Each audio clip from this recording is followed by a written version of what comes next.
and David Thorpe. Chapter 1. Blue Breckenridge. Oh, Stella Blue, you are in some deep shit this time. I'm trapped in the back seat between two of my 3 kidnappers, Broden and the order member poking a gun into my side. I'd like to see how tough he is without a pistol in his hand. I'm certain I could kick his ass. But I'm pregnant. I can't risk putting my babies in danger. You know, the gun does the same job if you simply point it at me. He rams it into my ribs a little harder. Shut up. Despite the goon's obvious lack of experience, this situation couldn't be worse. My wrists are bound and I'm hooded. I'm concentrating on my breathing, talking myself down from a panic attack. In, slow and deep. Out, steady and gradual. Broden and his thugs have made it impossible for me to do anything but sit, wait, and see what they have in store for me. None of which I'm good at doing. Why couldn't they have put me in the trunk? At least there I could have busted the latch and made a run for it. Right, that's why. My captors drive about 20 minutes before making a final stop. Broden grips my upper arm and plucks me roughly from the car. It pisses me off. I jerk my arm from his hold once I regain my balance. I'm mobile. You don't have to yank me around like a rag doll. Damn, you're a mouthy little bitch. I bet you give Sinclair hell. He removes my head covering. We are at an isolated warehouse. I don't recognize my surroundings, so I study the details, the ones that speak without words. A shiny metal fence, unoxidized by the elements, around the building's perimeter. And the building's new, which means this premises is probably recently acquired. This might be a problem, except Sin has hired Deborah to watch all moves made by the Order, including any new property they obtain. That's reassuring. The building's exterior is well covered by security cameras. Whatever's inside, they mean to keep it safe. I'm ushered into the warehouse under Broden's firm guidance. I study the wooden crates I pass as I'm steered through the building. They're marked with a language other than English. My final destination is a dark, tiny space in the corner of the warehouse, probably originally a storage room. I don't fight going inside. It would be useless. I'm walking through the doorway when Broden delivers a firm shove against my upper back. I twist my body as I go down to prevent landing belly first. A searing pain ignites in my shoulder and hip. I keep my mouth shut, despite the pain. To yell out would give them too much satisfaction.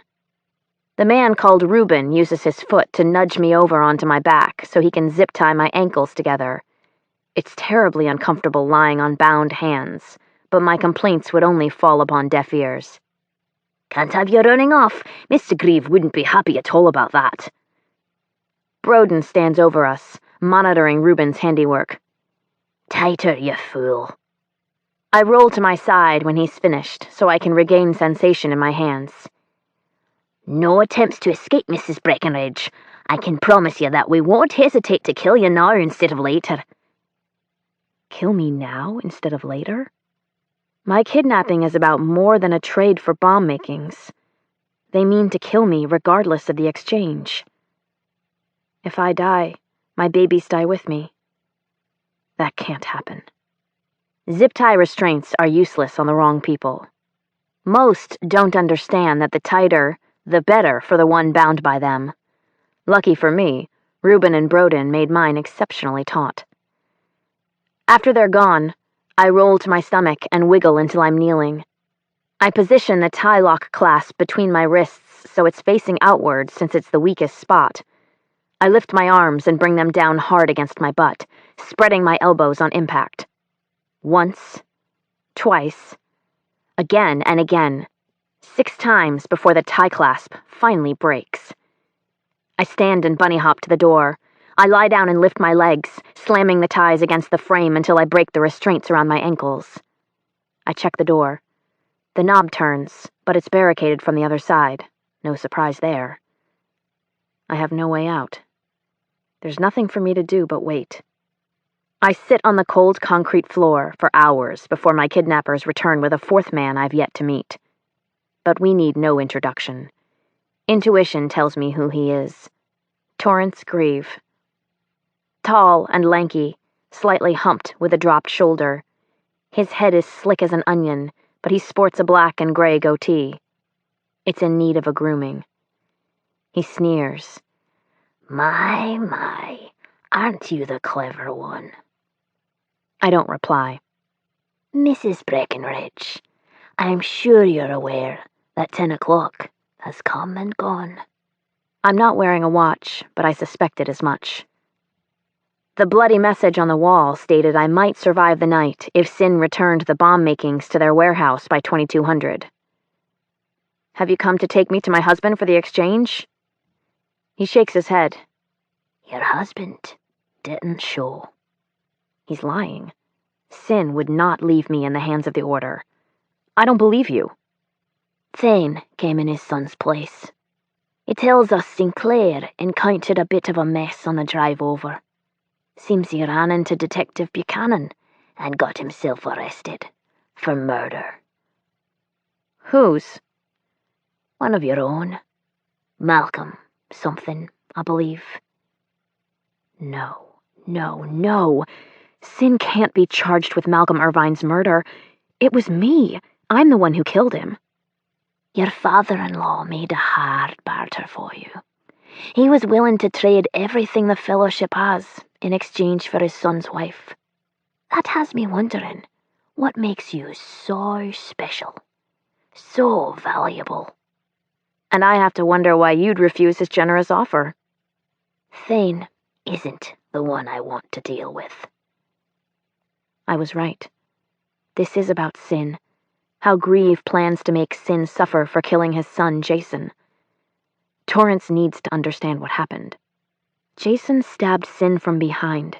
He fired on him before he realized his attacker was so young. He didn't intentionally kill your son.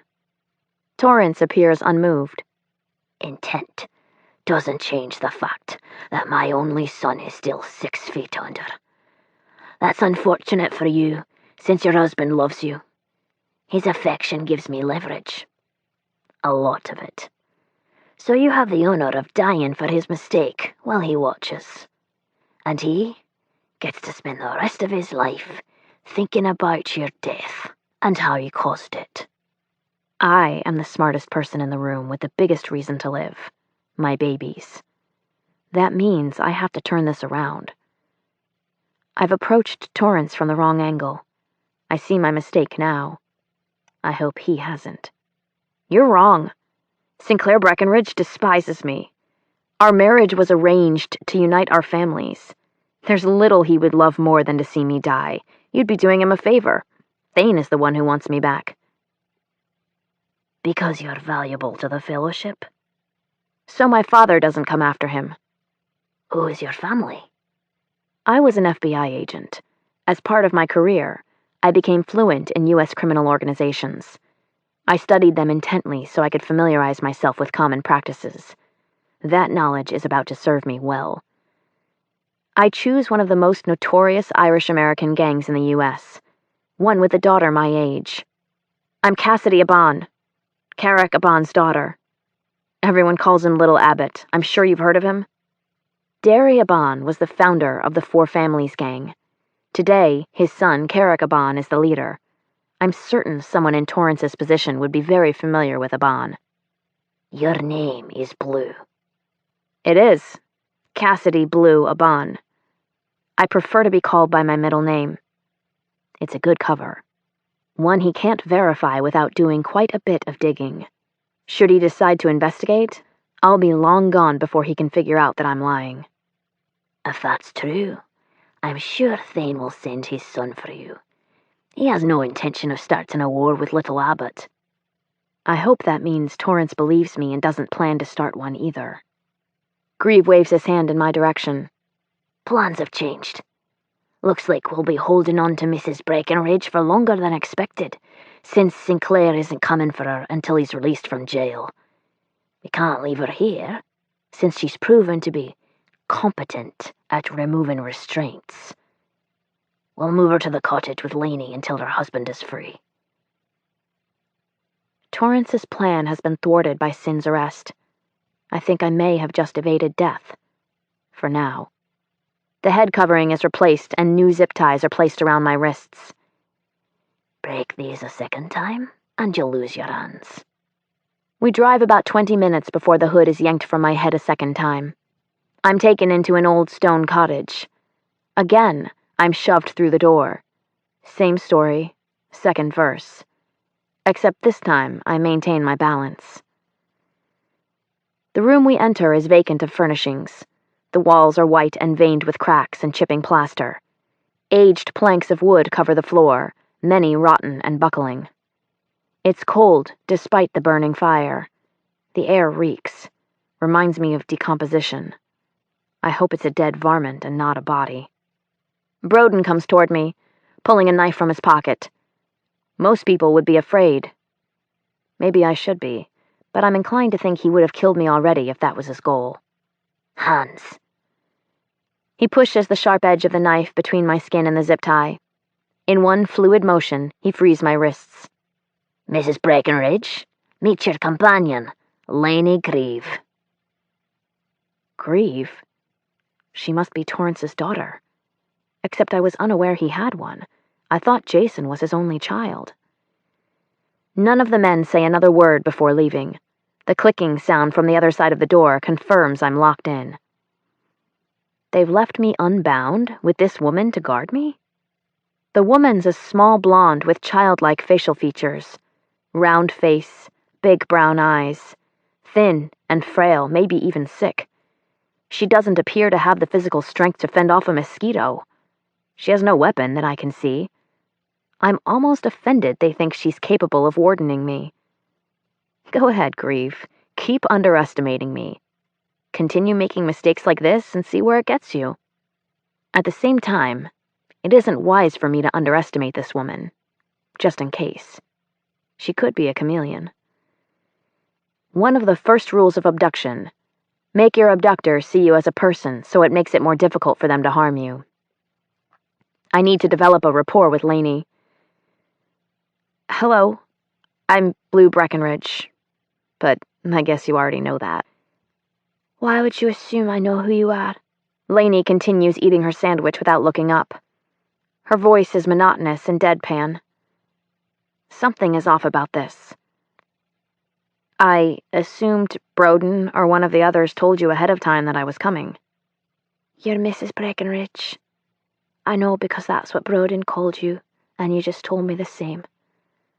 With a name like that, I would assume your fellowship. Beyond that, I'm clueless. This woman doesn't appear to be on alert at all. I could attack and kill her with my bare hands right now. They didn't tell you anything about me? Why would they? Aren't you here to act as my guard? She bursts into laughter. No, I'm their prisoner. Same as you. She's related to Torrance because they share the same last name. I would expect her to be the top of the hierarchy instead of the bottom. But you're a Grieve. Her laughter disappears. Don't remind me. This woman clearly isn't pleased to call Torrance family. That could work in my favor if I play it right. What turn of events made you a prisoner here? She shrinks into herself and looks away, saying nothing. Within 2 minutes of knowing her, I can read her body language and plainly see that she's been abused. What have they done to you? I'm sure you're aware Torrance's only son was killed. Yes, very aware. Torrance's wife, Cordelia, had difficulties carrying babies. She lost many pregnancies before she gave birth to Jason. She almost died having him and was told by doctors to never become pregnant again. Because she had done her duty and provided Torrance with a son, it wasn't a problem. Until Jason was killed. Torrance was left without an heir and with a wife who couldn't give him another. That became a huge problem fast. So, he killed Cordelia and replaced her with a young, fertile wife. Me. My God. My parents arranged our marriage knowing he murdered Cordelia for her inability to provide him with another son. I wonder what they think he'll do to me if I can't give him one either. I'm sorry. I really am. Doesn't matter if this woman is part of the order. No one should be subjected to such treatment. I'm nothing more than a breeding machine for his next heir. Believe me when I say he reminds me on a regular basis. Are you pregnant? She shakes her head. Unsuccessful, 2 months in a row. I can't tell if it's relief or regret I hear in her voice. 2 months can't be considered unsuccessful. Try telling him that. He's impatient and angry. Says he could get Cordelia pregnant any time he tried, so it must be my fault it's not happening. I'm fearful of another failure. I don't know what he might do to me. She probably should be fearful of what he might do to her if she doesn't conceive. Torrance is aging, so he must be desperate to produce a son as soon as possible. Even if this woman becomes pregnant now, the child would have to grow into an adult to take his place as leader of the order. Doesn't make sense. He should choose someone else as his successor. I don't want his spawn inside me, but I almost wish I could get pregnant. At least then he'd stop coming here and forcing himself on me. Lainey is tiny. I'm sure he easily overpowers her. That's likely one of the factors to sway his decision in choosing her. A wife with strength would be more difficult to subdue. I feel nauseated. Torrance Grieve is a monster. I have very strong opinions about what I believe should happen to his kind. Why are you a prisoner in this place? He took you as his wife. The very least he should do is care for you in his home. I knew him for the devil he is, so I ran after my parents traded me to him. He was furious, so this is my punishment. No contact with my friends or family. I'm stuck here. What has happened to this woman is a tragedy. She's so sad, and it makes me want to save her. But I must concentrate on saving myself and my babies first. Would you run again if you had the chance? Without a doubt. And I'd do a hell of a better job next time. But I won't get another chance. Torrance has made sure of that. He's beaten her down. There's always a way out. If there is, I haven't found it in the 2 months I've been here. She goes to the window and pulls back the dated floral drapery, revealing planks of wood covering the glass. It's dark, so you couldn't see this when they brought you in. They're boarded up from the outside. There's no getting out. She goes to the front door, turns the knob and pulls. Padlocked from the outside. Trust me, I've tried. There's no opening it from this side. Lainey is an order member, but I can't see her as my enemy. If anything, this tortured soul is my ally. I'm neither afraid nor ashamed to use that to my advantage. We have the same goal, to get out of here alive. Are you willing to put aside your loyalty to the Order if it means escaping? I have no allegiance to the Order. None. Any obligation I felt was terminated the day my parents traded me to a man who would repeatedly rape me and consider killing me if I'm unsuccessful at conceiving his child. I want out of here, and I'll do whatever it takes to make that happen. She may be broken, but she's angry. I can use that. All right then. Tell me about their routines. Broden or Reuben checks in every 2 days. Deacon brings food and supplies every 4. That's a new name. Who's Deacon? My brother's mate. He's kind, not like the others at all.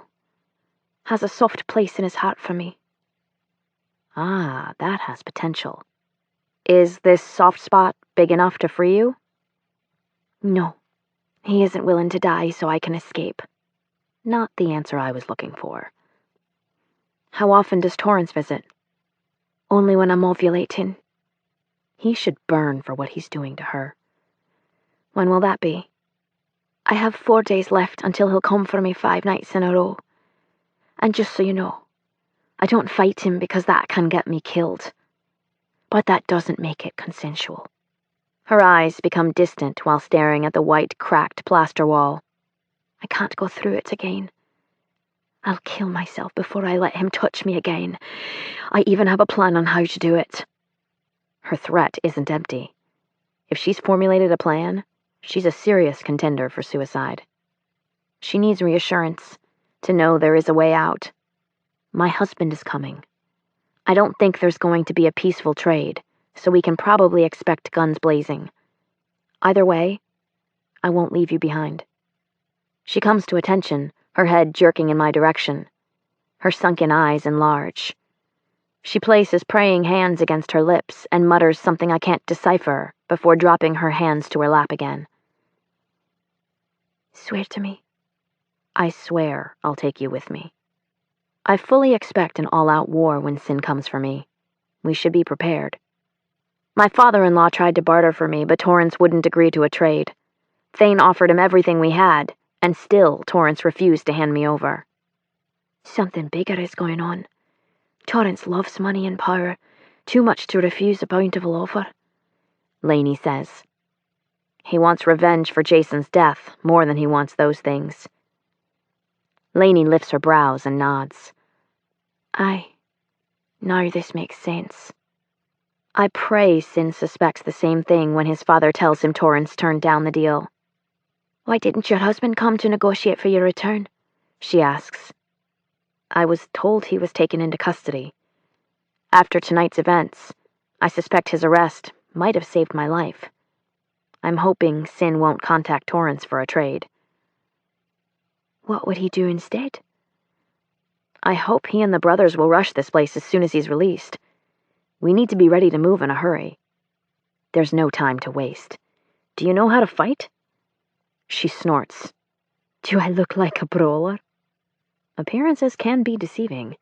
She doesn't look like she could punch her way out of a wet paper sack, but even the smallest person can be taught to deliver powerful blows.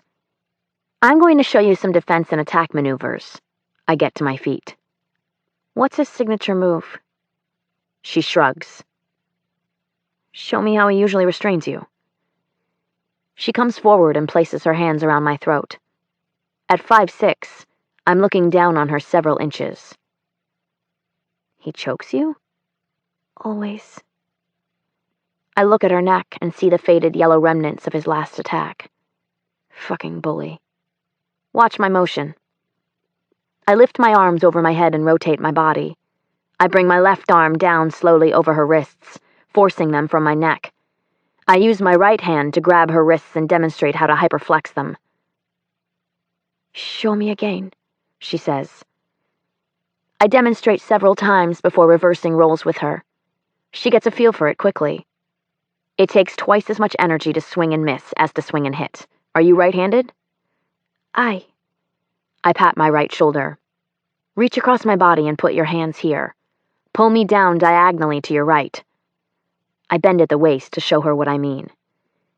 You'll bring your right knee up to kick his face. Do it fast and hard. When do I stop? You don't.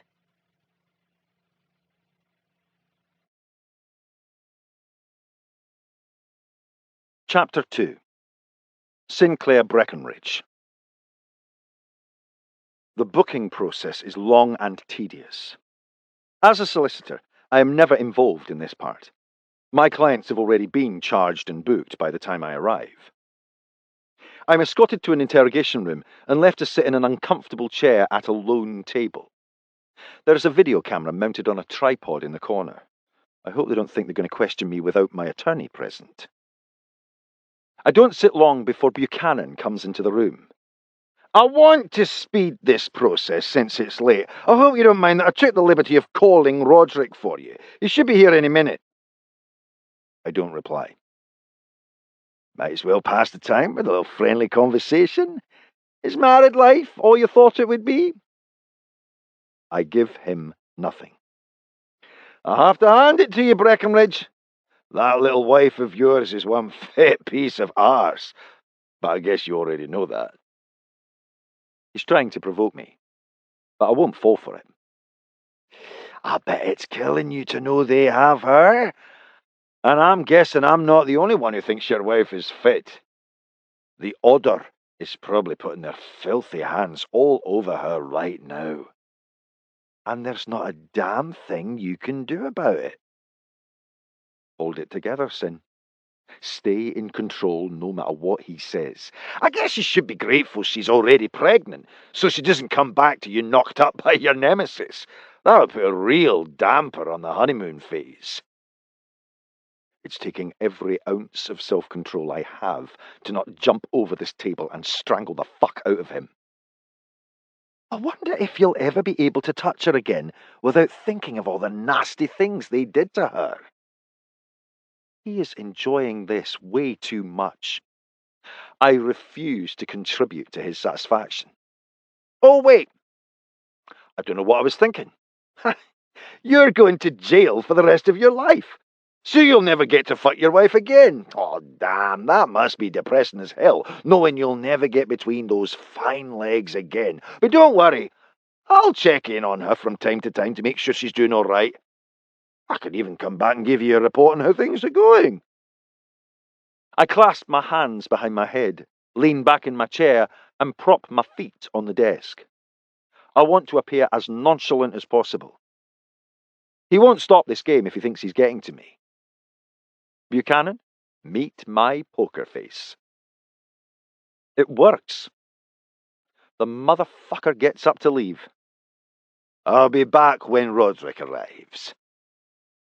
I may appear calm on the outside, but a shitstorm brews inside me. I'm a fucking mess.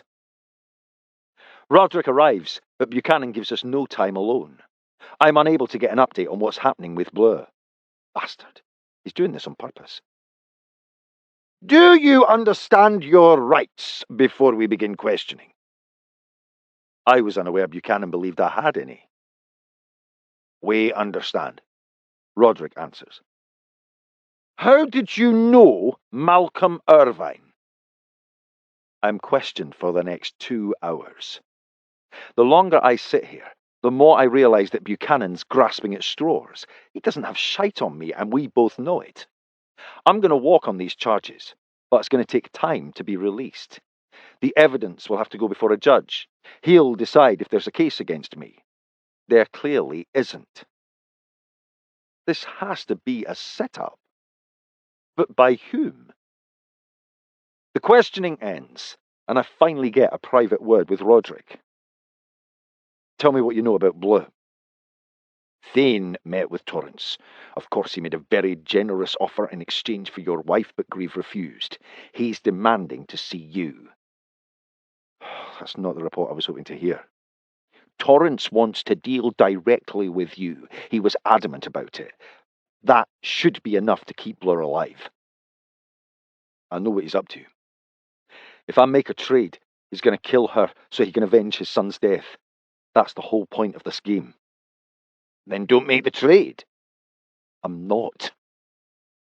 I couldn't if I wanted to. The bomb makings have been confiscated by the authorities. We both know these charges are shite. You'll walk, but it's going to take a couple of days. When you get out, you have to go after your wife immediately. The order can't discover that you've been released and didn't reach out to them for an exchange as soon as your feet hit the pavement. They'll know something is up, and the whole thing will fall apart at the seams. Blur and the babies will be the ones to pay. That can't happen.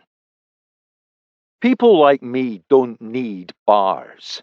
We build our own cells. That's what I used to think, until I met Bleu.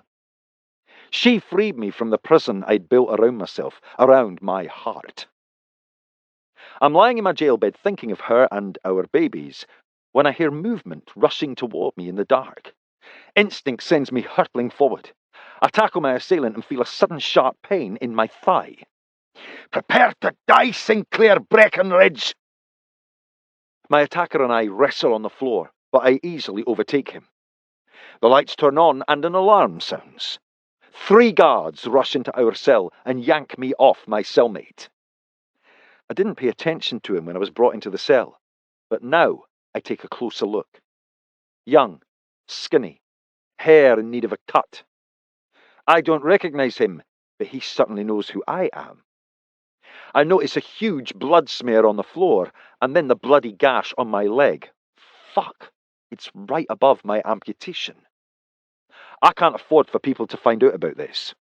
Looks like you got a stabbing on you, Breckenridge. You'll need to have that seen to.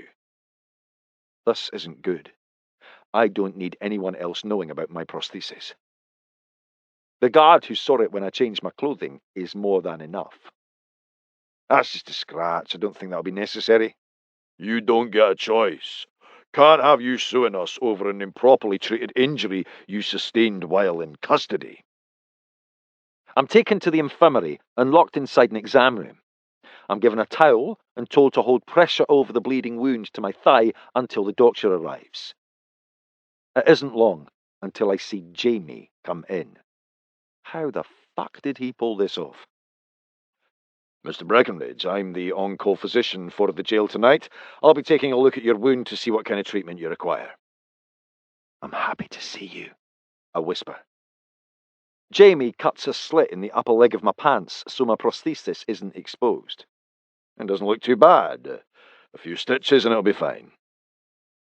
The guards are leaning against the wall talking, not paying any attention to Jamie and me. Perfect. Any word on Bleu? Thane brought Deborah in to assist with finding her. That pleases me. I have come to trust Deborah and have complete faith in her abilities to track my wife. Tell Dad I am not negotiating. I want our most experienced men prepared to move as soon as I'm free. We're going after Bleu before the order has a chance to realize they've been released. Jamie cleanses my stab wound. Damn! Sorry, my choice of antiseptic supplies are limited. No complaints. I'll take what I can get. I don't know how you made this happen, but I'm glad you're here. I wasn't looking forward to anyone else finding out about my leg. I might have called a colleague and volunteered for the jail rotation when I found out you were here. Turns out people are generally pretty happy to give those up. Good thing, since you can't stop getting yourself injured. Jamie uses stainless steel pliers to grasp the needle portion of a suture and pulls until it's freed from the packet. Whoever supplies the infirmary is functioning under the belief that incarcerated people have no nerve endings. I can't believe this place isn't stocked with lidocaine. It's ridiculous. Jamie pushes the needle through my skin for the first suture. Not your first experience with little to no anesthesia. Doesn't matter. Still hurts like a son of a bitch. I recall Bleu talking me through the pain when Jamie was fishing for the bullet in my shoulder. Breathe in slow and deep. Exhale gradually. Sometimes I feel like I went to medical school just so I could learn how to treat your ass. I was hoping that would change since you're married with a baby on the way. Maybe I take chances. But now isn't one of those times. This cannot be considered my fault. My cellmate jumped me with a shank. The only reason he didn't get a better jab in was because I was awake, too worried about Bleu. If I had been asleep, I'd be a dead man. It's my guess that Buchanan put me in with someone from the Order. And while my cellmate was obviously privy to knowing I'm fellowship, I wasn't given the same courtesy regarding his allegiance. Again, likely thanks to that bastard Buchanan. Your wife is going to be all right. You're going to get out of here soon and rescue her like a white knight should. You'll be her hero, and she'll love it. It's time to make good on my promise to protect her, and I'll do whatever it takes, even if it means wiping out every member of the Order. Chapter 3. Bleu Breckenridge. I offer to prepare lunch since Lainey cooked breakfast this morning. There are 2 of us eating from the supplies for 1. The man she calls Deacon hasn't come with groceries, so the cupboard inventory is shrinking fast. Pickings are slim. How do you feel about BLTs? That's fine. I'm not accustomed to gourmet meals around here. I'm nauseated. I don't really feel like eating, but I'm fatigued more than usual today. I need iron from a food source since I don't have my vitamins or iron supplement. Pork is the best option I see from what's left in our scant food supply. We are eating our sandwiches when Torrance arrives, with Broden, Reuben, and the third man present during my kidnapping. I never heard them say his name, so I call him the short one. Terror spreads over Laney's face. "Don't be afraid. He's here for me," I whisper. Mrs. Breckenridge, I trust your accommodations suit you. Like he cares if I slept well. I won't whine. He'd enjoy that. Can't complain? Did you become fast friends with my wife? He doesn't need to think Laney and I are chummy. We can't afford for him to suspect we're partnering. No, she's not terribly friendly. He looks at her and snarls. She certainly isn't. But the two of you will have time to become better acquainted. You're staying a while longer. I don't care for the sound of that, but I need to keep up my charade. Let me guess. Sinclair is refusing to come for me. I shake my head and purse my lips. That son of a bitch will be sorry when my father finds out what he's done. Sinclair isn't coming because he's still sitting in jail, which I don't mind, except it's putting a wrench in my plans for you. Roderick should have gotten him out first thing this morning. What's taking so long? I should use this opportunity to convince Torrance that Sin and I aren't in love. He needs to believe killing me in front of Sin won't accomplish what he hopes. Good. Maybe they'll keep his ass in jail until it rots so I don't have to look at him again. Your hatred for Sinclair Breckenridge seems passionate. Yet, you defended him. You said he didn't mean to kill my son. That sends mixed messages. Shit. He's right. I shouldn't have defended Sin. Now is the time to steer this in a different direction. I was trying to save my own neck. I thought you might consider releasing me if you thought my husband didn't intentionally kill your son. But he did. That bastard even boasted about Jason's murder.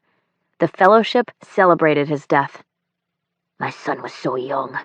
He had a promising future ahead of him. He was going to take my place as leader one day. I hate speaking about the man I love this way, but I have no choice. I must win Torrance over.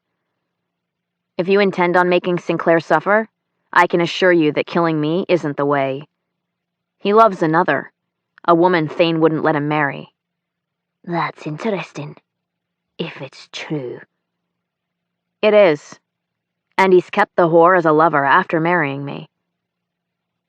You're jealous. He's laughing. Not jealous. Pissed off and determined to get even is more like it. I was forced to leave the man I love in America and move to Scotland to become Sinclair's wife. I lost my beloved. He deserves to lose his as well. And I won't be happy until I make that happen. He deserves to lose much more than a woman.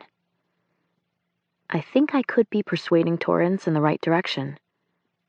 I absolutely agree. Who is this woman? I call off a bogus name. Kenna McGregor. He brought her into our home as a housekeeper, as though I'm too stupid to know what they're doing behind my back. This is good information. Definitely something I can work with. Many thanks, Mrs. Breckenridge. Torrance and his men are barely out the door when Laney releases a heavy sigh. Quite the tangled web you've spun. But I think he walked face first into it. It sounded good? Hell yes. I know the truth, and I almost fell for it. You're very convincing. Good. I have to be. I have a lot to lose. 2 days have passed, and nothing. No Torrance, no men from the Order checking in. Most importantly, no Sin. What is happening with my husband? He hasn't come for me yet. Something is wrong. I've tried everything I know to find a way out of this place, but Laney is right. It's locked down. There's no way out until someone opens that door from the outside. So, I wait. I have no other choice. But sitting on my hands is killing me. I'm accustomed to a proactive course. This pussyfooting around doesn't cut it. We're running out of food. Do you expect your brother's friend to come today? Aye. I've been thinking about this. I believe it's time to make a move. We should make a break for it when he comes. No. Torrance will kill Deacon if he allows us to escape. Does she forget that the alternative is killing us? Your brother's friend won't be allowing anything. We'll take him by force. Torrance won't kill him if he's overpowered. You're wrong. It isn't possible for Torrance to be rational about anything. That's exactly right. He is irrational. He killed his other wife because she couldn't give him an heir. If you don't become pregnant soon, he will do the same to you. You'd better wise up and think about that. She says nothing. That monster will come for you tomorrow night. Would you prefer to be raped again, or be gone when he arrives? Your choice. She still doesn't answer. Maybe her priorities aren't in order, but mine are. I don't plan on being here tomorrow night. I can't put Deacon in that kind of danger. I love him. You love Deacon because he's your brother's friend? Or you love him? I love him. Things are beginning to make a little more sense. Is he in love with you? I think he was, before my parents traded me to Torrance. She covers her face with her hands, and her voice cracks when she continues. It's like he looks right through me when he comes. I'd bet money Torrance knows Lainey loves Deacon. It's another cruel way to torture his wife for trying to run away. And the bonus is tempting poor Deacon with the accessibility of helping her escape. But every time he doesn't, he proves to Lainey how little he feels for her. I need to be brutally honest with Lainey so there's no mistake. It boils down to two options. Stay to protect Deacon, or make a move to get out of here. Regardless of what you choose for yourself, this is happening when he comes. How do I condemn the man I love to death so I can go free? You do it because staying could leave you with one choice. Death. He has the option to make a run with us if he's so inclined. But he won't. If he doesn't, that's his choice. There's a sound at the door. Someone's coming in. Stay out of the way if you aren't going to help. Torrance and 2 of his men enter. Shit. He's either come early for Lainey, or something has happened with Sin. Good afternoon, Mrs. Breckenridge. He ignores Lainey sitting next to me. Evening, Mr. Grieve. To what do we owe this pleasure? I'm guessing you're hoping I'm here to say your husband has been released from jail and has come forward to trade for you. But that isn't the case. I thought I was clear about my feelings regarding Sinclair Breckenridge. You were. Except everything you told me was a lie. I have fucked up. I knew Torrance would eventually disprove my story, but I thought I'd be out of here before that happened. Now it's come back to bite me in the ass. I must remain convincing. I don't know why you'd think that. It began when I learned Carrick Aban doesn't have a daughter. At least not one who still lives and breathes. Cassidy is dead? That must have happened recently. I don't know who told you that, but they're lying. I think we know who the liar is. I may have glossed over the truth a little. I'm his other daughter, the illegitimate one by his mistress. I'm sorry I lied, but he's still very much my father and will be upset should anything happen to me. Lies. All of it. There's no chance with a falling out with Little Abbott. I can do whatever I like with you. That would be a huge mistake. I think not. Torrance slithers to stand behind me where I sit at the kitchen table. He fists my hair and pulls me back so hard I'm balancing on the 2 back legs of the chair. You'll pay for the lies you fed me. He drags me from my seat and down the hallway toward the bedroom. Since she can't seem to give me an heir, maybe you can. Broden and Reuben don't follow. He has done this to Lainey enough. They're probably confident he doesn't require their assistance. Wrong. I wait until we're inside the bedroom to escape his grasp, since I don't want to alert Broden or Reuben. I surprise Torrance with a punch to his throat. Always unexpected, and temporarily debilitating. He grabs for his throat because my assault causes him to feel like he can't breathe. It's the perfect time to strike a second time, so I can wrestle him to the ground and put him in a chokehold, the same one I used on Malcolm when I killed him. I loop my arms around Torrance's neck and lock them into a death grip. This is kill or be killed, and I have no intention of being the one to go down. We scuffle for a moment before landing on the floor. We're a tangled mess when we crash into the rails of the bed, shoving it across the rotted wood planks beneath it. He struggles against me, but his upper body strength is weak. I count, so I'll know how long he's been without oxygen. 60 seconds. 120. I need a full 3 minutes to accomplish my goal. This needs to sound like he's the one winning. No! I yell at the top of my lungs. Stop! Don't! Please don't! I'm at 2.5 minutes when Broden taps on the door. Everything all right in there? I scream at the top of my lungs to discourage him from investigating further. But the bastard opens the door. Damn it. He rushes me, gun pulled and aimed at my forehead. Release him, or the wall will be newly decorated. 30 seconds more. That's all I need, and Torrance Grieve will be no one's problem ever again. But my time is up. I release his throat and show my hands. He sputters, gasping for air as Reuben grabs him beneath his arms and drags him away. Who are you? Broden asks. I shrug while continuing to hold my hands out. Torrance lies on his side, catching his breath. His cold eyes stare at me. He grabs Reuben by the shirt and pulls him down so they're face to face. His voice is scratchy and hoarse. Beat her until she can no longer move. Broden grins. Gladly. Shoot her if she resists, Torrance adds. My children and I are dead if I fight. No question about it. I have the responsibility of protecting the 2 tiny lives growing inside me, so I do the only thing I can. I curl into a tight ball around my precious babies to protect them, the only way I know how.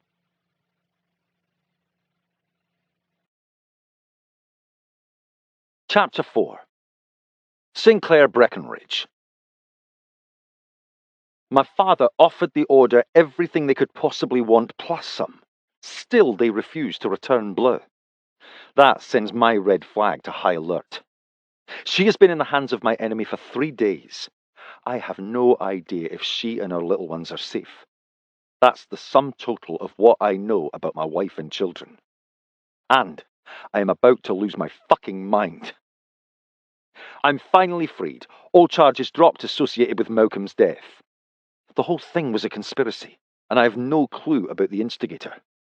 But I will find out, and when I do, he'll be sorry. I leave the jail and dash toward the dark sedan waiting curbside. I'm pleased to find Dad in the back seat. I've barely shut the car door when Sterling pulls onto the street. We skip discussions concerning my legal battle and dive straight into planning my wife's rescue. Everyone's at Duncan's awaiting instructions. We need to come to a decision before arriving so this can proceed as quickly as possible. The pub is a 10-minute drive. That doesn't give us much time to discuss options. The Order doesn't know you've been released. That's an enormous advantage to have over them, but it won't take long for word to spread. You must decide how to proceed.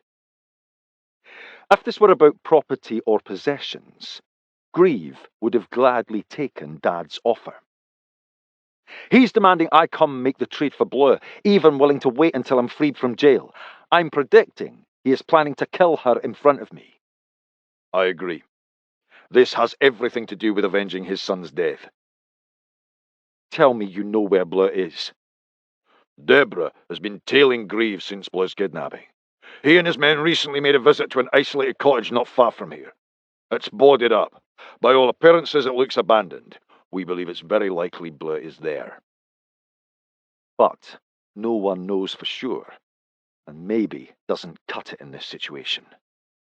I need my wife's location confirmed if I'm to make the best decision concerning her safety. I wasn't willing to send men into that cottage without your approval. If Bleu wasn't there, and the Order discovered our rescue attempt, they might have killed her without a negotiation. I couldn't give that order, because she isn't my wife. She's yours to protect, so it must be your decision. My gut says Grieve isn't visiting a boarded-up cottage for no reason. He's holding her there. We'll gather our best men and storm the location. Our meeting at Duncan's is brief. It only lasts long enough for me to choose 10 of my most trusted and combat-experienced brothers, along with 2 men to act as drivers. We load into the back of a transport truck. I don't waste time talking at the pub. We can use the drive to the cottage to nail down our final battle plan. This is going to be a snatch and grab. The goal isn't to kill Order members.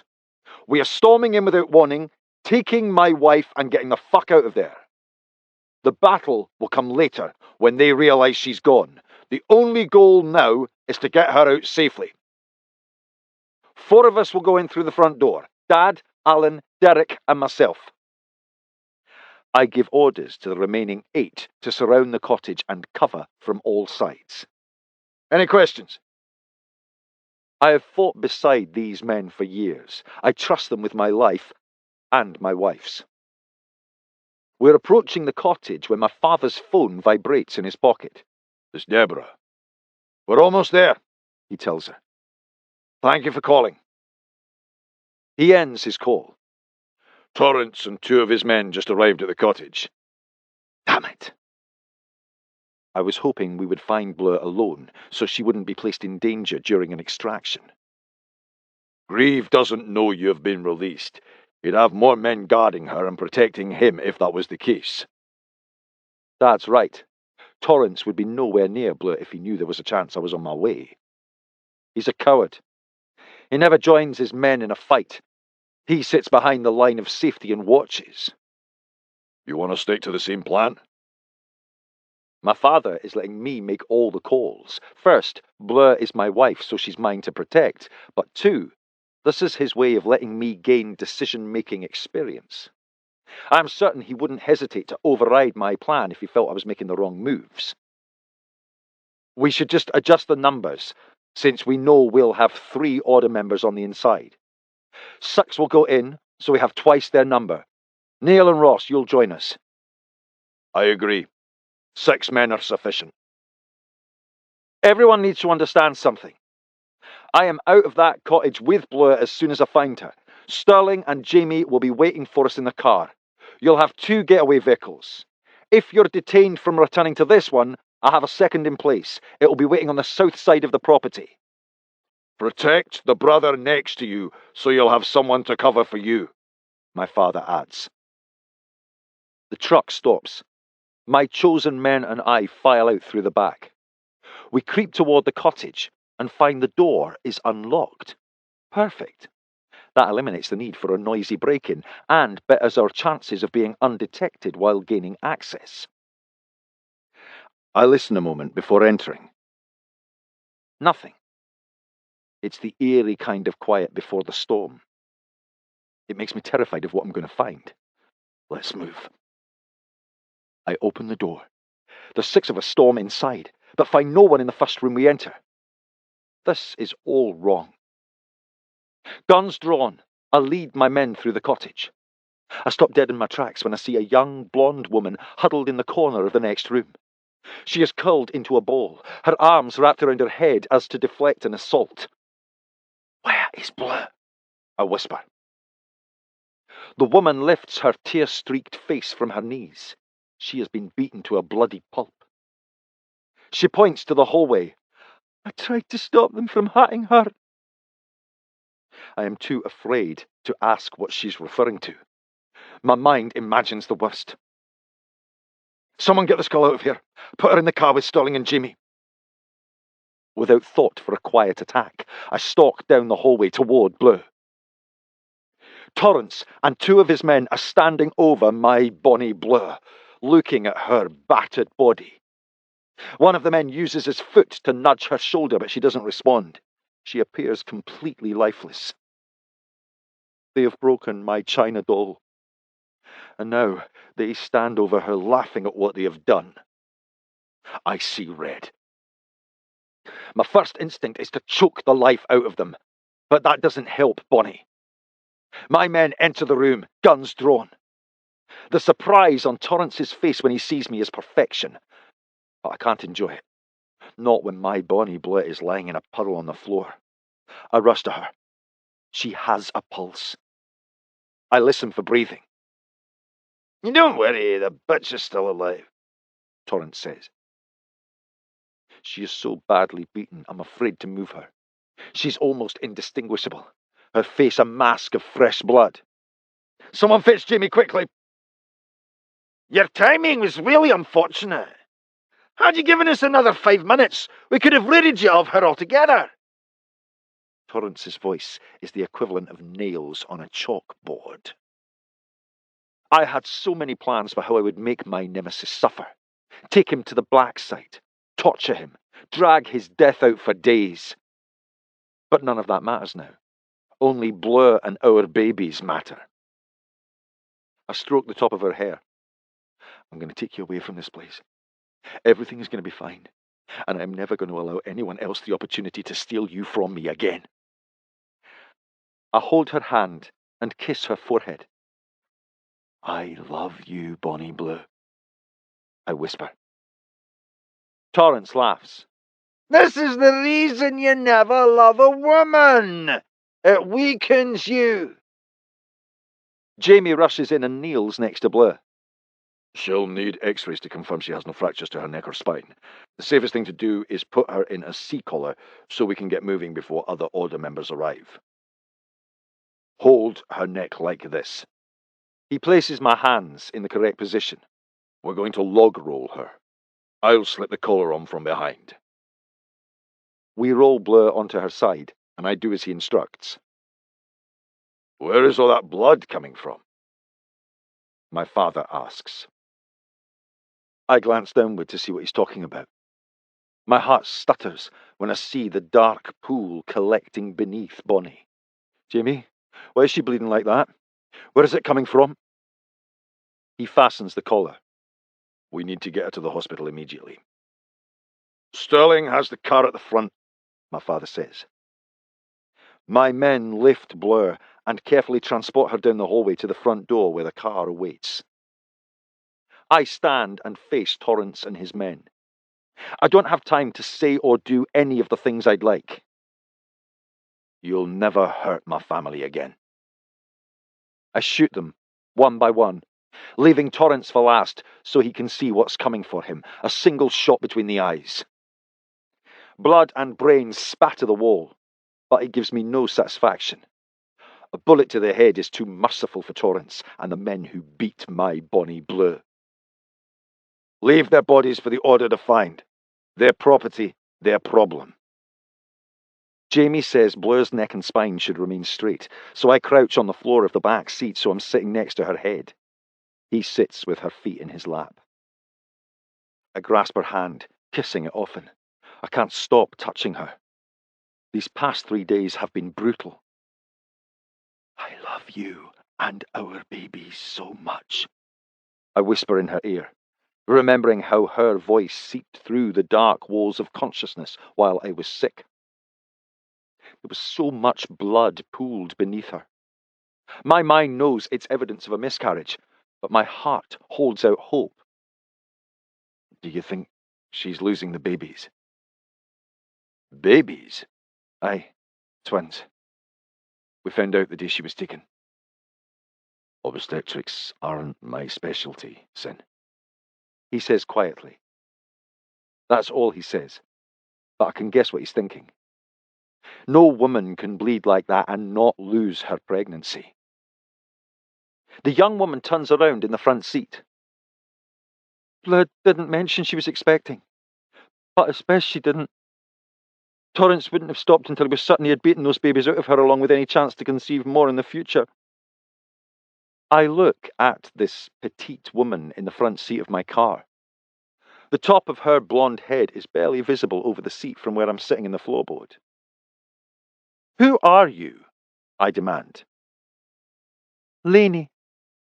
She hesitates before saying the rest. "Grieve. Before you ask, yes, I'm Torrance's wife, but not by choice. He's a monster who held me prisoner in that place for the last 2 months." Lainey bursts into tears. "Bleu said you would help me, and you did. You'll never know how grateful I am. Thank you so much." I am not often shocked, but Lainey Grieve has just managed to do so. And while I have many questions about what's happening within the Order, it's not my focus right now. We arrive at the hospital's emergency services entrance. "I have to walk away at this point," Jamie says. "I can't risk being seen with you. Some of the people from my medical program like asking too many questions." Jamie's right. My face was all over the news after my arrest. Being seen with me will bring up issues he might not be able to explain away. Of course. "Starling, go inside and fetch help." Jamie opens the door to get out. "Call as soon as you know anything." I remain next to my wife while we wait for help to arrive at the car. I don't know what has happened to Lainey, but I suspect her face isn't the only thing damaged. "You need to be examined." She nods, tears cascading down her crumpled, bruised face. "My head hurts so much." Her whole body shakes, though from fear or pain, I don't know. "They'll have to report your attack to the police. I don't care what kind of statement you give, as long as it doesn't include me or the Fellowship." "I was assaulted by an unknown attacker. I didn't see his face," she says. I suspect this isn't her first time to tell that story. "I'll enter the hospital separately so they don't make the connection." That's probably best. "Thank you for rescuing me from that monster." Those are her last words before getting out and disappearing. A swarm of medical personnel surround the car. They slide a board beneath Bleu's body and transfer her limp form to a waiting gurney. "Sir, is this your wife?" "Yes. She's pregnant with twins. 6 weeks." I see the looks exchanged when they note the extensive blood on her clothing. "We're going to take good care of her and your babies." My mum stays with me while Bleu has gone for tests. First, they must ensure she has not sustained damage to her head, neck, or spine. Thankfully, they rule out any neurological problems, but I'm still concerned. It's been hours, and she remains unconscious. The doctor and nurses assure me they see no reason she won't wake on her own soon, but it's unsettling to see her lying in what appears to be a comatose state. The ultrasound is last, and they won't allow me to be present when it's done. I have no idea if our baby's survived. When I ask, the nurse tells me the doctor will be in to discuss the findings. I think they would have told me if everything was all right, so I assume he'll be delivering bad news. I need my mother's advice. The first thing Blair's going to ask when she wakes is if the babies are okay. How the hell am I going to tell her they're not? Mum halts the crocheting project on her lap. Bleeding isn't supposed to occur during pregnancy, so when it does, expectant parents panic. The amount of blood seems like much more than it actually is. I know, because it happened when I was pregnant with your brother. I was certain I was miscarrying. As you know, I didn't. So you must believe that all is well with them until you know otherwise. My mum returns to crocheting. I think she's doing it as a distraction. She's only half finished with the piece, but I can clearly make out what it's going to be. A baby blanket. Seeing it makes all of this surreal. I've never lost children before. I only know one way to be ready for it. I'm preparing myself for the worst. There are plenty of situations where that's an appropriate attitude, but parenting isn't one of them. You prepare for the best by hoping for it. Mum holds up her crocheting project. I'm already done with the first blanket. This one should be finished by tomorrow. All I need to do is add the pink or blue ribbons after we find out what they are. I went back to the office right after we found out about the twins. I don't even know what Bleu wants. Boys? Girls? A combo? She'll be happy with whatever you get. I left her at home alone. This was my fault, Mum. Torrance took her because of me. We could lose our babies because of what I did. You can't think like that, son. She has every right to blame me if they don't make it. There's a knock at the door, and then it opens. Hello, Mr. Breckenridge? Bleu's obstetrician. I'm numb as the doctor introduces himself. All I can think of is the news he's about to give us. There are concerns we need to discuss, but I know your immediate question for me is the condition of the pregnancy. Let me start by saying that we detected 2 heartbeats on ultrasound. Oh, thank you, thank you, thank you. My mum releases a sigh of relief. I knew our babies would be okay. I told you, didn't I? As an OBGYN, I'll only address your wife's health from an obstetrical and gynecological standpoint. I found significant bruising on her inner thighs. Because Mrs. Breckenridge remains unconscious and can't tell us what happened, I had to follow protocol, which means examining her for sexual assault. I'm happy to report that I found no evidence supporting that. I didn't allow myself to wonder about it, because to do so meant it was a possibility. Moving on to the pregnancy, the babies look stable, but as you know, your wife has had a very significant bleeding episode. The trauma to her abdomen caused a marginal tear in the edge of the placenta. That means it has a slight separation from the womb, but the bleeding has stopped. We'll keep her hydrated and on bed rest and see what happens. I wonder if see what happens is an official medical prognosis. Do you think our babies will be all right? All we can do is watch and wait.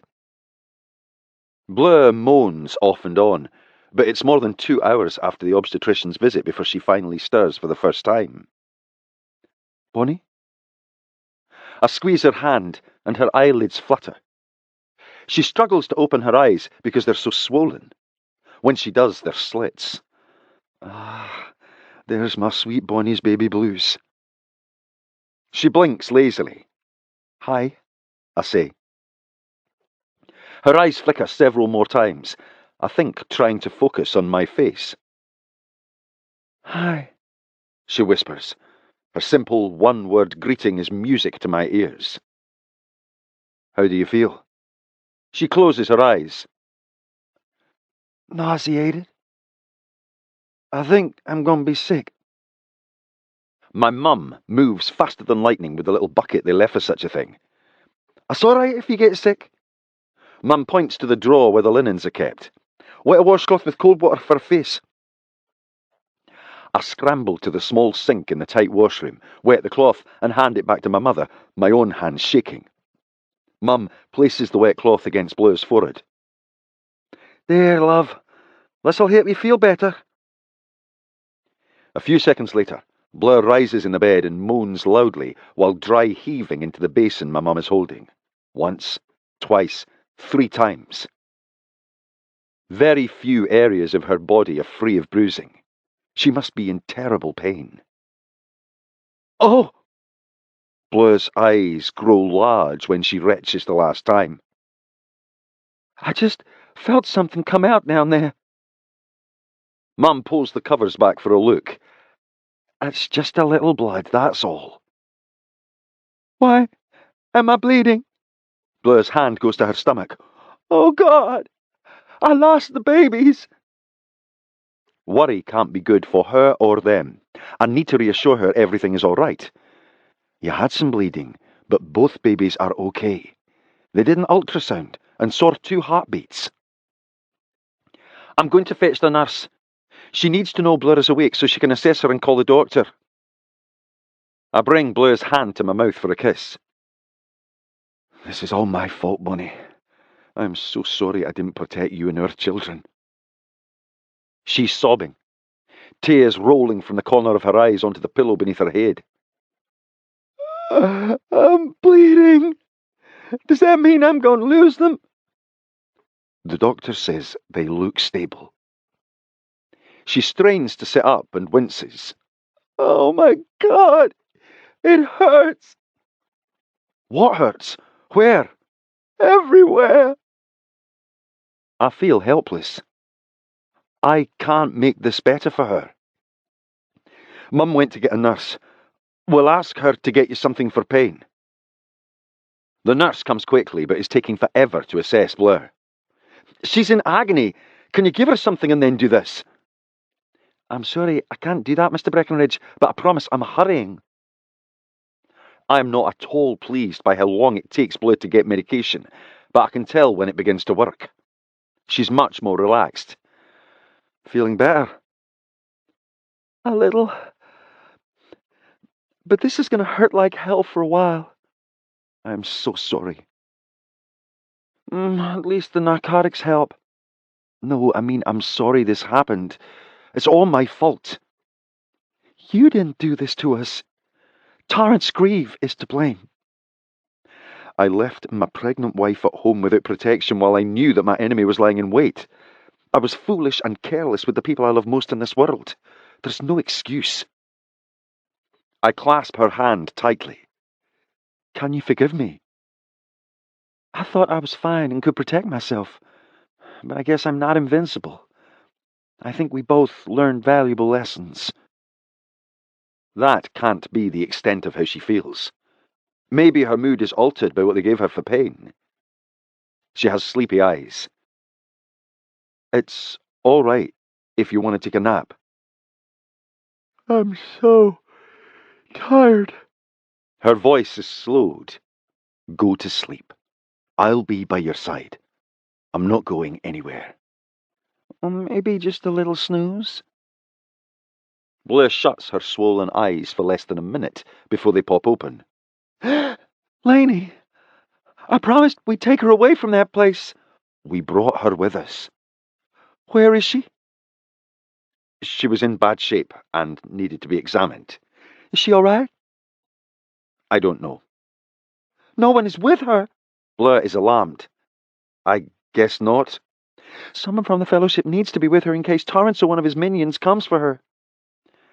I can assure you that Grieve won't be coming for her. You killed him. I'm glad. I have never been more pleased by a person's death. I, and the other two who beat you.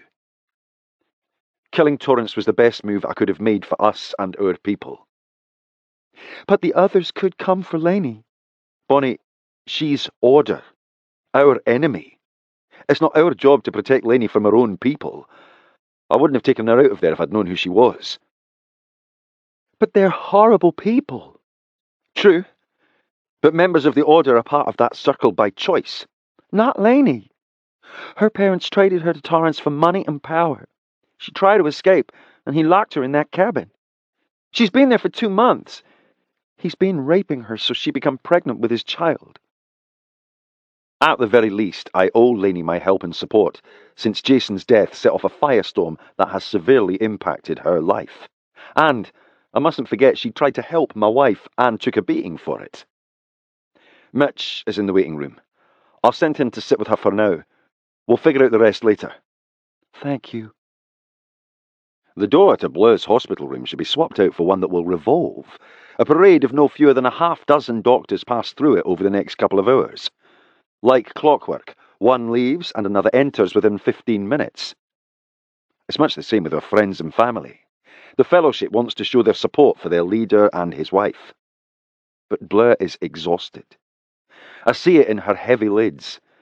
It's time for all visitors to go, even Lorna and Westlin, although I know it won't be easy. Bleu's too nice to say it, so I'm going to do it for her. You have done an excellent job of seeing to her every need, but she's really tired and needs her rest. Maybe we can step out for a while, Westlin says. Lorna nods in agreement. We'll sit in the waiting room. Stepping out to the waiting room means they'll be back in a little while. I'm here to take care of her, so go home. You can come back tomorrow after she's rested. I don't give them a choice. I can tell they don't like it much, but they do as I tell them. It's finally the two of us.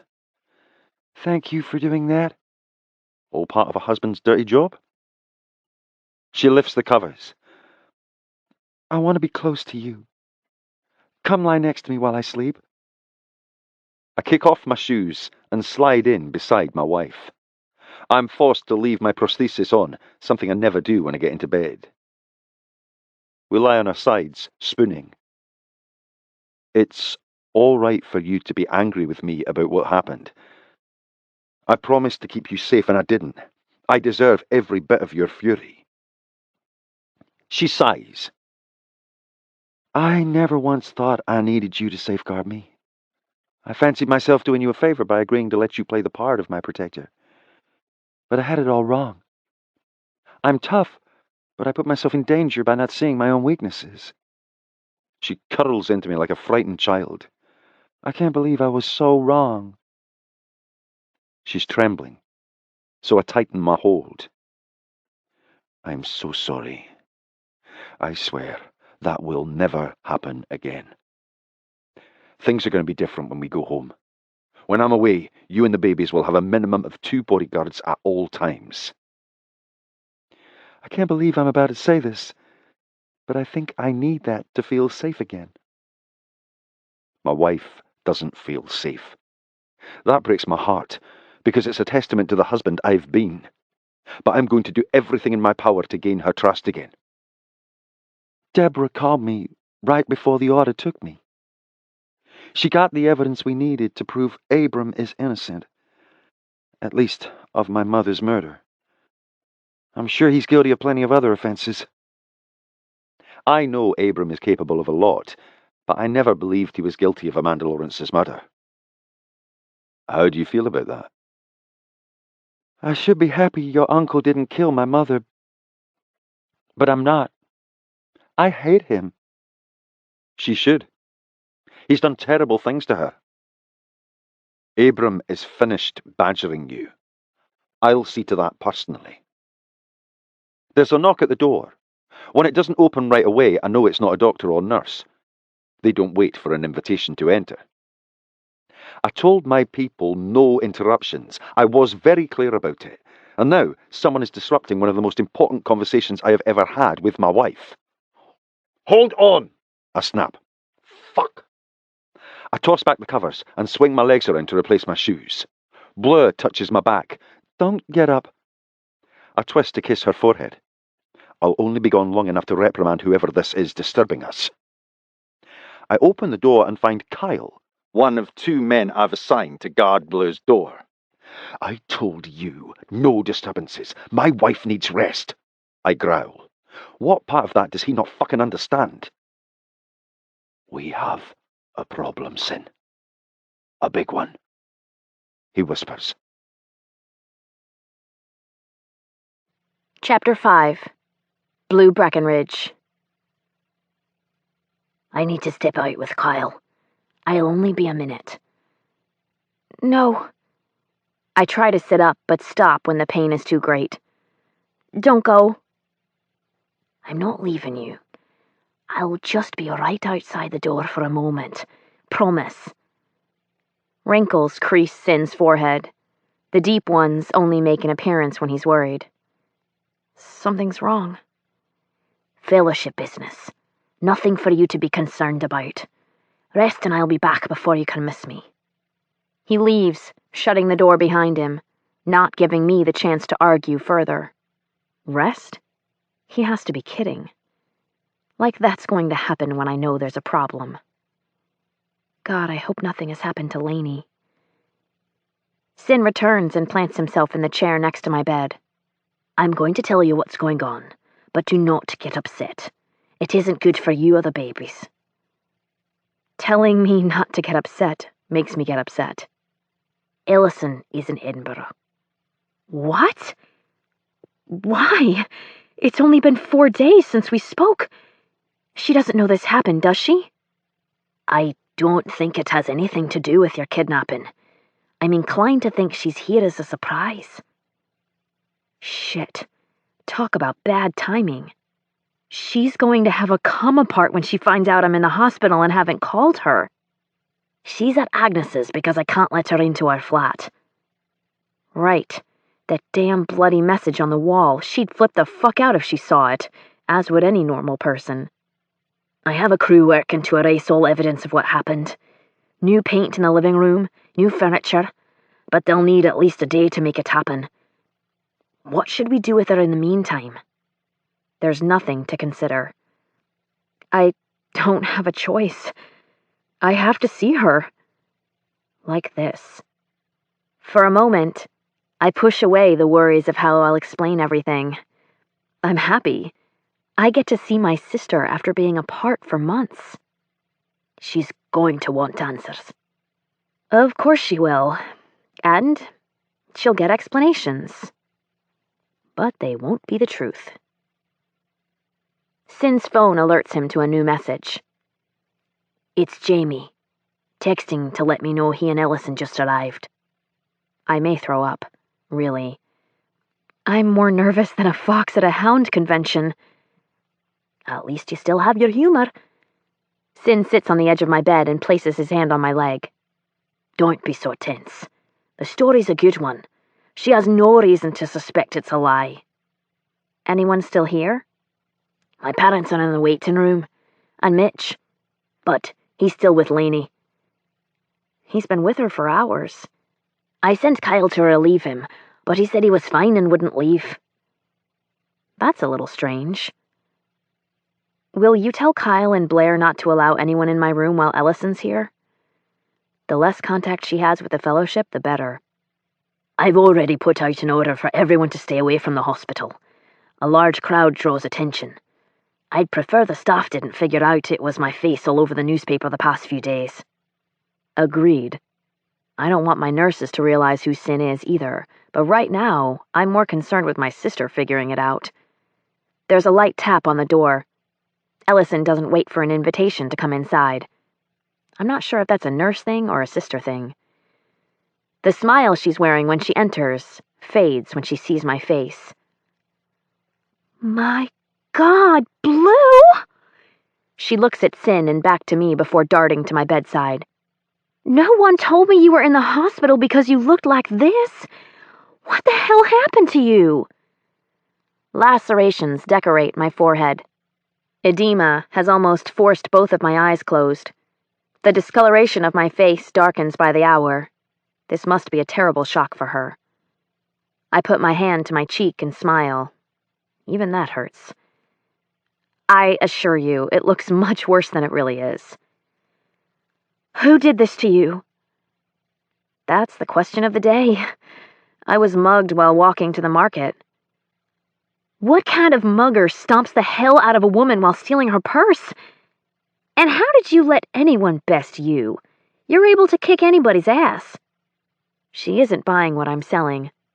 My sister knows I've been trained well to handle such situations. The guy was huge, and I was caught off guard. Blue, you're never caught off guard. She's right. Even I get preoccupied sometimes. So, this guy just walked up, kicked the shit out of you, and then ran off with your purse? I need to add something more to the story to make it seem real. Yeah, he was acting like a raving lunatic, had to be high or something. Are the police doing anything to find the asshole who did this to you? They are. 2 very nice detectives came to see me and assured us everything possible was being done. That part is true. Are you sure there isn't more to this? There are 2 men guarding your door. That's just Sin being overprotective. I don't think he's being a bit overprotective after what you just went through. What about the babies? I'm not going into details about the tear in the placenta. She'll freak out. I know I did when Sin finally told me about it. I've had some bleeding, so I'll be on bed rest for a while. Then it's a good thing I'm here. You're going to need me. There's an impending war with the Order. I can't think of a time when I need her here less. We spoke 4 days ago and you didn't mention a word about coming. She looks away, avoiding my eyes. That's not a good sign. I wanted it to be a surprise. I don't believe her. Liar. Something happened. You using your human lie detector skills on me again? Maybe. Well, a little something might have happened. My idea of a little something and Ellison's often differ greatly. What kind of a little something are we talking about? She drops her face and pats the top of her head. She always did this when she was a kid and got into trouble. Oh, God.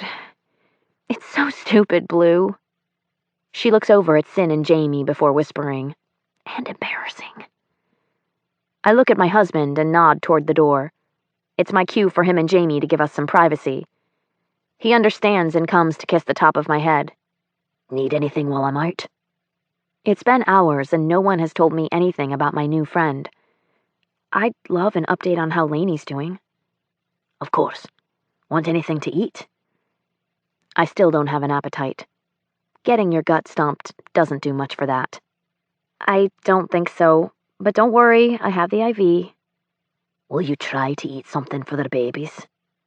God, I'd kill for some Lipton sweet tea with lemon. The good old syrupy kind. But it's a southern thing. People around here look at you like you're crazy if you ask for sweet tea. I can't think of a thing that sounds good right now. Surprise me. A double order of haggis it is, then. I wrinkle my nose and pretend to gag. Sorry, Bonnie. Couldn't resist. Sin chuckles. Ellison waits until they're gone. I take it you don't love haggis? Nope. Ellison plops in the chair at my bedside. You aren't going to believe the level of stupidity I've been able to achieve since you've been gone. She's stalling. I hate that. Come off it already. I had to leave my job at South Haven. I don't have it in me to drag this out of her, not today. Because I was given a random drug screen, and I failed. What? My sister doesn't take drugs. There must have been an error. She shakes her head. No, it was no mistake. What did you test positive for? Ecstasy. Since when do you take that? Since never. Except for this one time. I went out with some friends from work. We met these really cute guys on Beale Street, and they were musicians, and I guess we got a little carried away. It was supposed to be a fun night, but now I'm totally fucked. You said you left your job. Does that mean you weren't fired? The hospital told me I had to take a leave of absence and enter a voluntary rehabilitation program if I wanted to maintain employment with them. So do it. No way! It's ridiculous. She looks completely outraged. I don't have a drug problem. I took ecstasy one time while I was partying with friends. Why would I commit to a drug rehabilitation program when I don't have an addiction? I know Ellison doesn't have a drug dependency. You do it because you want to save your job. Do you have any idea how humiliating it is to have all my coworkers know I tested positive? I can't go back to work with those people. Then get a different job. I'm on probation with the Board of Nursing. I can't apply for a job without disclosing that. It's on my record. No one is going to hire a nurse with a drug offense. I hope she has a backup plan. Then what are you planning to do? I have no idea. But it's a total clusterfuck of suck back home. People are calling to help when all they really want to hear is the lowdown on what happened with my head nurse. I couldn't take it anymore. I had to get away so I could think without being badgered. I don't need Ellison here now, but I can't turn my back on her. I've done that too much already. My doctor has ordered me to be on bed rest for a while. That's the perfect excuse to stay home and out of the line of fire of anything the order might do. You're welcome to stay with us as long as you like. Sinclair won't mind? She chooses now to ask? That's just like Ellison. Of course not. You're my sister. You're always welcome in our home.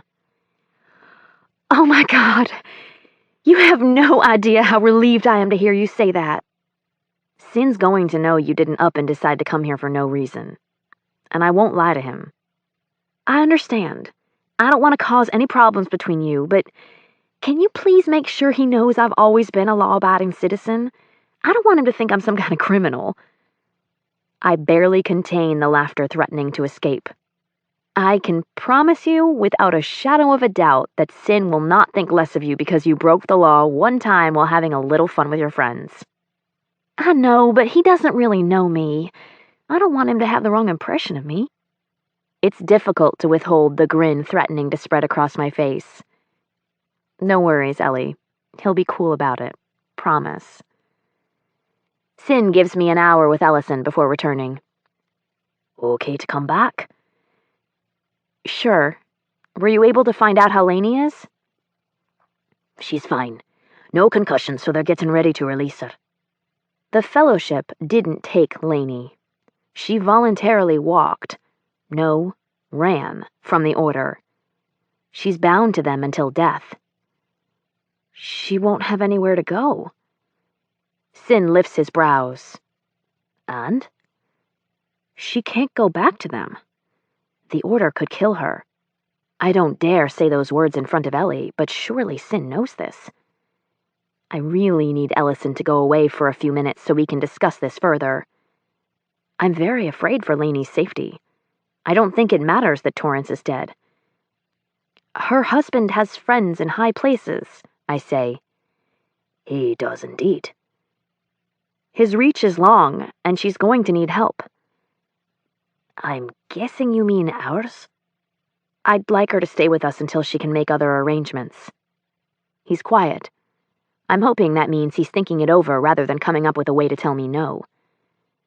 I haven't had the opportunity to tell Sin about the days I was held captive by the Order. Lainey has been very kind to me. I consider her a good friend. Offering her safe haven is the least we can do for the kindness she showed me.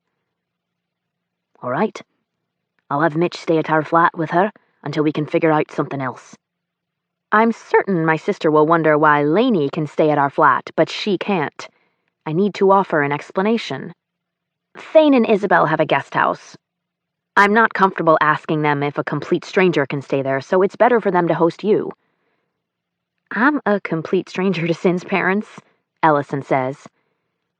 Not really. You've never met, but you're my family. Isabel is a hostess at heart, so she'll be thrilled to have you. And their guest accommodations are luxurious. There's nothing to not love about it. You'll probably want to stay indefinitely. I don't want to put them out.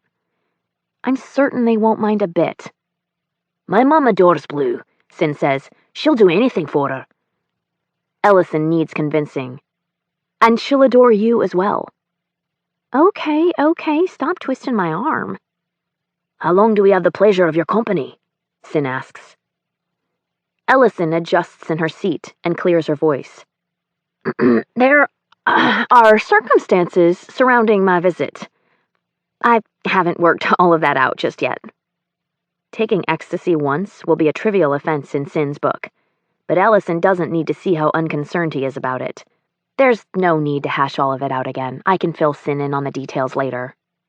Blue tells me she'll be on bed rest. She's going to need someone with her around the clock, so I'll stay as long as she needs a caregiver. No, that's the last thing I need. You're here to be my sister, not my nurse. We can hire someone to do that. I'm your sister, and I'm a nurse. It's silly to hire someone you don't know when I can take care of you. Think it over before you immediately say no. Who am I kidding? She isn't going to take no for an answer. Sin interrupts. All right, then. I'll have Jamie take you to Agnes's to gather your belongings, and then he'll drive you to my parents' house. Oh, Jamie. She looks dreamy-eyed. Can't say I'll mind being stuck in a car with him again. She need not go there. Don't get any ideas. He's all wrong for you. He's hot. That's never wrong. What does he do? And here we go. He's a doctor. Last year of specialty training in emergency medicine. Jamie fits Ellison's type perfectly. Handsome doctor. so I can predict this is going to be trouble. Don't even think about it. Why not?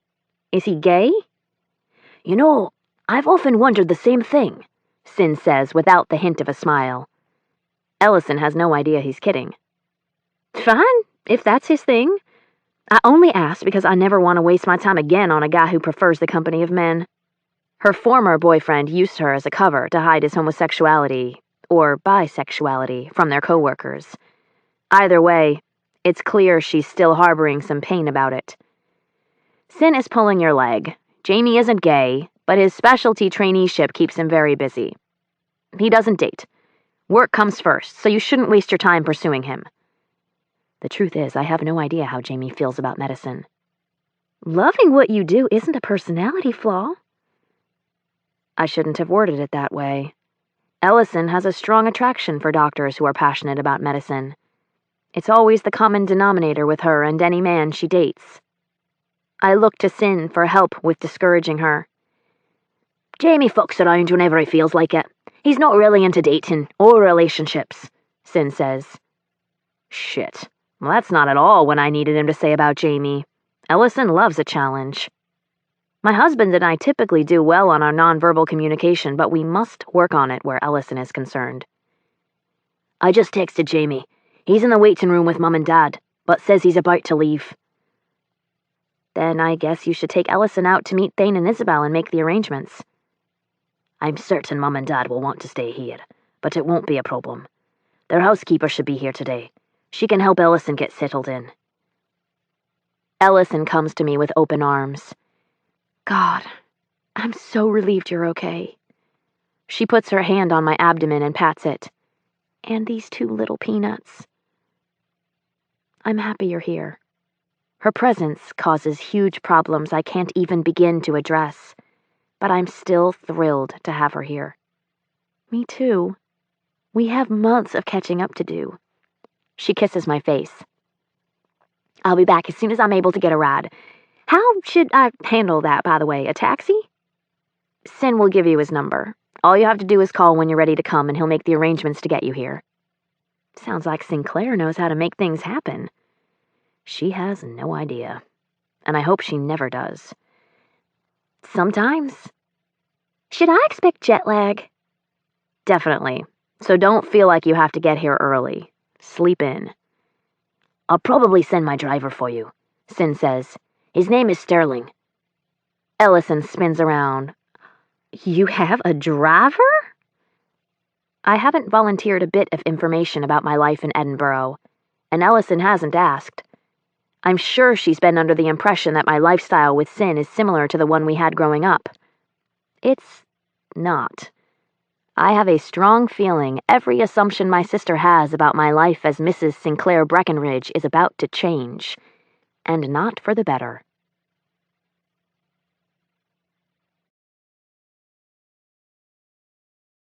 Chapter 6. Sinclair Breckenridge.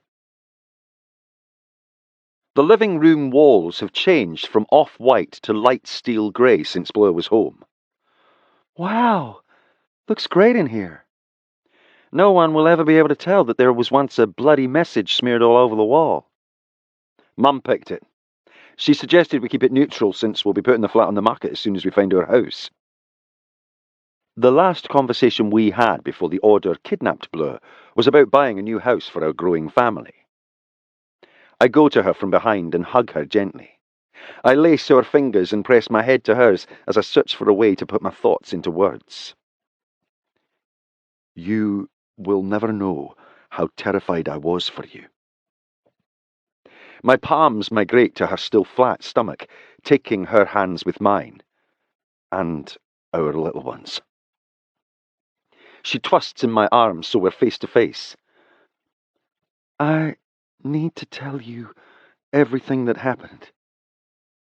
She isn't aware that I already know what Torrance tried to do to her. Your doctor told me about the findings of your exam.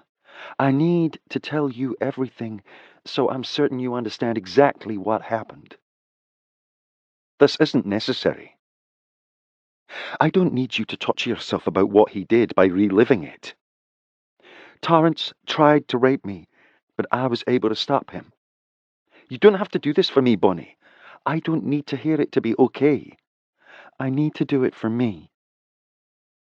She tugs on my hands, leading me to our sofa. We struggled for a minute. He was really weak, so I easily got him into a chokehold. It was almost too easy. The man had no upper body strength. I was literally only seconds away from choking the life out of him when his men came into the room and stopped me. As you can imagine, he was pretty pissed off, so he told them to beat me. The anemia from the pregnancy weakened me, so I wasn't able to fight. All I could do was curl into a ball on the floor to try to protect our babies. I hope she isn't feeling as though she didn't do enough, or that I'm disappointed. You survived, and you kept them safe. You did what you could, and they live because of the way you protected them. I know I had no other choice, but I needed you to know that as well. Bonnie, I know you'd give your life for these babies, just as I would. Never underestimate my opinion of you again. I am not a bit sorry you took his life. Neither am I. And that is why we make the perfect couple. I'm not the forgiving kind, but that's even truer when it comes to someone hurting my family. I get up. This time it's me tugging on her hands. Come. The doctor released you to home with the stipulation that you'd remain on bed rest, and you agreed. He said modified bed rest. There's a difference. Brief showers and quick visits to the toilet is what he said. This is neither. I'm fine, Breck. Like it or not, she can get ready for me to be on guard. She will do as the doctor advised as long as I'm around. You are, but we are not taking any chances until the tear in the placenta is healed. I suppose I have no choice but to allow you to be overprotective after this week's events. Damn right. And I suppose I'll allow you to believe you have a choice. Ah, Mr. Breckenridge is a witty one today. As is Mrs. Breckenridge. She comes to a stop at the office door and peeks in at her wall of suspects. I'll need to solicit Deborah's help with the investigation since I'll be out of commission for a while. I think that's one of the better ideas you've had in a while. How do you feel about temporarily turning the office into a bedroom for Lainey, just until she figures out what she wants to do? My actions had a direct domino effect on Lainey's life. I killed Jason, which led Torrance to rid himself of his wife and take Lainey as a breeder for his next heir. Although he was the one who abused her, I harbour guilt about the things that happened to her. I can't turn her away. I think that's a very good idea, Bonnie. Honourable and generous. We enter our bedroom, and Blur releases a long, drawn-out, "Oh." She goes to the bed and picks up the two Scottish teddy bears I have left for her.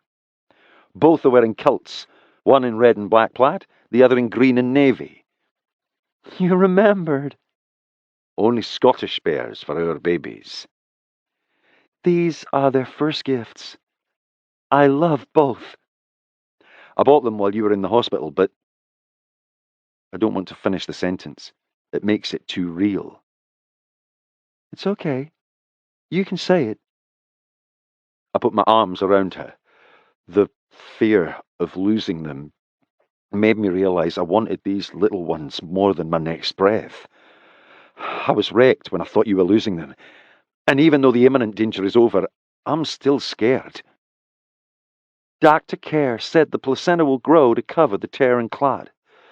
The problem will mend itself as long as I keep my activity to a minimum.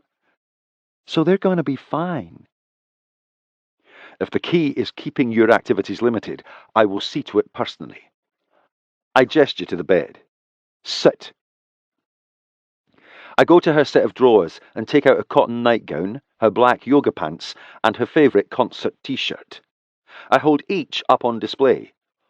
Which do you want, my lady? The yoga pants, since I probably won't get to wear them much longer. You think you'll outgrow them soon? I have no idea what to expect with one baby, much less two. But I'd think twice the babies means growing twice as big. I need to replace the pregnancy book I bought for one about twin gestation. I turned 7 weeks today, so we should read it tonight. Make a bedtime ritual out of it. I like that idea. It's a date.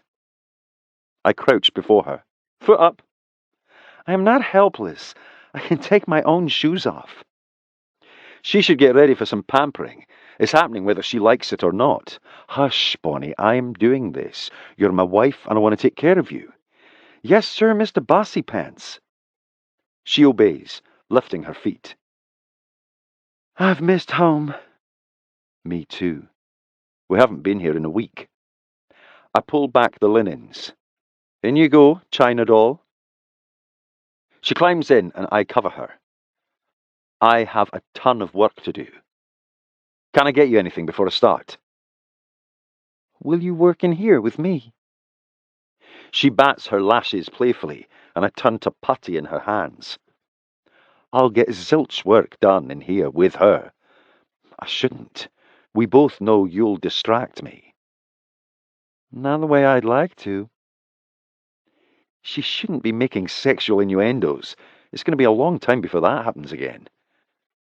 Not the way I'd like you to either, but it'll wait.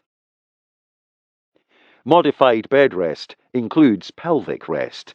That's medical terminology for no sex. Hello, abstinence.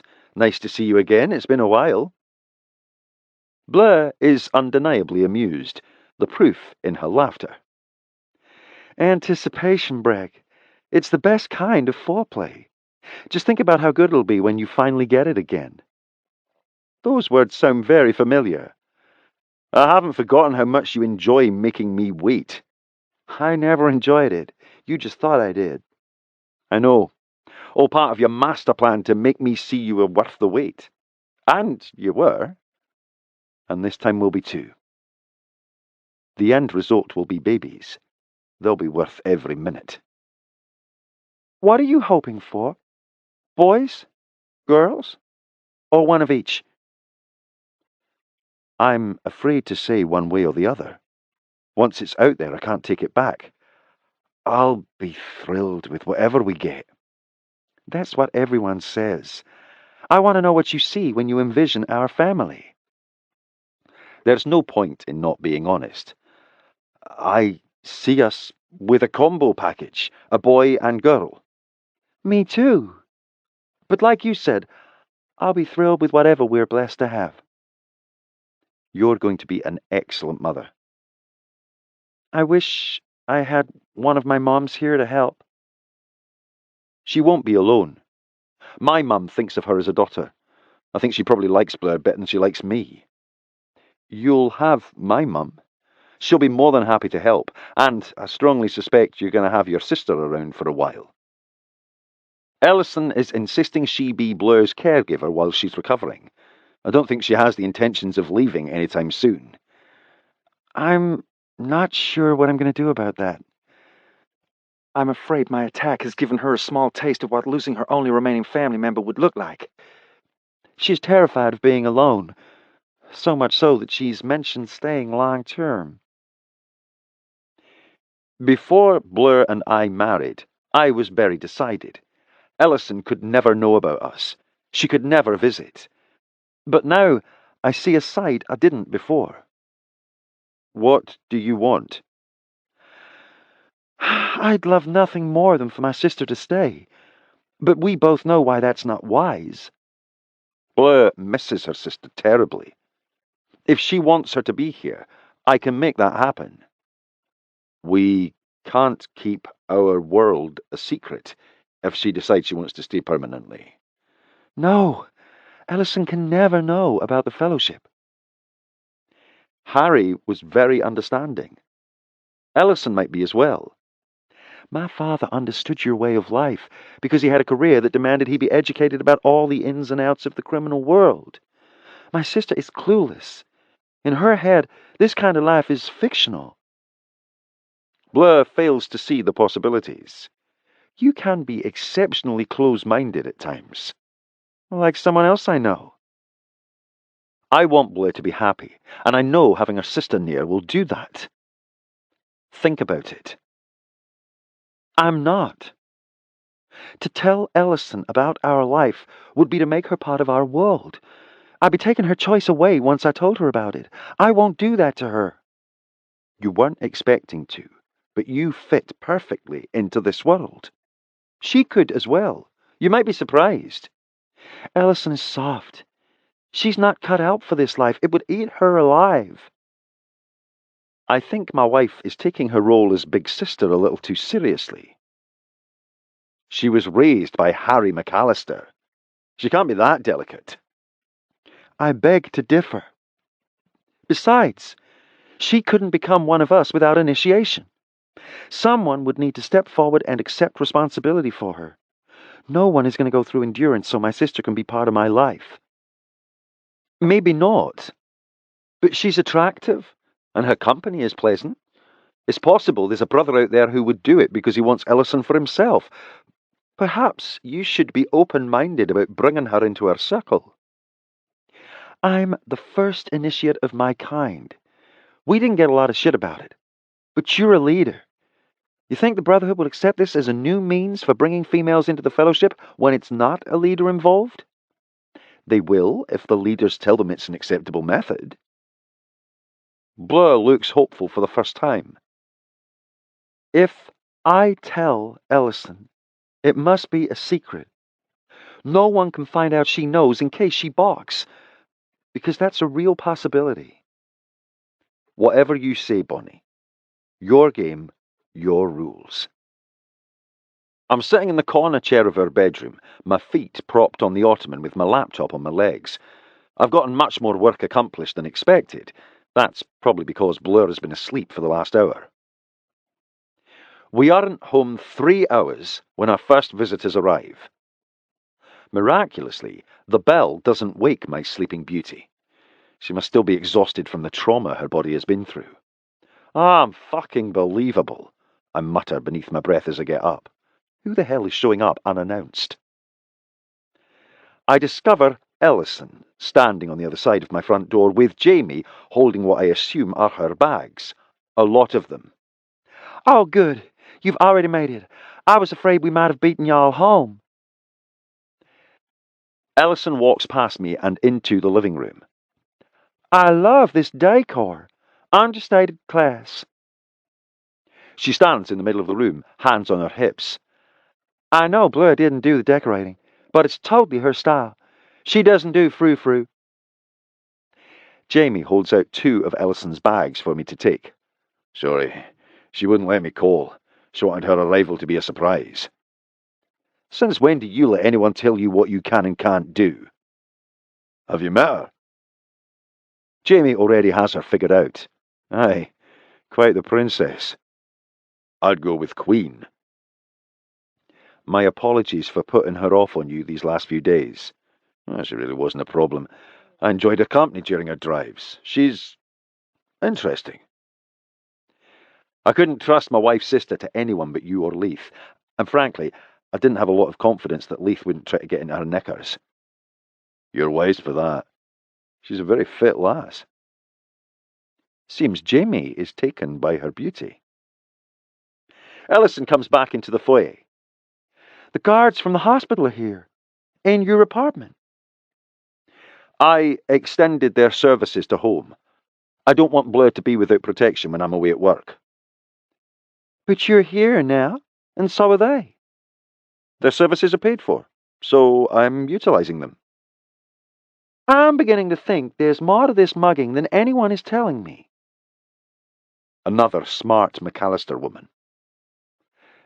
The mugger took Blur's purse, so he knows where we live, and this area of Edinburgh is known for being occupied by wealthy residents.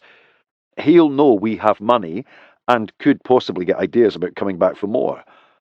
I'm not taking any chances where Blur's safety is concerned. Well, that makes perfect sense. Looks like you can afford it, so why not? Ellison reaches to take her bags from Jamie. I can get them. That's all right. I don't mind taking them to the guest room for you. Thanks. Ellison grins and points at Jamie's back as she follows him. She fans herself and mouths, "Hot." Ellison spins around in the entrance to the hall. "Is Bleu in bed?" "Aye. She's been asleep about an hour." "Then I'll work on getting settled in while she's napping. You'll let me know when she wakes?" "Sure." Jamie returns from the guest room alone. "All right. She's all yours, mate." "Again, I appreciate you taking care of her for us." I think he may have enjoyed it. "Like I said, she was no problem." I motion for Jamie to follow me into the living room so Ellison can't overhear our conversation. Thank you for being sensitive to the fact that she knows nothing about the Brotherhood. "I gave no thought to you marrying Bleu, but now I see why a marriage outside of the Fellowship is discouraged. It can become a problem quickly. That's going to be a difficult charade to keep up." "It'll be all right for a short time, but Ellison has expressed interest in staying long term." That poses a bigger problem. How do you plan to handle that?" I sit, and Jamie joins me. I'm hopeful it's a signal he has interest in Ellison staying. We can't hide the Fellowship from her if she stays. Blur is considering telling her about us. "How would you pull off bringing a second American into the Fellowship?" He's right in assuming it would need to be handled in a diplomatic manner. My wife's love for her sister won't cut it. The same way I brought Blur in. Initiation. If she stays, I'm confident the right man will step forward and volunteer. Jamie's never been in love. He doesn't understand that it has no limits, but I want the idea in his head so he can think about it. A man will go to hell and back for the woman he loves. Trust me, I know what I'm talking about. "I wouldn't know. I can't think of a single woman within the Fellowship I'd consider dating, much less claiming or marrying." He should broaden his horizons. Well, there could be a new prospect soon. "Why would I consider Ellison when I know up front that being with her means getting the hell beat out of me?" You can't understand now, because the feelings aren't there. But when they are, it changes everything. There would be no doubt in his mind. "You forget I saw what Ferguson did to you. Some tingly feelings labelled love aren't going to make me unsee that." I hardly even remember the endurance now. It wasn't so bad. Bullshit. I have something interesting for him to consider. Think about this. No other brother has ever had Ellison. Whoever gets her would be the first and last. He crosses his arms and sits back, grinning. I doubt any of us would be her first. I'm about to blow his mind. I wouldn't be so sure about that. Bleu was a virgin. He shakes his head. You're a fucking liar. I hold up my palm. Swear to God, I am the first and only man to ever have my wife. A fucking virgin? I didn't think those existed anymore. Neither did I until she came along. Seeing you happy with Blur gives me hope. It's all in finding the right one. Your Mrs. Breckenridge is out there, you just have to find her. It feels great to be home in my own bed with my husband by my side. Agreed. It's nice to not have your nurse standing over us, bitching that I must get out of your bed. Blur lies beside me, her hands clasped over her tummy. Read to me? I love listening to your accent. Like my Scottish brogue, eh? It's hard. I clear my voice and read the growth and progress for week 7 from the pregnancy book I bought Blur when we found out she was pregnant. I am amazed by the changes our babies are experiencing this week, and also Blur's body, specifically her breasts. I stop reading and look over at Blur's chest. I've not had the opportunity to properly inspect those. She shimmies her gown up until both are bared and looks downward. They're definitely bigger. Yes, they are. They are magnificent. I reach out and palm one. But I'm not able to enjoy their new plumpness because my eyes are drawn to the purple bruises scattered over her body. She is battered from the top of her head to the soles of her feet. It's nothing short of a miracle that our baby survived. I look away because I can't stand seeing her body like that. It's evidence of how I didn't protect her. I finish reading and place the book on my nightstand. That's it until next time. Is the weekly read about our baby's growth going to be the highlight of my week while I'm limited to bed rest?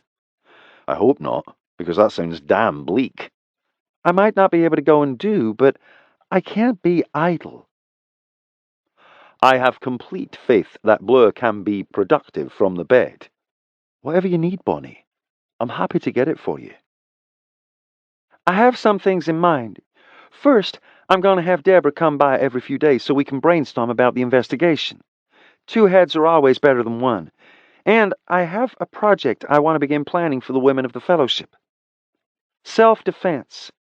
They need to learn how to protect themselves. She's expressed interest in that before. I'm happy to know she wants to execute a plan. Well, I think that's a wonderful idea. My wife wasn't born fellowship, but you'd never know it by talking to her. I don't think she could embrace this world more if she were genetically one of us. My phone vibrates next to the pregnancy book.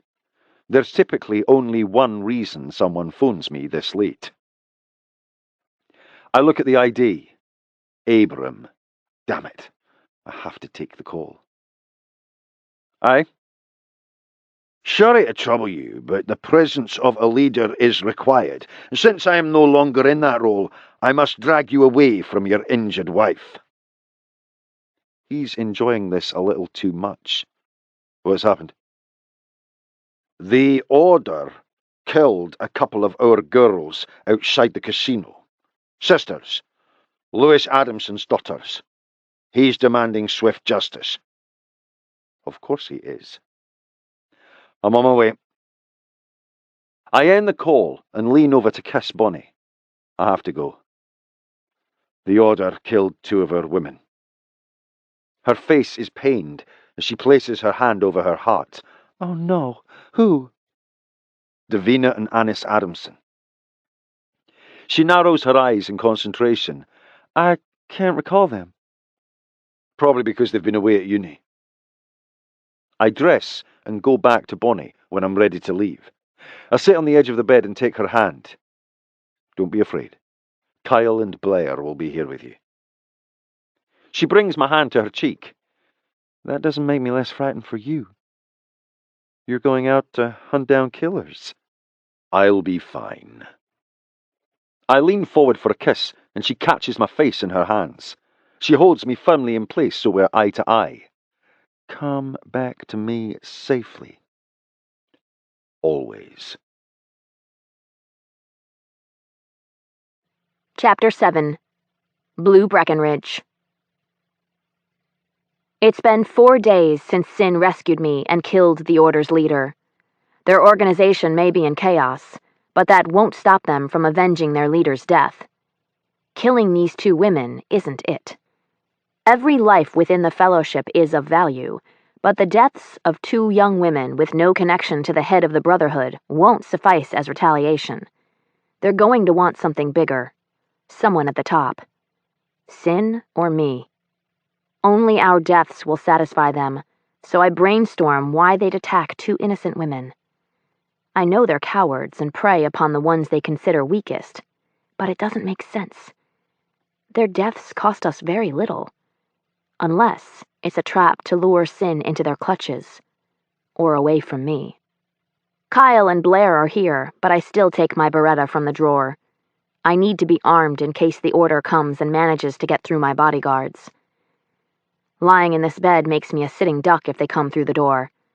I gather all the pillows from the bed and go into the closet. I make a pallet in the corner. I have Ellison to think of as well, so I go to her room. Ellie, I heard a noise. Come to my bedroom. Bring your pillow and bedspread. We bed down in my closet to await Sin's return. Why isn't Sin here? I hear the confusion in her voice. One of his clients was arrested, so he was called away. We have nowhere to run. I don't love that, but it's better than being in the open without cover. At least here I'll be able to get the first shots on anyone opening the door. I'm terrified for Sin. I pray he isn't walking into some kind of trap. Are your security guards here? Ellison asks. Yes, outside. We aren't in the closet for long when we hear gunshots. Several. My heart speeds like that of a galloping racehorse nearing the finishing line. I move to a sitting position and aim my gun for the door. I hear voices in my bedroom. Maybe Kyle and Blair? I can't be sure, so I remain still and firmly grip my Beretta. I hear Sin call out my name. Bonnie, not Blue. Sin. He swings the closet door open and I rush into his arms. My gut told me to come back to the flat to make sure you and Ellison were safe. I heard shots. There was an intruder. We presume it's the mugger. He doesn't have to explain further for me to understand. Kyle and Blair are taking you and Ellison to my parents' house. I look at Ellie. Pack a bag quickly. I wait until she's gone to ask what happened. Kyle and Blair just killed 3 order members. My gut feeling was right. They were coming for me. I think Annis's and Davina's murders were intended to draw me away from you. I feel horrible. Those poor women. They died as part of the Order's plot to take me again. That's why it's important for their father to know that I'm personally avenging their deaths. Now, not later. I don't like him leaving me again, but I understand why he must go. It's his place to avenge the wrongs against our people. That makes me proud. Deborah and I have had a productive meeting, despite it taking place in my bedroom. We've narrowed the suspects of my mother's murder to 3. The mystery isn't solved, but I feel us nearing the end of the tunnel. It's the same feeling I'd get when I was on the edge of closing a case. Deborah points to my violin on the dresser. You play? Yes, and more often since I'm confined to this bed. I have become well practiced the last few weeks. With Sin's help, I've mastered Amanda. Sin plays as well. She laughs. I definitely wouldn't have pegged him for a violinist. Few do, since it doesn't go along with the image he's created for himself. Deborah scoots to the edge of the chair as though she's preparing to leave. Same time next week? Yes, but before you go, I'd like to discuss an idea I'm kicking around. She settles back into the corner chair of my bedroom, propping her long legs on the ottoman. Sure. Deborah is tall and slim with shoulder-length brown hair. Not a bit of gray. She reminds me of Katie Seagal, not in her Peg Bundy days, but her badass Gemma role on Sons of Anarchy. Would you be interested in teaching self-defense classes with me for the women of the Fellowship? You gonna teach from that bed? I probably would if I could. That's how strongly I feel about it. I'll have another ultrasound in 2 weeks. I'm confident I'll be taken off bed rest if everything looks all right. I'd really like to get rolling with these classes as soon as possible. If I can prevent one woman from being harmed by an assault, then it's worth every bit of work and effort I invest. But I can't do it on my own. I'll need an able body to do the physical part. I'd pay you well. Deborah smiles for a moment before responding. This life suits you. I wish Harry were here to see the person you're becoming. Her words surprise me. You think he would be proud? Damn sure do. And I am too. I'd love to help you. Just tell me when and where and I'll be there. I've already put a lot of thought into this. We have a small warehouse currently not in use. I think Sin will let us turn it into a gym. You have it all planned out.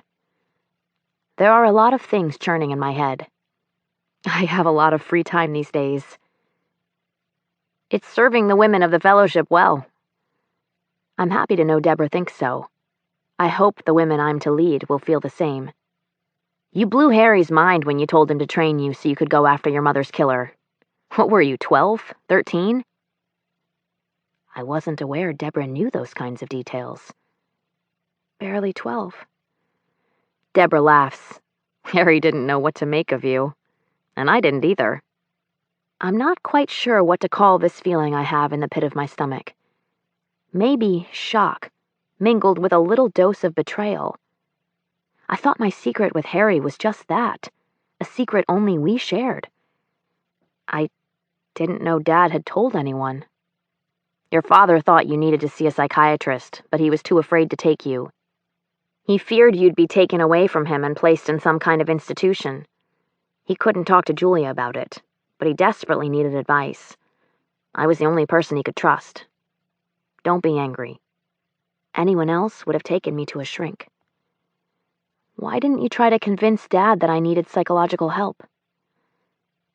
Someone murdered your mother and then left you for dead. I don't think anger and a drive for retaliation are irrational reactions. It's not as though you asked him to teach you how to kill an innocent person. I saw it as another form of justice. Realization hits me. You encouraged him to train me? Yes. Harry and I made a lot of decisions together about the proper way to train a young girl. Deborah has kept up with me all these years. It's all so clear now. I've watched you from afar for a long time.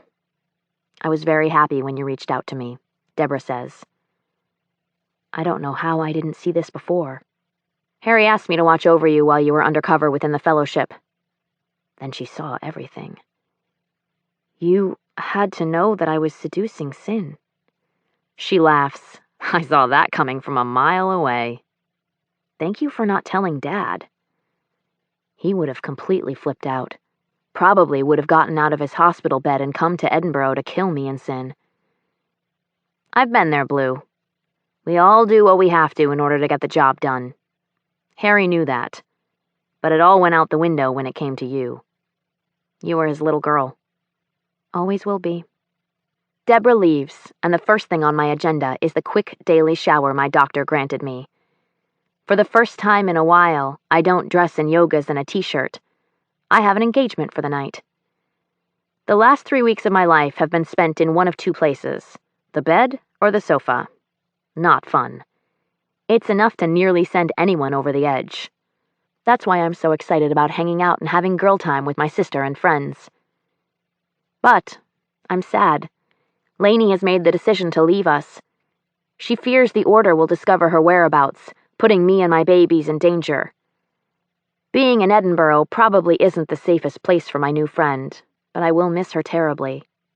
At least Sin was able to negotiate a safe place for her in Dublin with the Guild. That means I'll still be able to see her. Sin is such a sweetheart. So thoughtful. He has arranged a girls' night in with my friends during his fellowship meeting this evening as a going-away party for Lainey. He bought 4 bottles of wine, plus a sparkling grape juice for me so I don't feel left out. He even arranged for Agnes to prepare hors d'oeuvres for us. He's so good to me. And patient. I'll need to find a way to thank him for his thoughtfulness.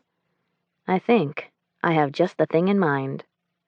Of course, I'm only allowed to move from lying in bed to lying on the sofa, but I'll take it without complaint. I've missed Westlyn and Lorna and our weekly girls' night out to the casino or to dinner. They're the ones I turn to when I need to giggle and have girly conversation. Female friends. Something I've never had before. But I consider them my best friends aside from Ellison. I feel like I've missed a lot over the last few weeks, so I'm excited to catch up with what's happening in their lives.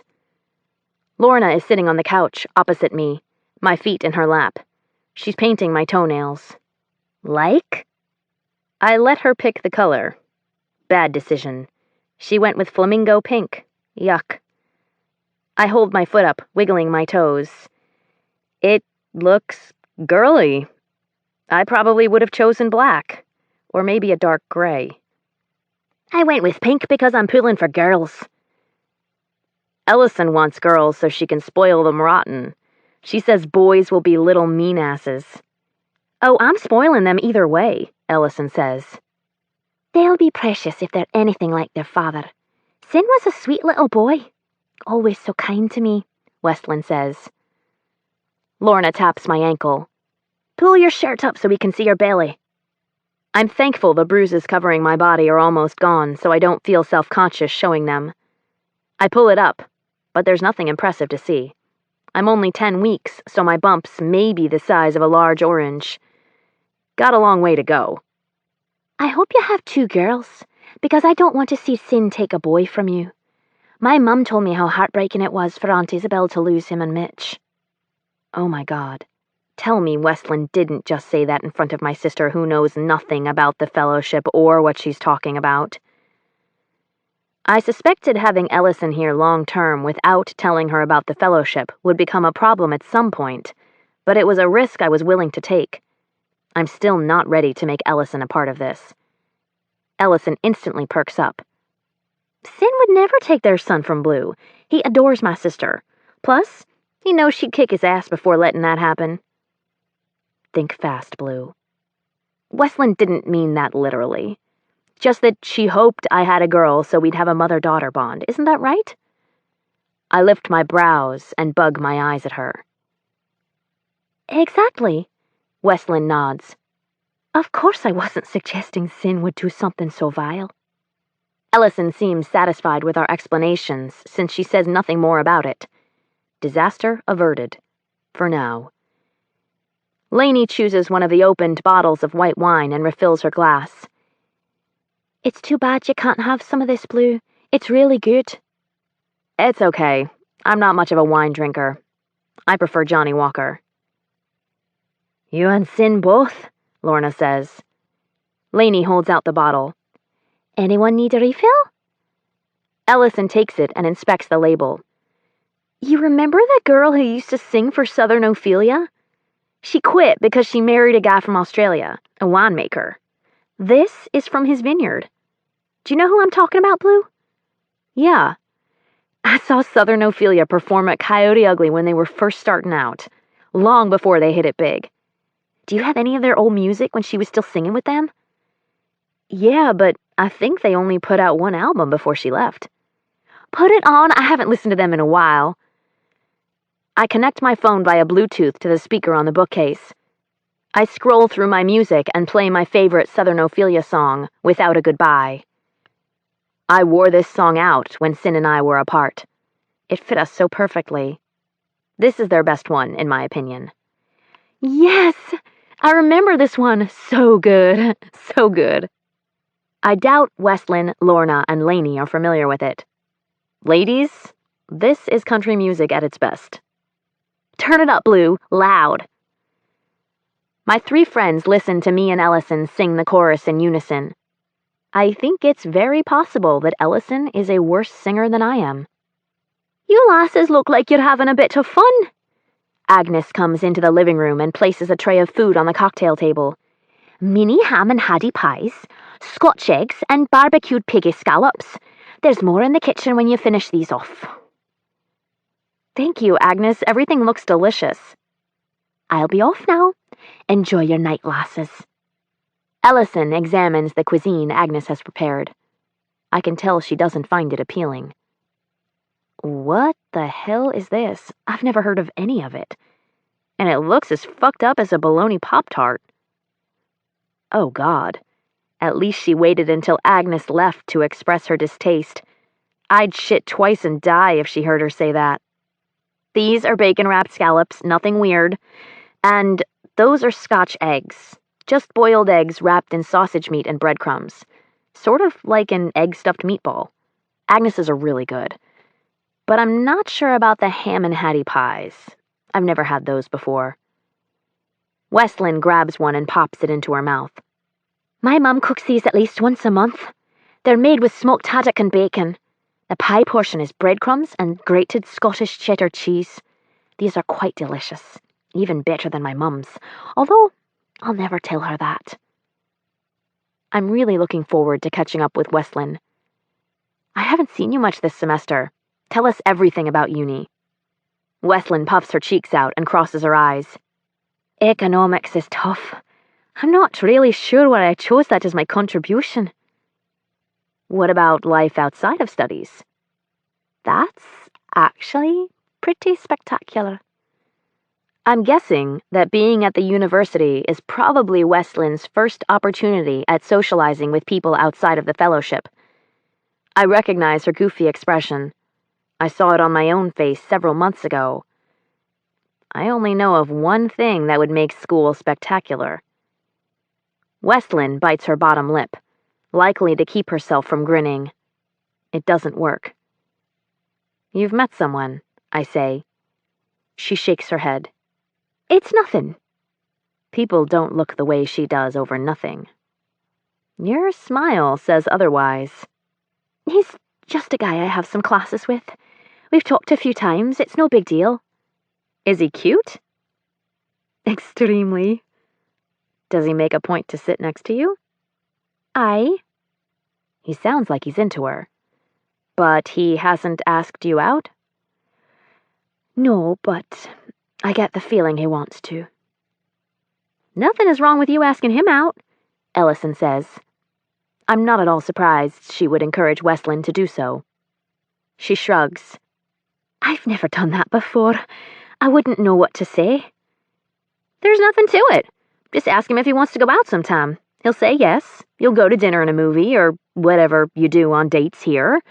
Then you'll find somewhere to fool around, Ellison says. Westlyn is all giggles. I haven't fooled around in a guy in so long, I probably wouldn't remember what to do. Lorna grabs one of the reds for a refill. I bet it's been longer for me than any of you. Westlyn cackles loudly. I don't know about that. Can you top 8 months? And it wasn't even full-on sex. That's been over a year. I can't, but I'm at 5 months. That's a record for me. Definitely the longest I've gone since I've started having sex. I'm miserable, Ellison admits. Westlyn laughs. Then I'm still winning. Not for long. Can someone give me a drum roll, please? Lorna says. Ellison leans forward and taps rapidly on the cocktail table.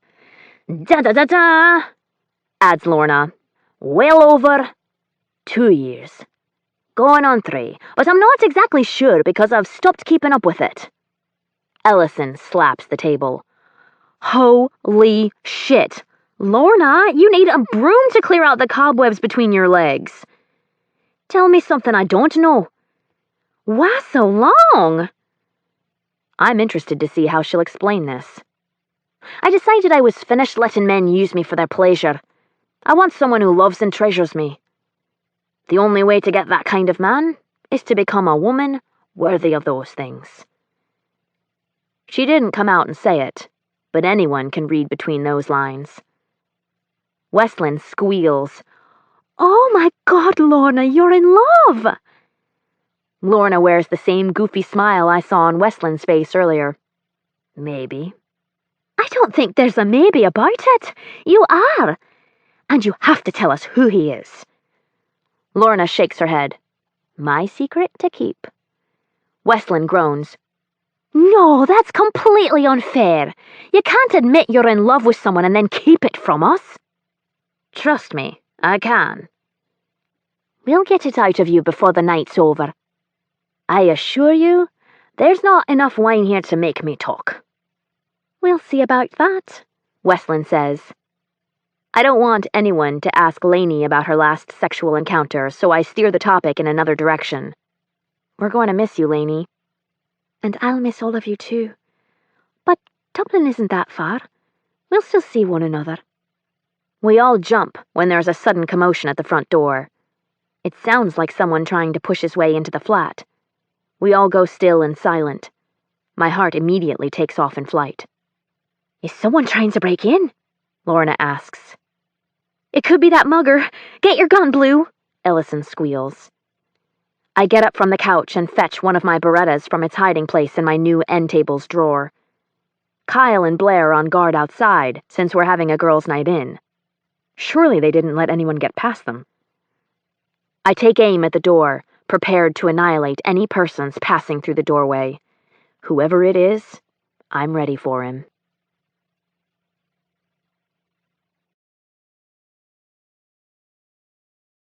Chapter 8. Sinclair Breckenridge. My father steps onto the rostrum located at the back of the pub. Thank you all for coming tonight. My son and I called this meeting so we might discuss future dealings with the Order. I'm going to ask Sinclair to step forward and take the lead. As you all know, Torrance Grieve kidnapped and beat my wife until she almost miscarried our child, your future leader. Low murmurs spread throughout the room. I'm sure there's a lot of speculation about the other things they may have done to Bleu.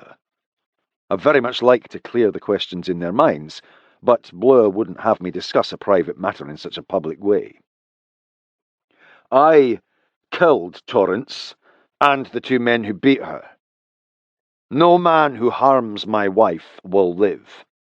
The brothers erupt in a cheer. Torrance has no successor, so the order is without a leader. Should they appoint one, he will not have been properly trained. He'll be inadequate for the job. That places their brotherhood in a weakened state. There is no better time for us to make a strike against them. What about numbers? Those haven't changed, a brother calls out. It's a legitimate concern, since the order is bigger than we are. That's one of the topics we brought you here to discuss tonight. You're all aware of our new alliance with the Guild from Dublin. The Order has a firearms customer our Irish friends would very much like to make their own. But, like us, the Guild is smaller in numbers, so they have asked for our help. Leith stands in the corner, arms crossed. Why should we stick our necks out to help a new alliance that hasn't yet proven its loyalty? Good question. Because we need them as much as they need us. Together, we can wipe out our enemy. It's a beautiful plan. The Guild gets the buyer they want. We get all of the Order's remaining business associates. But, most of all, we get the joy of destroying them, which means they no longer attack the women of the Fellowship. Leith should understand this. He saw them go after Lorna and Greer at his pub. No one's wife, daughter, or sister is safe. They need not think they are. If you believe my wife is the only woman in danger, you're wrong. It could have just as easily been yours they took, had the circumstances been different. They won't stop using that tactic against us, because they know we won't retaliate using the women from their brotherhood. You're asking us to go to battle, Hughie calls out. Not battle. As your leader, I am telling you it's time to win the war and be done with this. The room hums with low murmurs as the brothers talk amongst themselves. When will we do this? Leith asks. My father and I will be meeting with the leaders of the Guild over the next several weeks. We want everything to align perfectly, so you shouldn't expect this to happen soon. You can anticipate a few months of planning to ensure everything falls into its proper place. Won't we be giving them time to recover from their loss and become stronger if we wait? It takes years to train someone to lead an organization the size of the Order.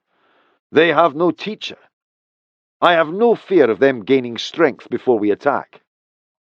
I look around the room. Other concerns? The discussions last nearly an hour, ending on a positive note. You are our trusted leader, and we will follow you to the death. I stand on the rostrum looking over my men spread throughout the pub. They're punching their fists into the air while chanting, "To the death!" My men are loyal, just as I expect. Then I declare this meeting adjourned. Though the meeting is over, I can't go home. Blur is having her girls' night in with her friends. I don't want to ruin her fun. I sit with Leith and Jamie in our usual spot, but tonight Mitch has joined us. You did a fine job of getting the brothers fired up. I haven't seen them that excited in years, my brother says. Well, it's time their fires were stoked. You killed Torrance Grieve. They have nothing but admiration for you. They'd follow you into hell if it's where you led them. Greer doesn't come by to take our order. She simply appears with her usuals. Johnny Walker, Black Label, Ballantines, and 2 Guinnesses. Anything else I can get you? I think we're all good here. Jamie waits until Greer walks away to ask why Lorna isn't serving us. She asked off for the night, Leith answers. None of your lasses are ever off during fellowship meetings, especially your head barmaid. Your rule, Jamie says. Leith shrugs. She had something she wanted to do tonight. Did she suck your dick to get you to go along with that? Mitch says. Lorna once had a reputation for such things, but she isn't like that anymore. Shut up, Mitch. I wait for Leith to come to her defence. I can't say I'd be disappointed if he punches my brother in the face for a comment like that. Yeah, and she sucked me off good too. She's the champion of deep-throating. You should have her do you sometime. I don't understand why Leith is going along with Mitch's arseholery where Lorna is concerned. Fucking liar. Lorna didn't suck anything. She's one of my wife's best mates. Bleu wanted her at their girls' night. Leith couldn't refuse the request of his leader's wife, even if Lorna is his head barmaid. Leith and Mitch have pissed me off. You're both dicks for talking about her that way. I'd make you apologise, but then she'd know what you said. That would only accomplish hurting her, and I won't do that. Damn sin! Are you in your period or what? The two of them are laughing at me. Fuck both of you. Don't get pissed off. We were just bullshitting. Leith didn't sound like he was bullshitting to me. Actually, I thought you were serious about Lorna sucking you off, Mitch says. Jamie looks as disgusted as I am by their immaturity. You're both arseholes. Greer comes by to check on us. Anyone need anything? Leith glides his hand up the back of Greer's thigh until it's beneath her skirt. Not right now, but maybe later. Just let me know. I'm here to serve you. Leith watches her arse sway as she walks away. I'm reminded of the way he did the same with Bleu when she worked for him. It pisses me off all over again, remembering the way he once put his hands on my wife. Do you fuck all your barmaids? Jamie asks. I do if I feel like it. He's full of shite. I know for a fact that he doesn't shag Lorna. Jamie changes the subject. I'm grateful. I don't want to hear Leith and Mitch's bullshit anymore. What's going on at your place tonight? Lainey is leaving in a few days. I secured a place for her with the guild. I thought tonight would be a good time for the lasses to get together before she goes. If my sister is involved, they are painting their nails and talking about sex. Guarantee it. If so, they're doing those things while drinking plenty of alcohol. They're probably steaming. I left 4 bottles of wine for them. There are 4 single women, 3 of whom I'm not related to, drinking lots of alcohol at my brother's place. They're talking about the sex they aren't having but would like to. That's where we need to be. Not here talking about who is or isn't sucking Leith off. That's probably the brightest thing Mitch has said all night. Think Bleu will mind us crashing her party? I suspect Jamie is eager to see Ellison again. It's been a while. My drinking companions are eager to see Bleu's friends. I shouldn't stand in the way of potential matches, since that is part of my job as leader. I guess we can find out. 1 hour and many drinks later, I'm at home knocking on my own front door. The 3 numpties with me are drunk and looking for female companionship. I'm fairly certain they'll be out of luck. I'm the only one who'll find a playmate tonight. Instead, make that a mate, since very little playing has been going on for the last couple of months. No answer at the door. Well, they probably can't hear us if they've had all that wine I left for them. I beat on the door again. Why are you knocking? I have no idea. This is my flat. I should just walk in like I own the place. 'Cause I do. I turn the knob, but it's locked. I don't have my keys. I ring the bell. You should know now I am blaming all of you if Bleu gets pissed off about this.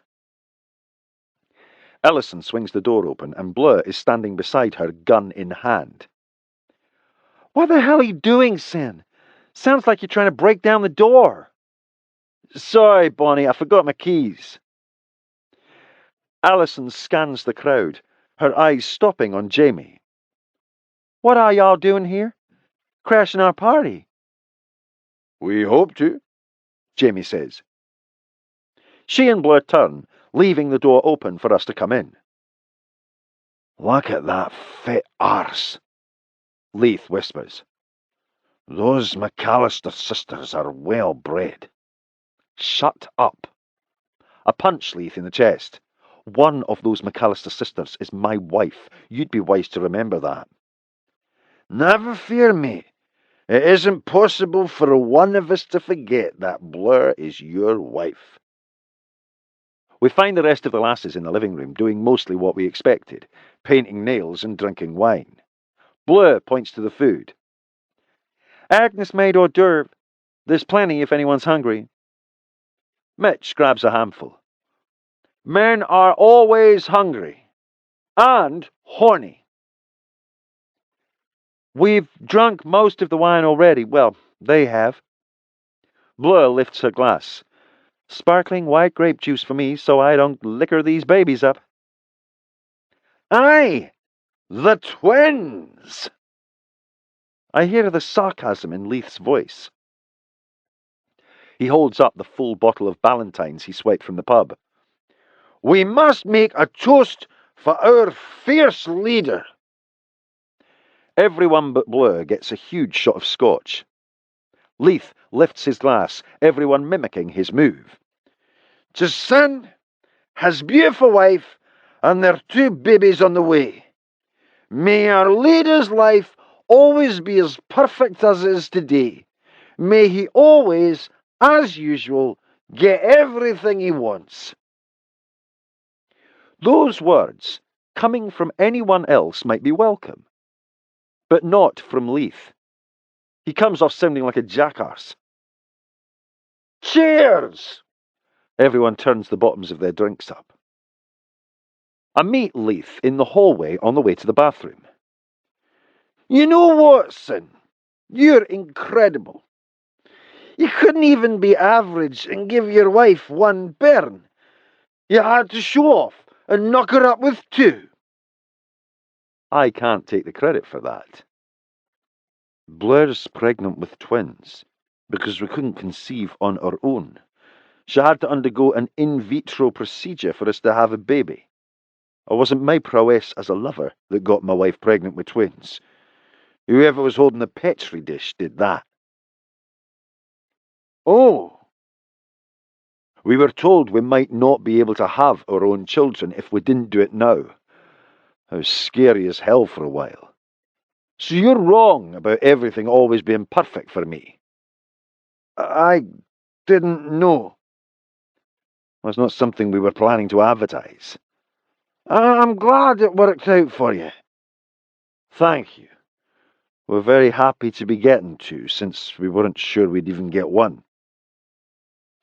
Leith gives me a half-hug slap on the back. Congratulations! You'll be excellent parents. I mean that. My mates are steaming, but the lasses are even further ahead. They started drinking hours ago, and now they've added scotch on top of their wine. They're going to feel like shite tomorrow. You look tired, Bonnie. I am. Would it be terribly rude to leave them and go to bed? No. They've drunk a shit ton of liquor. They don't care. Bleu gets up from the sofa.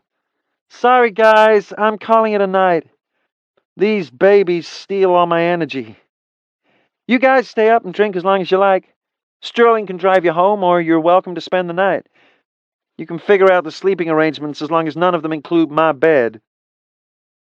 Bleu locks the door behind us. Just in case. I don't want any drunk wanderers finding their way into our bedroom. Good idea. We finish our nightly rituals side by side in the bathroom and get into bed. Want the lamp off, or are you going to read? You can leave it on.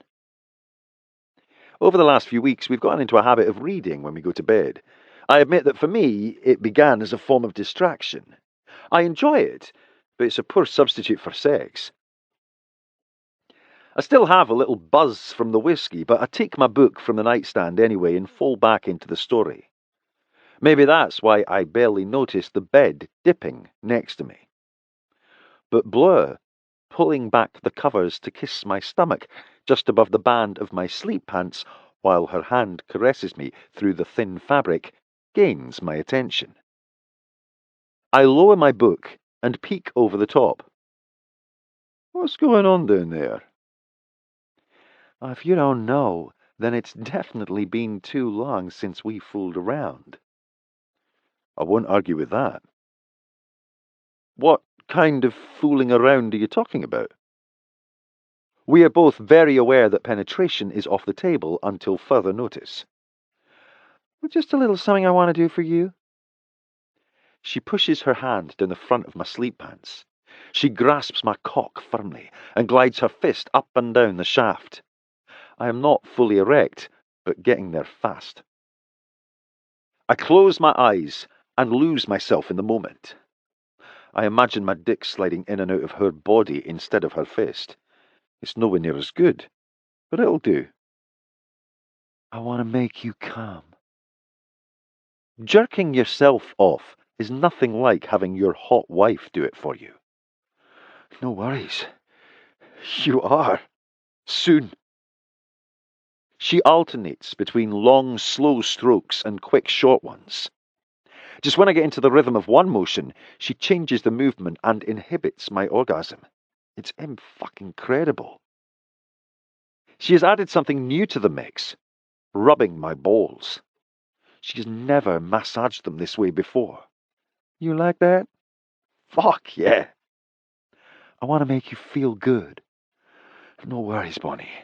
I am definitely riding the feel-good train. Want me to suck you off? I will. I was already feeling the early beginnings of my climax, so hearing her ask that is almost enough to make me blow. You have a dirty mouth tonight. It could be dirtier. She leans over and licks my shaft from base to tip before sucking the head into her mouth. Damn it! I would love nothing more than to feel her mouth all over me. But there's no time. I tense, trying to hold back, but it's no use. This feel-good train is about to derail. Oh, stop, Bleu, I'm about to come, right now. And I do. Barely a second after putting my hands on the sides of her face and pulling her mouth off my cock. That was close. Another second, and I think I would have gotten off in her mouth. I'm sorry. I should have had you to stop sooner. But it felt so damn good. One of these days, I'm not going to quit when you tell me to. I don't want that. And she needs to understand why. I rub my thumb over her bottom lip.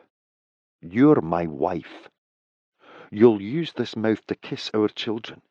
It's not a receptacle for that. She kisses the pad of my finger. I don't like that other women have done pleasurable things for you that I haven't. It bothers me.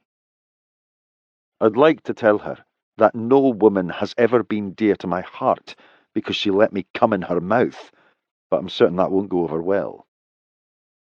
I set you apart because I hold you in a different regard than other women. You're very special to me, and this is one way I treat you as such. Bonnie will never be just another woman to me.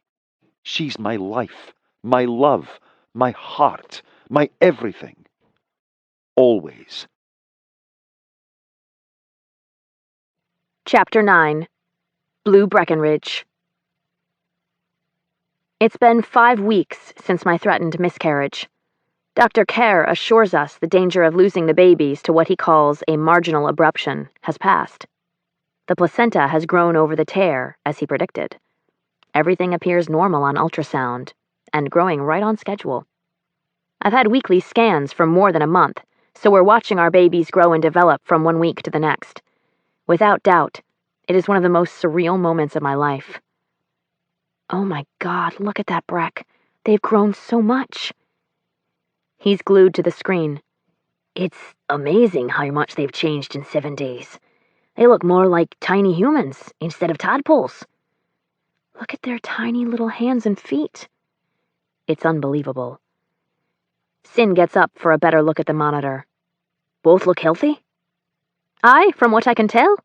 We should be able to determine their genders in a few weeks, maybe not that long. We haven't talked about finding out. That seems really soon.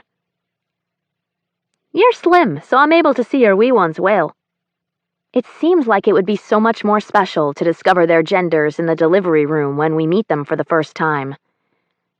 I'm not sure I want to know what they are. How do you feel about being surprised? I assumed we would find out, so I haven't considered the alternative, Sin says. I think the element of surprise ×2 would be so much fun. We have time to think it over. I'm not sure Sin's on board with me on this one. Dr. Kerr wants to see the results of the ultrasound before your exam. I'll dictate a report for him now and send it over as soon as possible so we can get you out of here at a reasonable time. Leave your bottoms off in case he needs to do a physical assessment. Ugh. I love coming to my appointments so I can see my babies, but I hate the exam part. And I don't think Sin is excited to see another man touch me that way, even if it is for medical reasons. I slide up the exam table to get more comfortable while we wait. I think Dr. Grabby Hands enjoys seeing you without your knickers a little more than he should. He has to check me to be sure everything is all right. It's nothing more than a job to him. He probably gets tired of looking at vaginas all day. I'm sure once you've seen one, they probably all look alike.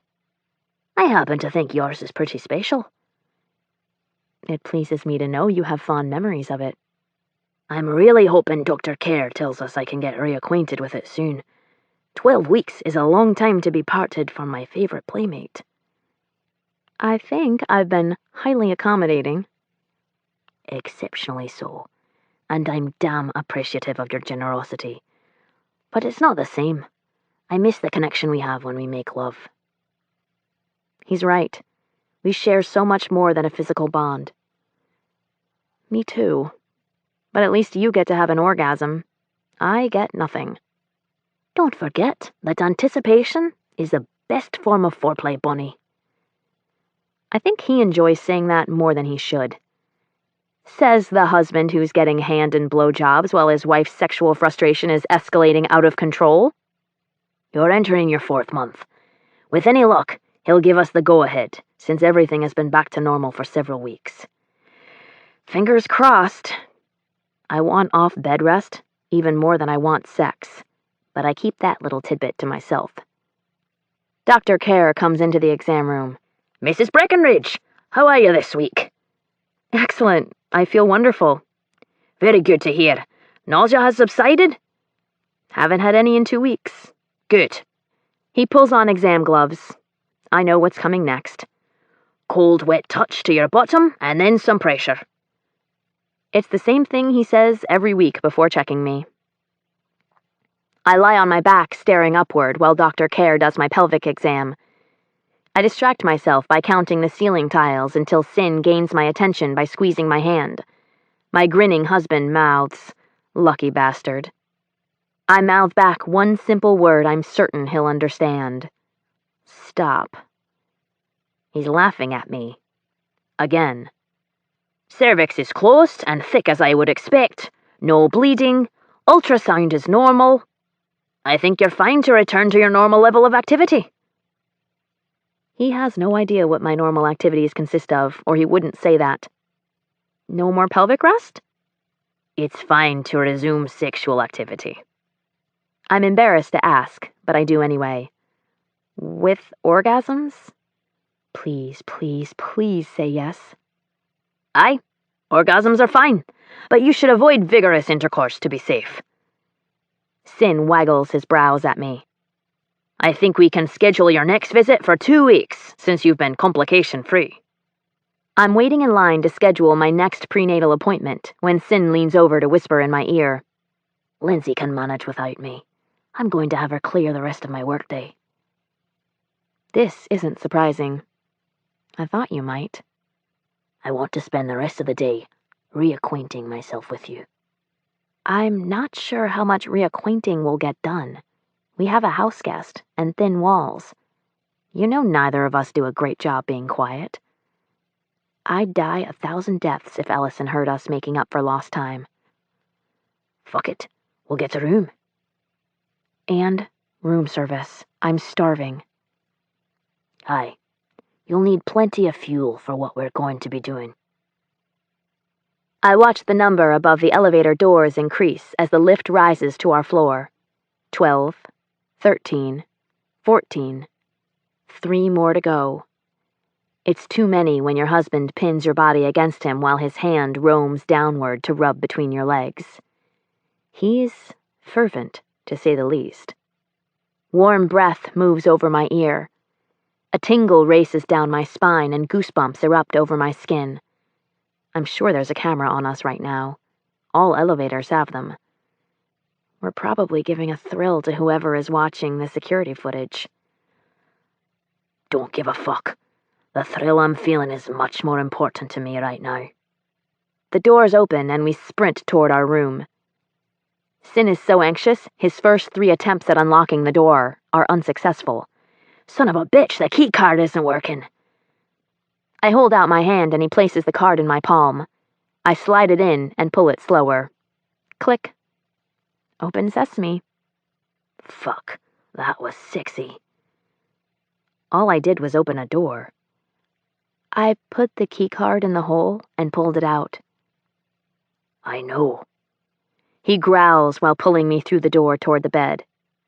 We shed our coats and go to work on all fabric barriers preventing our bodies from being bare against one another. He undresses himself while I do the same, his eyes never leaving my body. Shite. I may come before you get naked. My eyes immediately drop to the crotch of his boxer briefs. He has a huge erection tenting his underwear with a wet spot covering the tip. Don't you dare. I undress faster. More than 1 stitch pops as I pull my dress over my head. Articles of clothing drop randomly to the floor with no regard for wrinkling. I'm reaching behind my back to unfasten my bra when Sin comes to me. He grasps my panties and pushes downward until they fall to my feet. I kick them away and drop my bra next to them. I glide my hands up Sin's arms until they meet behind his neck. His mouth possesses mine as we move toward the bed. In one fluid motion, I sit and slide backwards. I lift my hair from my back and shoulders before lying down, so it's spilling around me. He loves that. I'm stretched side to side across the bed, wet and wanting, knees bent, thighs spread wide. Sin grabs my ankle and brings it to his mouth. He kisses the inner side. His hand glides up my calf to my thigh. I love your legs. I love my legs when they're wrapped around you. His mouth moves up my calf, spreading kisses in its path. These are going to get a lot of exercise chasing after 2 bairns. I'm sure they will. But I hope they get a lot of exercise tonight, keeping up with you. You'll get all the workout you want. But first, I'd like to show my gratitude for your very generous mouth during our period of abstinence. His lips trail kisses up my inner thighs. You were very good to me. Now, I'm going to be good to you. Sin crawls onto the mattress and grabs 2 of the extra pillows. You know what I need you to do. I absolutely do. He's going to wedge my bottom upward so his mouth can perform its duties to the fullest potential. He's full service when it comes to oral. Whatever you say.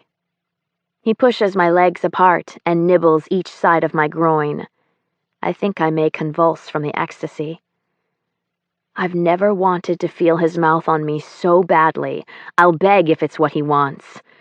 Please. Please what? I'm trembling. The teasing is killing me, Breck. No more. Please put your mouth on me before I die. His warm, Wet tongue glides up my center slowly.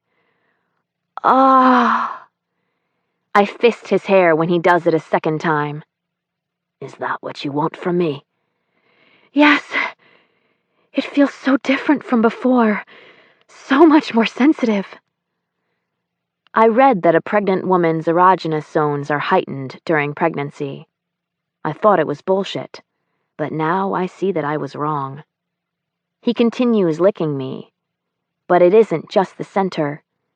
He nibbles and sucks my outer lips, teasing me before moving back to the middle. I can't stop myself from rocking against his mouth. Holy shit! He wraps his arms around my thighs and holds me still while sucking my clit.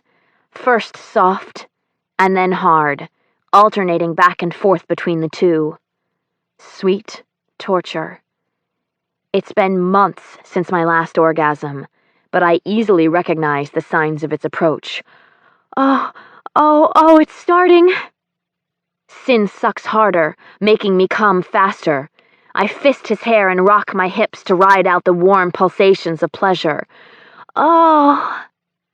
Sin puts my legs over his shoulders and my toes dig into the muscles of his back. I tense, pulling him against me even harder. I can't get enough. I crave more, need it. When I spiral down from the high, my body goes limp. My face pulsates. Euphoric waves of warmth spread down my legs and arms. My hands tingle. All signs of a magnificent climax. That was incredible. I'm boneless, unmoving. We aren't done yet. He crawls over me and kisses my face. Not even close. He pushes his body away from mine and looks down at my belly. He caresses it with his hand. Your baby bump feels like a grapefruit pushing against my stomach. You didn't have that the last time we did this. Hearing him say that is a reminder of how long it's been. It seems like forever ago. He adjusts, so he's holding most of his weight off me, using his arms. Is it too much pressure? Am I hurting you? No. Are you uncomfortable? I reach behind his neck and pull him down so our bodies are pressed together again. I'm fine, Brack. I'll tell you if that changes. He kisses me hard. I part my thighs so his erection is pushing against my entrance. I cross my ankles behind his back and squeeze him closer. I lift my pelvis and his tip barely enters me. It isn't enough. I'm desperate to have him inside me to the hilt. I really want you to fuck me. He pulls out. Not the direction I'm looking for. I'm terrified the fucking will hurt you or the babies. Not going to happen. You're my China doll. It would kill me to harm you in any way. I grab his face, forcing him to look at me. Listen to what I'm saying. I won't break. He doesn't look convinced. Okay, it probably isn't a good idea to bend me over the arm of the sofa or put me face down on the bed with my ass in the air, but we'll find what works. I reach between us and grasp his cock. I position it at my entrance and wrap my legs around him again. Ease in if it scares you. Start out slow and shallow, and build up to deeper and faster as you become more comfortable with it. He's unmoving. Please, Breck. It's safe. Dr. Kerr said we could do it, and we both want to. Making love is a huge part of who we are. We need this. You will immediately tell me if anything hurts or doesn't feel right. Absolutely. He relaxes and breathes deeply. Okay, I'll try slow. I glide my fingertips down his face. Into me, you see. He catches my hand with his and presses it against his cheek. Into me, you see. He enters me slowly and squeezes his eyes shut. Oh, fuck, you feel so good. He thrusts slowly several times. So wet and tight. I rock my hips with him slowly. I'm afraid of spooking him if I'm too aggressive. What they say is true. You don't know what you've got until it's gone. God, I've missed this. His face is buried in the bend between my neck and shoulder. All of his weight is supported by his arms pressed into the mattress on each side of my head. I'm not going to last long. I'm pretty sure we didn't rent this room with the intention of doing it once. Sin tenses and groans. It's the only sign of his climax, since he doesn't thrust deep or hard as per his usual finale. Neither of us is out of breath or slick with sweat. I wish we were. He rises and throws the covers back, patting the side of my hip. Lift. What are you doing? It feels like something's oozing out. I'm sure it is. It's called semen, and probably a lot of it since we haven't had sex in so long. He lowers himself and hovers above me, our bodies barely touching. It's maddening. I just needed to be sure it wasn't blood. I pull him closer, but he holds himself steady. I love that you're concerned for our safety, but I really hope you get over this fear soon. Forget it. I'll never get over my worry or fear of your well-being or that of our children. He kisses me quickly and rolls to lie beside me. He laces his fingers through mine before resting our clasped hands on his chest. There's so much more to us than sex, but I must admit, I've missed doing that terribly. He brings my hand to his mouth for a kiss. Me too. We lie side by side, simply enjoying post-orgasmic bliss. It's more relaxing than any pill or drink.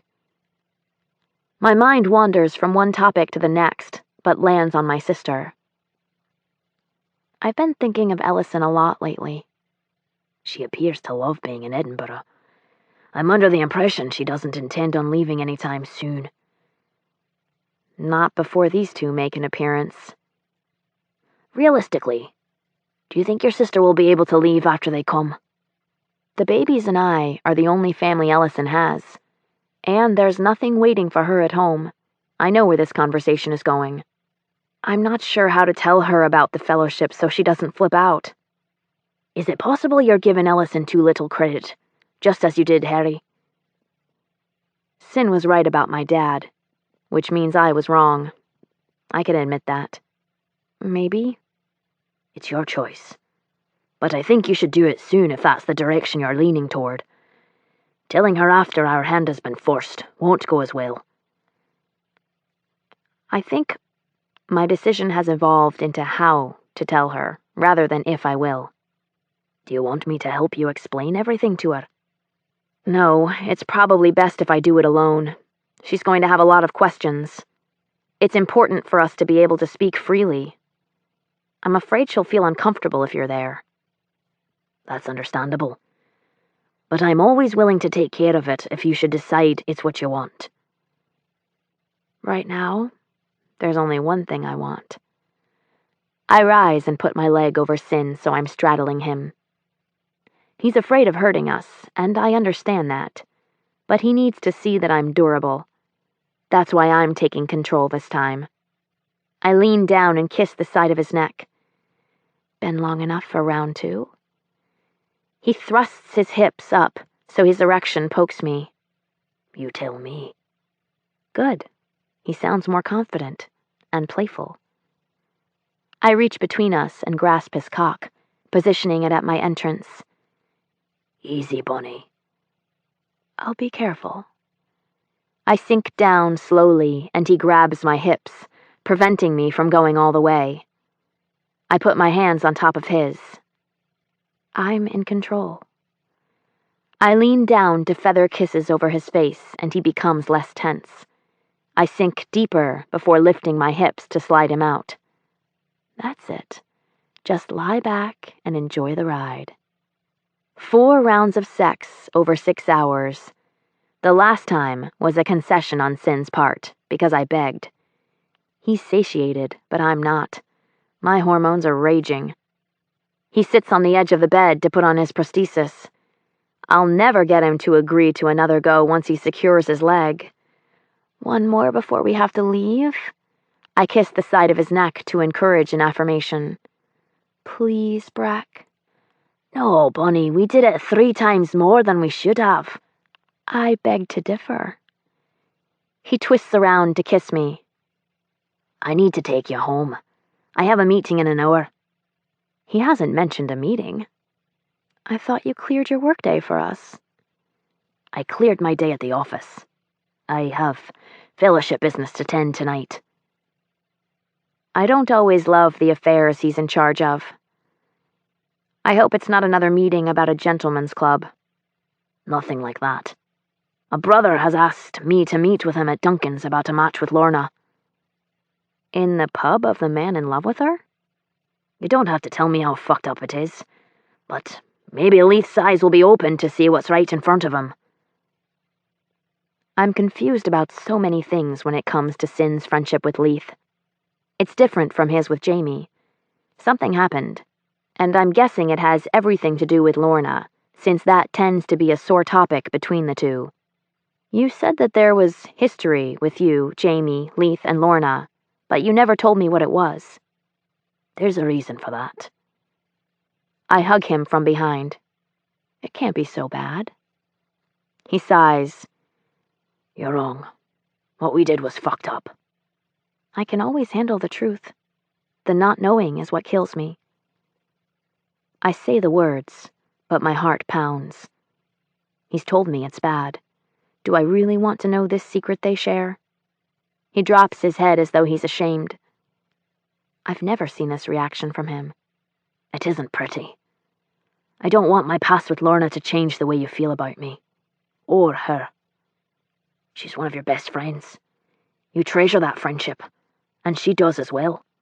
I don't want to see a problem develop between you. What's past is past. You say that now. Okay. They've had sex. It happened before me, so I can move beyond that. Can't you see that you're choosing to be loyal to them by keeping this secret from me? I'm not. I'm making the decision to shield you from something that is so very ugly. Protecting you is what I do. Never mistake that as me being loyal to someone else. My devotion belongs only to you, always. That's not how it feels. I'm a rational adult. I swear I will not hold your past against you. Leith, Jamie, and I were young and stupid.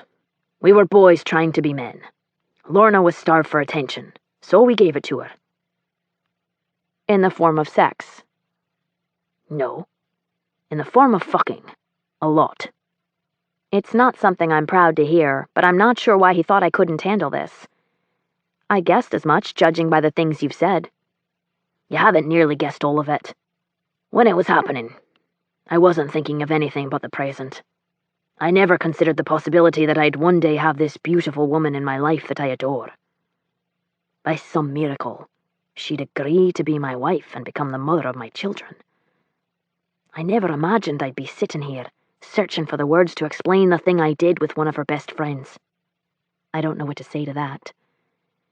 He breathes in deeply and releases it slowly. We took it much further than we should have. I will be sick if he's talking about rape. As in what? We were all with Lorna at the same time. I need a clearer explanation. When you say at the same time, do you mean the 3 of you were sleeping with her over the same period of time, or do you mean she let the 3 of you gangbang her? He doesn't answer right away. It sounds even worse when you use that word, but we had lots of 3-on-1 sex. But it was always voluntary. This isn't what I was expecting. I feel queasy. It was her suggestion. Of course, the 3 of us were numpties and thought it was a fantastic idea. But it was after her parents were killed. She was hurting and looking for love and security. We used her for sex. Not my proudest moment. He shakes his head. If we have a daughter, and any man did to her what we did with Lorna, I would kill him. I feel minimally better knowing it was Lorna's idea instead of them talking her into it. I hope you all used condoms. every time. At least they used some intelligence. My God, what was Lorna thinking she would accomplish by doing that? I don't need details, but explain how the foursome came to an end. Jamie lost interest, so it was me, Leith, and Lorna. After that, the dynamics changed among the three of us. This is totally predictable. Anyone knows that you put 2 males and 1 female together in a sexual situation and there's going to be a pissing contest. It's the nature of testosterone. That sounds like a fair assessment of what happened. Leith began competing with me for Lorna. He wanted all of her attention. I know my husband. He doesn't like losing. So, a rivalry was born among best friends. A rivalry to see who she'd choose for sex. That's all it was for me. Never a battle for her heart. But you think it was more for him? A duel for her love? I do now. I think he fell in love with her, and he saw me as the one keeping them apart. Even then, Leith and Lorna knew Sin would one day be their leader. I highly doubt either of them would have told him to bow out so they could be together. What brought it to a head? Ugh, he groans. These aren't things a husband is supposed to tell his wife. He has this wrong. They are when you're my husband. He puffs his cheeks out as he exhales. Leith walked in on me and Lorna in the stockroom at the pub. He'd seen us have sex on many occasions, so I didn't think a thing of it. But Leith was never the same after that. Even today, it's like we pretend to still be best mates, but he hates me. Men are so stupid sometimes. That's because you were having sex with a woman he loves. That was more than 2 years ago. Never again after that night, I swear. This is a damn mess. What do you plan to do about this brother proposing a match with her? I want to make this right for Leith and Lorna. I'm going to give him one final chance to do what he should have done years ago. If he doesn't, then that's on him. I can't spend the rest of my life blaming myself because they aren't together. What Sin did was wrong. No doubt about it. But he shouldn't continue holding himself responsible for Leith and Lorna being apart. They're mature adults now. They can make their own decisions about what they want from one another. That's why I'm calling her. She should know what's happening so she can make an informed decision about her destiny. Clearly, fate shouldn't be left solely in Leith's hands, in case he decides to fuck it up again.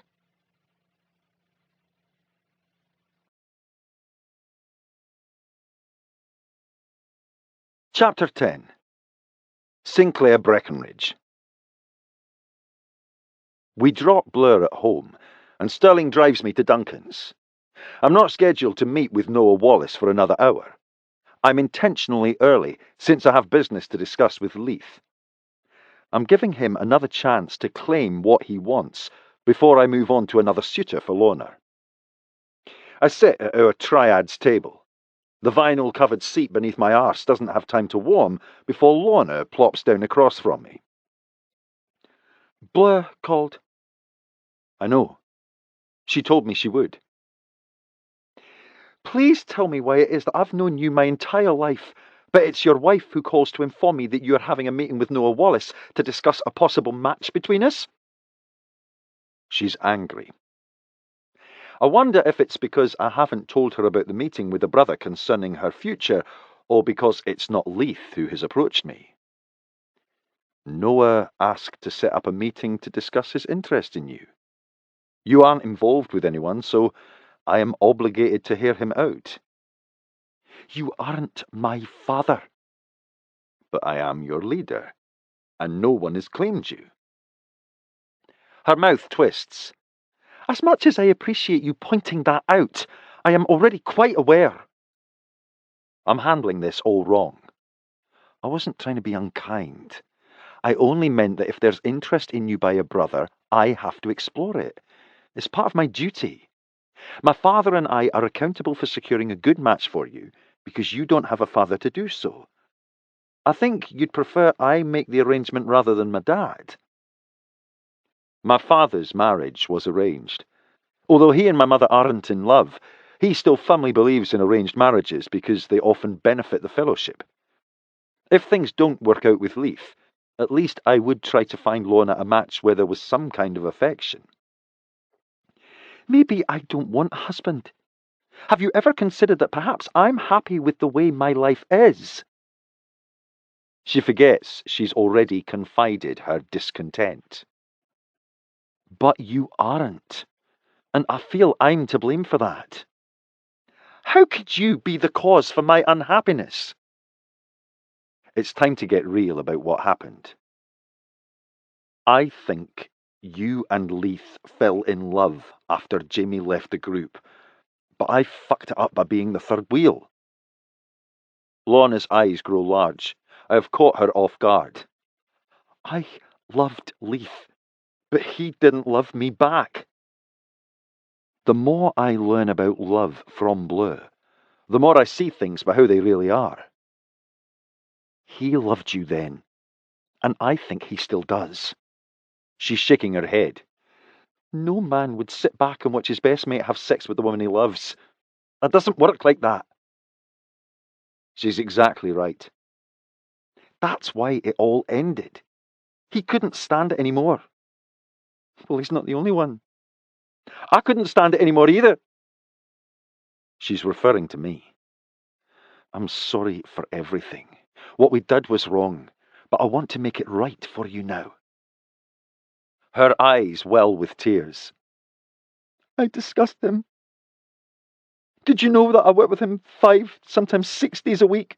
And most of the time he can't even look me in the eyes. I have never noticed Leith being that way with her. I'm going to give you a bit of advice, Sin. Make sure Bleu never finds out what we did, because I can promise you this. You never want to see revulsion in the eyes of the person you love when they look at you. Bleu knows. No! Lorna slaps her hand on the table several times. No! How? I told her. No! Her mouth gapes as she shakes her head. Why the hell would you do that? Lorna doesn't yet understand the relationship between spouses. She knew we had history and asked me to tell her about it. Lorna puts her head down on the table. That was a dumb, ignorant, stupid move. I disagree. It's probably one of the best I could have made for my marriage. I'm glad she knows. I never have to worry about someone else telling her. Lorna kicks me beneath the table, in my prosthesis. Fuck you, Sin! Fuck you! I reach down to ensure it's still in place. Why are you so angry? Because Blur's a dear friend who now hates my guts! If I were married to any other woman, Lorna would probably be right. Most wives wouldn't so easily forgive what we did. She doesn't hate you. Lorna lowers her voice to a whisper. She just found out one of her best friends slept with multiple men at the same time, and one of them was her husband. How could she not despise me? It, indeed, sounds bad when she says it like that. You spoke to her less than an hour ago. Did she sound angry, or say anything to make you believe she hated you? No, because you're a beloved friend to her. She doesn't like the things we did, but she harbours no ill feelings towards either of us about it. What is past is past. That's what she said.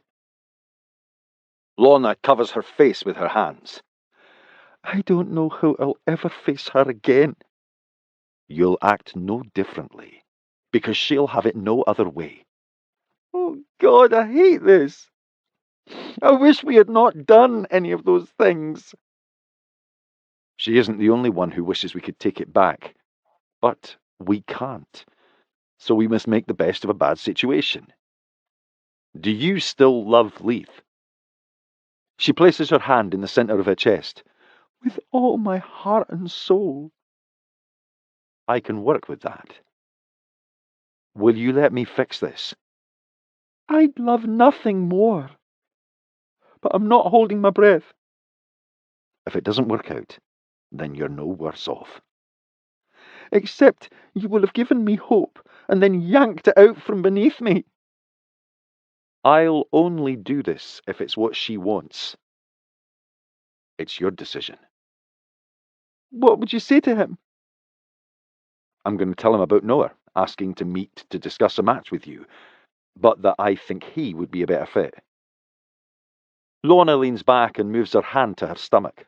Oh, God, I feel like I may throw up. It's a sure sign she's in love with him. Is he in the office?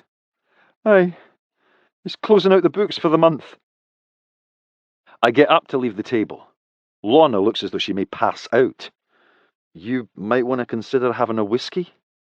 You look pale. You would be too if you were in my shoes. My entire life is riding on what you say to leave. Trust me when I say I understand the feelings you're having. I am on your side. I promise I'll do all I can to make Leith see that you belong together. I knock on the office door because it's closed and locked. Leith? He calls out from the other side. Go away! Leith is my best mate, but even on his best day, he doesn't get to tell me to leave him alone. I knock again, much louder. Come on, Leith. We have business to discuss, and I'm running short on time. Hold the fuck on! I can hear him muttering on the other side. Mother fucker. He yanks the door open. What? I step out of the way so Greer can exit. It doesn't escape my attention that she's straightening her blouse as she passes through the door. Hi, Sinclair. Greer. Leith plops down in his office chair. Whatever business you're here to tend better be important. You just cost me a shag.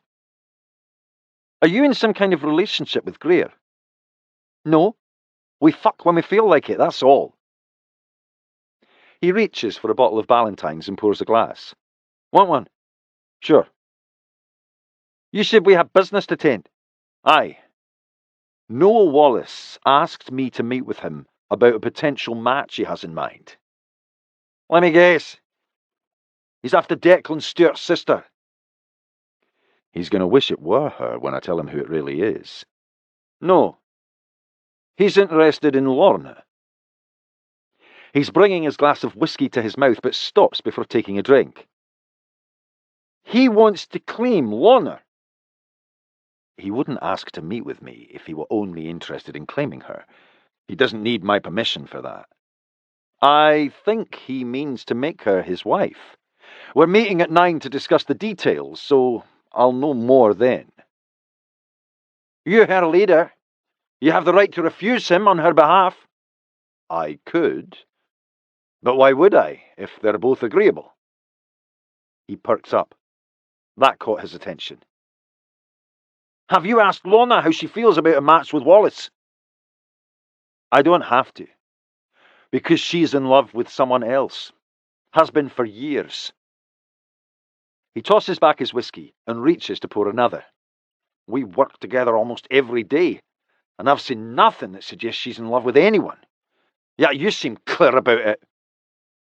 He sounds pissed off, like he suspects I'm talking about myself. That's because you've been blind to it. What's that supposed to mean?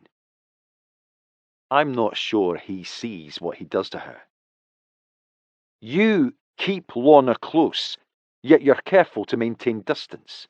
But every once in a while, when you've had a little too much whiskey, you let down that wall that separates the two of you.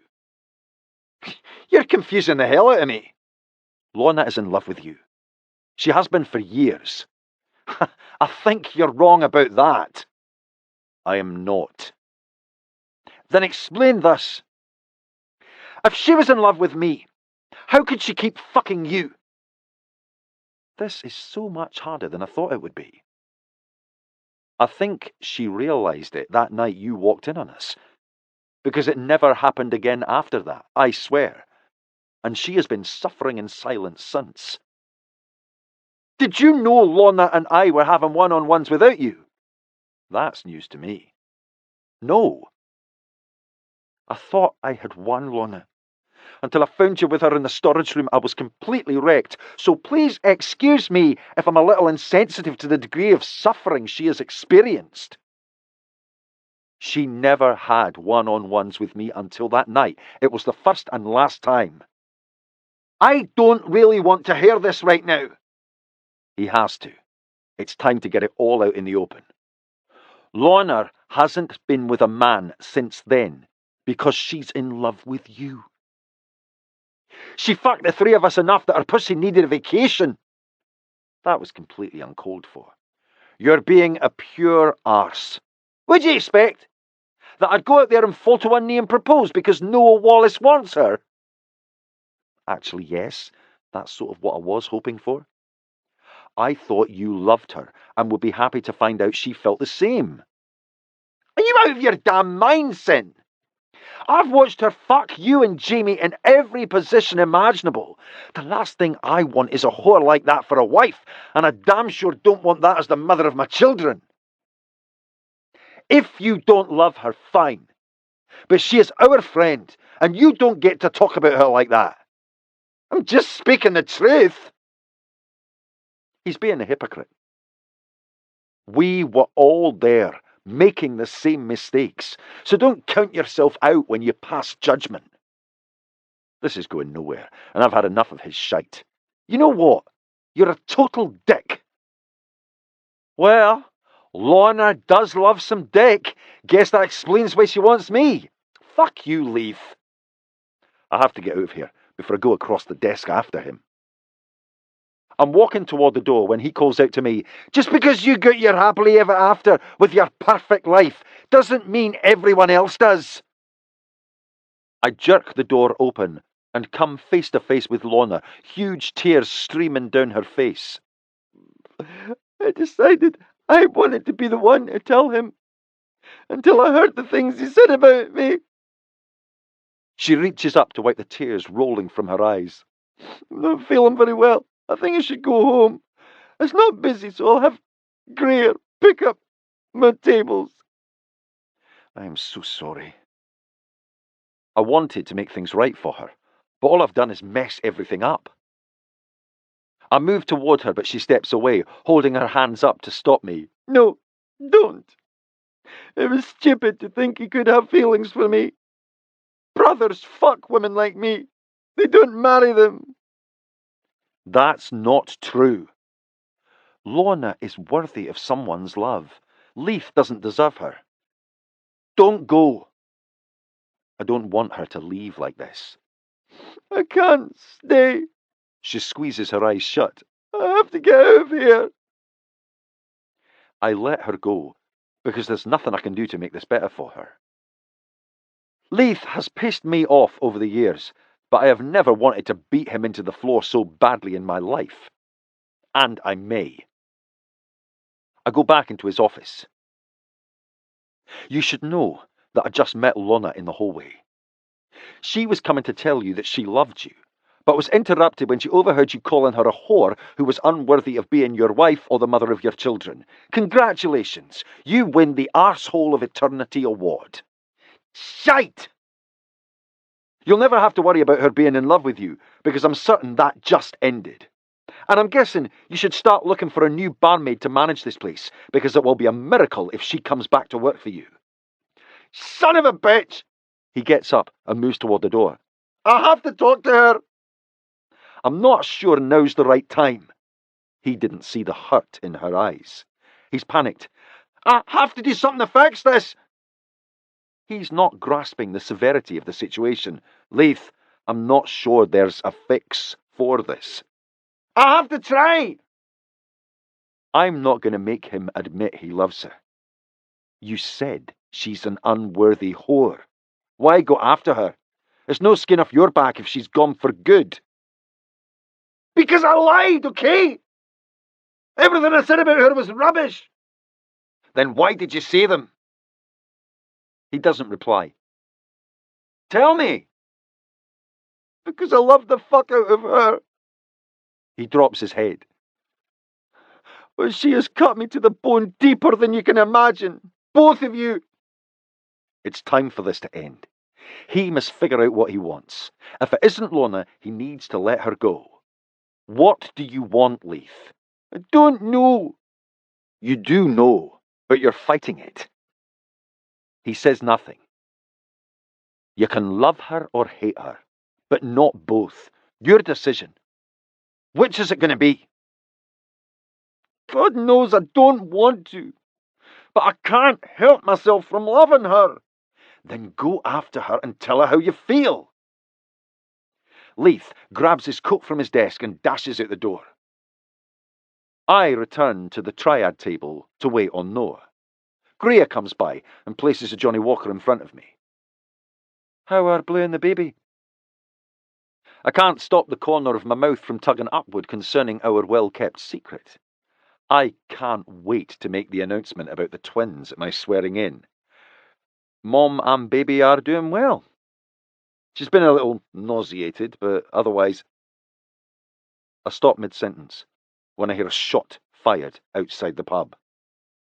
I grab Greer's arm and pull. Get down! I rush toward the door and scan the front of the building, Beretta in hand. I see no one. Sin! Sin! It's a high-pitched, panicked female voice. Lorna's.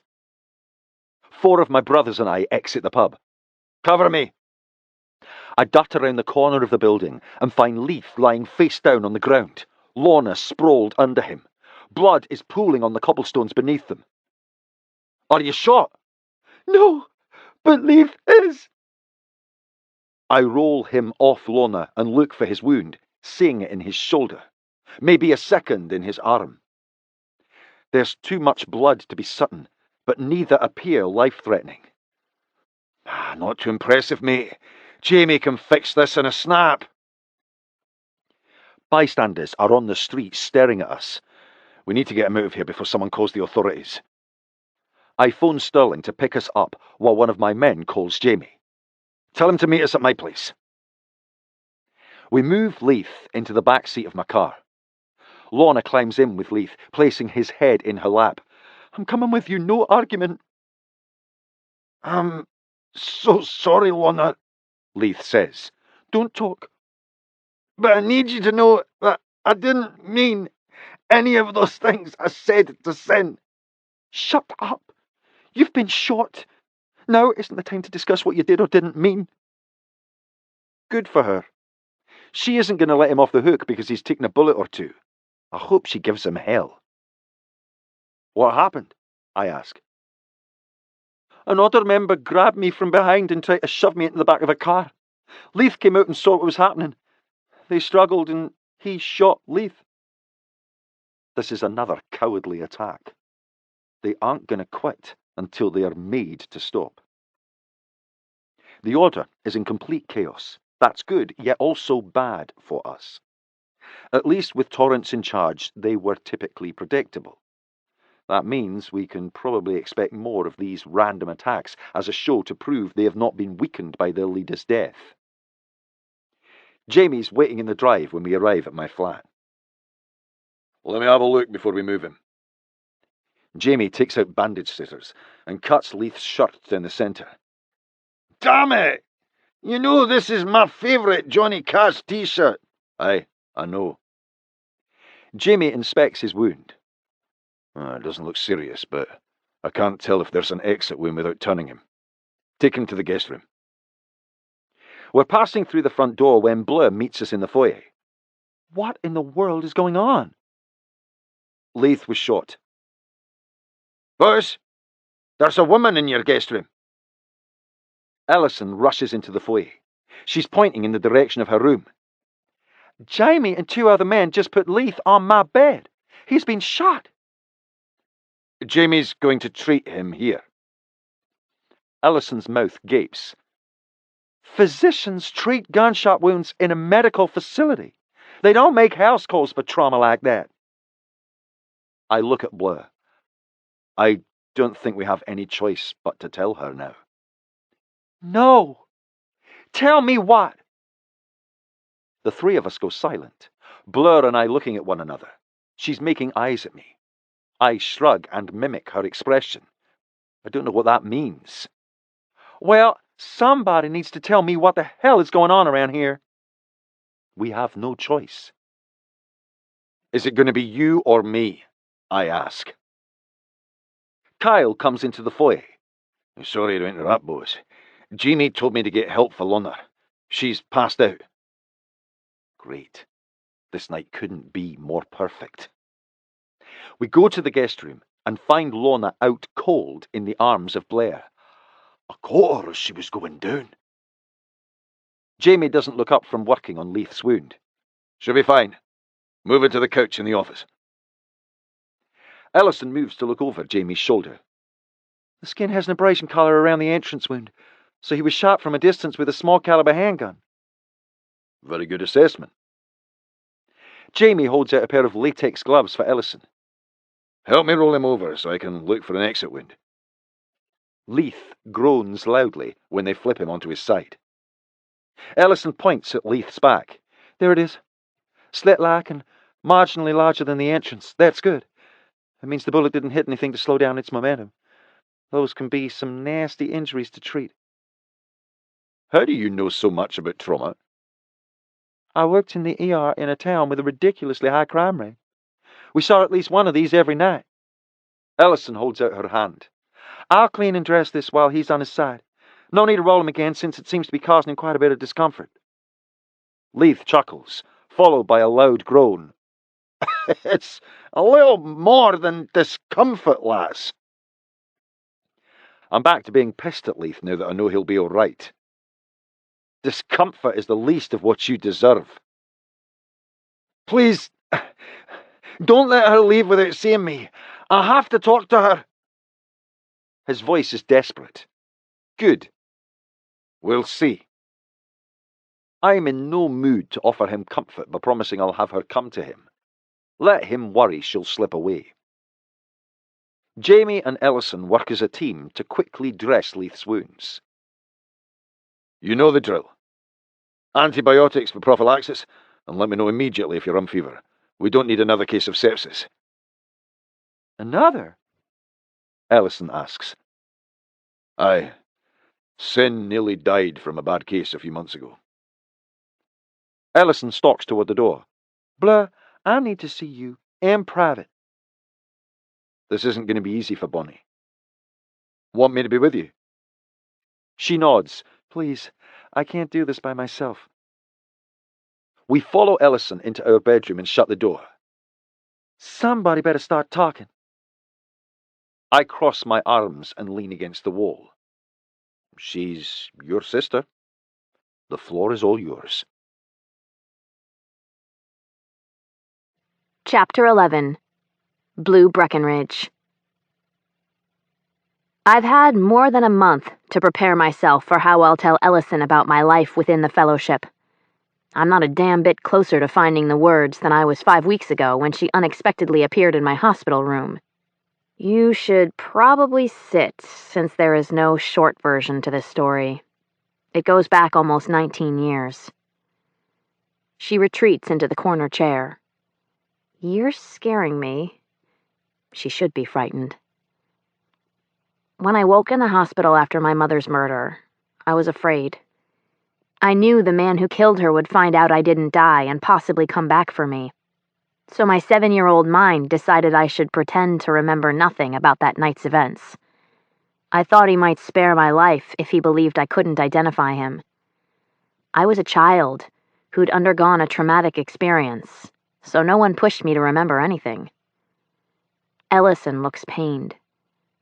Oh, God, Blue, you remember that? Every terrifying second.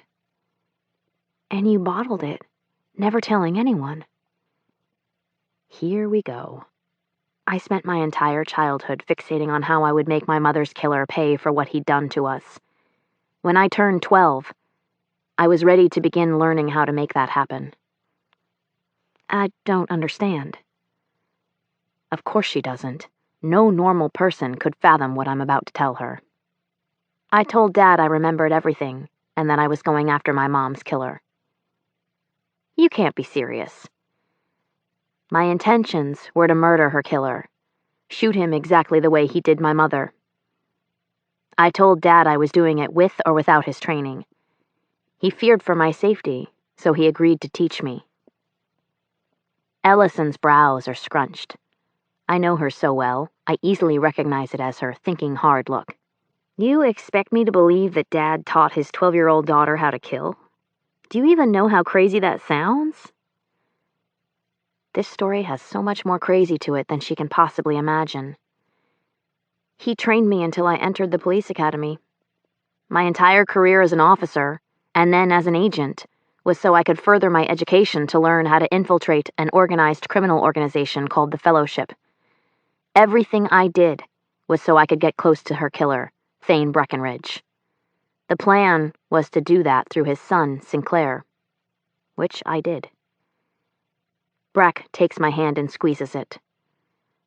But then I fell in love with Sin and couldn't go through with any of it. Your father-in-law is your mother's killer? I thought so, but I was wrong. We still haven't figured out who he is, but we're getting closer every day. I put my hand on my belly.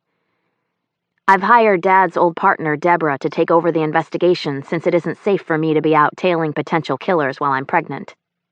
What is Fellowship? This part is going to be trickier. A group of people, much like a family, with designated leaders. Thane is the head authority.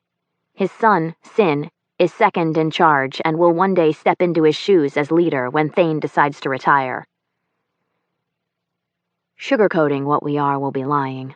I won't do that to my sister. She needs to understand everything about the Fellowship if she's to consider staying. We're similar to what you know as the Mafia, but not Italian. The Scottish version. They're criminals? And you're part of it? Sin is my husband, and this is his way of life. As his wife, I'm a part of everything he does. You're an FBI agent and you've chosen to marry into a family of criminals? That doesn't make sense. She's stuck on the criminal part.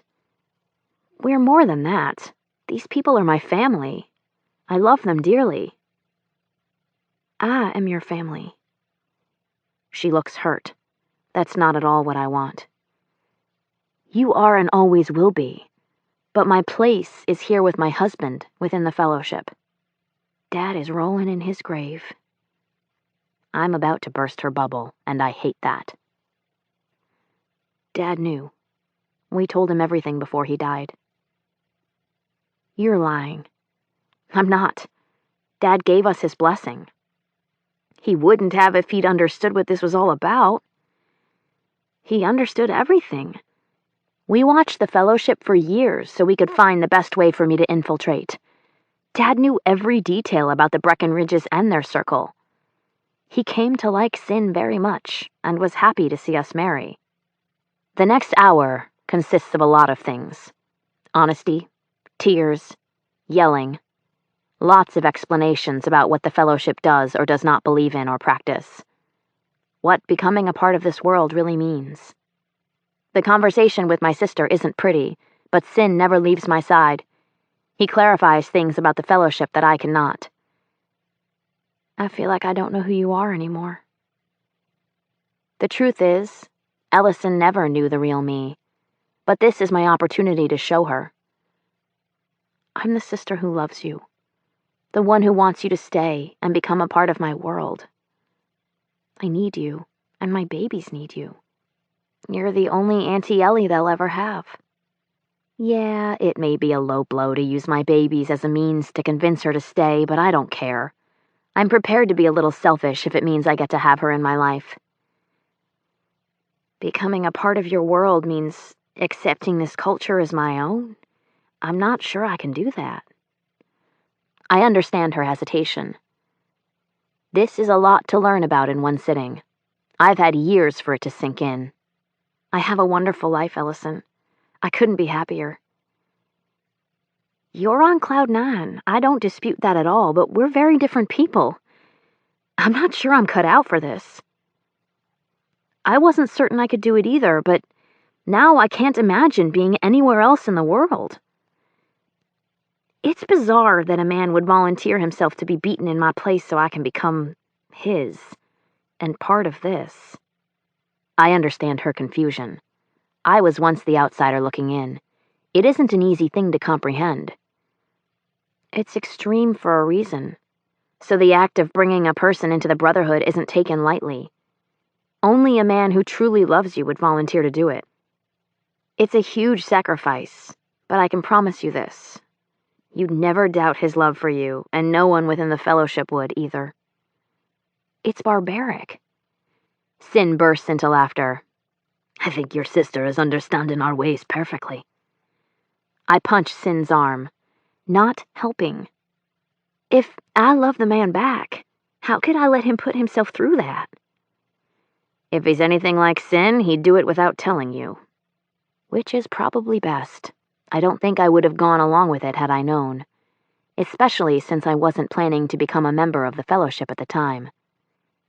You found out after the fact? Boy, did I ever. Yeah, Sin looked like he'd been run through a meat grinder. Ellison shakes her head.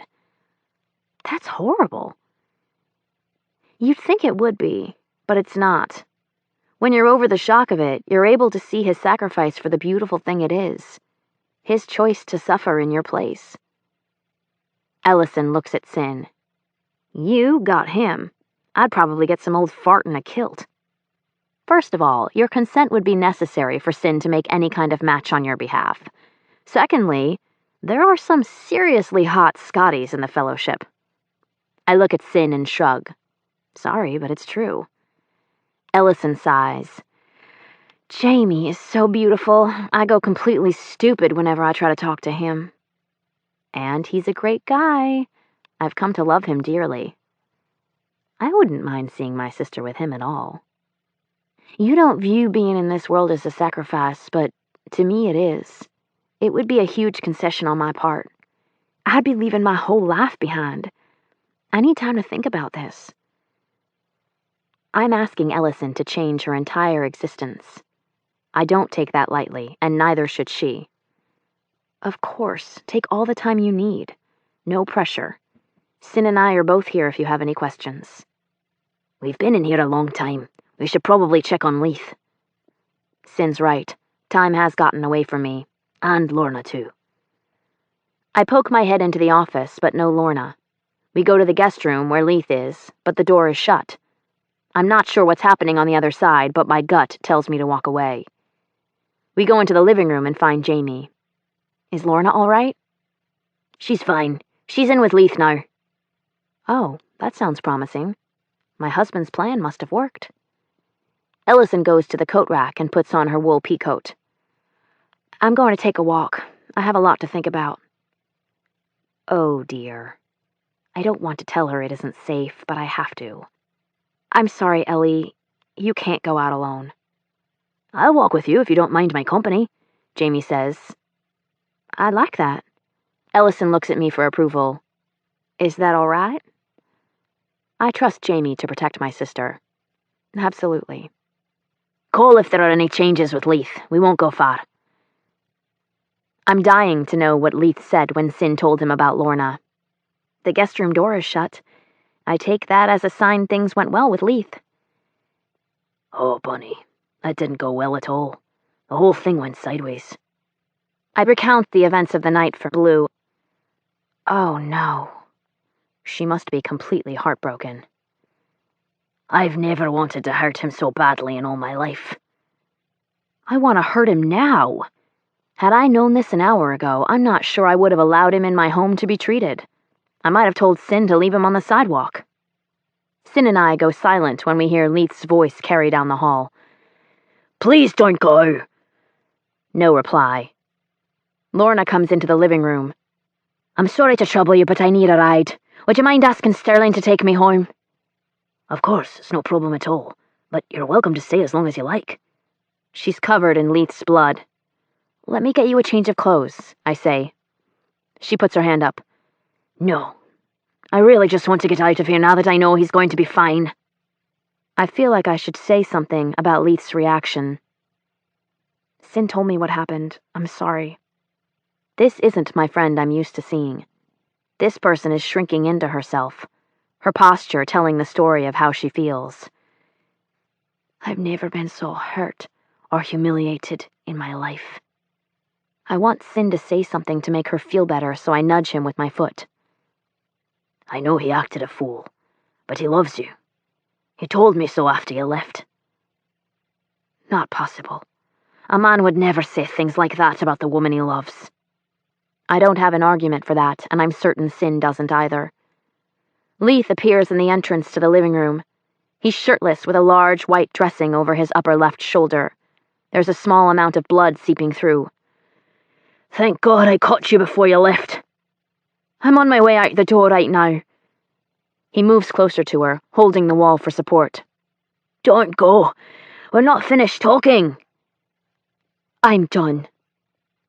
I didn't mean any of it. Not a word. When Sin proposed a match between us, all you had to do was say that you weren't interested. Instead, you were cruel. You humiliated me, and it broke my heart into a million pieces. If nothing else, I thought we were at least friends, but a friend would never be so heartless. How can I fix this? Leith's voice is desperate. You can't be fixed by the same person who broke you. Lorna takes a ring of keys from her purse and holds them out to Leith. You should give my position to Greer. She's the most capable. Leith refuses the keys. No, I'm not taking those from you because you're not quitting the pub. I am. Doesn't matter if you take these or not, I won't be back. Where will you go? I hear Leon is hiring at the club, and the pay is good. Leith's jaw becomes rigid. Absolutely not. There's no way I'm letting you dance naked. Guess what, Leith? Whores are pretty limited in what their job description includes. Lorna drops the keys on the cocktail table and walks out the front door without looking back. Leith fists the front of his hair while both hands rest on his forehead. I'm so stupid. I hope he feels like a piece of shit for what he did to Lorna. He stumbles and Sin rushes toward him. You look like shite. You need to go back to bed before you collapse. I have to go after her. He looks like he could crumple at any moment. No, the only thing you have to do is lie down before you cause yourself to hemorrhage. Leith sways as he closes his eyes and holds the front of his head. That may not be the worst idea you've ever had. Sin and I help Leith back to bed. Blue, tell me how to mend this. I assume he's asking me because I'm a woman, but I'm not experienced in relationship drama. All I can do is tell him how I'd feel. It's a fresh hurt. You can tell her over and over that you're sorry, but words are meaningless to her right now. All she's going to hear is the echo of you calling her a whore. You're saying she's never going to forgive me? I can't speak for Lorna. Maybe, maybe not. I'd bet money that even if she does, she'll never forget. I know I wouldn't. I've ruined my relationship with her forever. At least he sounds remorseful. You confuse me, Leith. I'm not sure what kind of relationship you think you have with her. From where I stand, all I ever see is you ignoring her.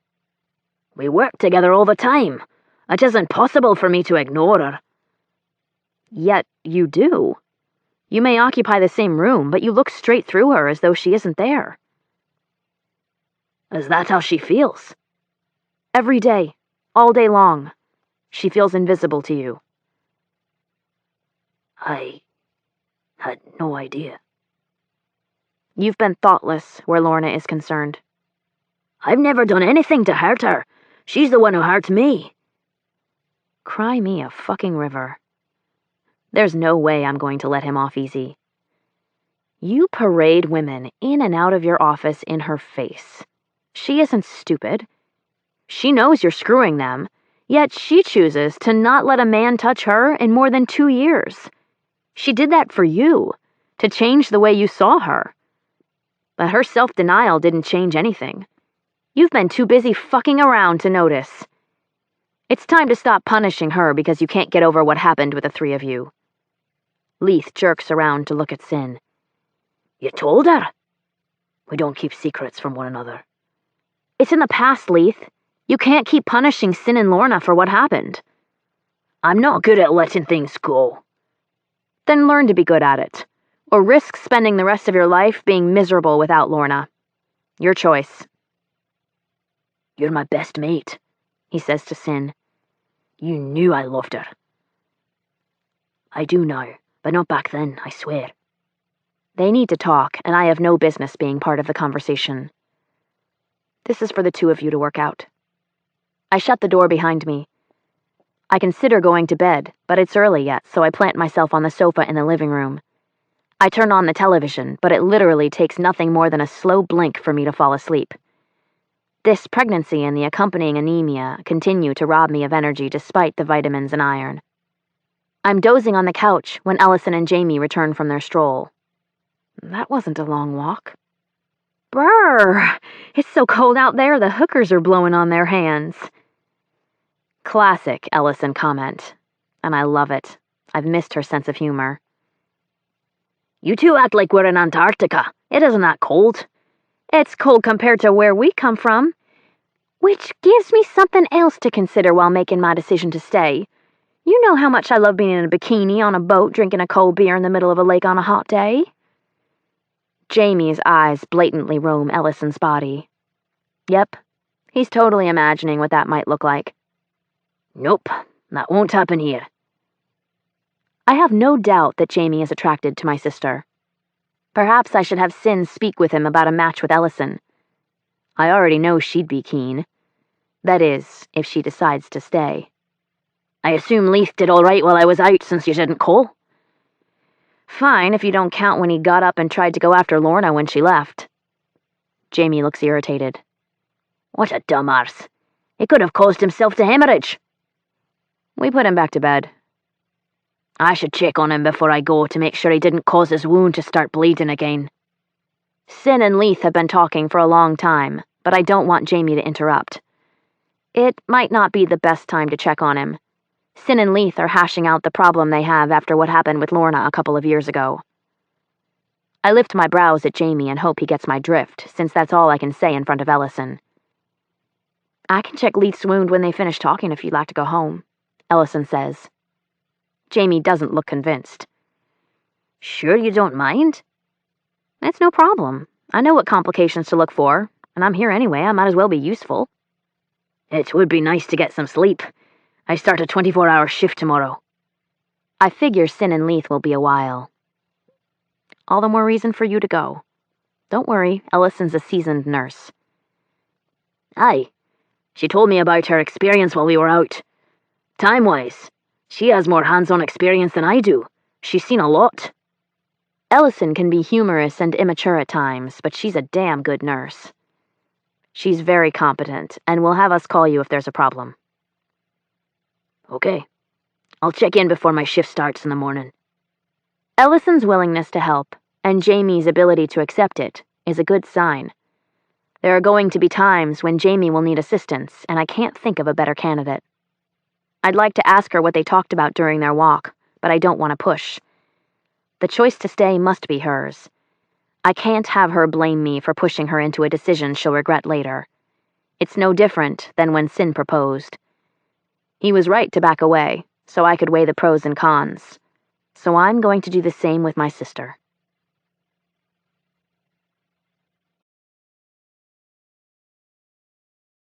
Chapter 12. Sinclair Breckenridge. Well, hell! I bought this dress 2 weeks ago for your swearing-in ceremony, and it fit fine. I put it on tonight, and I'll be damned if it's not almost too tight. Bleu turns to study her profile in the full-length mirror. She cups her hand beneath her small baby bump. Do I look like I've grown that much in 2 weeks? I wrap my arms around her from behind, my hands covering her lower abdomen. I think they're the ones who have grown, not you. Good answer. She weaves her fingers with mine. It won't be long until you hug me like this, and your arms will barely be able to fit around me. I look forward to it. Only means our babies are getting strong and healthy. If I keep growing like this, I'm going to be huge. I don't like the worry in her voice. Your body is expanding to accommodate the growth of our babies. That's the goal. We want them to stay in for as long as possible so they're not sick or scrawny when they're born. I know. I want them to be big, healthy babies. I kissed the side of her neck. Never worry that I don't think your body is attractive. You're carrying my children, a part of me inside you. Nothing is more appealing than that. And I plan to show you just how sexy I think you are when we get home tonight. She turns in my arms and glides her hands up to my shoulders. I really want to kiss you right now. I take note of the perfect coat of red shimmer on her lips. But you won't. She points to her mouth. I don't want to smear this and look like the Joker. I intend on having this mouth later, but there's something else I want right now. I remove her hands from my shoulders. Turn around. I lift the hem of her dress. What do you think you're doing? I push my hand down the front of her knickers. Giving my wife a taste of what's to come later tonight? She's completely smooth, except for the small, narrow strip of short hair down the centre. Fuck, it's a turn on every time. I place my foot between hers and tap the insides of her ankles. Spread 'em, Bonnie. She steps apart, and my fingers find her sensitive nub. Her arse squirms in a circular motion against my cock as I stroke her clit.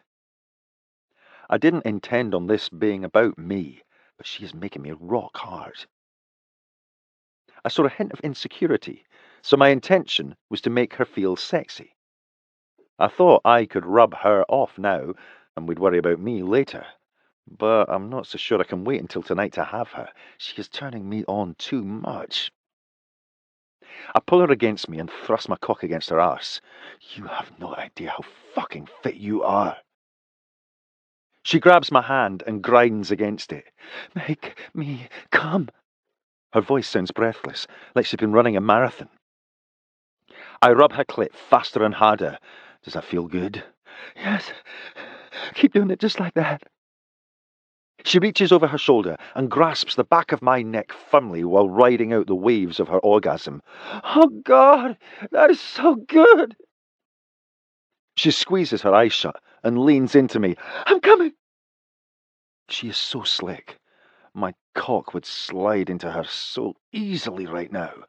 Bonnie, I don't even know what I want to say or ask. I only know I'm hard and I'll be miserable if I don't get off. I'm dying to bend you over and fuck you like crazy, but I'd never forgive myself if it caused something bad to happen. Oh, be careful. She holds the hem of her dress at her waist and pushes her knickers down. Undo your trousers. I unbutton and await further instructions. I'd probably never admit it, but I sort of like hearing her boss me around during sex. She moves to the dresser and plants her palms on the top. She looks over her shoulder. Come here, Mr. Breckenridge. We can't run behind for your ceremony. It wouldn't look very good for the fellowship's new leader to stroll in late because he was busy fucking his wife. I am such a lucky bastard. Yes, ma'am. I position my erection at her entrance. I push it in a little and pull back, making the tip slick before advancing further. I stand upright and grasp her hips as I push into her slowly. Good. Mm-hmm. I pull back and plunge again. You're all right. Yes. But this is going to take a while if you ask if I'm okay every time you move. I wish I had her confidence. I can't help it. Being inside you still makes me nervous.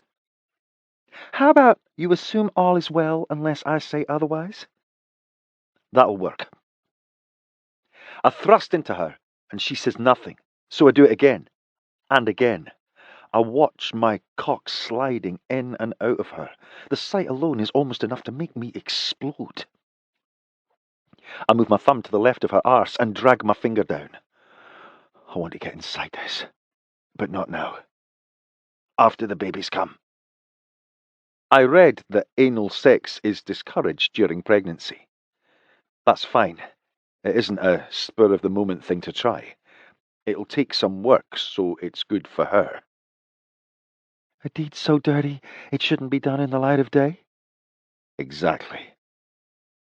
I was already close to coming, but talking about anal sex and Bleu not telling me no pushes me over the edge. We're attending a formal occasion in 30 minutes. I don't want her walking around smelling like sex. I'm not coming inside you. I reach into the top drawer of the dresser and take out the first thing I see, one of Bleu's cotton nightgowns. Sorry, hope you weren't planning to wear this to bed tonight. It'll wash. She pulls her formal gown down and turns. Maybe you can't fuck me hard, but you can still fuck me good. Who are you kidding? I fucked you great. You certainly did. Are you beginning to see that we can have great sex without something bad happening? My confidence has improved. You were right. Corporate has approved a new policy. Assume I'm fine unless otherwise stated. Got it? Understood. I'm buttoning up when she slaps me on my arse. I jerk because I wasn't expecting it. You said that was a taste of what was to come later. I'm anticipating impressive things. Expect to be dazzled. My swearing-in ceremony is being held at a banquet room inside a hotel owned by one of the brothers. Every fellowship member not working on assignment tonight is in attendance, making for a large crowd. Our people are unaware that tonight is doubling as a twofold ceremony. Blur and I plan to formally announce the upcoming arrival of not one, but two future fellowship leaders. I know she wishes Ellison could have come, but her sister can't participate in ceremonial fellowship functions until she is one of us. We're sitting front and centre at the leadership table with my parents, Abram, and his wife Tori. I'm surprised they showed, since Abram hasn't taken the loss of his leadership role well. I'm not sure what my uncle expected. We agreed on the terms of his interim role, and he fulfilled them. There was no reason for him to think I'd never take my place at my father's side. Blur is earning her badge of misery. She's irritated she's being forced to endure Abram's company. Can't say I blame her. At least she has my mum at our table, and Westlin at the neighbouring one. I'm sorry. He isn't in the leadership role anymore, but he is still family. The Breckenridges always sit together at formal functions. She won't even look in his direction. It's probably best. It is what it is. I'll survive, and maybe he will too, unless he decides to harass me. I told him I wouldn't tolerate him badgering you. He has had fair warning. Blur looks in the direction of her friends. I may disappear for a while after the official stuff. I plan on talking to Lana about that job at the Gentlemen's Club. Lorna needs to be told by someone other than Leith or me that dancing topless is not the best decision. I think that's an excellent idea. I'll probably recruit Westlin to help me. Dinner is served, and Blur is immediately inspecting the plates around her. She has a big appetite now that the first trimester nausea has passed. Blur studies my plate for a moment and uses her fork to point at it. That looks good. What is it? Venison. I'm going to enjoy telling her the next part. With haggis. Liar. She pokes it with her fork. It doesn't look like the haggis I've seen before. This one is wrapped in a puff pastry. She studies the non-traditional form of haggis, showing a lot of interest in it. Are you thinking of trying it? It looks really good. You're welcome to some if you'd like. My appetite and tastes are evolving. I think I will. My mum leans over. Your wife is carrying a pair of Scottish weans who are determined to have their haggis. Boys, both of them. Mark my word. We'll see in about 5 months. I thought you were finding out their genders at Blur's next appointment. I hear the disappointment in Mum's voice. Well, we've talked about it and decided we want it to be a surprise when they're born. We can't prepare if we don't know what they are. Decision's been made. There's no persuading us. They're babies. We'll get the necessities. The pink or blue stuff can wait. I may explode from the anticipation of not knowing. Please don't. Blur is going to need your help with them. I notice Blur isn't contributing anything to the conversation. Bonnie, you've eaten half of my plate. She wipes her mouth, no doubt hiding a grin behind her napkin.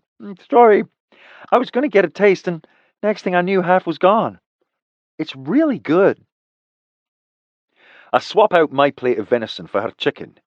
You're welcome to it, unless you're planning to eat mine and yours. She punches my bicep, hard. Shut up. We finish dinner and Blur leans back in her chair, her hands cupping her small bulge. Whew! I thought this dress was a snug fit before. I love it on you. It's sexy.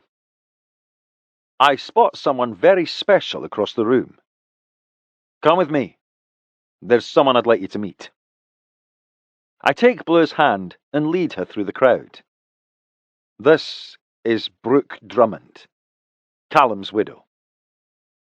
Although Blur has yet to meet Brooke, she's aware of my pledge to personally see to the care and safety of her and her unborn child. Blur's eyes flash with acknowledgement. I'm pleased she remembers. She embraces Brooke. Sin has told me wonderful things about you and Callum. It's so nice to finally meet you. Oh, I'm glad to meet you too. And happy to see you're off bed rest. That was brutal. My doctor placed me on it for a while when Callum died, afraid the stress would cause me to lose the baby. She places her hand on her tummy. It's twice as big as Blur's. But I didn't. My father cues me it's time. We're up. Blur places a hand on Brooke's shoulder. Our presence is requested, but we'll definitely talk later. Blur and I join my father on the rostrum behind the podium. Tonight's event has felt like nothing more than a large dinner party until now. This is where the commitment gets real. There's no going back after this, and I'm ready. My father makes the opening statements, recites the fellowship creed, and then instructs me to repeat after him. The formalities are still familiar in my mind from when I attended Abram's swearing in as my interim replacement almost 6 years ago. I, Liam Sinclair Breckenridge, freely and willingly accept my role as leader of this organisation known as the Fellowship. That's how it begins. The lengthy pledge that follows mostly pertains to declaring absolute and unwavering loyalty to the people of my brotherhood. My father included Blur in the rites, which I wasn't expecting. He had her repeat similar declarations, vowing her complete and unfaltering loyalty in support of me as her husband and leader of the Fellowship. She vowed to be steadfast at my side, supporting me in all of my decisions. Once the swearing in is complete, our people wait for a word from me. I understand it's part of my duty, but I hate giving speeches. I've been trained for this job since the day I was born, so this has been a long time coming. I want you all to know I am both ready and prepared to be your leader. I gesture toward Blur, so all attention is focused on her. Many of you aren't yet acquainted with my wife. As you come to know her, I'm positive you'll see her for the amazing person she is. She's the strongest woman I've ever known, and I'm certain I'll be a fiercer leader for you because she's by my side. I take her hand in mine. One of our duties as your leaders is to provide an heir. As you already know, we are expecting our first child in September. What we haven't told you is that Blur is carrying twins. The crowd applauds and yelps so loudly I'm forced to let the noise die down before I'm able to continue. We anxiously await the arrival of these children and look forward to raising them in the way of the Fellowship. I debate telling them our plans for the way any sons of ours will be reared, but decide to tackle that at a later time. As leader to the women of the Fellowship, Blur has been hard at work creating and organising many new opportunities for those she'll be presiding over. I'll let her expand on what those things include. Bonnie steps to the podium and adjusts the mic. Good evening. First of all, I want to express my sincerest appreciation to you for welcoming me into your circle. I understand that isn't an easy thing to do within the Fellowship, but you've been so kind and hospitable. Thank you from the bottom of my heart. Blur removes the mic from its stand. I'm sorry, this podium is too formal for me. She crosses the floor of the rostrum, microphone in hand. My husband and father-in-law are in charge of the brothers. My role is to minister to the females of the Brotherhood, so I want to talk about women's services, or rather the lack of them. I have many things I'm considering, but my biggest concern for now is the women's inability to protect themselves. They have not been taught any defense skills. We're all aware that the Order has a habit of targeting our women, so I want to work toward putting a solution into place to combat that problem. I was kidnapped by them. Torrance Grieve tried to sexually assault me. I stress the word tried. He was unsuccessful because I had the skills to fend him off. I want that for all of our women. They deserve that power. It's selfish, but a part of me is glad Bonnie addressed this issue, so my men are clear about what happened. It bothered me that they were probably questioning if she was raped. A good shepherd protects his flock, but a better one teaches his sheep to become lions when attacked. Male or female, we all deserve equal training to protect ourselves. The Order is in a state of panic. They are desperate to prove they have not been weakened by their leader's death. Who do you think they'll come for? Our men who can defeat them, or women they can overpower? How great would it be for them to come expecting to attack a sheep and find a lion in its place? The daughter of a trusted brother lifts her hand. You have a question? Blur asks. The young woman stands. Hello, I'm Lacey Taggart. Very good to meet you.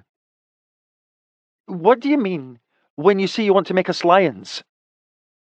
I am proposing basic self-defense classes be offered to those who are interested. For the women who'd like to take it further, I would recommend Muay Thai. The skills taught enable even the smallest woman to take down a larger male opponent. You're welcome to verify that fact with Leith Duncan, if you'd like. True story! Leith calls out and laughs. The lass put me on the floor of the ring with one punch. I have the perfect person in mind to help me teach the self-defense classes, but I'll need to find someone for the Muay Thai classes. The required physical combat will be too much for me during my pregnancy. But physical defense can't be the end of it. You need to know how to use firearms. I'd like a show of hands, women only, if you know how to properly fire a gun. Only 3. And one of them isn't my own mother. It's a shame. I'm glad Blur sees this problem and wants to fix it. I only see a few hands. That astounds me. Let's pretend for a moment that a member of the Order is after you with malicious intent. Kidnap, rape, murder, whatever. By show of hands, how many of you would like to learn to defend yourself against him? Every woman in the room lifts her hand, including Tori, Ivana, and Westlin. I'm sure that pisses Abram off. Moving beyond learning to defend yourself, I want to find ways to offer more opportunities in the workforce.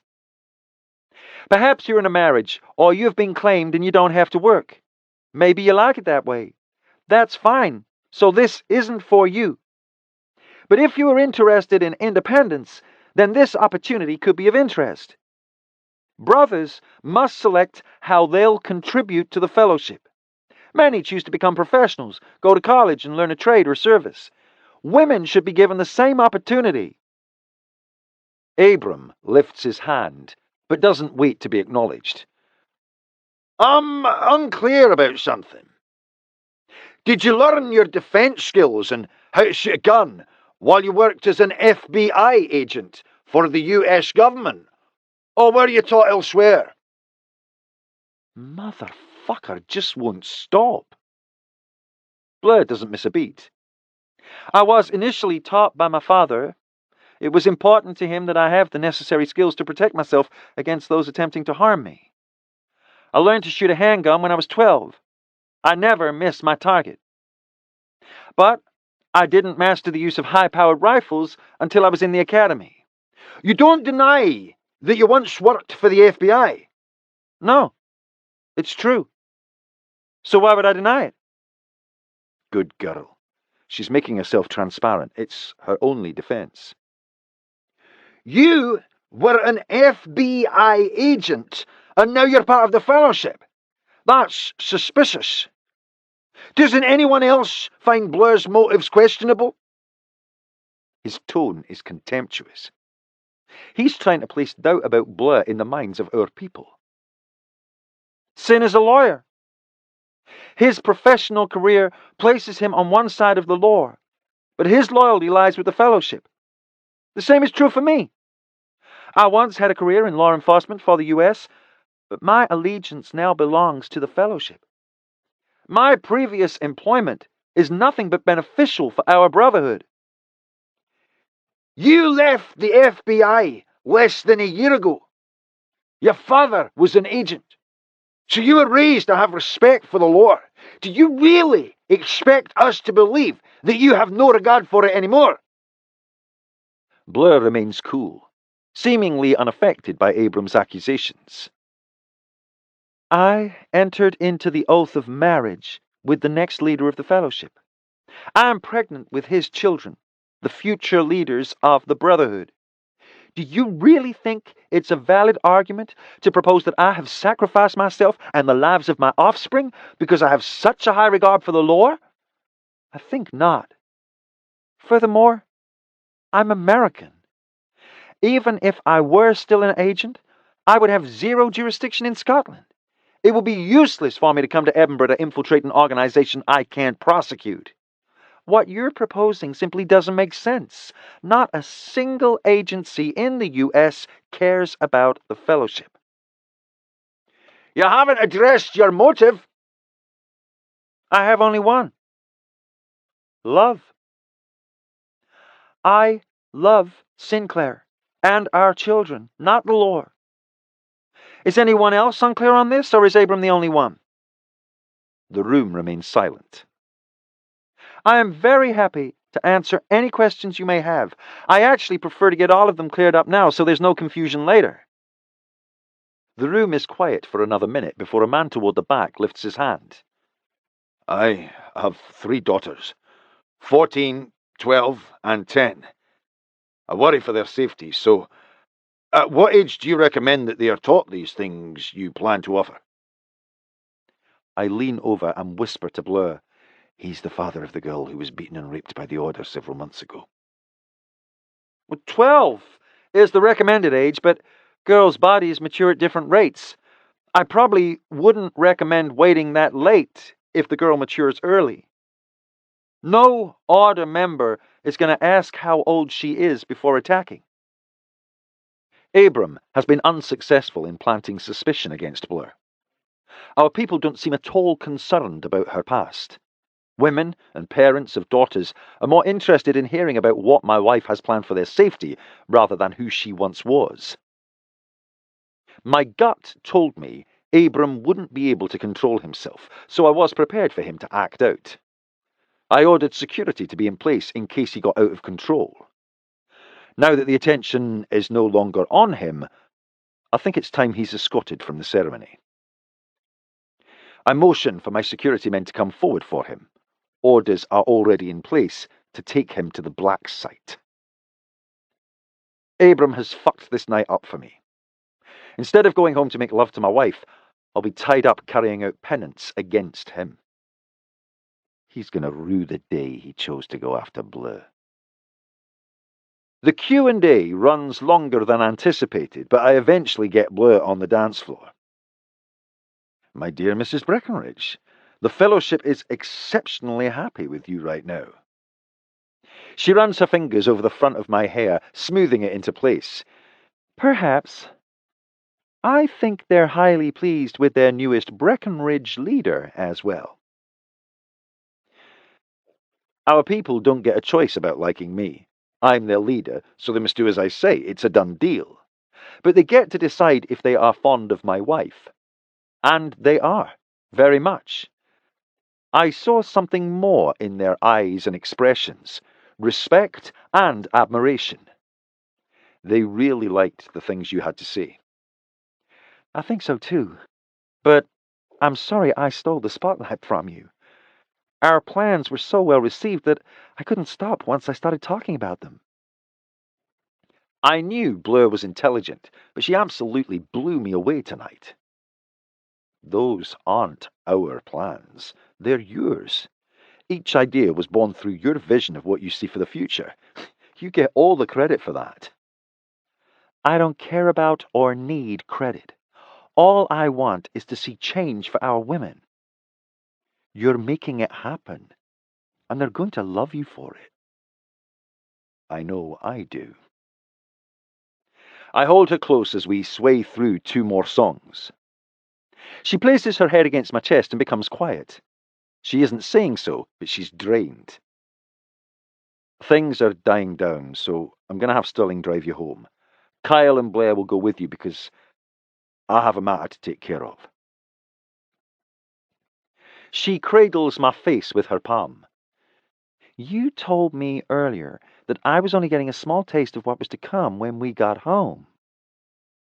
You still will. I kiss her forehead.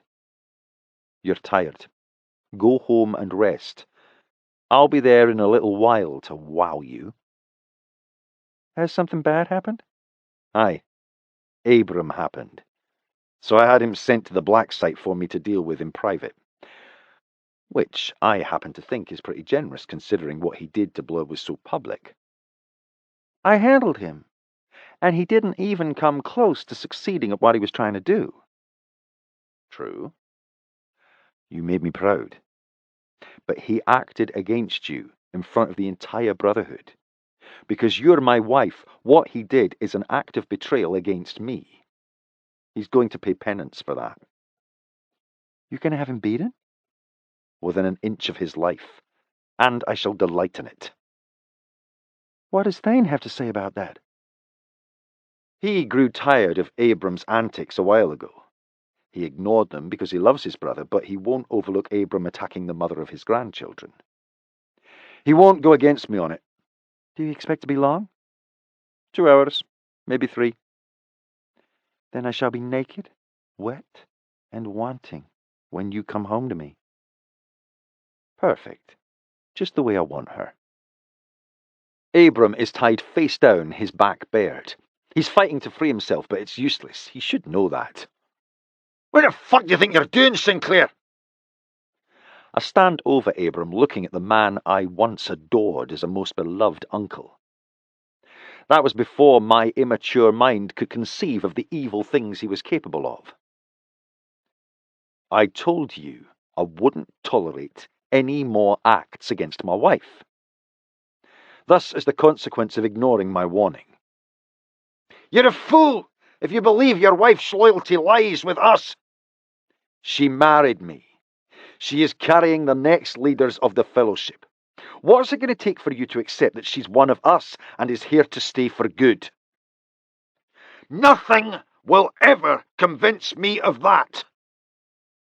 Then perhaps a good flogging will persuade you otherwise. I nod at Sangster.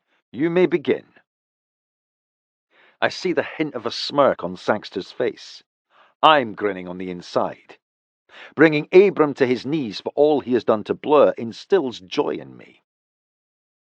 The mutilated whip strikes Abram's back, and he yells out in pain. It's just as I thought.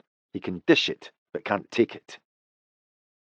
How many lashes do you think is suitable for the things you have done to my wife? Let's begin with 10 per incident. I think that's fair.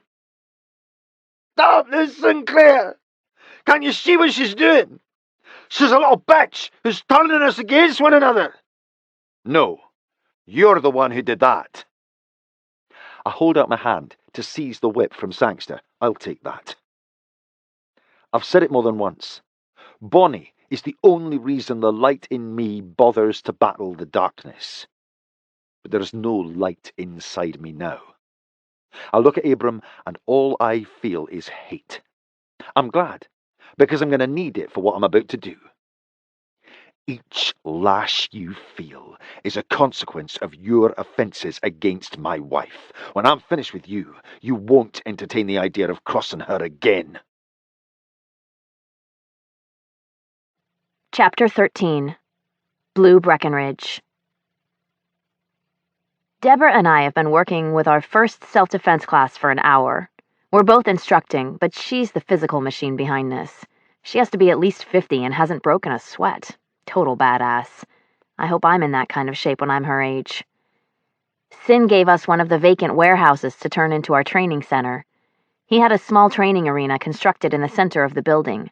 Seating surrounds the ring on all sides, so all of our trainees can observe no matter where they're sitting. He has supplied us with weights and fitness equipment as well, and a daycare for the children. Totally unexpected. He's earning some serious points with the women of the fellowship.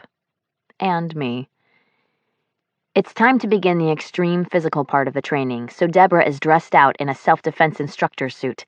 She looks like a red Michelin man. Who wants to be first? No one volunteers. I'm happy my sister and best friends are in attendance. I can pick on them. I look at Ellison, cueing her to come forward, but she shakes her head. Westlin and Lorna do the same. Come on, don't be shy. You're all going to do this part at some point. The least likely person in the room stands to volunteer. Alana Studwick. I will. Deborah watches her approach the arena. I thought today's class was supposed to be adults only. That was the plan, but I had to let this girl in when her father asked. She has a powerful backstory. Our youngest trainee approaches Deborah. Tell me your name and how old you are. Alana, and I'm 14. But don't take it easy on me because of my age. The order members who took me from my bedroom didn't when they beat and raped me. Deborah doesn't appear shocked by Alana's statement. I don't know if that's because she really isn't, or if she's keeping her cool for the girl. All right, I won't. I approach her. I'll help you into the protective headgear and padding. Alana holds out her hand and I slip the glove over it. When I was 7, I was attacked by a man. I wasn't raped, but I was left for dead. I understand some of the feelings you're having. She holds out her second hand when I finish with the first. People act like I should magically get over what happened because Sinclair killed the men who attacked me. I can't. I think about it all the time. No one understands obsession better than I do.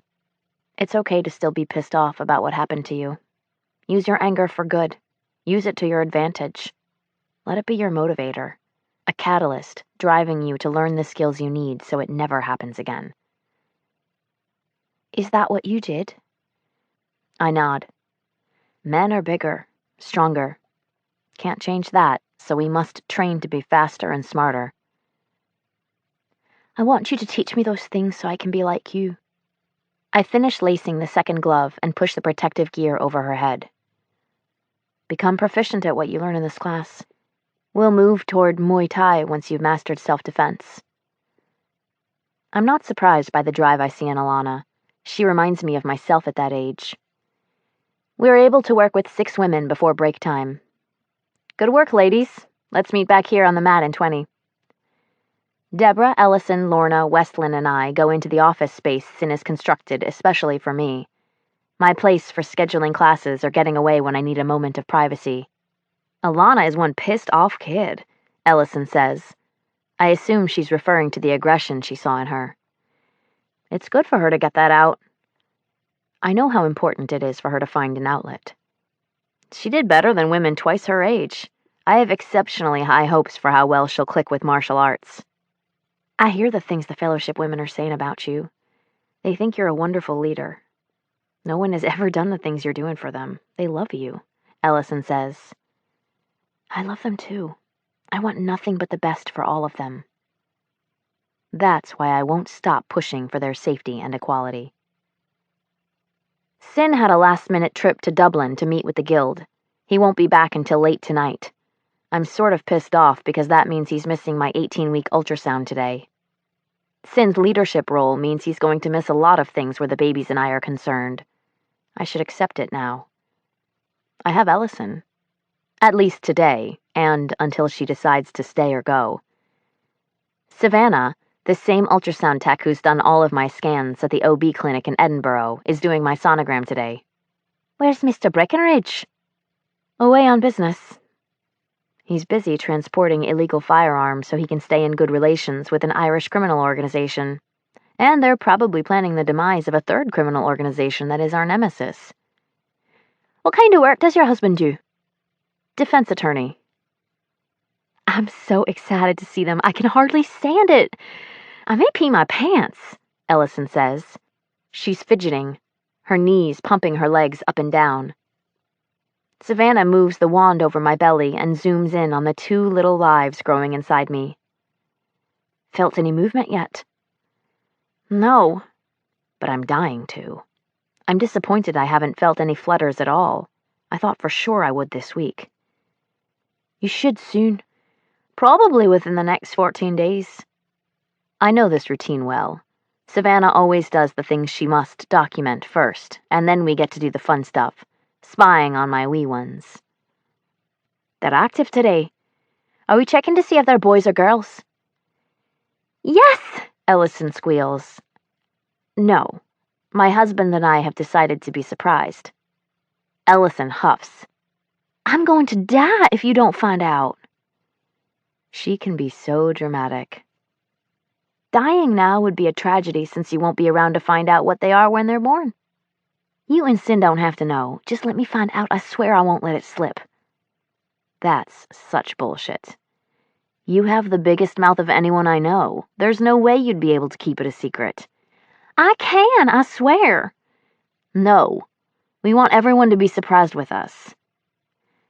She groans. I can't believe you're doing this to me.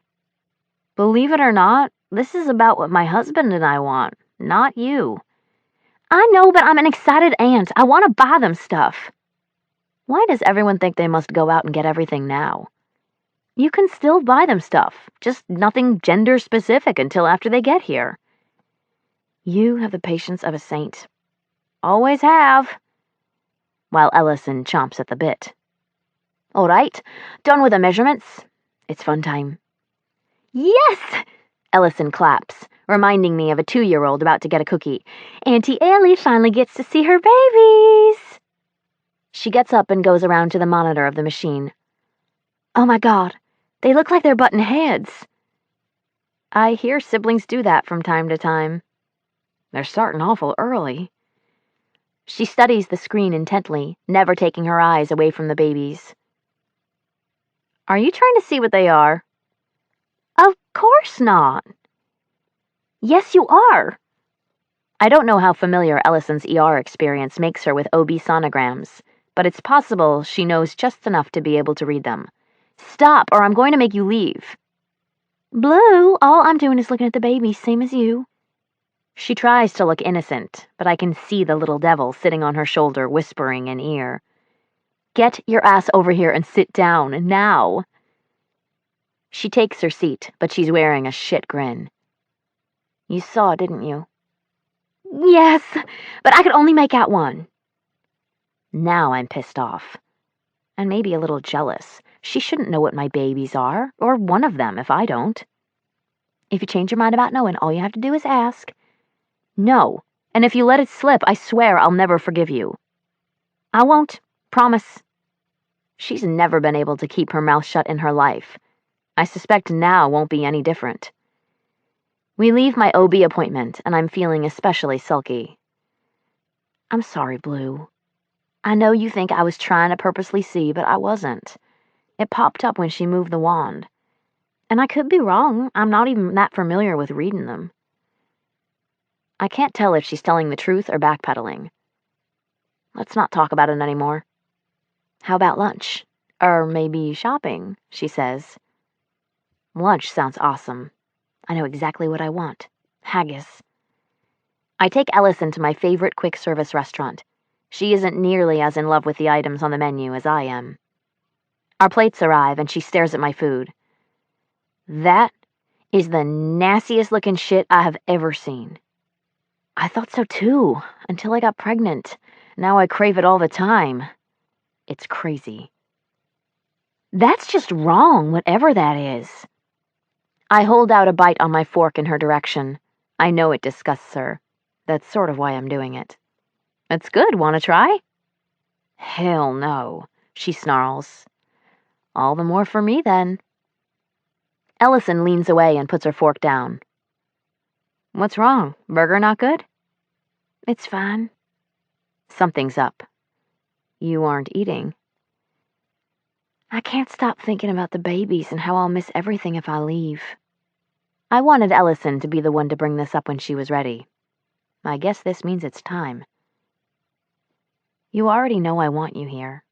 Sin wants you to stay too. I sort of suspect Jamie wants her to stick around as well. I've been thinking about it a lot. I don't think I can leave. Is this your way of telling me you've decided to remain in Edinburgh? I think so. Temporarily? I want to stay long term. That means she must become a member. As one of us? She shrugs. There's a lot to work out where that's concerned, so I guess that all depends. Ellison will always be safe from harm by the Fellowship. She's my sister, but our familial ties don't obligate the Brotherhood to protect her from harm by anyone else. That's a precarious situation to be in, since her affiliation with us places her in danger. She knows there's no bigger advocate for women's equality than me, but the truth is that she's going to need a Fellowship member to step forward and take responsibility for her. I wish I could have taken you to Sin's swearing-in ceremony. It would have been the perfect opportunity to meet every bachelor within the Fellowship. It feels weird knowing I'll be looking for a man to volunteer to be beaten nearly to death for me. I don't feel right about that. Endurance is normal practice for the Fellowship. It's a harsh way to weed out the weak. So, know that only a strong man will come forward to claim you. I definitely want someone strong if I'm going to do this. I'm not really sure there are weaklings in the Fellowship. No worries. Sin will make sure he finds you a great match.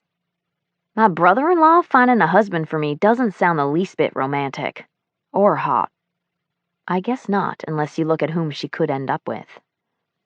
Even if he's somebody like Jamie? I can't say I'd mind being with someone like him. What if you were matched with him? Jamie isn't in a relationship. He's available as far as I know. You already know I find him drool-worthy, but I don't think he's attracted to me. Ellison is beautiful, and so funny. I'm actually sort of surprised Jamie hasn't already made a move for her. What makes you say that? He's shown no interest. Ellison doesn't understand the Brotherhood. The world of the Fellowship is a complicated one. No brother strays outside of it for a woman without chancing a harsh punishment. How will I find a potential mate if I'm not one of you, but can't become part of the Fellowship until someone claims me? It's sort of a chicken or the egg conundrum. Valid question. I think we should have some sort of social event so you can meet the Brotherhood Bachelors. Brotherhood Bachelors. Should be a reality show. No. I think not. I sit back in my seat and tug on my tunic. I can't avoid buying real maternity clothes any longer. I've outgrown all my loose-fitting, stretchy stuff. Ugh, the dreaded pregnancy wardrobe. Don't you dare buy those damn maternity overalls. God, those things are fugly. If I can't buy anything for the babies, then maybe getting you some stuff will suffice. Let's shop before we go home. I'm sure Kyle and Blair would love nothing more than to accompany us to a Mommy and Me store. They'll hate me hard if I make them do that. They must have done something really bad to have been assigned to guarding you. I'm sure it's the opposite. I imagine they did something really right. My husband didn't choose them to watch over me and his children because they've proven themselves useless. They both look mean as hell. What do you think they've done? I look at my 2 protectors sitting 3 tables away. They remind me of military men. Short hair, muscular, stone-faced, content to keep quiet. They've killed. A lot. You think? No doubt. Has Sin killed? I debate answering that question, but decide she should know the truth if she's staying. Yes. And if you join us, your husband will too. You'd better make damn sure you're prepared to handle that part of his life. There will be times when he needs to confide the things he's done. He may even cry like a baby on your shoulder because it's become too much to handle. And you'll let him. You'll be the light delivering him from the dark. The beauty of the ugliness is that it'll bring you closer. I'm guessing the first time would be the worst. How did you handle it? Sin went after 3 men who'd beaten and raped Alana, the girl from our self-defense class. Once he told me the horrid things they did to her. I knew he was doing the only thing he could, taking care of his own. I was glad to be with a man who would avenge a wrong committed against an innocent young girl. It made me wonder how different I might have turned out if someone like him had done something like that for me. I hate what happened to you, but it molded you into who you are today. I happen to like that person very much. I feel like I've hidden my true self from you my entire life. I'm happy you finally get to know the real me. I've always known the real you. All of this other stuff is just details. Ellison places one of my new maternity dresses on a hanger. It's the black one, embellished with metallic beading on the neckline. This is so cute. I think you can wear it with leggings after the babies are born. I'm pretty sure I'll be sick of wearing tents by the time they get here. Or I can save it for you when you get pregnant. The dress will probably be out of style by the time I have a baby. No, that would ruin my plan. I want our babies to be close in age, like us. You have high expectations if you plan on our children being that close in age. That means I'd have to find a husband and get pregnant within the next year. That would be completely putting my life on fast forward. It could happen. I admit Sin and I are having babies way sooner than I would have planned, but Fate and I didn't share the same schedule. I couldn't be more pleased about it now. I've literally never known you to be so happy. It's not difficult with a husband like Breck. Sin changed everything. I realized the White Knight wasn't for me. I prefer the alpha wolf. He never hesitates to devour me. Shit, that's hot. She can't imagine how scorching it is. Is he alpha in all ways? All the ways that count. There's a tap on the door. I'm in the middle of changing into my new maternity comfies, so I dart for the bathroom. I'm sure that's Kyle or Blair. Will you see what they want? I'm pulling my hair into a ponytail when Ellison comes into the bathroom. It was Kyle. He asked me to tell you that Mr. Breckenridge has come to see you and has given him and Blair the rest of the evening off. Kyle said they'd report back for duty in the morning. Thane went to Dublin with Sin. My heart immediately begins pounding. Oh God, something has happened. I dash to the living room. Oh my. I believe that is excitement to see me. Abram. Not the Mr. Breckenridge I was expecting, but I won't complain.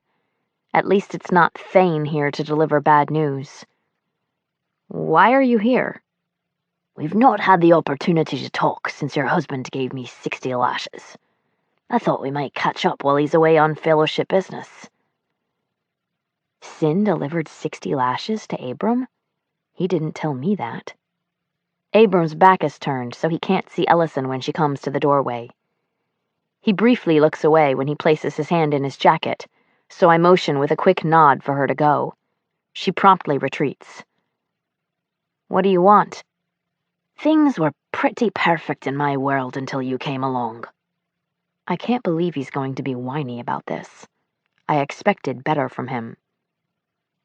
I'm sorry you had to join the rest of us in an imperfect world. I was on top, and now I have nothing. I wonder if Abram was the same person he is today when they decided to appoint him. If so, that was a bad call. You were on top because Thane and Sin temporarily placed you there. It was never truly yours. I took on Sinclair's responsibilities for years, while he had fun and fucked around with any woman he chose. Believe me, there were plenty of them. I ruled with an iron fist. Did a fucking good job, and have gotten little gratitude for my sacrifice. Total psychopath.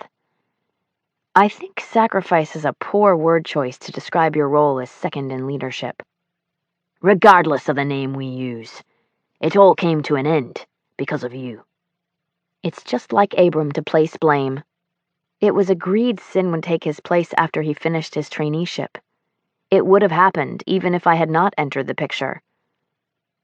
He would have been content to continue the way things were for years. But you put ideas into his head. Marriage, babies, coming together to rule the Fellowship as a dual powerhouse while you push me out the door. The longer we talk, the closer he eases toward me, putting me on high alert. You need to back away before I have Kyle and Blair put you out. He takes his gun from his pocket and waves it around as he speaks. I sent them away. They needed a break, so I am your protector tonight. Abram is my husband's uncle. Kyle and Blair don't know the troubles we've had. They wouldn't have a reason to think Abram would harm me. I'm certain they left without any concern for my safety. An intelligent person can outwit one using a pistol in place of his brain. Isn't that what I've always said? What can you possibly think you'll gain by killing your nephew's wife and children? Surely you don't think that'll end well for you. Perhaps not, but it shall give me a great deal of satisfaction. Sin will never let you live if you do this. Killing me will be your death sentence. You won't know it was me. I'm going to make it look like the Order paid you a visit. He has a plan. That means this didn't just occur to him. But I must convince him he hasn't thought of everything. You were the one to send Kyle and Blair away. Do you think they won't tell Sin? They won't if they're dead. It may not be a foolproof plan, but he's clearly given that part thought. The lack of ingenuity doesn't keep him from carrying it out. He's delusional. He thinks he won't be caught because in his mind he's too smart for that. Drop your weapon, or I'll shoot. Ellison stands in the doorway, pointing my Beretta directly at Abram. I wasn't the only daughter Harry taught to use a handgun. This princess holds her own at a shooting range. On occasion, she outshoots me. Abram takes his eyes from me, but not his gun. Ah, sister dearest, coming to the rescue? I don't want to shoot you, but I will to protect my sister. Lower your weapon now. Abram turns from her and steadies his arm. He's aiming for my chest, my heart. He smirks, because he thinks he's won. Ellison's first shot hits him in his right shoulder, the second in his right upper arm. He staggers toward the wall and holds it for support. He drops the gun, sending a discharged shot into the wall before falling to the floor. I move quickly to kick the gun from his reach. Oh my God, what have I done? Ellison screams. Her eyes are large as she cups her mouth with her hand. She needs reassurance. You had no choice. He was going to kill me. Abram is unmoving, eyes closed, bleeding on my wood flooring. She assesses him. He's breathing and has a heartbeat. A heartbeat is a tough one to pull off when you're heartless. We have to call 911 or whatever it's called here. She's out of her mind. I'm not phoning anybody to help him. The only person I'm calling is Sin. I fetch my phone and dial my husband. Ellison sits on the floor beside Abram. Who is this man? Abram Breckenridge, Sin's uncle, Jamie and Westland's father. Shit! I just shot Jamie and Westland's dad? Sin answers. Hello, my sweet Bonnie. Missing me? We have a problem. I recount the events for Sin. He's relieved to know I'm all right, but I'm not positive he won't be on the next plane home so he can finish Abram off. He's livid. He's lying in the middle of our living room floor, unconscious and bleeding. I don't know what to do. This mess isn't for you to fix. I'll call Jamie to come for him. I'll catch the next flight home so I can deal with this quickly. What will you do to him? I have no choice. Allowing him to live is giving him another opportunity to try this again. He could be successful next time. I can't let that happen.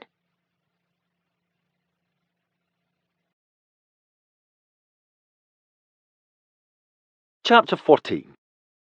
Sinclair Breckenridge. It's early morning, still pitch black when I arrive home from Dublin. Bleu stirs when I come into her bedroom and turns on the lamp. Hey! I go to her side of the bed and pull her into my arms. Did he hurt you at all? She puts her arms around me and squeezes. We're fine. I hold her for a moment, breathing in her aroma, peaches and cherry blossoms.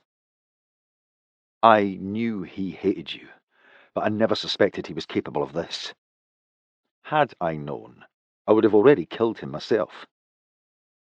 No one really knows the things a psychopath is capable of until they act. How was Jamie when he came for Abram? I ask. A fucking mess. And Ellison is as bad. I'm sure she is. This isn't the life Bleu's sister is accustomed to. I'm certain she has never shot anyone before. Ellison saved you and our babies. I'll need to find a way to thank her for that. Bleu tugs on my tie. Take all of this off and get into bed with me. I remove my suit and toss it over the chair in the corner before climbing in next to her. Better? She turns off the lamp and scoots close. She puts her head on my chest and tosses her leg over mine. Much. I rub my hand up and down her arm. The only reason I am not at his place putting another bullet in him is because I wanted to come home to you first. I needed to see for myself that you were fine. I move my hand to her belly. She has hit a growth spurt this month. Her bump feels like a cantaloupe under her skin. How are the wee ones? Both looked perfect today. Not being with Bleu for the ultrasound was painful. It means I've missed another milestone. Tell me about them. Have they grown much since the last scan? I couldn't believe how much. They were so funny. Butting heads already. Sounds very much like Mitch and me. Starting early. That's what Ellison said. I have a gut feeling. I think both are boys. What makes you say that? Just a hunch. You aren't getting a feeling about it yet? I thought mothers had some sort of special intuition. Nothing. Nada. Savannah said she could tell us their genders on this scan. You didn't sneak behind my back and find out? Absolutely not. I feel so guilty about not being with her. I'm sorry I missed it. I really wanted to be there. I swear I'll try my damnedest to not let that happen again. Her hands are on my shoulders, massaging tense muscle. It's okay. I understand you have to be away on business. It's disappointing because I always want you with me, but I'm not angry. Bleu never gives me shit about anything. I don't deserve her. I'm damn lucky to have such an understanding wife. I rise and push her onto her back. I kiss the side of her neck as my hand roams the side of her body. I don't like being away from you. I want to be close. Is that okay? Always. I move to untuck the covers from beneath the mattress at the foot of the bed and crawl up her body, kissing her legs as I move upward. I suck the skin of her inner thigh into my mouth. It makes a smacking sound when I release it. Does you miss me? Her fingers are laced through my hair, her nails lightly scraping my scalp. Terribly. I move up so we're face to face and push her legs apart. They're soft and smooth. Freshly shaved. I like. I try to kiss her, but she moves her mouth away, shaking her head. I need to brush. I grasp her chin, holding her face in place. Don't care. I press my lips to hers, but she is obstinate, refusing to open. Stubborn arse. Hard ass. She palms my cheeks, digging her fingertips into them. I chuckle as I move my mouth over her jaw to her neck. I grasp the backs of her thighs to pull them up and apart. She locks her ankles behind my back, and I'm completely encompassed by her legs. I love feeling you wrapped around me. I glide my fingers through her slit. Not as wet as I like, but I can fix that. Do you think it's safe to use the small vibrator? Don't know why not. As long as you don't put it inside. I want 3 things. To make her forget the night's event, get her drenching wet, and give her a magnificent orgasm. Let's play with it. I fetch her bullet from the top drawer of my nightstand. I turn on the switch and use the orb to tease her outer lips.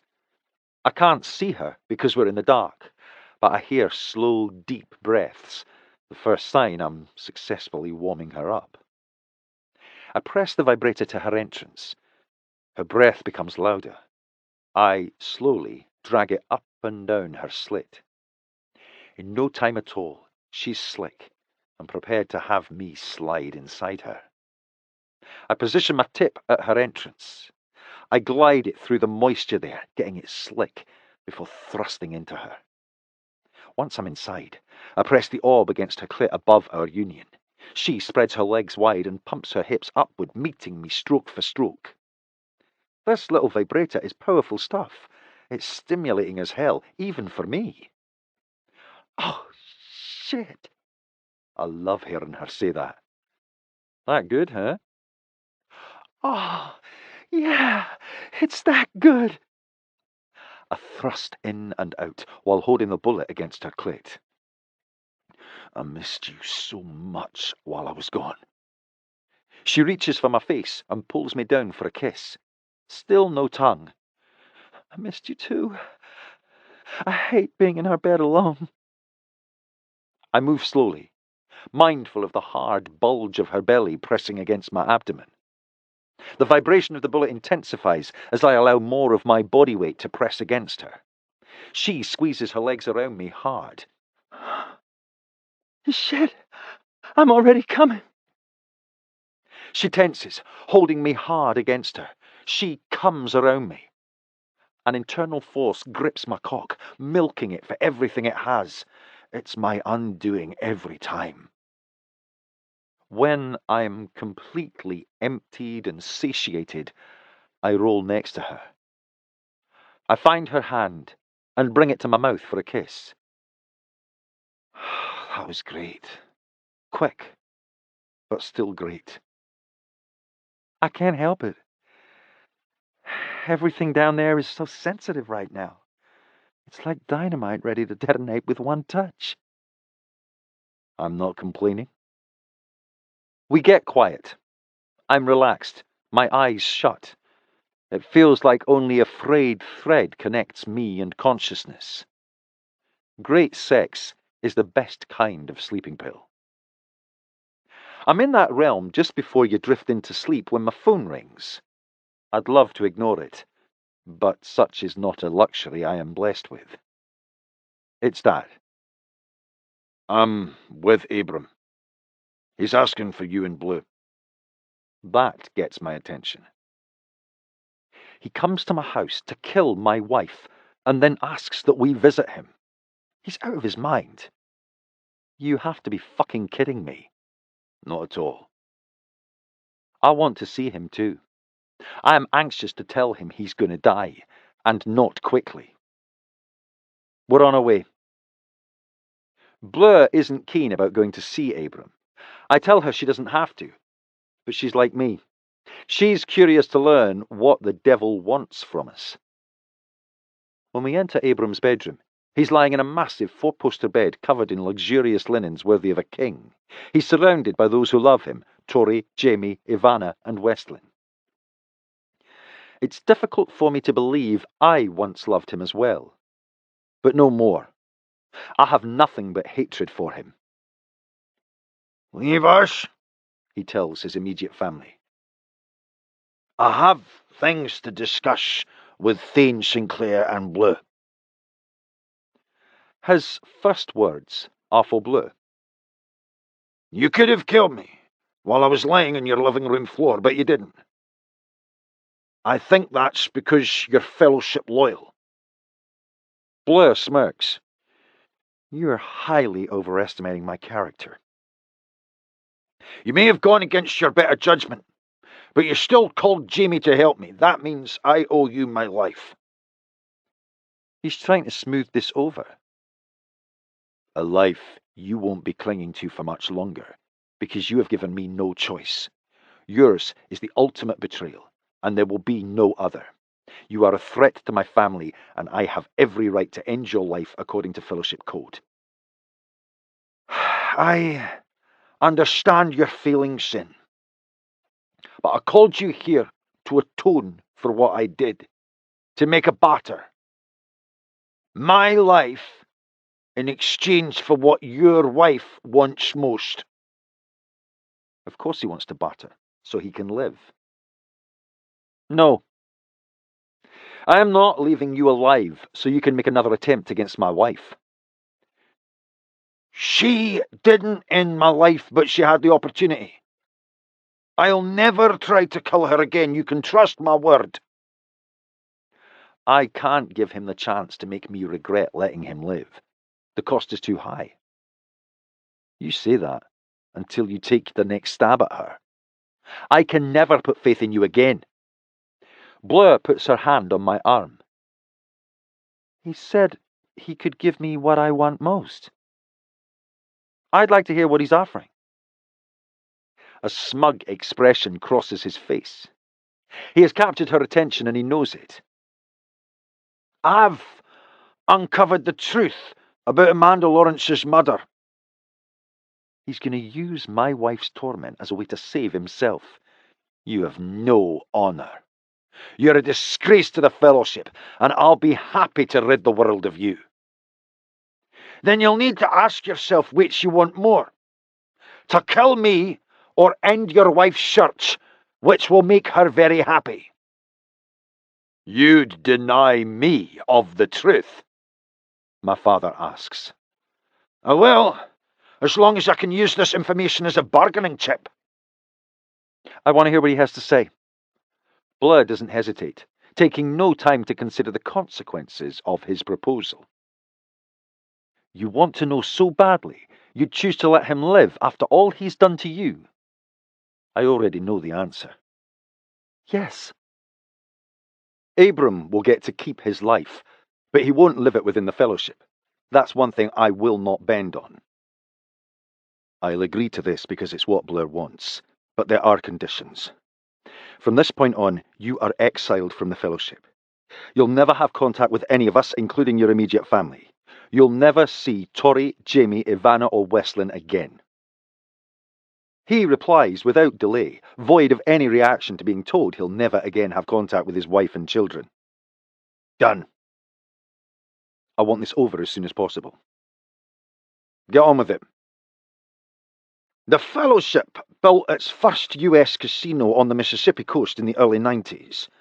Amanda Lawrence came to work for us as a blackjack dealer. I never knew that, Dad says. You were unaware we once employed her because her position with us ended before you took Father's place. She also had no idea she had worked at a facility owned by the Fellowship. That's why it didn't come up when you met her years later. The Coastal Casino had $2 million go missing after the doors were open for about a year. So did Amanda Lawrence. Bleu puts her hand up. You can start right now if you're about to say that my mother stole from the Fellowship. There's no evidence leading us to believe your mother was the thief. She was a dealer without access to that kind of money. But I strongly think she stumbled upon the thievery and made a run for it. A man named Quinn Stroud was fingered for the crime, but he was likely framed. I'll look at my father for validation. Well, that much is true. Money did go missing and Stroud was accused. You believe the thief is my mother's killer? So who is he? Bleu asks. When we built that casino, Father sent many of our brothers there to work. We obviously needed someone with expertise in casino management to run it. Todd Coburn was his choice, Abram says. Todd Coburn, our Edinburgh casino's current pit boss, was one of Bleu's suspects, but she dismissed him early in her investigation. Years later, we bought an existing casino in Tunica, Mississippi. We moved Todd to that location to manage. Amanda was employed at a different casino, but Tunica is a tiny town. It stands to reason that their paths probably crossed at some point. Bleu is rocking back and forth from one foot to another, chewing her lip. Thinking. It's the same thing she does when standing in front of her wall of suspects. My mother was involved with Thane. If Todd knew that, it's very possible they would have been desperate to keep her from talking about the Coastal Casino incident. The pieces fit. Abram may be onto something. Because I owe you my life. I have some bonus information for you, and it won't cost you a thing. Amanda and Todd were lovers for more than a year while working together. They were romantically involved when she became pregnant with you. There's no father listed on your original birth certificate. I'm inclined to believe Todd Coburn is your father. But whether he is or isn't, I can assure you that your likeness to your mother hasn't escaped his attention. Like me, he isn't going to accept that as a coincidence. You're a threat to him, and that's a potentially hazardous situation to be in with a man who's feeling the walls closing around him. Todd Coburn cannot be my father. If that's true, then it means my own father murdered my mother and attempted to kill his own daughter. I can lead you to the truth, but I can't make you believe it. You're the agent. Figure it out. We go into the living room, where Tori, Jamie, Ivana and Westlin are gathered. I'm certain they're anxious to hear the verdict. What will penance be? Tori asks. They know the Fellowship Creed. No member shall bring harm to another member or his family. I have every right to execute Abram. No need to remind them of that. We buttered. He had information Bleu wanted. He discovered her mother's killer, so he negotiated that knowledge in exchange for exile instead of death. Tori stands. Her lips are rigid as she speaks. You're banishing him after all he's done for the Brotherhood. I'm certain there will be no love lost between Abram and his wife. I suspect she's more upset about what his leaving will do to her status within the Brotherhood. Tori's concern for herself sends me into a rage. My body shakes from anger. Do you so quickly forget he attempted to kill my wife and children? I growl. Jamie goes to his mother and places a hand on her shoulder. Our family thanks you for your lenient decision. I'm giving him 3 days to recover, and then he must go. I love Jamie and Westlin. It saddens me to see them hurt, but my wife and children come first, always. Chapter 15. Blue Breckenridge. The drive home with Sterling isn't the place to discuss the new information provided by Abram. Sin and I wait until we're in the privacy of our home to bring it up, although it never leaves my mind for a second. Would you like some tea? I prefer whiskey, and I'd probably have some despite the time if I weren't pregnant. Please, Mint, if we have it. I go to Ellison's bedroom and ease the door open to ensure she's sleeping. She's like the dead.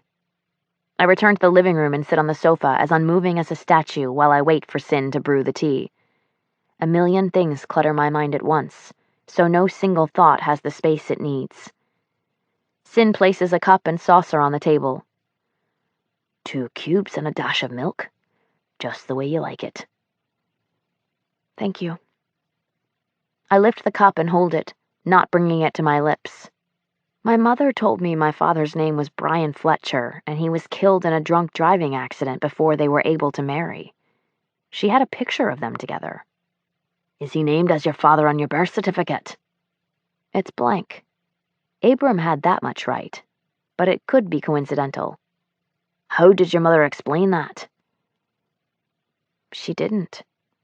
I was a young child, so the only thing I ever asked was why I didn't have a daddy like the other kids. Is it possible that everything she told me was a lie? Do you believe Abram was telling what he believes to be the truth? Or was all of that fictitious, him grasping at straws to hold on to his life? I'm asking Sin a question he can't possibly have the answer to. This is what I know. Abram was obsessed with learning, what brought you into our lives. I'm confident he's telling the truth about continuing to dig into your past. He gained leverage by having information, but as far as truth versus fabrication, I don't know. I think of all the times I spoke with Todd while gambling at the casino over the last several months. To think he could possibly be my father is bizarre. I'm trying to remember every little detail about Todd Cockburn. I want to compare myself to him for similarities, but I'm having a hard time envisioning his face for some reason. I've known him my entire life, and I see no resemblance between you. I agree. Todd has nearly black hair, brown eyes. He's on the short side for a man.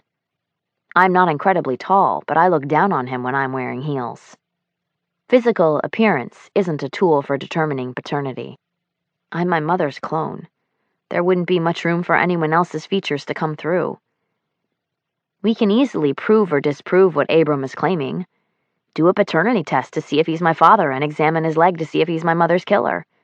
Those things will tell us everything we need to know. Concrete evidence, finally. This is happening. I could actually be confirming my mother's killer, with the help of my worst enemy. That's unexpected, to say the least. We need a paternity test without him knowing we're onto him. I can go into his apartment and collect the DNA sample while he's gone, I say. Hell no, you're not. I'll do it. I should have known he would put a block on that. Do you even know how to collect DNA? No, but I'm sure my highly intelligent former FBI agent wife can give me proper instructions.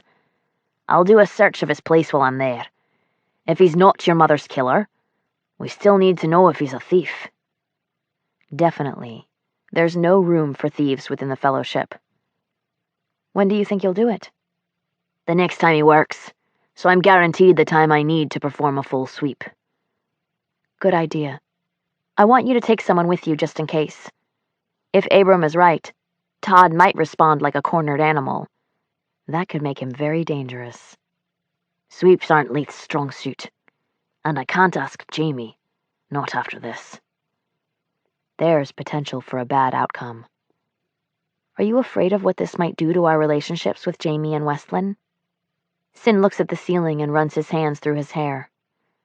Aye, they aren't blind to his ways, but he's still their father. Sin's phone rings. A confused expression materializes. It's Dad.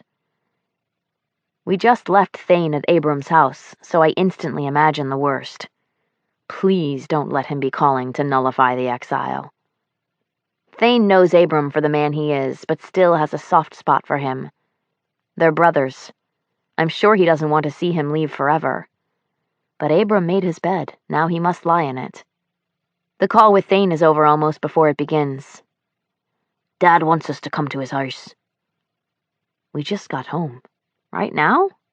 Aye. He says it's important. Oh God, this is going to be bad.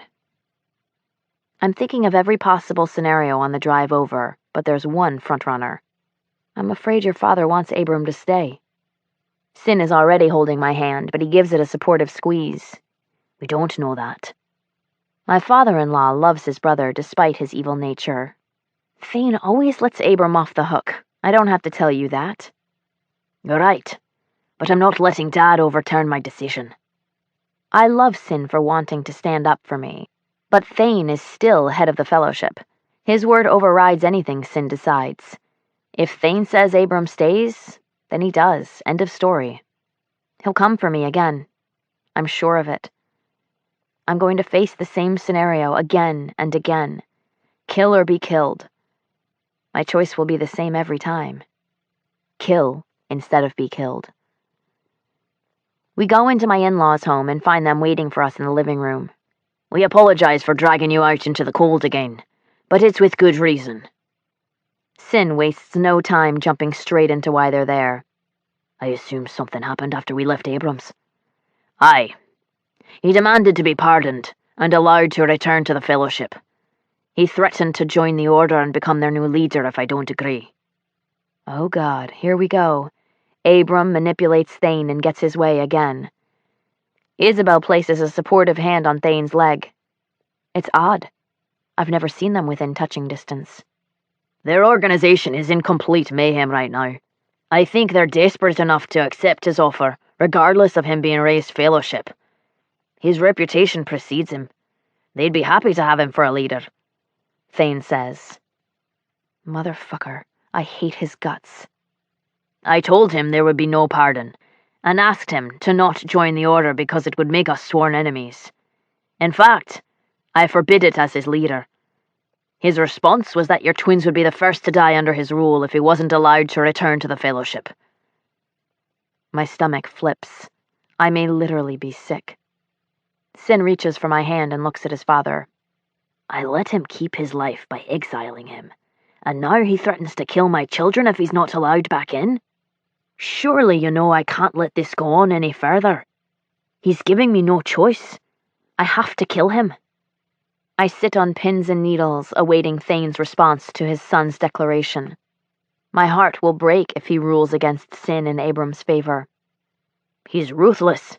Can't be controlled, Thane says. I see the pain in his eyes and know what's coming next. Even from an early age, there was something wrong with Abram. A disconnect somewhere in his head. He enjoyed hurting people. I couldn't fix him, but I did my best to control him. But now he has threatened to go to the Order, become our enemy. The only choice we have is who will be the one to kill him. I'll do it, Sin says. You can't kill your only brother. It will haunt you the rest of his life. I'm relieved, yet sad for Thane. He will not soon stop grieving the loss of his brother. It was inevitable.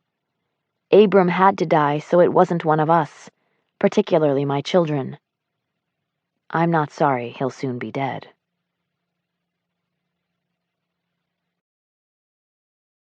Chapter 16. Sinclair Breckenridge. No doubt. This is going to be the hardest thing I ever do in my life. Not because of any love I have for my uncle. It's the pain I'll cause his family, especially Jamie and Wesley. How do you tell two people you love that you're going to kill their father? The family is in the living room when I return to the house. They immediately know why I've come when they see Sangster at my side. "No! You negotiated for exile!" Ivana shouts. I tell them of Abram's demands and threats. He sealed his fate when he vowed to kill my children. I can't give him another chance to be successful. There'll be no more bartering. My word is final, and no one tries to convince me otherwise. I go into Abram's bedroom. I'm hopeful he'll come with us peacefully. It would be awful to kill him in their home, but I will, should the need arise. Thane must have discussed my new terms with you. He appears so self-assured. as though he's untouchable. Wrong. He informed me of your threats. But there was no discussion, since neither of us are bending to your demands. Abram's eyes narrow, his jaw stiff. Then I can promise you that your twins will never see their first birthday, he shouts. I can promise you they will. You're the one who won't be here to see it. I call out for Sangster to come into the room. You can exhibit honour and come with us peacefully, or we can kill you with your family in the next room. I am not oblivious to his arm easing beneath the covers. I am not going anywhere with you. He's a coward without honour.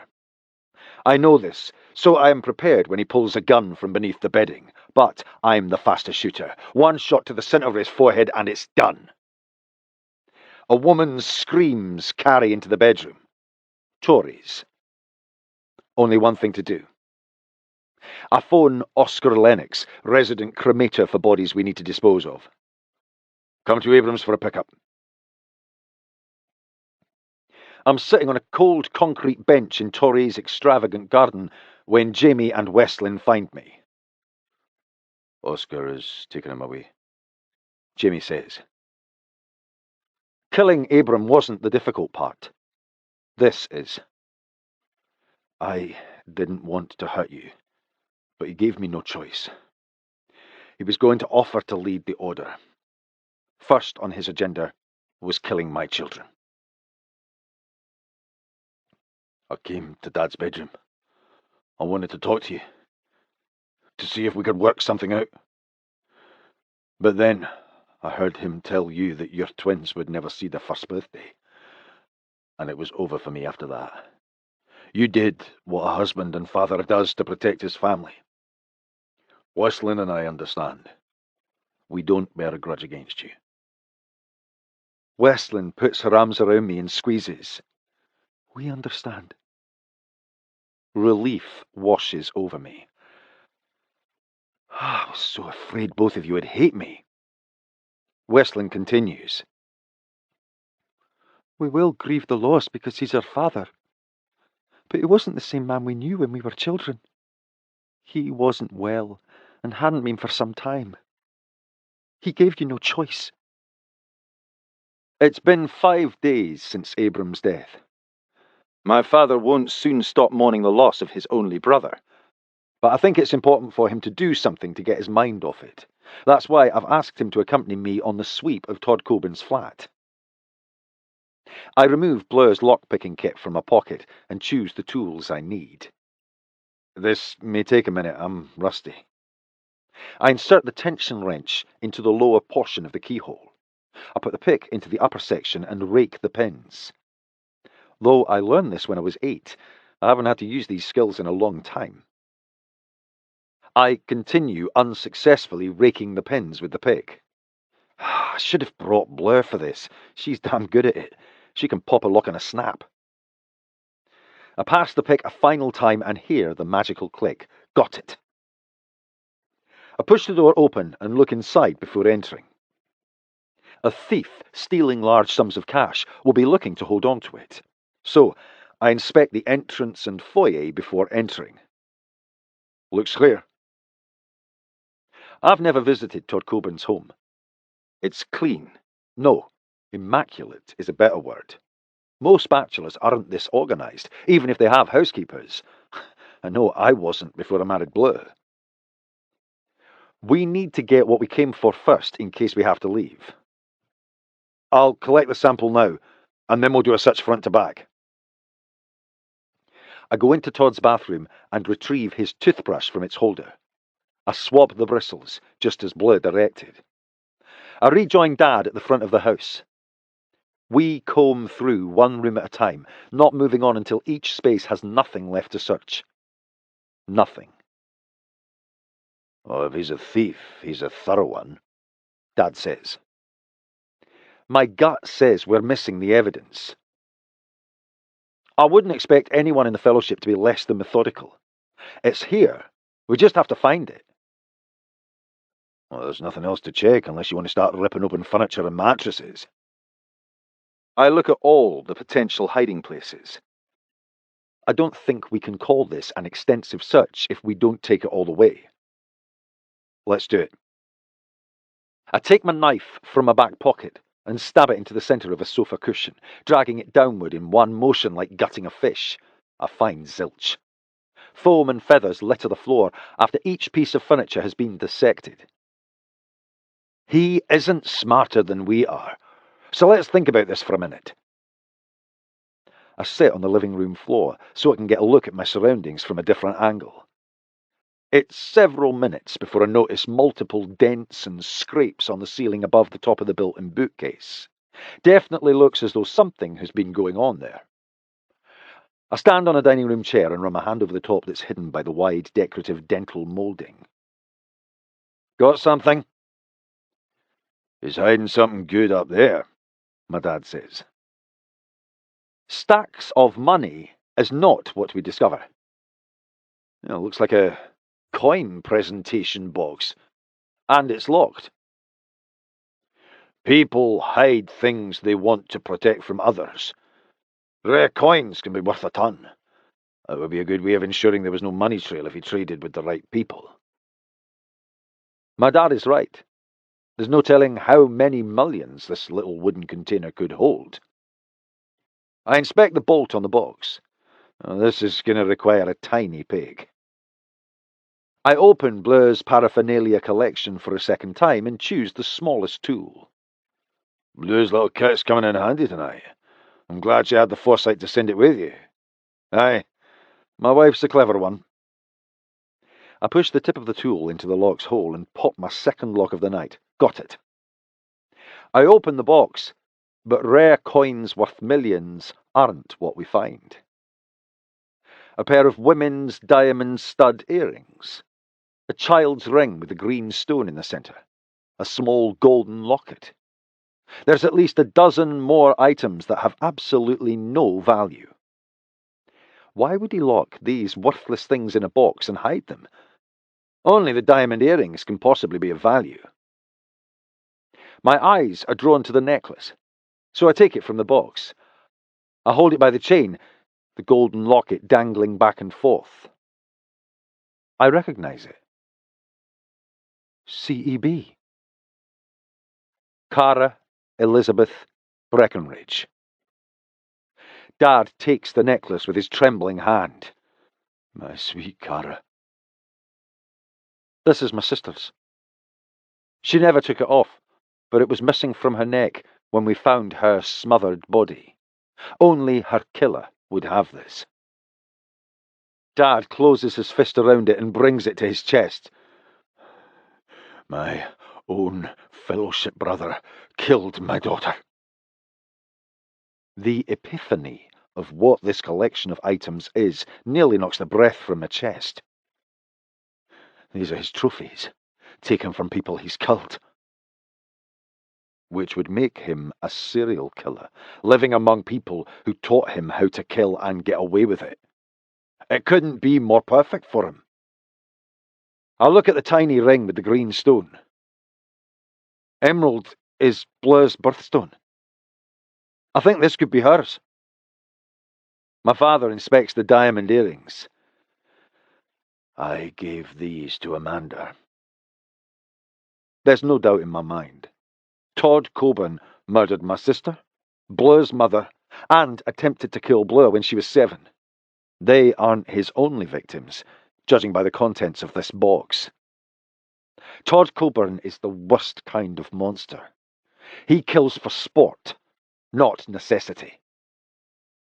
It's after midnight when I arrive home. Bleu's already asleep. She said she'd wait up for me, but it looks as though her body had other plans. I turn on the lamp and lower myself so I'm squatting beside Bleu. I nudge her shoulder gently. Wake up, Bonnie. I kiss her temple. Wake up for me. She finally stirs. Oh, sorry. I fell asleep. I stayed up as long as I could. It's okay. I hate to wake you, but I need you to take a look at something. Now? Aye, that's important. She rises to sit and stretches. What is it? That's what I need you to tell me. She swings her legs to the side of the bed and slides off the edge. She presses her hand to her lower back as she walks to the bathroom. She has developed the pregnant sway. I gotta pee first. Of course she does. Dad's here, so put on your robe. Bleu has brushed her hair and pulled it into a ponytail when she comes into the living room. Her robe barely meets over her pregnant abdomen, but she's growing fast these days. Give it a few weeks, and it won't. Sorry to get you out of bed at this hour, Bleu. I place the wooden box on the cocktail table in front of her. We have a suspicion about what this is, but you're more experienced in this department. She cocks her head. Sounds intriguing. I'm going to assume there aren't coins inside. We found this in Todd Coburn's house. It was hidden and locked. I open the box. Do you recognize any of these contents? She immediately reaches for the emerald ring. She takes a close look and holds out her hand. She slips it onto her middle finger, but it stops at her second knuckle.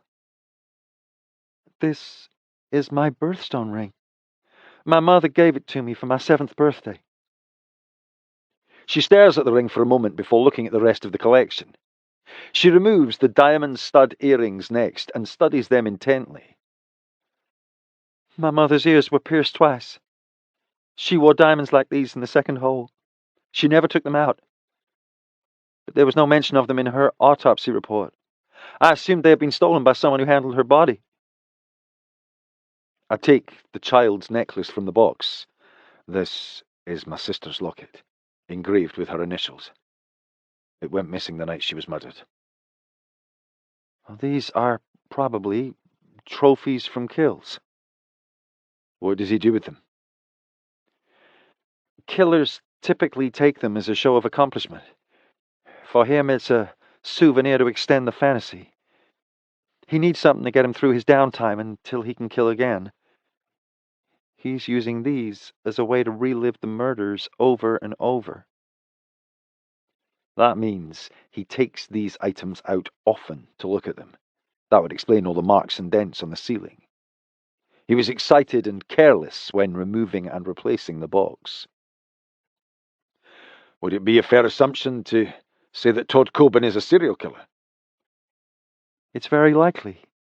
There must be 3 separate murders with a period of time between to be classified as serial. The circumstances should indicate that he felt a sense of dominance over the victim. Such as smothering a child with a pillow or stuffed animal? Exactly. I hold up the specimen I took from Todd's toothbrush. Are you sure you want to know? In light of this new information, I am not sure Bleu needs to hear that he's her biological father. You don't have to find out. Yes, I do. Harry raised you. He was your father. I want the truth. But at what price? Can she handle learning that she's his daughter? You have believed all these years that your biological father was dead. What will you accomplish by finding out Todd fathered you? Nothing but the truth. Clear and simple, she says. I can't leave him unleashed. He is too dangerous. We'll need to contain him immediately so he can't kill again. I want to know the paternity results before we do anything with him. We aren't doing anything with him. I am. Why do that to yourself? Because I want to know if I'm killing my biological father. This is the part I've been dreading since swearing that oath to my father-in-law. I promised Harry that I wouldn't allow Bonnie to kill. I gave him my word because I believed it was the right decision, and I still do. My sweet Bonnie Bleu will never know the darkness that accompanies cold-blooded murder. Chapter 17. Blue Breckenridge.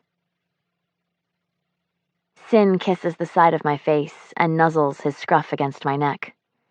Wake up, sleepyhead. No, I don't want to. Yes. We have an appointment with Annie at 10 o'clock to look at houses. We'll be late if you don't get up now. What are you talking about? We didn't have an appointment when we went to bed last night. I called her to set something up for next week, and she told me her client for today had cancelled. How convenient. I wonder if Sin had anything to do with that. I know what you're doing, and I love you for it, but I'm not sure I have the right mindset for looking at houses today. You aren't sitting around for the next 3 days fixating on the results of that paternity test. I'm not planning to be fixated, but I'm not sure I can help being distracted by it.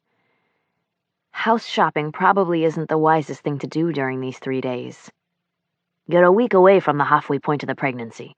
If you deliver early like the doctor expects, then you're already beyond midway. We can't keep waiting, so get your arse up. We're doing this today.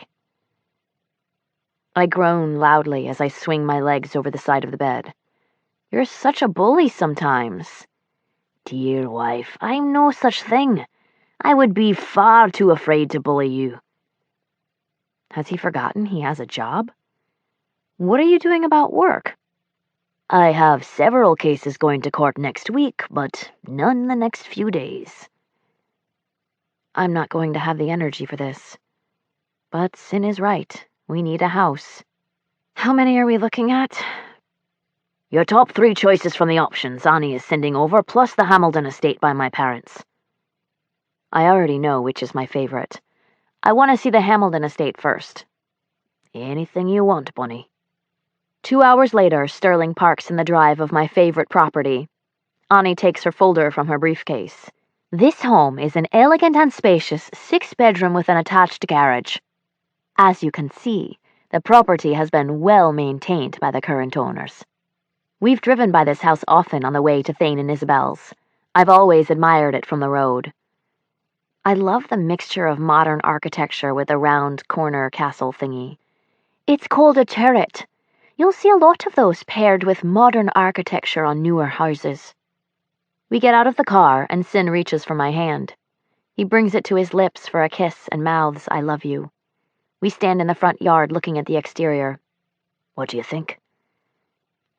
The house is beautiful and the landscaping is lovely, but it's a lot of yard to maintain. You're going to be tied up with work and I'm going to be busy with babies. Who's going to keep it up to par? We'll hire a lawn service. Of course we would. I like growing my own tomatoes. Can I do that in this climate? You can when you have a greenhouse, which you will have if this is your final choice. It's small, but the current owner successfully grows a variety of vegetables. I like the idea of growing my own vegetables. I'm going to introduce you to fried green tomatoes, and you will love them. We go inside and Annie stops in the foyer. Total square footage comes in at a little more than 4,500 square feet. The first thing I want to point out is the ornate cornice work throughout. All of it is original to the house, along with the wood flooring and fireplaces. I'm only in the foyer and I already love it, just as I knew I would. It's very beautiful, elegant. We complete the walk-through of the house with our final stop in the master bedroom. That concludes our tour of the inside. I'll give you a little time to look around on your own, and we'll finish up in the backyard when you're ready, Annie says. Sin comes up to me from behind and wraps his arms around my expanding waist. What do you really think? Of course I love it, but it's so big. We'll never fill 6 bedrooms. But we'll have them just in case. He kisses the side of my neck and chills erupt down my body. Can you see us going to bed in this room every night? Not in this peachy beige color, I can't. Imagine the walls in a different color. Something more suited to our style. When I picture this as our bedroom, I envision cream and pale blue posh linens. I can definitely see it. He twists me so we're facing the bed. Now, imagine waking up right there to our wee ones climbing all over us. It isn't a hard image to conjure. I can see us being happy here. And my parents are just down the road. Mum can come at a moment's notice when you need her. which will please her to no end. I'm certain Isabel is pulling for this house. He takes my hand and leads me to the bedroom across the hall. Imagine this bed gone, and 2 cribs in its place. With what color walls? I'm curious to know if he has an opinion. Your choice. I already know how I'm going to decorate the nursery, regardless of gender. Gray and yellow is what I want for boys or girls. You can have any and everything you want for this house, Bunny. He's being very accommodating. You're trying to sell me on this one harder than Ani. Because I can see us here, as a happy family. He wants this one, I can tell. Do you even want to look at the others? His lone dimple makes an appearance. Would you be terribly angry if I told you I already had? I'm not sure if I should be pissed off because he went without me, or relieved that I don't have to traipse through more houses today. They aren't nearly as wonderful as this one, but I'm more than happy to look again with you. I'm leaning toward being peeved now that I'm thinking about it. I can't believe you went house shopping without me. Think of it as a preliminary to narrow down the choices. A single house doesn't qualify as choices. Seems you've narrowed it down to one. But you do love it, don't you? What's not to love? I do, very much. Would you be terribly angry if I told you I had already made an earnest payment on it? There was another couple looking at it. I didn't want them to buy it out from under us before we had a chance to look. I would have been heartbroken if someone else bought this house. I'm not mad. Thank God. I laugh aloud. We have a house. We have this house. I love it. I really do. Sin puts his arms around me. He scoops me from the floor and spins me full circle before returning my feet to the floor. I cradle his face with my hands and plant a kiss on his mouth. I love you so much. He pulls me close and kisses me like crazy in the room where our babies will one day sleep. I want to bring Ellison out to see it as soon as possible. And Isabel, I want her to help with decorating. Don't let my mum fool you. She has someone do all her decorating. I don't care. This is my first real house. And I'm the wife of a leader. Fellowship events will be held here. I want it to look great. Then I want to hire your mom's decorator. I told you, Bunny. Anything you want is fine with me. Always. When do we get to move in? Should be ours 1st of next month. Much sooner than I thought. I place my hand over my growing tummy. Another chapter in our story. The happily ever after part.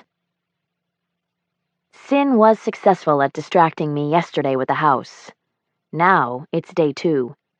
He wouldn't tell me his plans, but he says he has another full day planned for us. I'm glad. Otherwise, I'd be preoccupied by Todd Cockburn. Wakey, wakey, Mrs. Breckenridge. No, go away, it's too early. He tickles the tip of my nose. It's annoying, so I slap at him. Stop! He tickles the inside of my nostril this time. Feels like he's picking it. Ugh. Wake up, Bunny. I'm awake. I yawn and groan loudly while stretching. I feel a sudden, sharp pain in my lower abdomen. Oh. My reflex is to turn on my side, bend my legs and bring them to my belly. The change of position instantly relieves the discomfort. What's wrong? I massage the area above the bend of my leg. Sharp pain in my groin. Are you all right? Yeah. I stretched and it felt like I pulled something. The pain stopped when I brought my legs up. I remember reading about that. It said it's worse with twins because your womb is growing so rapidly. Bound for him to have read about it. He's a know-it-all when it comes to pregnancy. I can believe that. If you don't feel like doing anything, we can cancel our plans. Yesterday was pretty perfect. I can't wait to see what he has in store for today. Absolutely not. What's on the agenda? We're going on a day tour to Stirling Castle, Loch Lomond, and for my pleasure, a stop at a whiskey distillery for a tasting. Well, that seems a little unfair. Perhaps, but we're doing it anyway. It's part of the tour package. I don't think he's kidding. We're going on one of those bus tours? Yes, ma'am. You're married to a Scotsman. You'll soon bear 2 Scottish children, and you're almost clueless about Scotland. I mean to remedy that. Sin's right. I know very little about his homeland. I have to play catch-up. I look forward to being enlightened. I move to get out of bed, but he catches me by the waist and pulls me close. Not so fast, Mrs. Breckenridge. We have about 20 minutes to spare. Your pregnant wife could have slept longer, but instead you woke her up early for a morning shag? Maybe something like that. He pushes me onto my back and tries to kiss me. You know I don't do that in the morning until teeth are brushed. I've brushed. He makes several attempts to kiss my mouth, but I dodge him each time. But I haven't. Don't care. He growls against my neck, and my skin breaks into goosebumps. You really irritate me sometimes. You really irritate me a lot of times, I say. I believe I shall make you pay for that. I can tell by his naughty grin that I'm in trouble. He pokes me in my ribs with his finger. I hate being tickled. Despise it, and he knows it. I just woke up, so I haven't been to the bathroom yet. Don't, Breck. Or what? I press my legs together. I'm going to pee the bed if you don't stop. His finger instantly abandons my side. You just foiled my evil plan. Sorry, tell your kiddos to get off my bladder. He slides downward and taps my tummy before pressing his mouth against it. Hey, you two in there. You heard your mum. Stop jumping on that big balloon. He places his ear against my stomach. They say no, so you better go to the toilet. Don't have to tell me twice. Be right back. I return and climb back into bed. We're down to 15 minutes now. Because you were so slow, Sin says. That's going to get progressively worse. He should probably prepare himself for that now. 15 minutes isn't as long as I'd like, but still plenty of time to do what I have in mind. He crawls over me and kneels between my legs, pushing my gown up. Let's take this off first. I lift my bottom and then sit up so he can peel me out of my sleepwear. He rubs his hands over my tummy. I didn't know pregnancy could be so sensual. Knowing you have my babies inside you is sexy. He lowers his mouth to my abdomen and kisses the skin above the waist of my panties. His mouth is hot enough to melt them right off me. You're my passion. You consume me. He moves down and kisses me through the fabric of my undies. His teasing makes 1,000,001 tingles rush straight to my groin. I'm dying to feel his tongue on me. I have no shame about it, so I take the initiative. I lift my hips and push my panties down. I really want you to make me come. Hard. He laughs. Using what? Your tongue. Now. I think I can manage that. He nudges my legs further apart and lowers his face. He licks me a single time, and then nothing else. I lift my head and look down. Why are you stopping?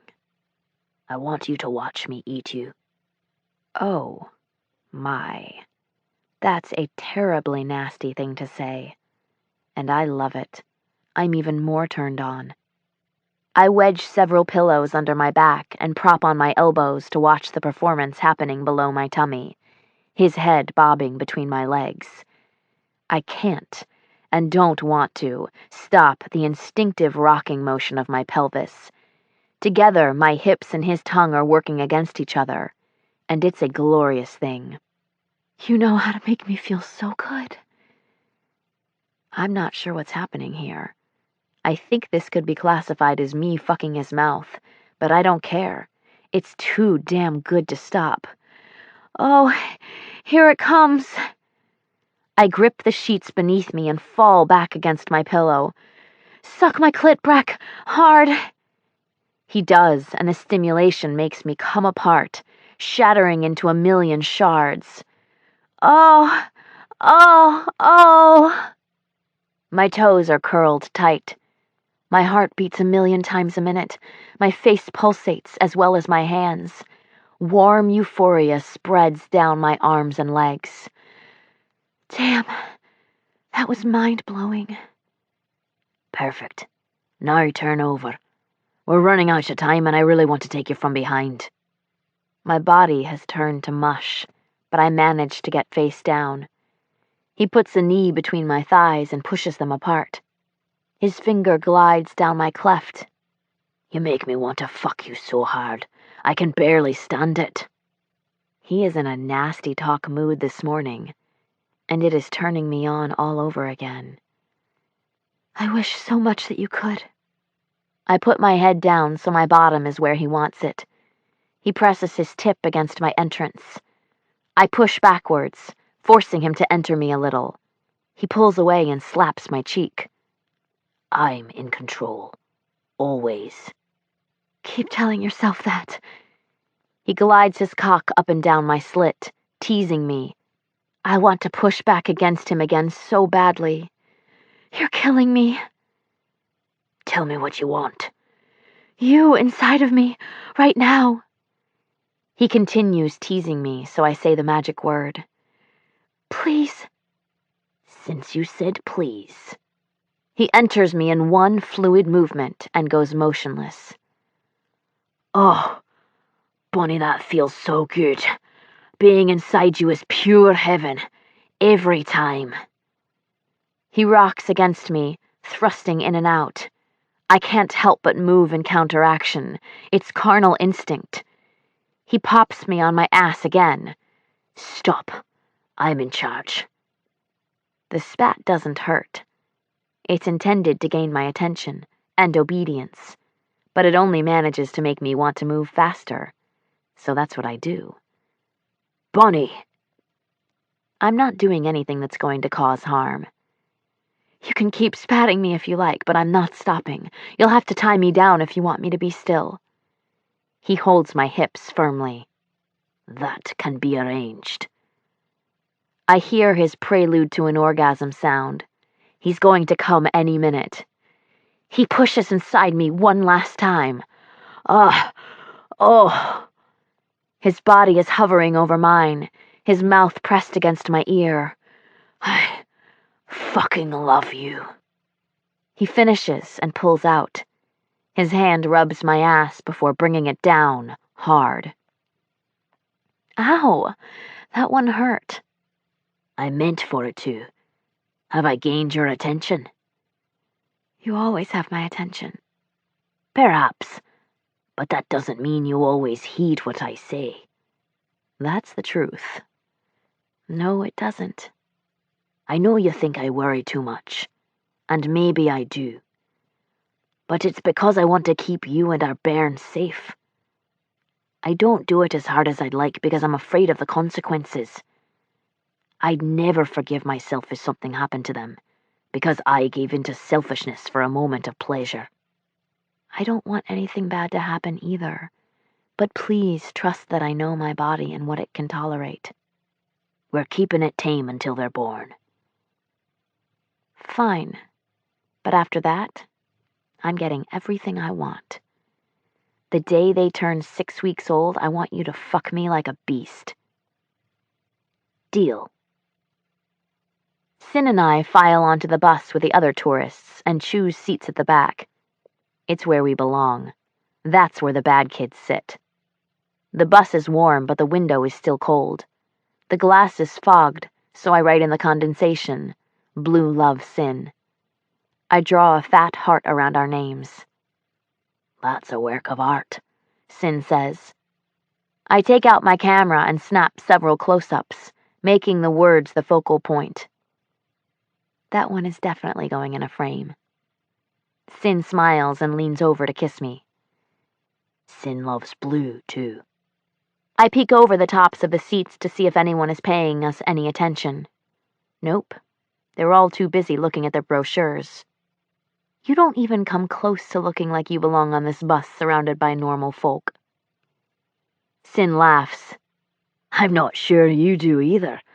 But what makes me look so different from what you refer to as normal folk? First of all, you're in a ridiculously expensive tailored suit. That's a weird thing to wear for a day of sightseeing. Secondly, you have a gun on you. You'd better hope we don't go through a metal detector at any of our stops. I'm wearing leggings and boots with a long tunic, not a suit that probably cost what most of these people earn in 2 weeks. You say I don't look like I fit in either, but I think I look pretty normal. Your face is flushed and glowing. You look freshly fucked. Pregnant women glow. It's common knowledge. There are 2 different kinds of glow, and you have the orgasmic sort. That's ridiculous. Men can take one look at a woman and know if she's recently had great sex. No way.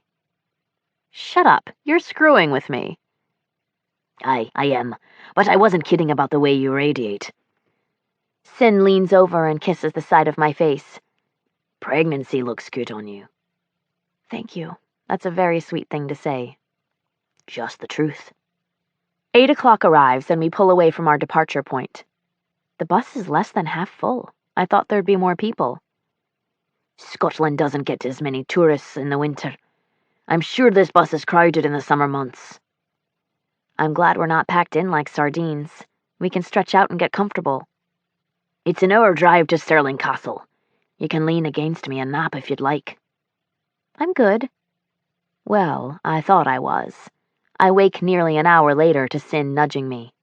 Bunny, we're here. We unload from the bus and I walk to the edge of the property. I take out my camera and focus on the snow-capped highlands in the distance. What a beautiful view. It's no wonder they built Stirling Castle in this location, with uplands like these as the backdrop. Absolutely gorgeous. I'm really excited about the photos I'm going to get today. We hang toward the back and let our group go ahead since we want to explore on our own. How old is this place? The oldest sections were built in the early 12th century. A lot of kings and queens were crowned here, including Mary, Queen of Scots. The inside isn't at all what I'd imagined. It's like a small collection of buildings to form a small kingdom. It's amazing that this place was built so long ago and still safely stands for us to tour today. I should probably consider taking a course in Scottish history for the sake of our children. You'd better do it soon, because I highly doubt you'll have much time for such after August gets here. I look over the pamphlet I was given with our admission as we approach the entrance to the castle called the Forework. I feel the need to stop and take in the magnitude of what I'm seeing. This is what Americans think of when they envision Scottish castles. Or at least it's what I always imagined. This place was constructed for kings and queens. Countless royals have been delivered through this processional entrance by horse-drawn carriages. They've walked these same paths we're on right now, perhaps even stepped upon the same cobblestones beneath my feet. We stand at the highest location of the castle and Sin points in the distance. That's the Wallace Monument, for Sir William Wallace, not Braveheart. I laugh. I understand William Wallace was a real man who died for a real cause. It's pretty far, so I change my lens out for the one made for long distances. Will you bring me back one day so we can visit the monument? Sure. We don't get to explore near as long as I'd like. We're due back at the bus so we can move on to our next stop. We are coming back on our own. I don't feel like I saw half of this place. We're walking hand in hand as a light drizzle begins. My foot slips on a cobblestone. Thank God Sin catches me before I go down. Careful, Bonnie. This pregnancy has shifted your center of balance. I'm sure that's going to get even worse as I grow. I stop and grind my sole against the stone. Not all my fault. The heels of these boots are slick. Bad choice of footwear for today. Sin loops his arm through mine and uses his other to grip my bicep. I can walk without assistance. I'm just protecting you and the babies. I slow because we're walking downhill and I'm not confident in the grip my soles have against the ground.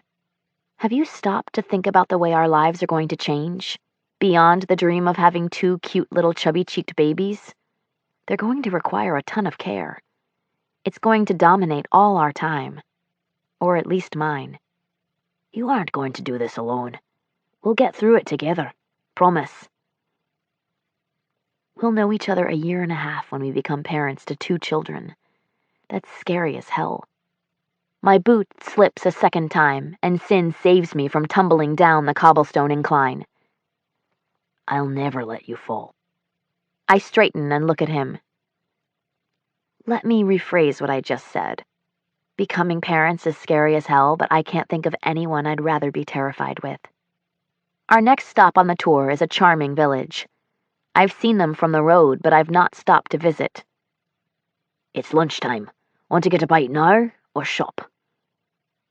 As if he has to ask. Food. The dining hall is housed in the general market where you shop for clothes and souvenirs. Goats are fenced in around the exterior of the building. You don't see that back home. Not even in the rural south where I'm from. No billies living outside your shopping centre? Definitely not. I grow to love this way of life more every day. I could see myself being happy in a village. We walk down to the restaurant, which is really just counter service with a few tables and chairs within the general store. We choose to sit next to a window so we can look out over the tree-covered uplands and watch the kids come to the fence to play with the goats. A pair of young boys is poking their fingers through the wire to pet the animals. They're wearing matching Peruvian-style monkey hats with the tassels hanging on each side. Adorable. A woman, their mother I presume, photographs them. That could be me soon, snapping pictures of 2 little boys.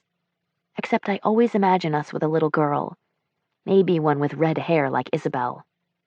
Day 2 of distractions is a success. I had a wonderful time with Sin. I visited my first castle, explored a loch, and walked on its beach while holding my husband's hand. Ate fish and chips for lunch in a charming Scottish village and shopped in the market. Sin enjoyed the distillery and tasting, perhaps a little too much. The bus is pulling away and he already appears to be asleep. We spent the day hanging with normal folk. It was nice while it lasted. Now we return to fellowship life. And wait to learn if I'm the daughter of a monster. Shit, it's already morning. I slept 10 hours and I'm still exhausted. Yesterday's tour involved a lot of walking, so it robbed me of the small amount of energy the anemia leaves me. My mouth waters when I smell food. Maybe waffles? Possibly pancakes. Definitely bacon. Except what the Scots refer to as bacon is what I'd call ham. Whatever the name, it's delish. I roll onto my side and I feel something. A bubble? A flutter? The realization of what it is hits me and I squeal. Sin, come here, quick! He rushes into the room with wide eyes. What's wrong? I just felt the babies move. You scared the fuck out of me. I did shout pretty loudly. Sorry, I got really excited. It was only a tiny little flutter, but I know that's what it was. It was exactly as the book describes it. I knew it was fine that I had not yet felt them at 19 weeks, but the anticipation has been killing me. Sin comes to me and puts his hand on my tummy. Not feeling it now? No, it lasted 2 or 3 seconds and was gone. I'm pretty sure they'll have to be much bigger for me to be able to feel their movement, he says. I would think so as well. Sorry to call you in here for nothing. It wasn't nothing. You felt our babies move for the first time. That's very exciting. I smell pancakes or waffles and bacon. Waffles. I was going to bring you breakfast in bed, but would you prefer to come to the table? No way. I want to be catered to. Let's have breakfast in bed together. As you wish. I get up and perform my morning routine before springing back into bed to await my food. Sin comes into our bedroom carrying a tray. There's even a vase with a fresh rose. Where did you get that? The market. You've already been out this morning? I had to pick up the things I needed for breakfast. He places the tray over my lap. You look fresh.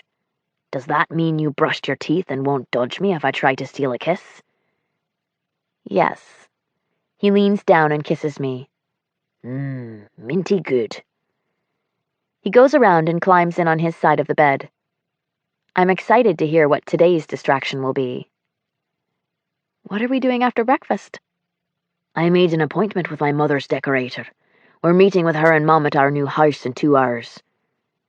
I can't believe she was available on such short notice. Sin laughs. It helps when your mum is her most important client. She's willing to bend her schedule to accommodate when Isabel Breckenridge calls. Isabel made the arrangements. That's so sweet. Is it all right if Ellison comes? Of course. Was she up when you brought breakfast? No, that lass can sleep like the dead. I bet she didn't budge when you squealed earlier. She worked nights for years. Her internal clock is still out of kilter. I put my fork down. I've eaten as much as I can. This was very good, but I'm stuffed. I'm glad you enjoyed it. Sin takes my tray from my lap. I couldn't ask for a better husband. I'm still awed by how good you are to me. I promised you I would do everything I could to make you happy. I meant that. And you do, every single day.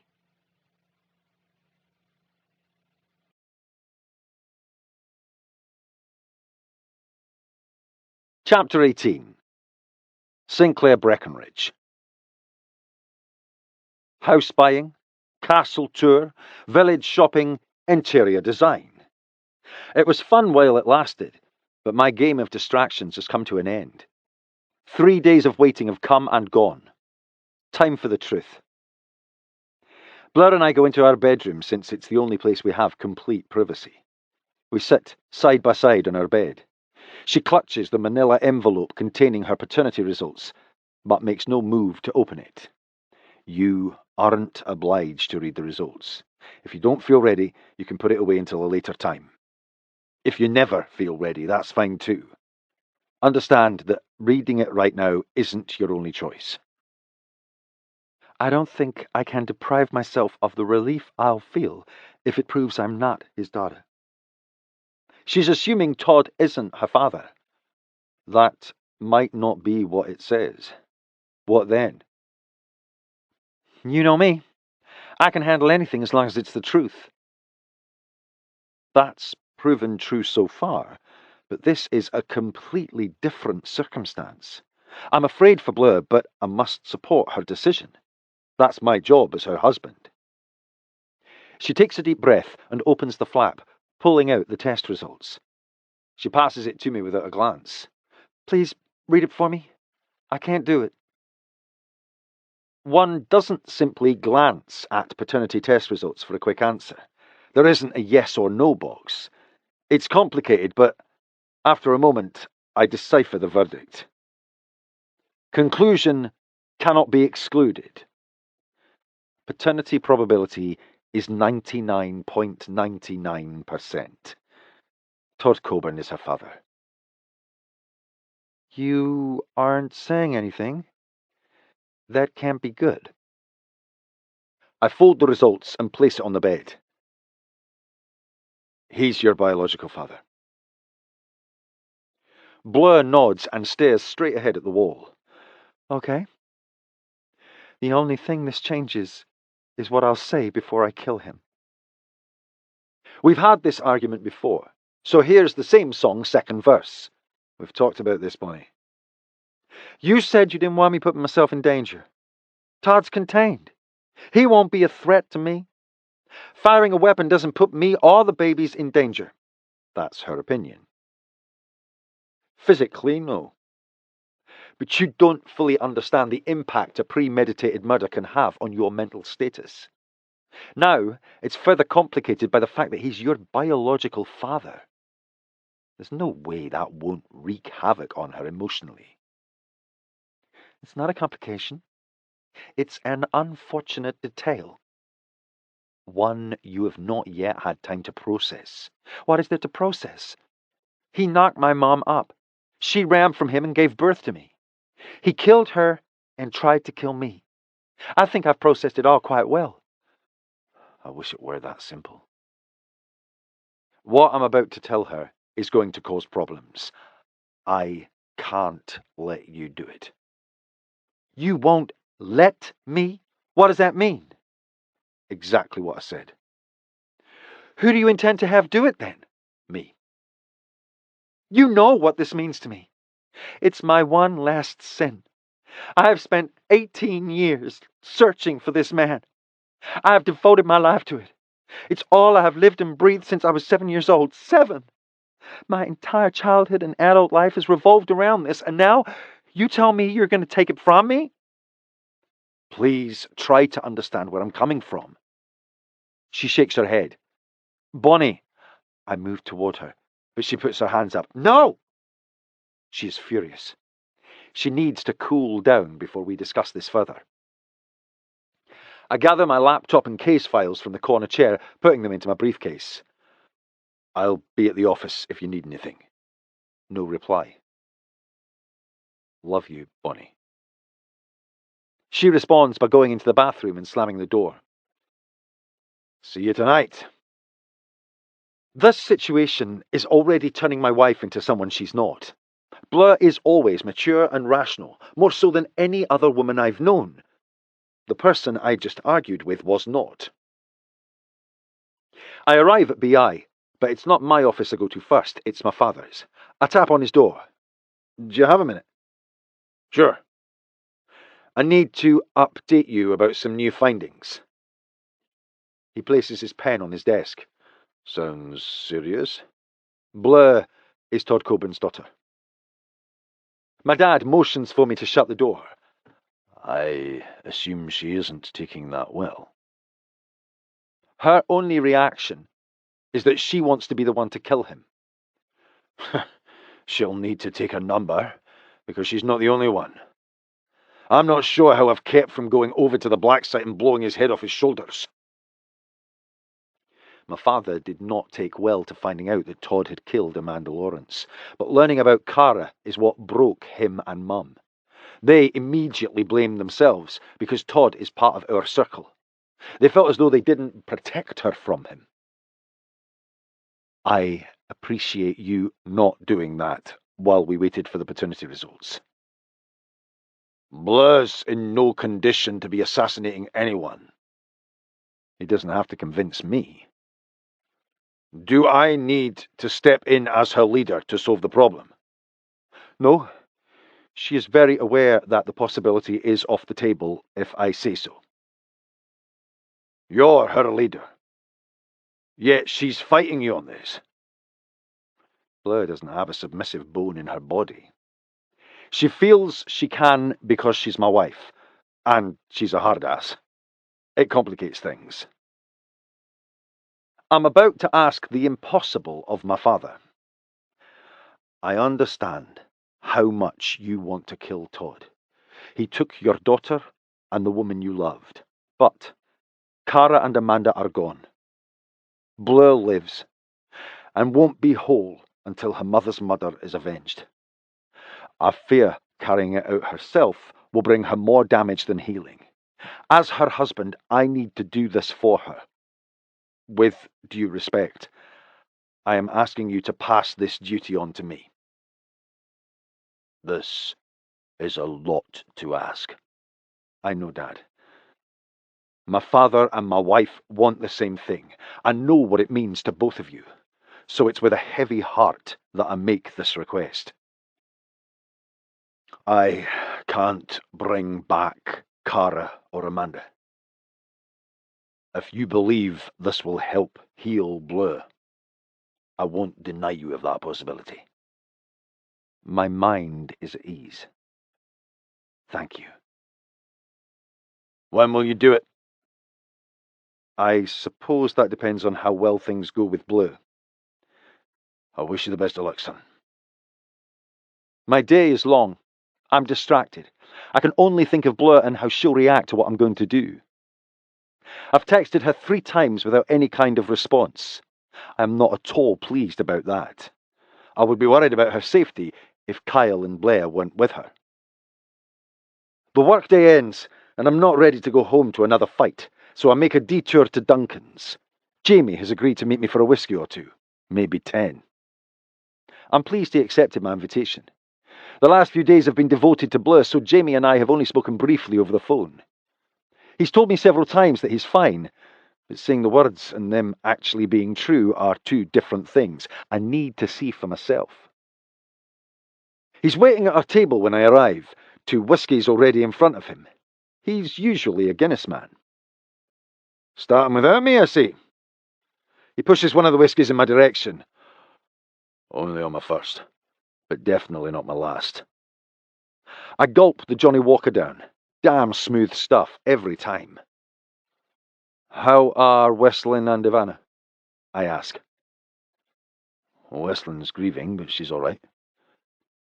Ivana's not handling it as well. I'm not surprised. Ivana was Abram's favourite. And Tori? Mad as hell. She isn't receiving the treatment of a leader's widow. Predictable. She's yet to realise how lucky she is I don't have her thrown out of that ostentatious house she calls home. What's going on? Jamie asks. Argument with my wife. A big one. Jamie laughs. I'm glad you married a lass with a backbone. Watching her go head to head with you is entertaining. No one else could get away with that. I have news for him. My wife has more than a backbone. She has balls. Big ones. I'm not looking forward to part 2 when I go home. I'm guessing a former FBI agent can hold her own in an argument, Jamie says. She damn sure can. It's going to get ugly fast, and I'm pretty certain Ellison will be home. I don't want her to hear us. Would you like me to come by and take her for a walk or a drive so she's not in the middle of it? Oh, fuck, that would be awesome. You sure you don't mind? Well, no problem. I'm careful to not have too many whiskies, since I don't need to be steaming when I have this conversation with Bleu. It's late when I get home, but Ellison is still up. I hear music coming from her room. Do I Want to Know by the Arctic Monkeys. I recognise the song because Bleu listens to it all the time. I tap on her bedroom door. Ellie, it's Sinclair. You can come in. I open the door and find her painting her toenails. I hate to bother you, but I have a huge favour to ask. Bleu is really pissed off at me. Ellison giggles. Yes, she is. Your name is shit. I figured as much. I need to talk to her. I expect it to get loud and unpleasant. Is it all right if Jamie comes by to take you out for a walk or a drive? She bugs her eyes at me. I haven't seen him since the night I shot his dad. That's going to be uncomfortable as hell. He volunteered. I don't think he would have done that if he thought it would be awkward. Ellison rubs her face and sighs as she leans over to look in the mirror. I look like shit, but I don't guess it matters. If there's going to be a screaming match between you and my sister, I'm out of here. I wait for Ellison and Jamie to leave before I go into the bedroom. Blur's already in bed, but stirs when I come in. She's not asleep. I suspect she's too troubled for slumber to find her easily. She rises to sit, adjusting her pillow at her back. I go to her, kneeling beside the bed. I take her hand, kissing the top. I love you. That's what's most important, so that's where I'd like to begin. I love you too. Her response gives me hope this will go better than it did earlier. I didn't do a great job of explaining myself earlier, but it's important you understand why I feel the way I do. You believe being Todd's executioner will heal you. I fear it will cause more harm than good. The repercussions of bridging the gap between good and evil are real. I'm conditioned for that to not happen, I've killed before and I was fine afterwards. What she's planning is different. I have to make her understand that. You have killed, but never by choice. Each time it was forced upon you. I have made the decision time and time again for myself. What follows isn't easy, and I don't want that for you. I have to see this through to the end. She can, just not the way she wants. I understand that turning away from this must seem like the hardest thing in the world, but I promise you, it's profoundly easier than what you're contemplating. You're asking me to give up the one thing I've wanted most in the world for nearly all of my life. It's time for you to want me and these babies more than you want to kill Todd Coburn. She places her palm to my face. Never think for a single moment that you and our children don't come first. You're good, Bonnie. I don't want you tainted by what this will do to you. You keep saying I'm good, but I'm not, and it's because of him. You're wrong. You couldn't love me or these babies if you weren't. I'm asking you to love us enough to let go and allow me to do this for you. She doesn't reply. At least it's not an argument. You're filled by a darkness that isn't your fault. I'm asking you to pass it on to me. Let me carry it for you. I don't know how to let go. Refuse to be a slave to your demons. Be proactive. Make the decision to let me kill Todd Coburn for you. Do it because you love our children enough to reject anything that could potentially destroy the person you are. She's struggling. I see it. I'm already filthy, but you don't have to be.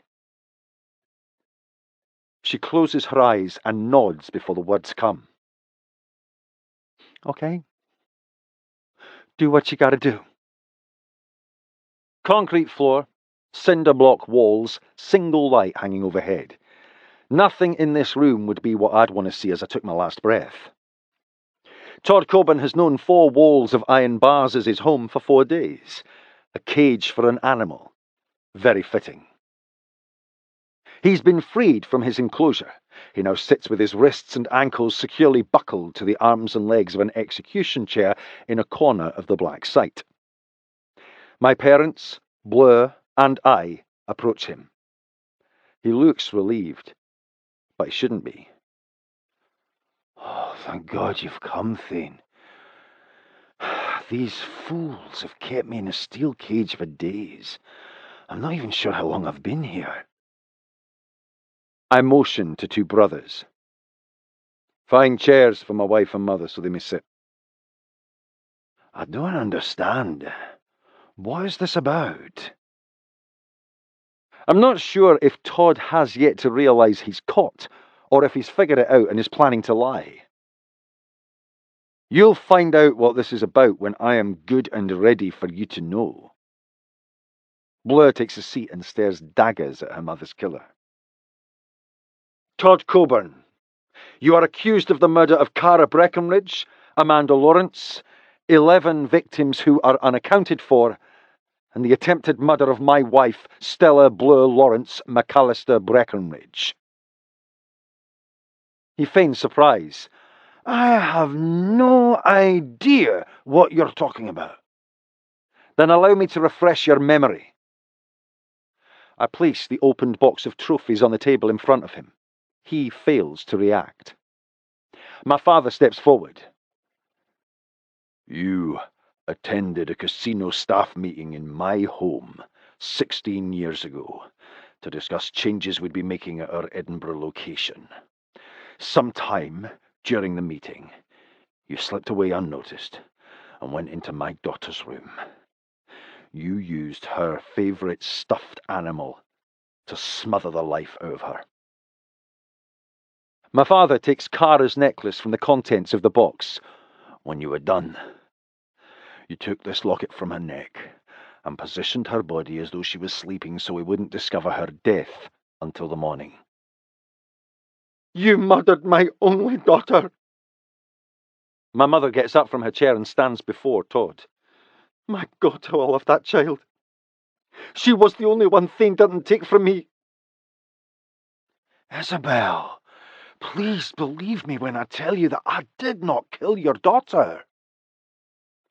Cara was the most beautiful child I'd ever seen. Dark curls all over her head from the day she was born. So sweet, so kind. I only got to have her for 5 short years because you took her from me. I didn't kill that precious girl. My mother slaps Todd hard across his face. Shut your lying gob! I go to my mother and guide her away. My father continues. 18 years ago, you went to the home of Amanda Lawrence, the woman I loved, and you shot her to death. She was wearing the diamond earrings I had given her. My father displays the diamond studs in his palm. These.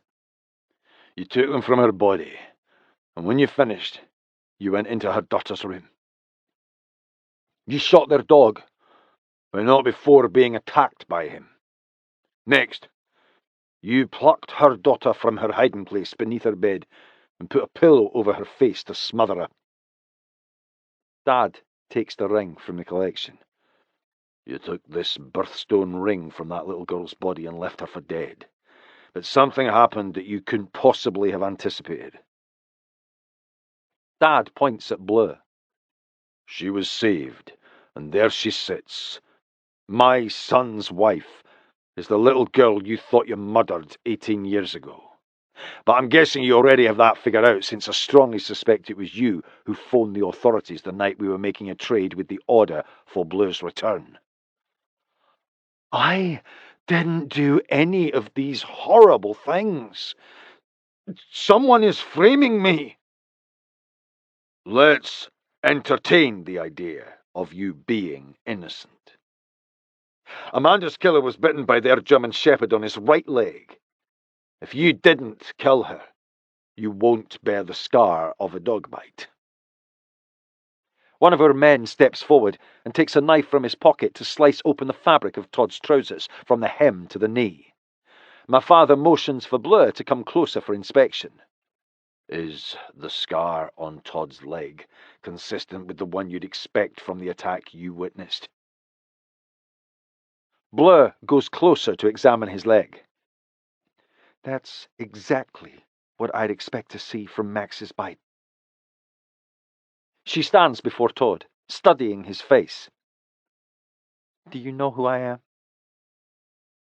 You're Bleu Breckenridge, wife of my leader. Before I was Bleu Breckenridge, I was Stella Lawrence, Amanda Lawrence's daughter. I'm your daughter as well. Did you know I was yours when you put that pillow over my face and smothered me? You aren't my daughter. You can't be. I had a vasectomy 30 years ago, so that would never happen. As much as I hate being genetically tied to you, I am your flesh and blood. Bleu takes the paternity results from her pocket. We obtained a sample of your DNA and ran it against mine. I'm yours, and here's the proof. Todd says nothing. Bleu's trembling, her face pained. Why did you kill my mother? She ran from you. She wasn't a threat. No reply. Answer my wife. Still nothing. Bleu has waited 18 years for this moment. I'm going to make certain Todd gives her the satisfaction she deserves. I can see that he'll need some persuading. Oh, Todd. There are so many things that are much worse than death. Sangster has been standing in the corner silently waiting to have his chance at Coburn. He's going to get it. I motion for the Fellowship's Master of Torture to come forward. Take a finger off and see if that convinces him he should respond to my wife's questions. Sangster grins and moves toward Todd. No! Todd yells as he uselessly fights to get away from him. "I'll answer any questions your wife has." Sangster stops, waiting for me. Take it off anyway for good measure. Sangster displays the cutting pliers for Todd and snaps them closed several times. You can hear the friction of metal on metal. Todd fights to pull his hand away, but it's useless. His screams fill the room when Sangster closes the blades. Blood drips to the floor while he twists the pliers back and forth to force Todd's finger free of his hand. Crunch! Sangster finishes and tosses his finger onto the table. He returns the pliers and holds up the saw for Todd to see. "Ignore my wife again, and you'll lose your hand next." "Why did you kill my mother?" "I was skimming off the top at the Biloxi casino. She found out and didn't want to be tied to it. She left without a word. I ran into her 8 years later and she was with Thane. I knew he'd kill me if she told him I was stealing from the fellowship, so I had to keep her quiet. I had no idea she was pregnant with you when she left me. I didn't know she even had a daughter until that night, and I certainly didn't know you were mine."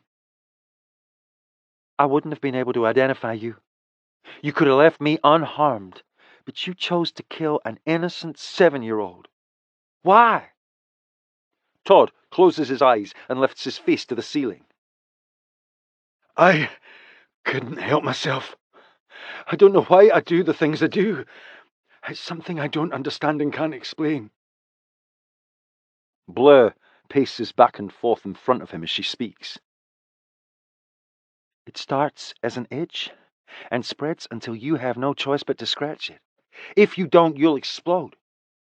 You fantasize about the ways you'll make it happen, because it isn't always possible to do it when the desire presents itself. You use these items to get you by until you're able. Each represents the respective victim, and each helps you relive the murders. That temporarily satisfies the drive you have, until it becomes too much to handle and you have to do it again and again and again." A grin spreads on Todd's face, quite possibly the most sinister I have ever encountered. Pure evil. "You understand, because you are my daughter. You're like me." Bleu shakes her head. "Don't mistake my knowledge for understanding." "You thirst for the knowledge because it's inside you, too." Bleu walks toward him and leans down so she can spit in his face.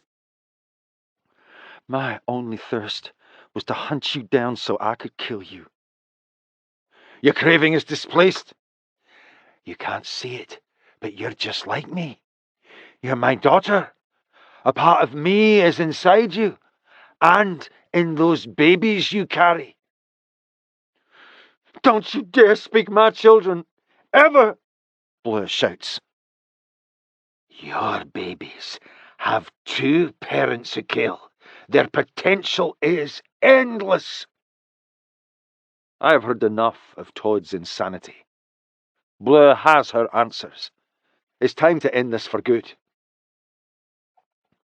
"You're plagued by a sickness that can only be cured one way.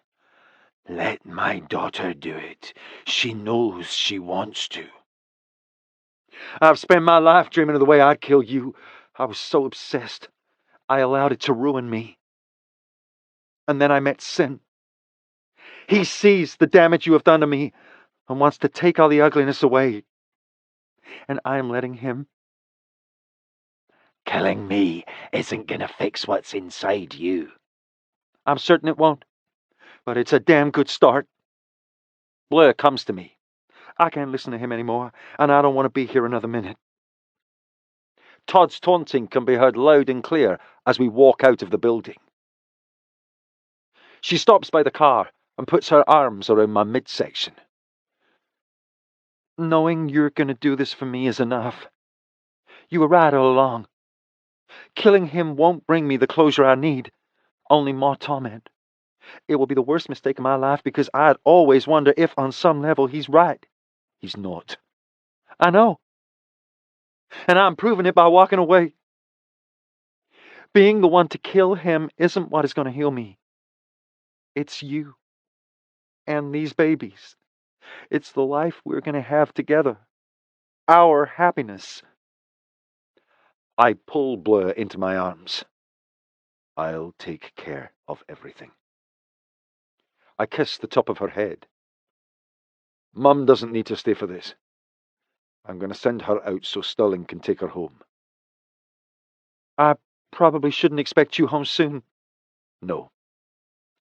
I'm going to make him tell me who the other victims are, so I can give their families closure. She cradles my face in her hands.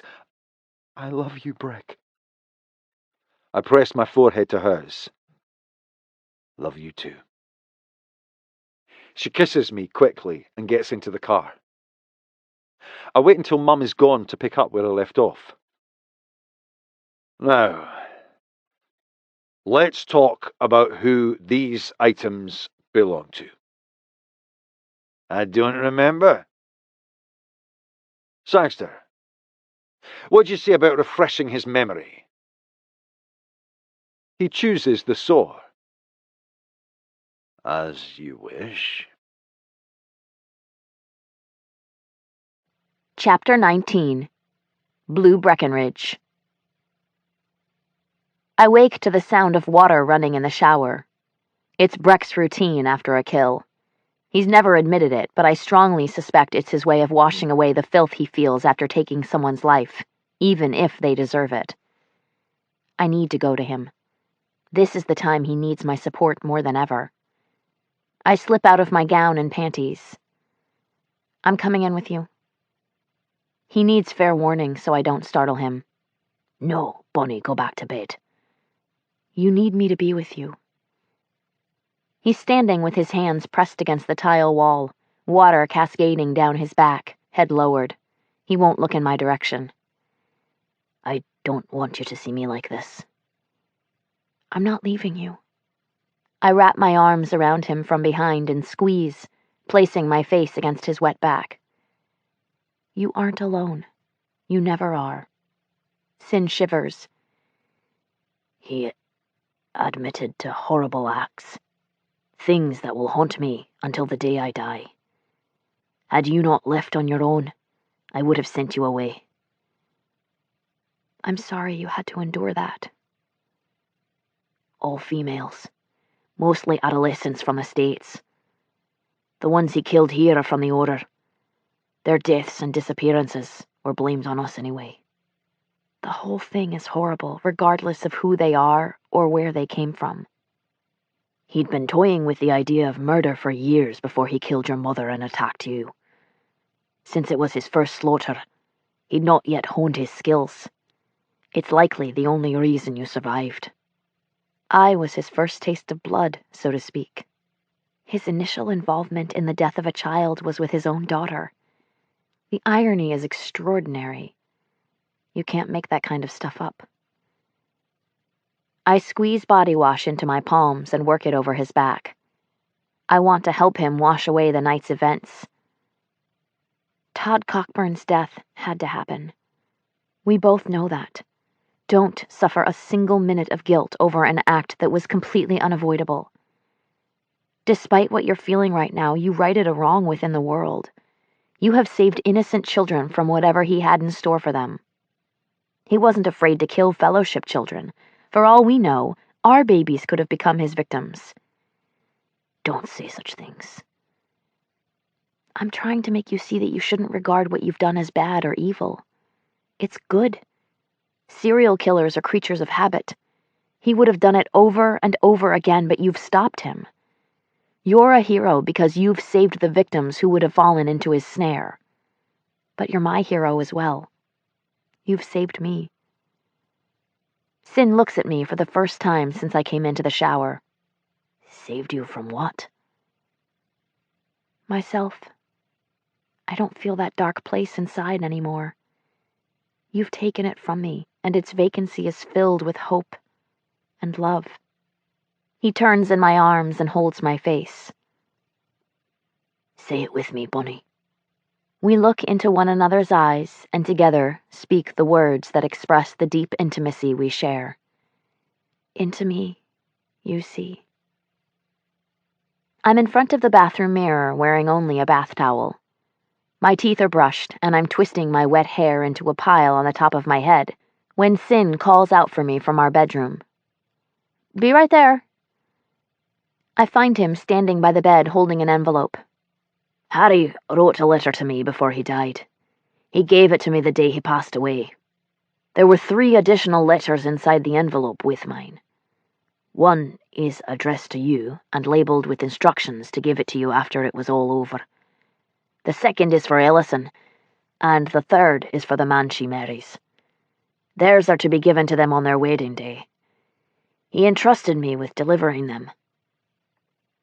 Sin holds out my dad's last words for me. Per Harry's instructions. It's time for you to read this. I hold the letter in my trembling hand. Butterflies have invaded my insides. Writing 4 letters would have been a lot of work for Dad. He could barely breathe. How was he able to do this? I'm not sure. Perhaps he had help. I open the letter and immediately recognize the chicken scratch he called penmanship. He wrote this. It's his handwriting. Girly girl. You're reading this letter, so that means that after more than 18 years, hopefully not too much longer, you have exposed your mother's murderer and brought him to justice. He's dead and gone. Good for you. Now is the time for real life to begin, the one you're building with your husband. Sin loves you dearly and will do anything to protect you. Never doubt that. What you were doing the last few years doesn't qualify as living. But that chapter of your life is closed. A new one has begun. I wish I were there to see where the journey takes you, Sin, and the babies you'll one day have. Wherever it is, I'll be watching from afar. I'm always with you. I love you. Dad. I can't stop the tears rolling down my face, and I don't want to. I was already happy, but this letter pushes me beyond ecstatic. I fold my dad's last words and clench them to my chest. Thank you for this, and for giving me the gift of freedom. I can't tell you what it means that you would shoulder an undertaking of this magnitude for me. I would do anything for you. I placed my father's letter on my nightstand and go to Sin. I move my hands to the tucked corner of his towel at his waist and tug. Today was rough. You're in a bad place right now. But the worst thing we can do is allow today's events to distance us. I want to be close to you. I think it's what we need. I kiss his shoulder where he bears the gunshot scar that sent him into sepsis, nearly taking his life. Tell me you want to feel that connection with me. His hands glide down my sides and cup my bottom, pulling me against him. What I want is for us to fade into each other until we can't tell where one begins and the other ends. He has the power to make me swoon. Such pretty words. I drop his towel to the floor and place my hands on his hips, using them to pull him with me toward the bed. I don't need any of the fancy stuff tonight. I just want to feel your skin pressed against mine and have you inside me. We turn so he can sit to take off his prosthesis. Thud. It drops to the floor and he grabs me around my expanding waist. Get yourself up here, Bonnie Blue. I open my towel and drop it to the floor next to his. I climb knees first so I'm straddling him.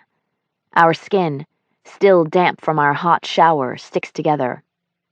Sin presses his face between my breasts and turns his head from side to side. His scruff scrapes my skin. There's little I love more than the feel of that. He palms my breasts from the bottom, pushing them up and together. He opens wide and sucks my areola and nipple into his mouth, using the tip of his tongue to circle the hardened bud. They're incredibly sensitive. I almost think he could make me come doing that. When he finishes giving both breasts equal attention, he grasps the sides of my face and brings me closer. His lips touch mine, and he kisses me hard, as though he's trying to possess the soul within me. I reach between us and position his erection at my entrance. I sink down until he's fully inside. I rotate my hips a few times before rising and lowering myself down onto him again. I wrap my arms around his shoulders and press our bodies harder. My baby bump rubs his abdomen as I move up and down. His hands find mine. We lace our fingers together. I know when he's close because he releases my hands and tugs me tightly, pulling me down harder while thrusting with his hips. His face is pressed between my breasts. Ugh, I love you. I love you too. He groans when he spasms inside me. Once, twice. I lose count of how many times I feel it. I don't come, but I don't need to. This wasn't about sexual gratification. It was about getting as close as possible. I hug tightly so I can feel his skin against mine. I'm wrapped around him like a tangled mess I never want to be freed from. I'll always do what I must to protect you and our babies. Lie, steal, cheat, kill, whatever it takes. You never have to question the lengths I'm willing to go to for you or our children. I know. This isn't the Fellowship way. It's the Sinclair Breckenridge way. When he loves, it is without limits. There is no boundary he won't cross for our children and me. It's the 1st of the month. The house is officially ours. It looks like a tornado visited and dropped hundreds of moving boxes throughout the place, but we don't care. We're spending our first night here anyway, mess or not. I want to have everyone over for dinner after we get things together. Who is everyone? Your parents, my sister, our best friends. Sin looks skeptical. I'm not filled with high hopes for getting Leith and Lorna in the same house. Those two are giving me fits. I know, there might need to be some trickery involved. I'm carrying the box containing my toiletries to the bathroom. What the hell do you think you're doing? I'm taking the things I'll need at bedtime to the bathroom for later. He reaches for the box in my hands. No, you're not. Hand it over. He's completely overreacting. It's light. You're almost 6 months pregnant with twins. You have no business carrying anything. Granted, my bump is no longer a bump. My tummy is probably the size of a regular pregnancy about a month further along. But it's not yet a decent prop for a carton of ice cream. Good grief, it probably doesn't come close to weighing 10 pounds. I don't care how light it is. You could trip. I know your balance isn't its best right now. Let me or one of the brothers know if you need something moved. He's referring to me falling at Stirling Castle, which had nothing to do with the pregnancy. It was totally footwear and weather-related. He would have slipped too had he been in those boots on that wet cobblestone. Fine. I need my lightweight box of toiletries taken into the bathroom. Happy to. I follow Sin, feeling useless. Want it on the counter? Yes, please. I'd like your input on something. I'm thinking of keeping the flat. We're 30 minutes from Edinburgh here, which is great since we wanted to get out of the city, but there could be times when I need to stay in town. I thought it might be a good idea to hang on to it since the location is prime. Makes total sense. Thane keeps an apartment in the city as well. I don't see why not. I've also been thinking of something else. I don't mind Ellison living here with us, but she might enjoy having a place to herself. If she wants, she can live in our flat. It's a very nice idea, and generous offer. I'm sure she would enjoy living in her own place. If she decides to stay at the flat, she can still come out and stay with us whenever she wants. I'm betting we won't be able to beat her off with a stick after the twins arrive. Her excitement is beyond ridiculous. She couldn't be more excited if she were the one about to give birth. If we're here and Ellison's there, I might have to call on Jamie to play a more active role in her life. I'm not opposed to that, and I suspect she wouldn't be either, but I don't have a lot of confidence in my husband's matchmaking skills with his best mates. Maybe you should let me handle that. You didn't do such a great job encouraging a match between Leith and Lorna. Leith is the one who fucked that up. I had Lorna on board. She would have married him right then and there if we had had an officiate in hand. Leith was never going to accept Sin being the one to suggest he take Lorna as a wife. I can see it clearly now since everything is out in the open. Is Lorna still planning to go to work on the Gentlemen's Club when it opens? Sin asks. I'm not a fool. Topless dancing isn't the only thing that'll be going on in that club. I won't allow her to work in an environment where it would be so easy to fall back into her old ways. She says she is, but it's not going to happen if I have anything to do with it. Lorna does what Lorna wants to do. No one stops her. The whole thing is so transparent. She's doing this as a reaction to what Leith said. He called her a whore, so she's going to behave like one. How soon does the club open? Maybe a month or so, depending upon construction. Then we have time to talk her out of it. Good luck with that. Lorna can be a real hard-ass. Good thing I'm a bigger one. Westlin and I can talk some sense into her. We have to. Speaking of jobs, I've been thinking about mine lately. I'm kicking around the idea of sending someone else to law school to replace me as solicitor, Sin says. I like this idea a lot. I'm all for it.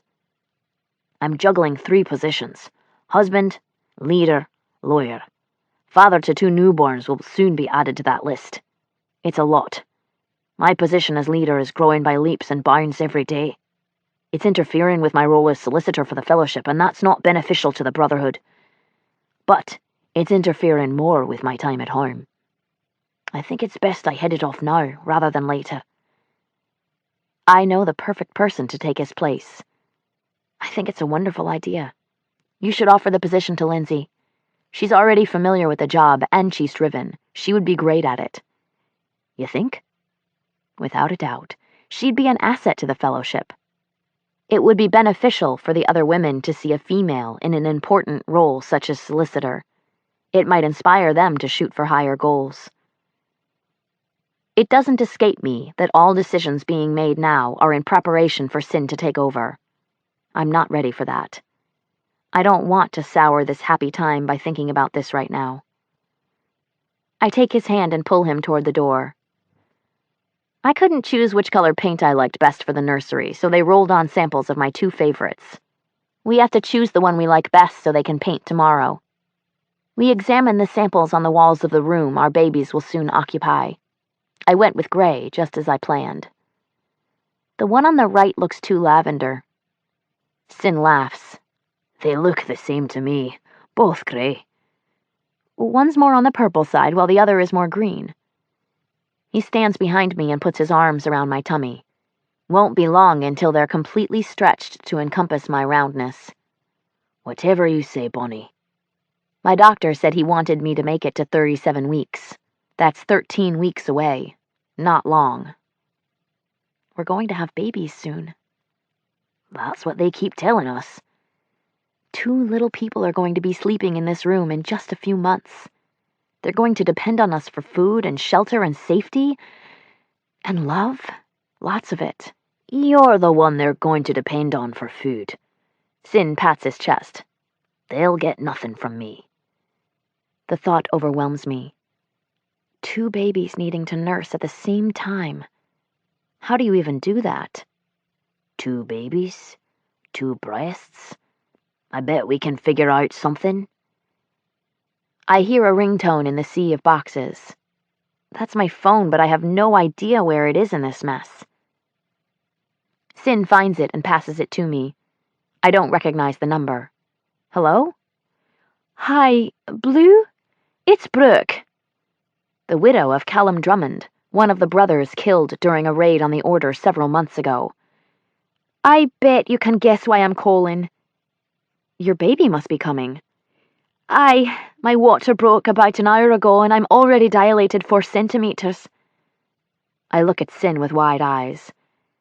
That's wonderful. Everything is going well then? They say it is, but I'm scared and alone. I know it's a lot to ask, and I'll completely understand if you can't. But I'd love for you to come to the hospital to be with me.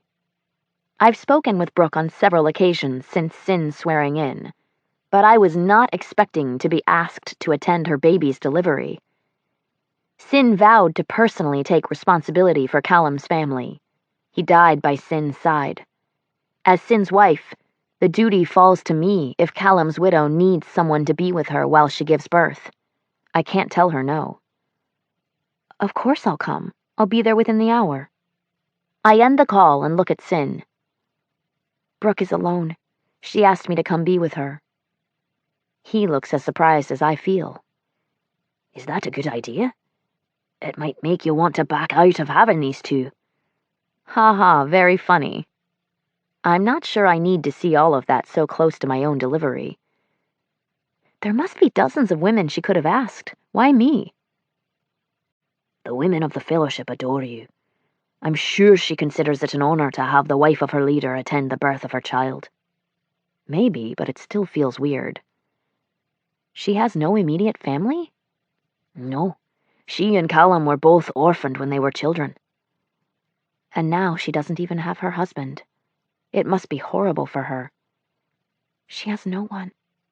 Not true. She has her Fellowship family. We'll always be here for her. There's one very honorable thing about the Fellowship. They take care of their own. I need to change. I can't go to the hospital wearing a t-shirt and yogas. Will you call Sterling while I get dressed? You can't go to the hospital alone. I'm going with you.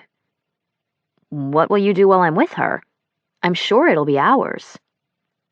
I'll sit in the waiting room. I can catch up on reading since I haven't had as much time for that lately. He waggles his brows at me. Her water is broken and she's 4 centimeters, so maybe it won't be a long time. The pregnancy book says normal progress is 1 centimeter an hour for the first-time mother. We should be looking at a delivery about 3 in the morning. I guess he would know. I swear he's a walking, talking pregnancy encyclopedia. And I think it could possibly make him even hotter. Thank you for coming, Blue. You'll never know what it means to me that you'll be here for the birth of my daughter. My heart melts. Ah, a baby girl. Have you chosen a name yet? I still don't know. I decided it would come to me when I look at her face. I'm sure it will. Maybe that's what Sin and I should do, since we can't seem to agree on anything. Do you have names for your babies yet? We have a few we're thinking about, but nothing definite. Still haven't found out what they are? It's a mystery. I don't know how you can stand not knowing, especially with 2 of them. It's really not been that difficult. I was forced to learn patience at an early age. Brooke grabs her abdomen and begins breathing deeply. Another one already. They're coming much closer. She's hurting, so I think it's safe to assume she doesn't have an epidural. Nothing for pain? Don't need it. Women have been having babies forever without anesthesia. I can too. Baby number 1 was breech on the last sonogram. Of course, there's time for him or her to turn, but as it currently stands, it looks like the only anesthesia choice I'll get is spinal versus going to sleep for a C-section. Have they checked you for dilation since you called? Up to 6. That's 2 centimeters in an hour. You're making great progress. I know. The nurses are a little concerned about how much bleeding I'm having. She needs reassurance. I'm sure they'll keep a close watch on it. Where's Sinclair? In the waiting room. She's beaming. I'm so grateful you came to be with me. Thank you. Your family. We want to take care of you. 4 hours after my arrival, the doctor places a screaming baby girl on Brooke's chest. She's wrinkly and bloody, looking around through squinted eyes. Simply beautiful. Oh, look at her, Blue. I can't believe she's finally here. I think she's the most beautiful baby I've ever seen. She is lovely. Brooke strokes the top of her head. She has Callum's dark hair. I was so sure she'd take after me and have bright red. Think of it as a nice reminder of your husband when you look at her. I hope she looks like him. 5 minutes pass. 10. 30, and Brooke's placenta hasn't delivered. I'm not sure that's normal. We've given it plenty of time. Her doctor says, it should have released on its own, so I'm going to remove it by hand. The nurses are going to take your baby to the nursery now. No way that's going to feel good without an epidural, and after having a 7-pound baby pass through. You can hold my hand if you'd like. She shakes her head. I don't want to hurt you. I remember the way Harry would talk to me when a nurse would poke me with an IV. Just breathe. In deep and out slow. Try to not tense up. It'll be over in a minute. But it's not. The extraction is becoming more aggressive. And bloodier. I've never seen so much blood in all my life. Brooke's yelling. She's no longer tolerating the pain. It's too much for her. The doctor sighs. Even manually, I can't get it to deliver. The only option we have is to take you into surgery to remove it. Her eyes grow large. I've never had surgery before. I move out of the way so the nurses can prepare Brooke. She's frightened. It's my job to calm her. It'll be fine. They do this every day. You have to promise you'll take care of my baby if I die. This is fear talking. You aren't going to die. All they're going to do is put you to sleep and take the placenta out. It's not a life-threatening procedure. The doctor is going to take wonderful care of you. My baby has no one if I don't make it. I need you to promise you'll take care of her for me. Another thing I can't say no to. Of course I will, if the need arises. But it won't. You're going to be fine. The staff comes in to take her to the OR. Dream up a great name for her while you're snoozing. She'll need one soon. Brooke grins. I'll do that. I go to the waiting room to sit with Sin while Brooke is in surgery. That was intense. Then the baby's here? Yes, a girl, 7 pounds 8 ounces, 19 inches long. Mom and baby are both well? Baby's fine, but Brooke had to go to the OR for the doctor to remove the afterbirth. She's never had surgery, so the poor thing was scared to death. Made me promise I'd take care of the baby if she died. Damn, that is some serious fear when you start saying things like that. I know. I feel so sorry for her. I lean over and place my head on Sin's shoulder. Between the move into the new house and being here 5 hours past my bedtime, I'm exhausted. You predicted 3 o'clock? She delivered at 2:12. Not bad. He wraps his arms round me and pulls me close. I should have made some kind of bet with you. I wouldn't have bet against you. You've done too much research on this pregnancy stuff for me to ever think I know more. I yawn. Sorry. Close your eyes. Take a nap if you're able. I'll wake you when Brooke's out of surgery. He doesn't have to tell me twice.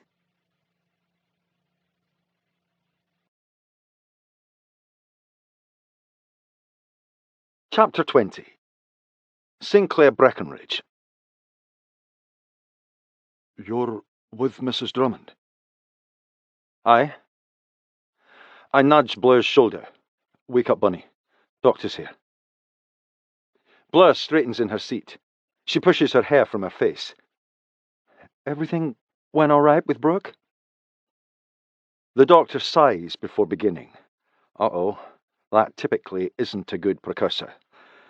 There were some unforeseen complications. But she's okay. Mrs. Drummond had an undiagnosed placenta precreta. That's a condition where the baby's placenta grows deeply into the muscle of the uterus. The degree was extensive. The placenta had grown into her organs. Her bladder was nearly taken over by it. I've never seen a worse case.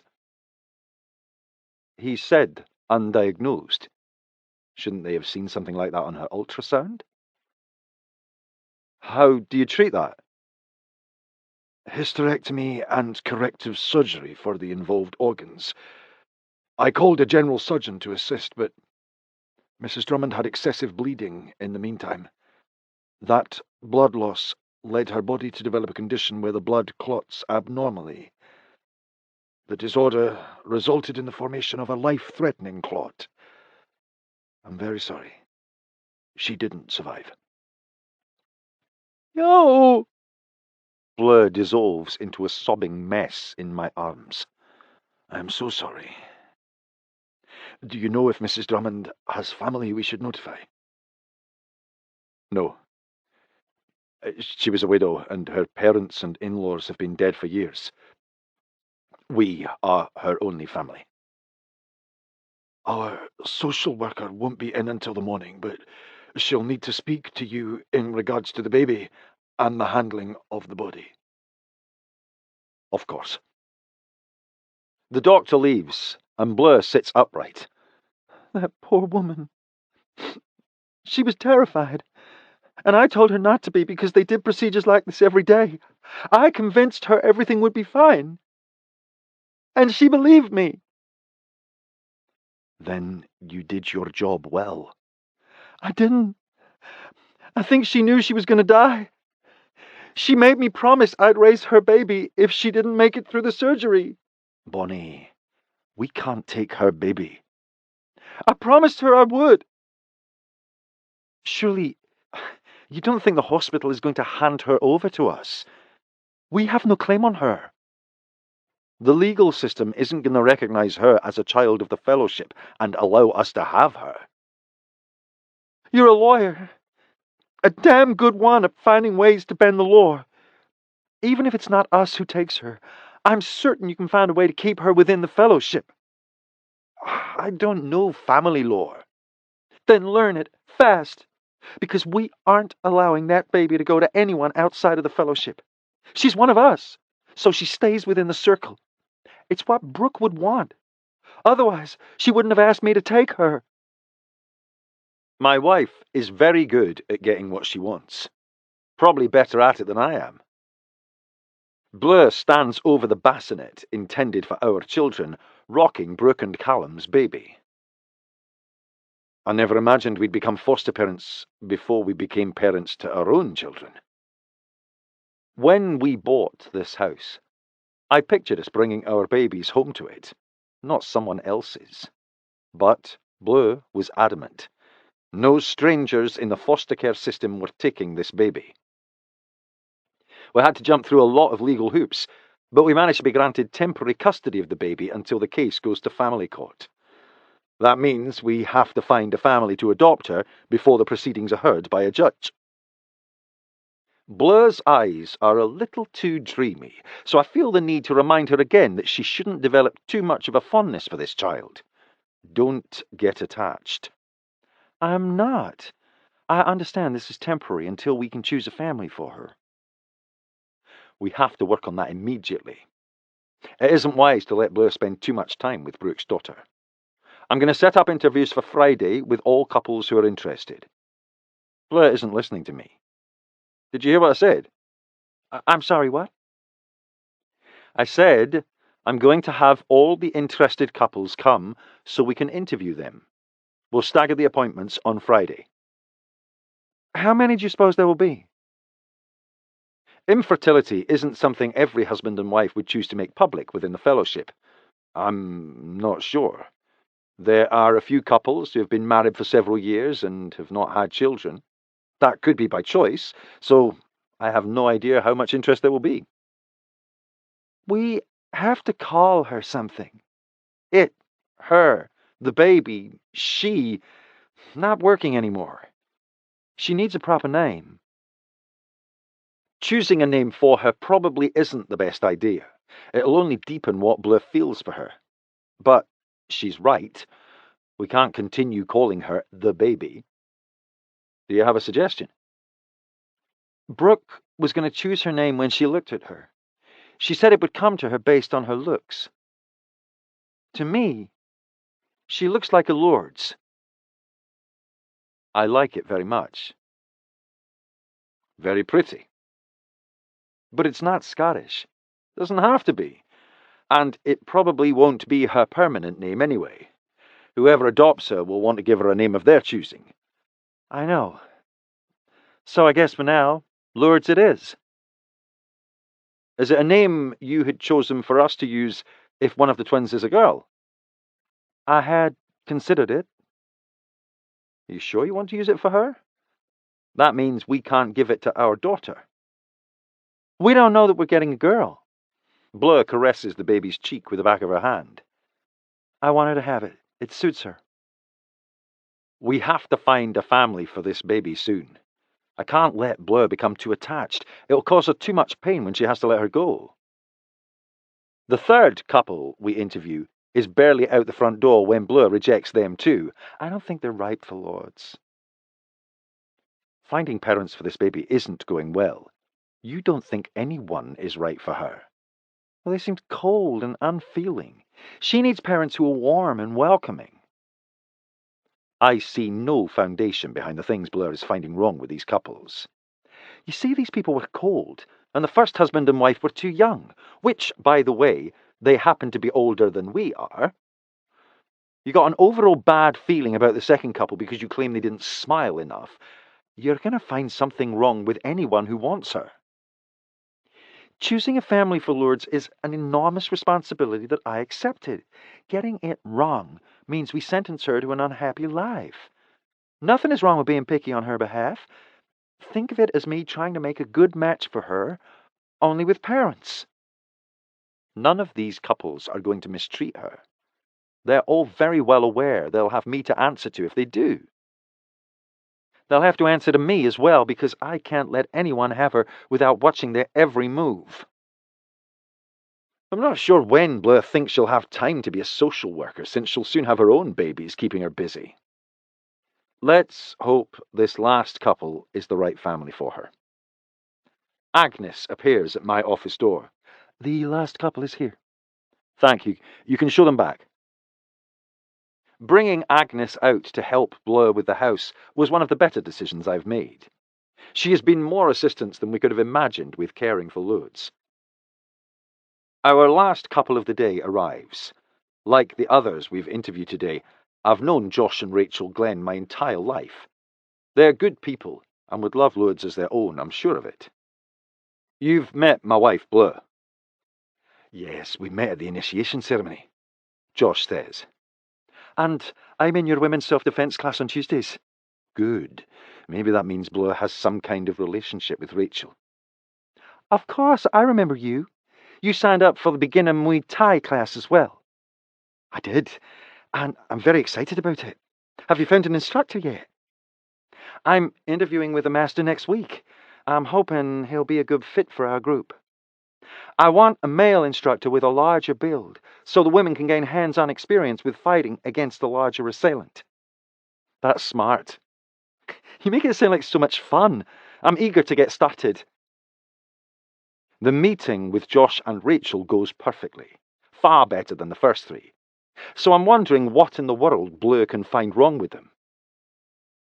Well, I think that's all the questions we have. Can you think of anything else? Bleu shakes her head, saying nothing. We'll be in touch after we make a decision.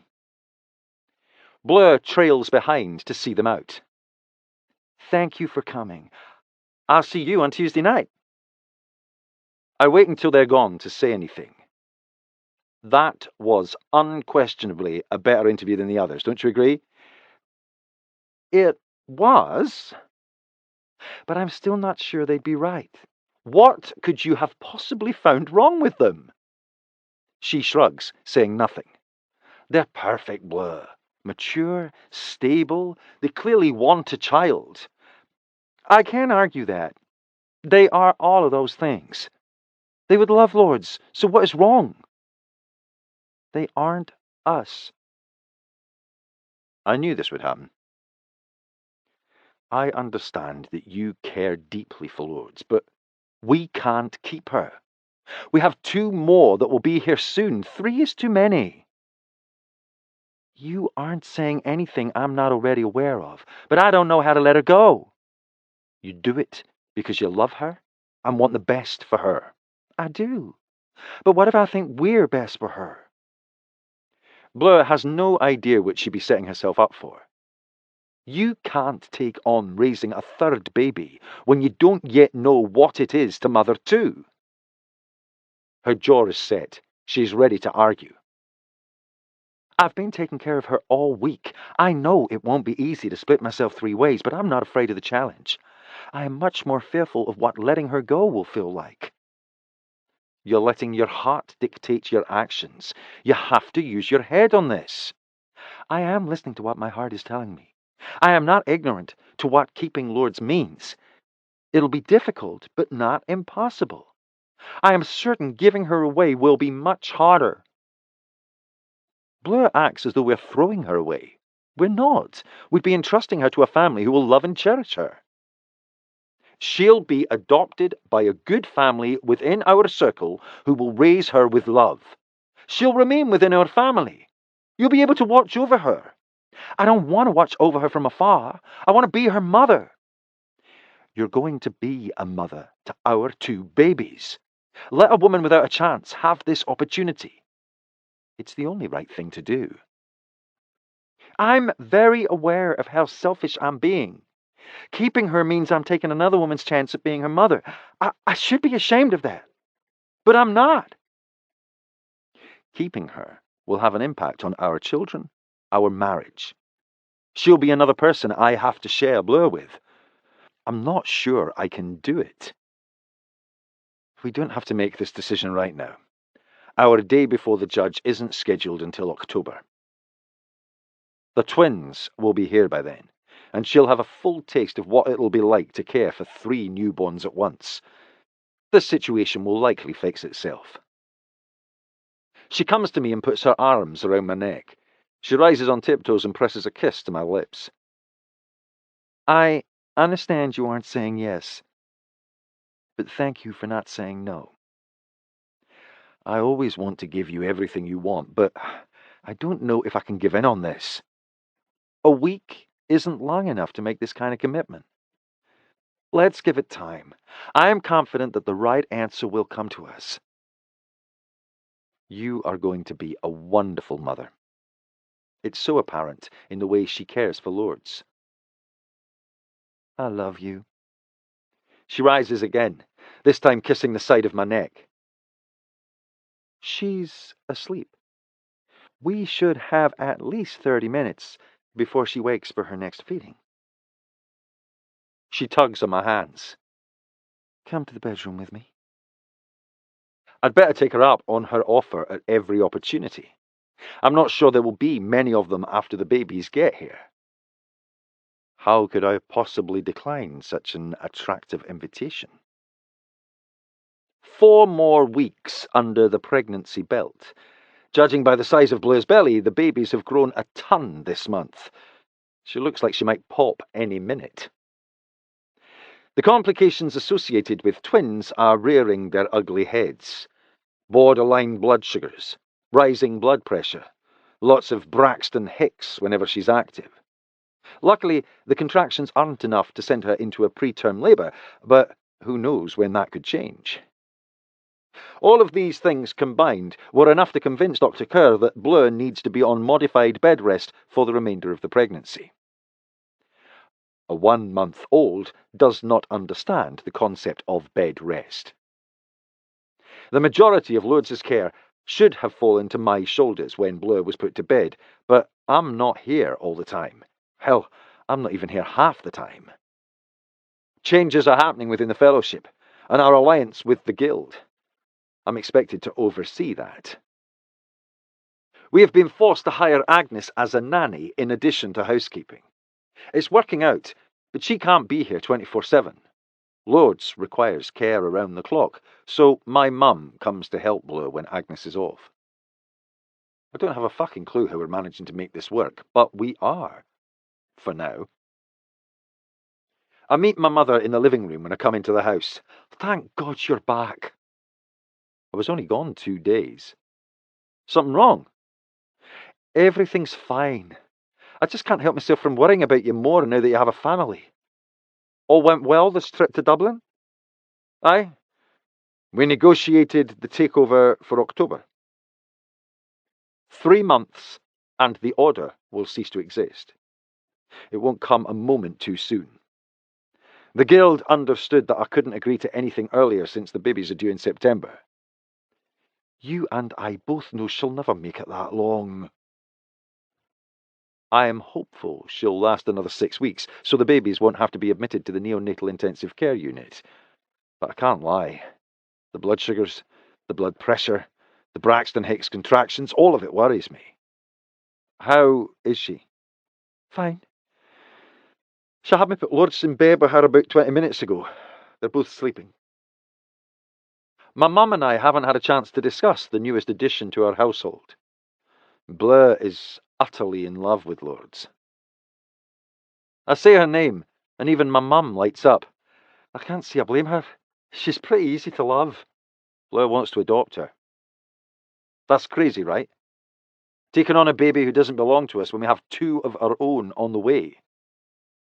I think Bleu feels complete for the first time in her life. She finally has the ability to nurture. That's what she wants to do. But we have 2 babies on the way who she can nurture. You're feeling it, see what's happening here. Lourdes has been orphaned. Bleu sees herself in that child.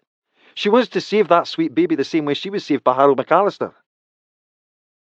I might feel the same if there was no one to take her, but we have a good family who wants to adopt her. That window is closed, Sinclair.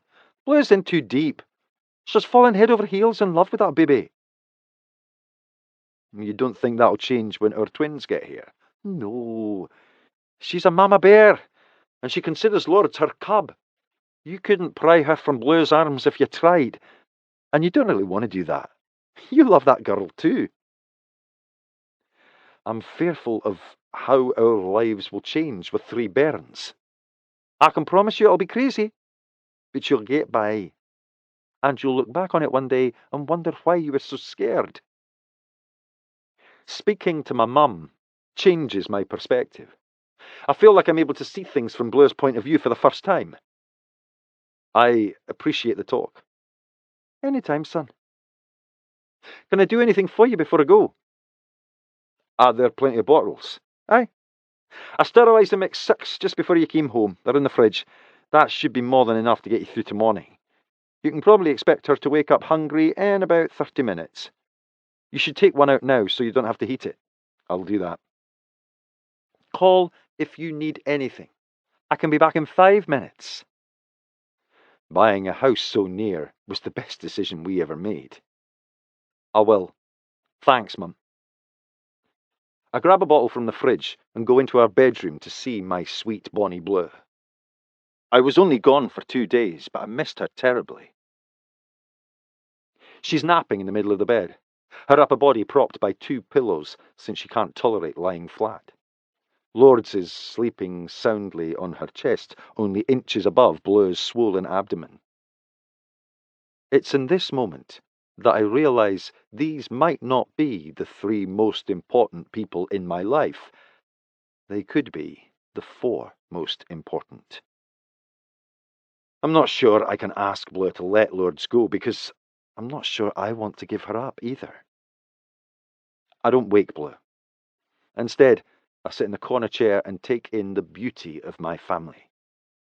My wife, my children. I don't deserve any of them, but by some miracle they are mine. Just as Mum predicted, Lourdes fusses for her feeding at the 30-minute mark. Bleu wakes and rubs her back. Hey, it's okay, sweet girl. I catch Bleu's attention when I get up from the chair. You're home? How long have you been here? I got in about 45 minutes ago. Why didn't you wake me? I couldn't. You and Lourdes look so peaceful. Lourdes begins fussing louder. I think our moment of peace just ended. Bleu reaches for the bottle, but I hold on to it. I haven't seen her in 2 days either. I'd like to feed her, if that's okay. Of course. I climb into bed next to Bleu and take Lourdes from her chest. She opens her mouth and searches for the nipple with her tongue. She's a greedy little thing. Yes, her appetite has really increased this week. She's taking up to 4 ounces of feeding now. How did her appointment with the pediatrician go? Has she gained weight? Her appointment isn't until tomorrow. Of course, I'm not going to be able to take her since I have a long-standing engagement with this bed. Your mom is carrying her for me. I don't have anything scheduled at the office tomorrow. I think I would like to take her. That is, if my mother will go with me. I don't feel confident doing it alone. Isabel was going to do it anyway, so I'm certain she won't mind going with you. I'm guessing Bleu sees pediatrician visits as her job, but I want to have an active role in my children's lives.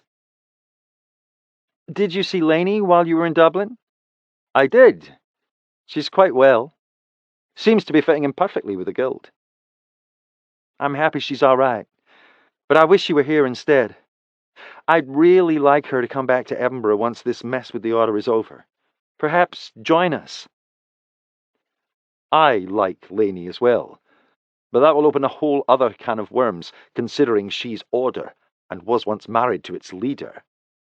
Even I might not be able to convince the Brotherhood a change like that would be okay. She sent a gift for the babies. I put it on the dresser. Bleu gets up to snatch the package. I laugh because her waddling has worsened. What? I'd be crazy to tell her. Nothing.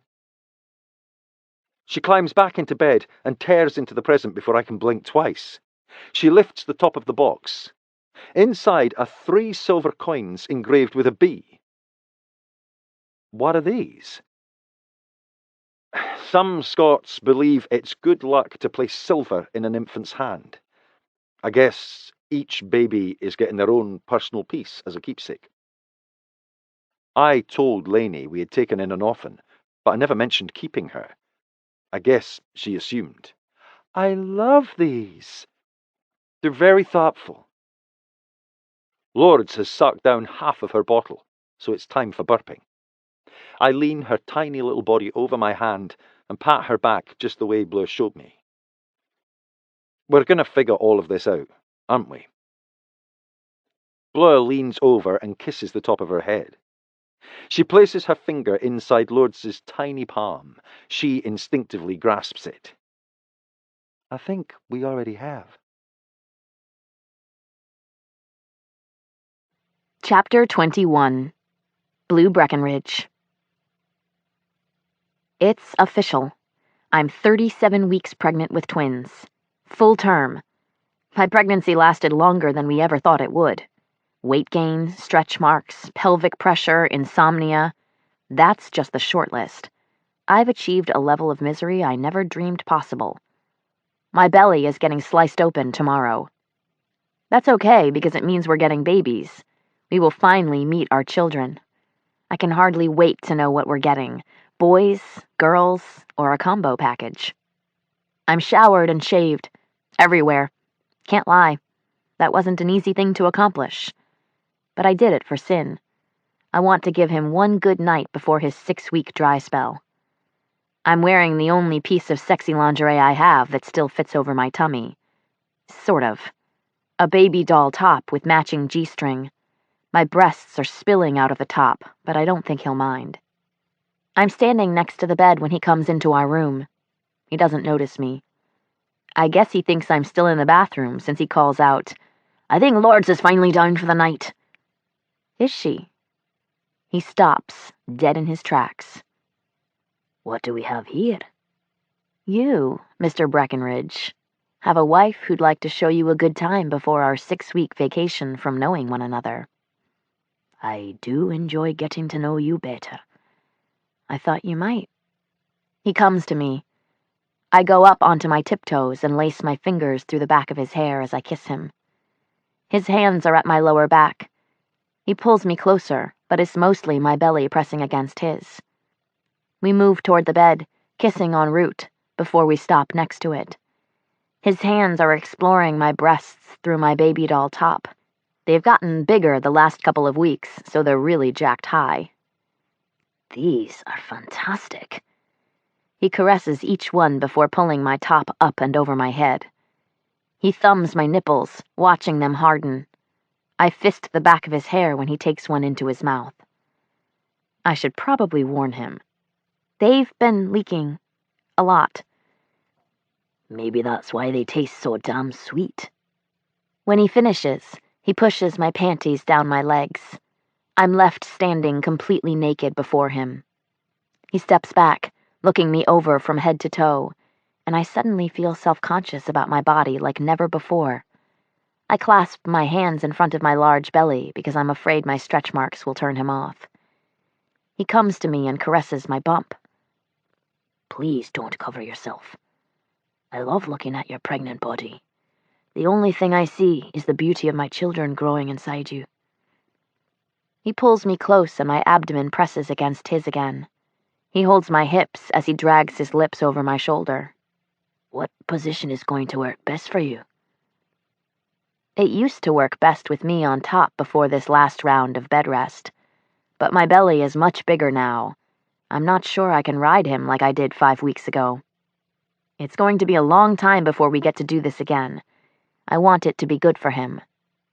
I can get on my stomach. Sort of. I mean, I can get on my hands and knees. Maybe. That may not work either, if the weight of the babies is too heavy in that position. I think I know a better way. We sit on the bed and slide to the middle. Lie on your side. Once I'm situated, he positions himself as though he's going to spoon me from behind. He bends my top leg at the knee and pulls it backwards, so it's resting over his legs. You came across this during your research, didn't you? Maybe. I've been wanting to try it for a while. It's supposed to be very pleasurable during pregnancy. Seems this is my last chance since you won't be pregnant after tomorrow. He positions himself at my entrance, but doesn't enter me. Something wrong? It's been a month since the last time we did it, so I'm giving my cock a pep talk, trying to convince him he doesn't have to come after 3 strokes.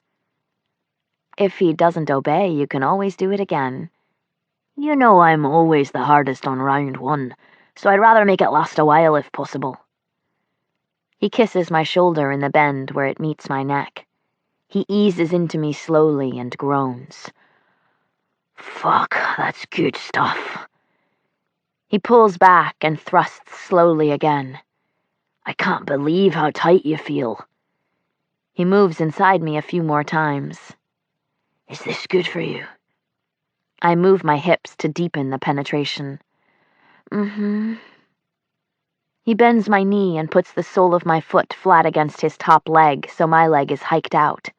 He reaches between my legs and strokes the sensitive spot above our union. Is it okay to make you come? Yes, please and thank you.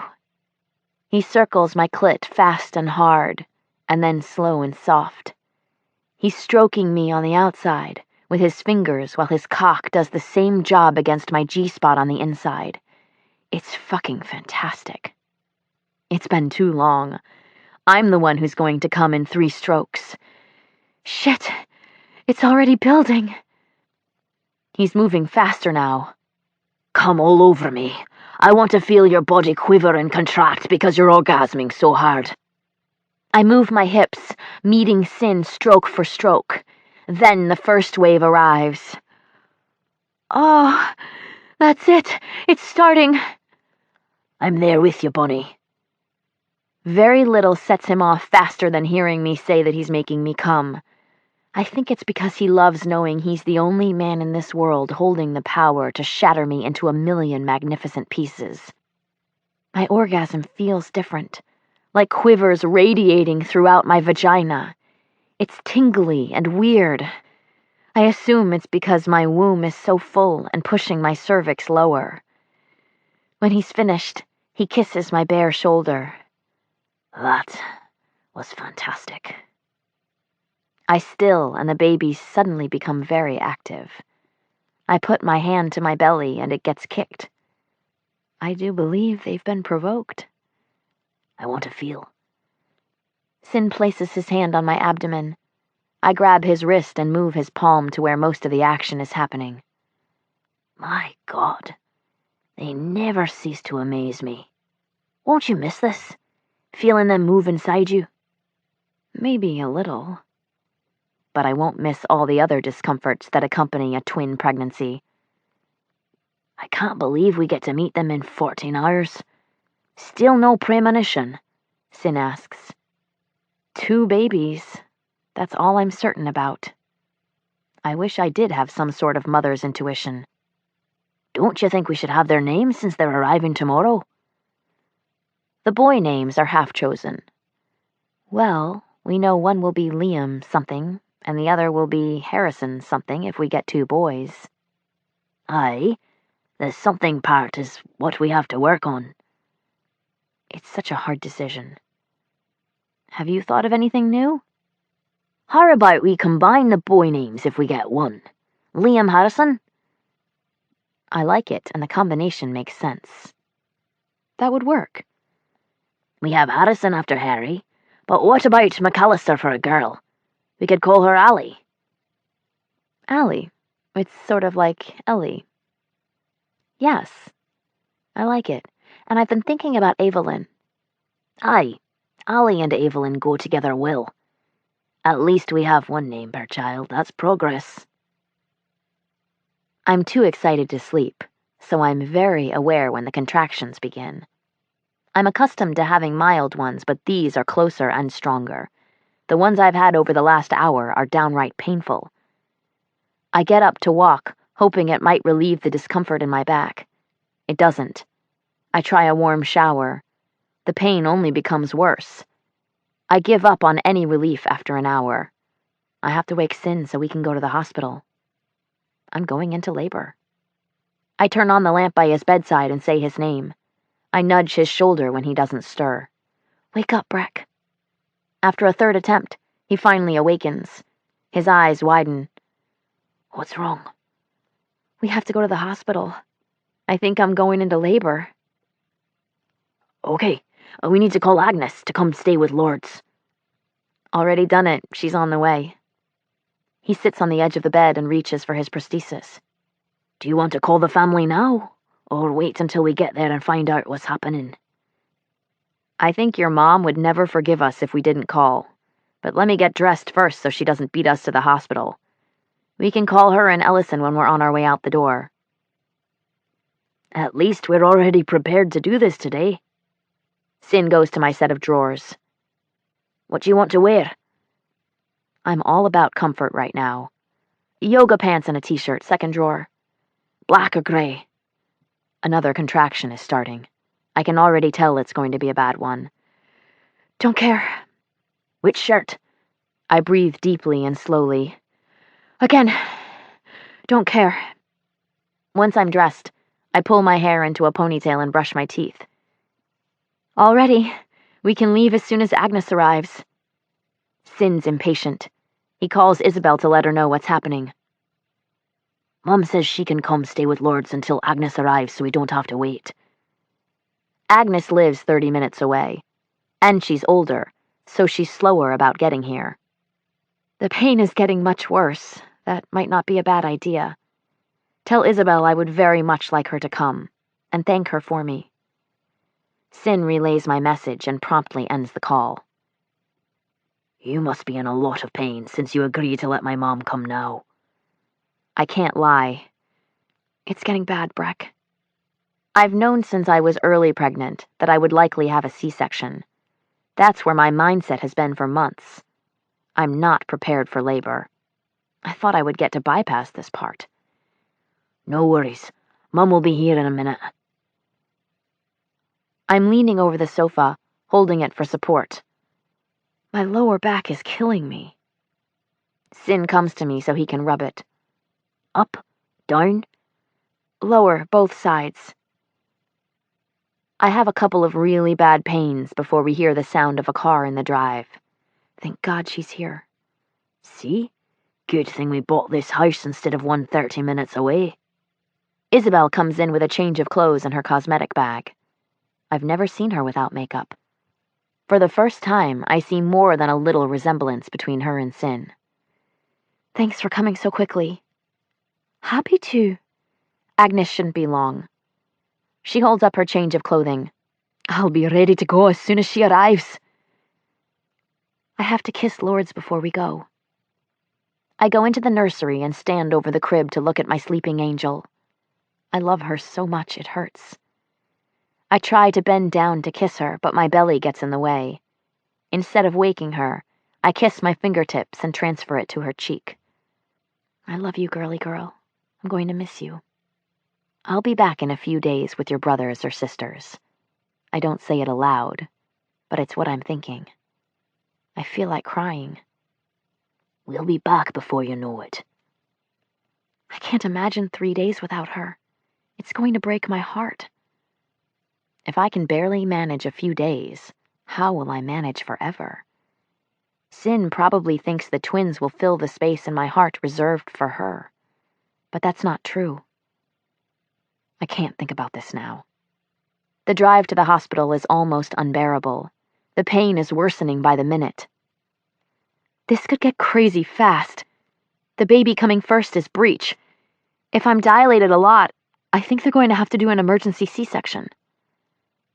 This is one of those times when living 30 minutes away from Edinburgh is a problem. Shit.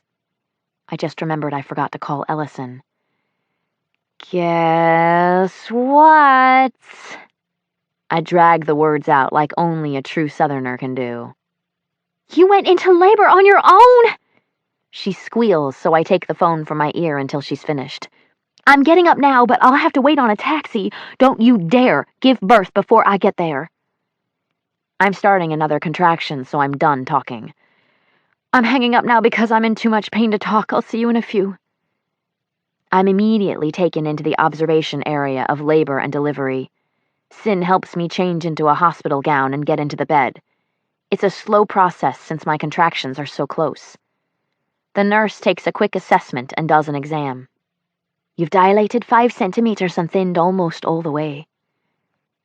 I was pretty sure these pains had to be the real thing. The baby coming first feels vertex. Head down. We'll need to do an ultrasound to be sure. If that's the case, Dr. Kerr would probably let you attempt a vaginal birth if you wanted to try. Baby number 1 has been breech for months. He or she has been stubborn without a single sign of turning. I've mentally prepared myself for a surgical birth, so I've not given a vaginal one any thought. I think Sin is as thrown off by this new information as I am. Is a natural delivery something you want to try with twins? It seems like it would be easier to have the C-section and be done. I know I'll have pain with the cesarean. It's surgery. My belly will be cut open. It would probably be easier to recover from a natural delivery. That's something for me to consider since I'll have 3 babies to care for when I get home. We should talk to Dr. Kerr and see what he recommends. Dr. Kerr comes in and scans my abdomen with the ultrasound. She was right. Baby number 1 is presenting head first, so this changes things. It's perfectly safe for you to attempt a vaginal birth. If you want to proceed with a C-section, we can do that as well. There's no right or wrong decision. A thought occurs to me. It would be horrible to deliver the first one vaginally and then be rushed to surgery for a C-section with the second one. I could potentially have pain in my butt and abdomen.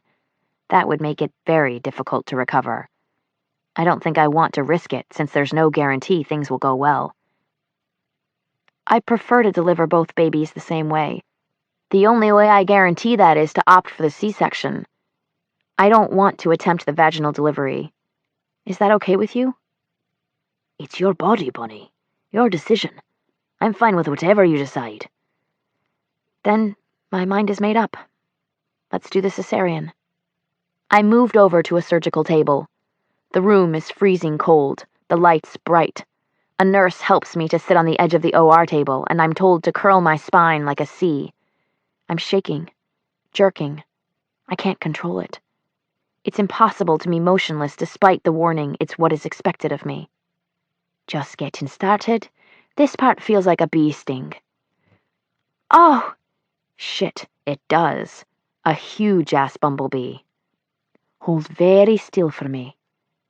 Easier said than done. The worst part of being told to hold still is when a contraction comes and all you want to do is move. Here comes another contraction. Got it, it's in. We can't wait on your contraction to finish. We have to get you on your back now. The medicine spreads by gravity, so your level of anesthesia won't be high enough for surgery if you're not lying down. It'll all go to your legs. The nurses assist me into a lying position and shove something under my left hip so I'm tilted. My arms are spread to my side, stabilized with Velcro. An oxygen mask is placed over my face. I'm scared. I need Sin with me. Where is my husband? Don't worry, a nurse will bring him in just a moment. I'm strapped to this OR table without the use of my arms.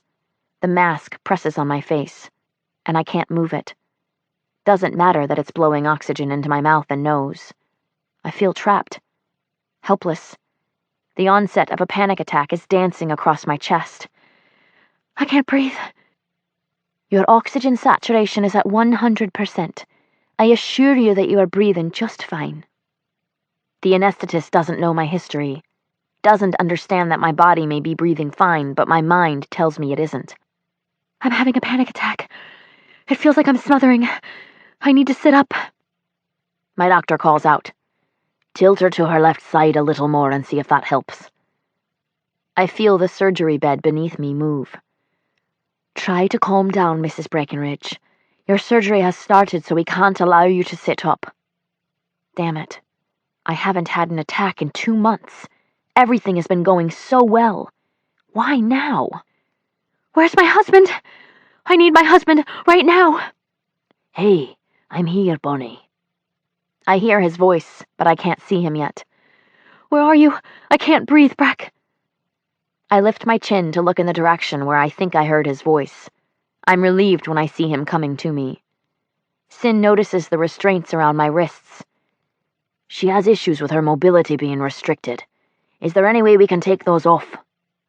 We can if it's contributing to a problem. The Velcro wraps around my arms are removed, and I immediately feel better. Inhale slowly and deeply. Blow it out gradually. Concentrate only on your breathing. Think about moving air in and out of your lungs. He strokes my forehead with the back of his hand.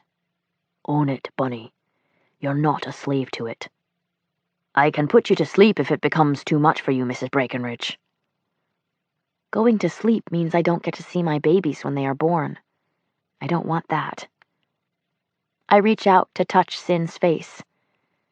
I'll be fine as long as my husband continues to talk to me. Only he can soothe me. Close your eyes and visualize yourself breathing. In, out. The mask you're wearing is giving you more oxygen than you need. Breathe it in. My hysteria spirals downward. Sin's voice always does that for me. It's getting better. Good. Sin sits on a stool next to my head, so I'm looking at him upside down.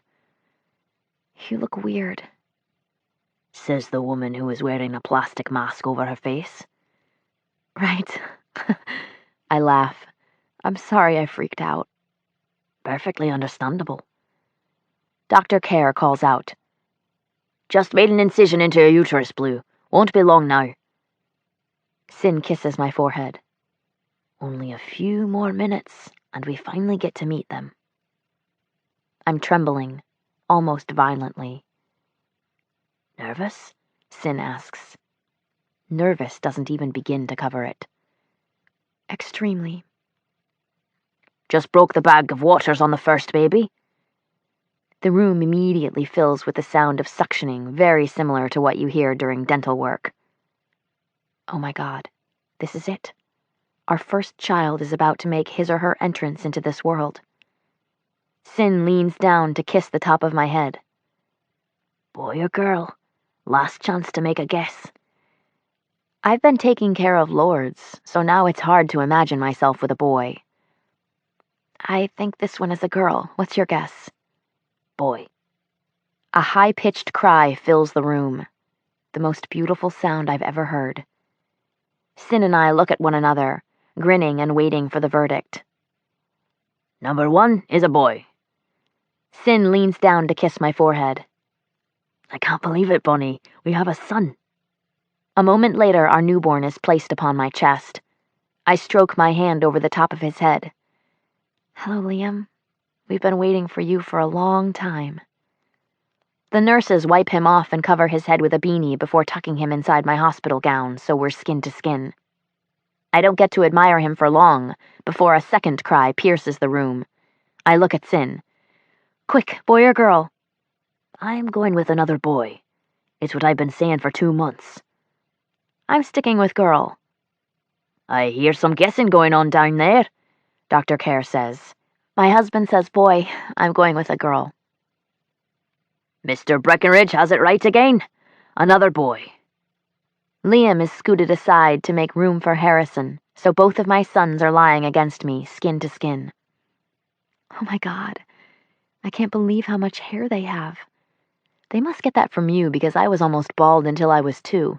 I had a head full of dark hair, just like them. I thought one might inherit Isabel's hair. When I imagined what our children would look like, I always saw one being a little red-haired girl. It's difficult to see their faces the way we're positioned. Do they look anything alike? I can't tell from here. Sin gets up and looks back and forth between their 2 faces. I think they do. I'm going to send the placenta to pathology to confirm that they're identical. Identical isn't a possibility. They're in vitro babies. They have to be fraternal. It's possible only one embryo implanted and then split. That would result in identical twins. It's unlikely, but not impossible. I should have an answer for you in a few weeks. Sin leans forward to study them. Thank you for giving me not 1, but 2 healthy sons. 2 grandsons for my parents. He leans close to my ear. 2 future leaders for the fellowship. And 2 brothers for lords. My heart pounds. What are you saying? What do you want me to be saying? That we're keeping her? Then that's exactly what I'm saying. I want to throw my arms around him, but I can't. They're full of babies. You are amazing. I love you so much. Thank you. I may be looking at him upside down, but I recognize his expression. He presses his forehead to mine, and together we whisper so softly that only we know and hear what we're saying. Into me, you see.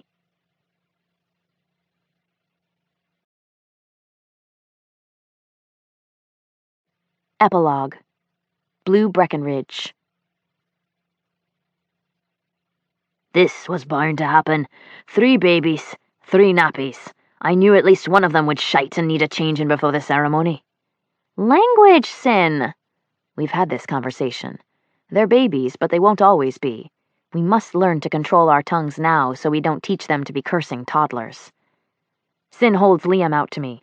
Here, Mummy, take your son. He stinks. I don't even glance in Sin's direction. He isn't going to charm me into diaper duty with his dashing smile and lone dimple. Then change him. Sin uses his baby voice and wags Liam as though he's the one talking. But, Mummy, you do it so much better than Dad. Cute, but not convincing.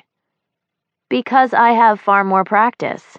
You always manage to sweet-talk me into doing it so you don't have to. Can I sweet-talk you into it this time? He's still holding my sweet boy out for me, but I'm not taking the bait. No, I have to finish getting dressed. I thought you had already gotten ready. This is rinse and repeat. I did, but Harrison spit up all over me in my dress. I smelled like soured baby puke, so I had to shower again. Raising 3 babies is so much more work than we could have imagined. But it brings us a joy we've never known. We couldn't be happier. Then I guess I have no choice. He sounds defeated. Good luck with that, I call out as Sin leaves with Liam. I know my husband. He's going to find his mum. Don't even think about asking your mother to do it. She's busy making sure everything is perfect for the ceremony. I'm entertained by what just played out. Finally, I get to laugh at Sin for a change. Hell may have just frozen over. My entire family is ready on time. I'm glad because today is a very special event for my children. Consecration Day. All Fellowship children are formally dedicated to the Brotherhood, but our children's ceremony will be much different since they were born to a leader. Sin and I must vow to nurture them in all ways Fellowship. We will pledge to teach them how to one day lead our people. It's a huge undertaking, the same one Sin's parents took and his grandparents before them. Isabel and her event planner have struck again. Our home looks worthy of any king's coronation. Our backyard is overrun with dozens of tables, each covered by a cream tablecloth and enormous floral arrangements in varying shades of salmon and lime. Elegant chic baby is the theme. That's what the event planner calls it. It's gorgeous. Parents gather their children when we take our place on the rostrum with Thane. Today is very special for the Fellowship. It's been 21 years since an infant was consecrated into our Brotherhood. He's referring to Kara's ceremony.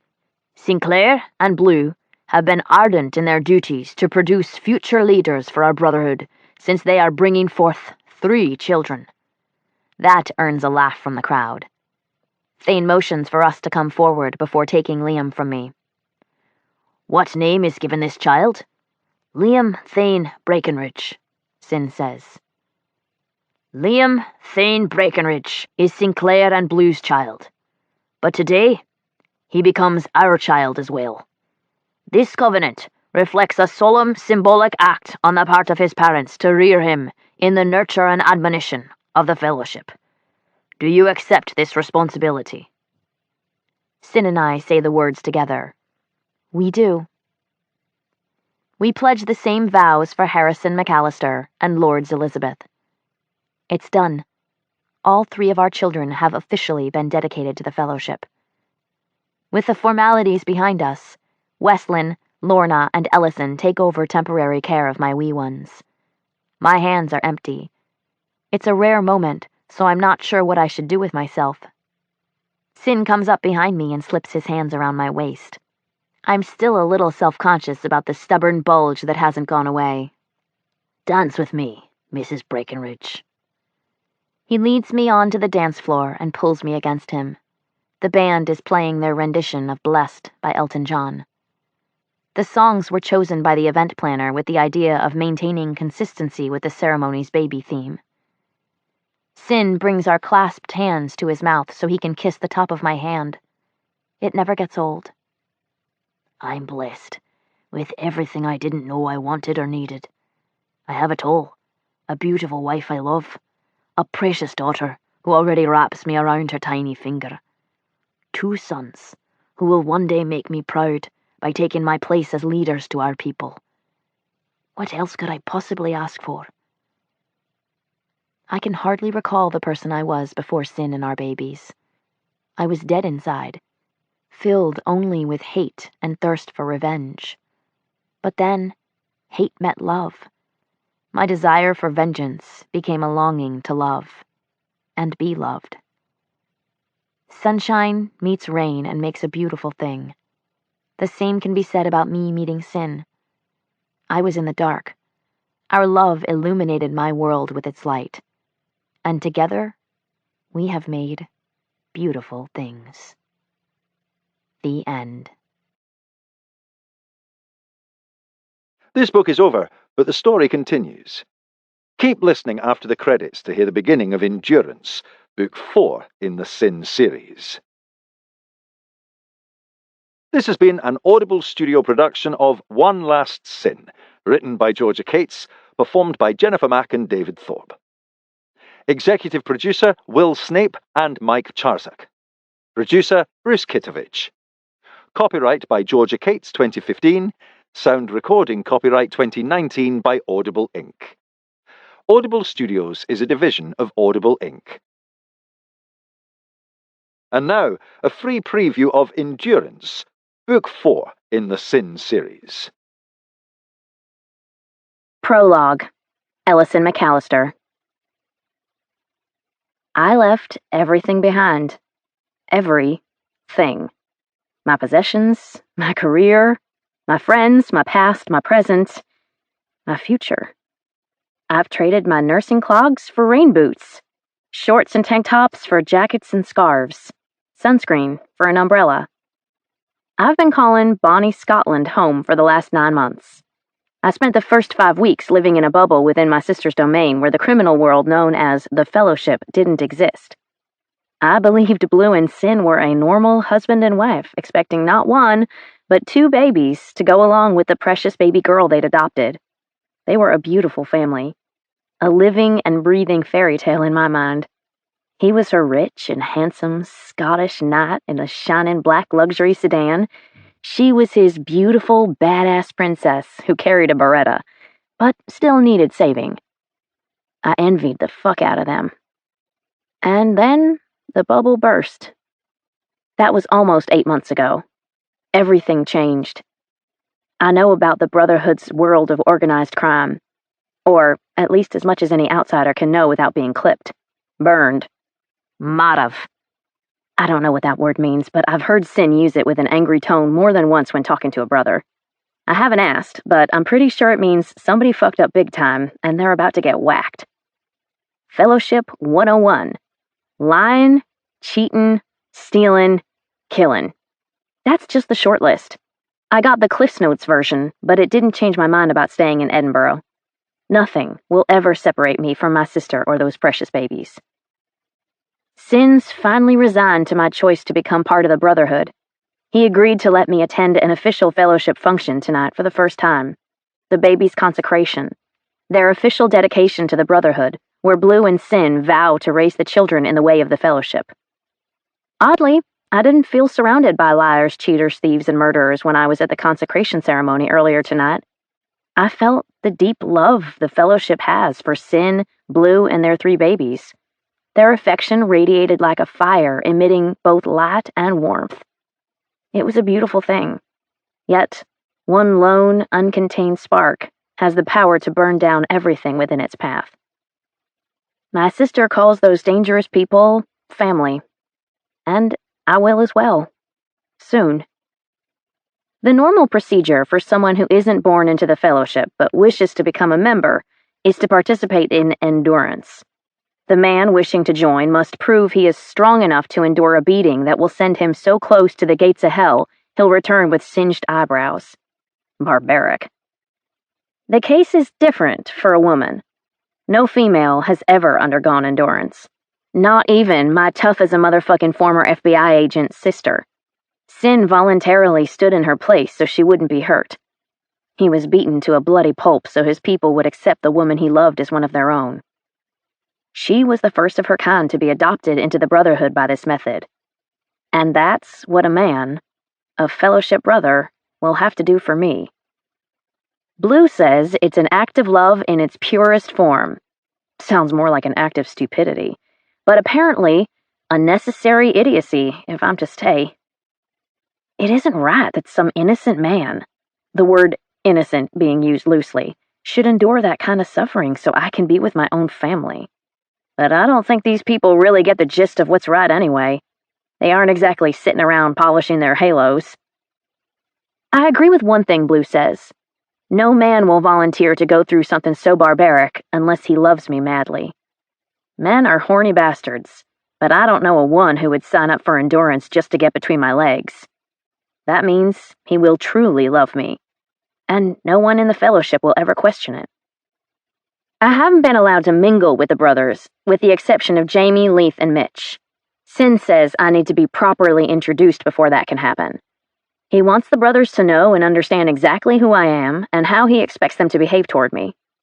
He acts like the big brother I never had. I like it. It's sweet. But I almost feel inclined to tell him it's unnecessary.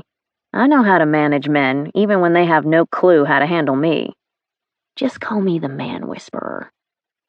Thane and Isabel plan to throw some kind of bash at their house to introduce me to the Brotherhood. Sounds very much like a matchmaking party to hook me up with a bro. But it can't happen until this takeover thing with their enemy, the Order, is finished. That means I'm a good 2 months from being introduced into the fold and matched with the man who will take responsibility for me. My future husband. All of this worry and uncertainty would be unnecessary if the beautiful man driving me home from the consecration would open his eyes and see what's right in front of him.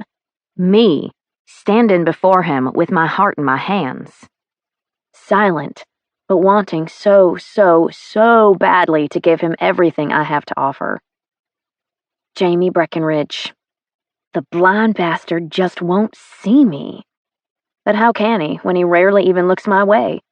I'm as unnoticed as the air around him. I exist, I'm right next to him, and I'm invisible. I'm standing on the corner of screw this and keep pursuing, and it's time to choose which route I'll take. I'm leaning toward giving up, but it's killing me. I'm Ellison MacAllister. A white flag isn't part of my repertoire. Normally. This is my life, and there are no do-overs. I can't accept any man who falls into my lap, or between my legs. I'm supposed to be introduced to the brothers soon. I'm nervous about being claimed. Jamie stares ahead as he drives, saying nothing. Zero response. Unless his lack of reaction actually is a response. I'm curious. What will happen after a brother declares me as his? This is something you should discuss with your sister. Does he believe he's going to evade my question so easily? Bleu isn't a man with inside knowledge about what a brother will want to do when he lays claim on a woman. You are. I've never laid claim on a woman.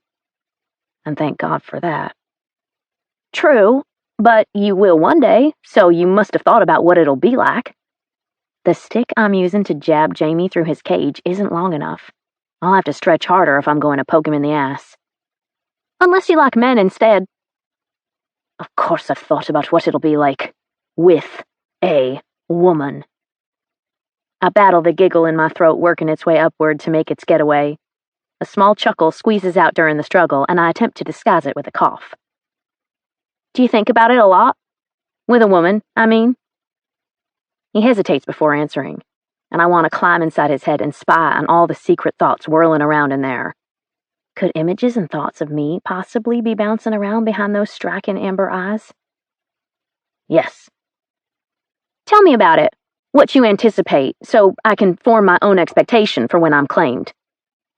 Jamie looks straight ahead and says nothing, although I'm certain he heard me. Jamie? Aye. I want to know everything about the woman you see yourself claiming. More hesitation. Why is he so tight-lipped about this? She's kind, intelligent, interesting. We'd have a lot in common. Do you think you'll love her?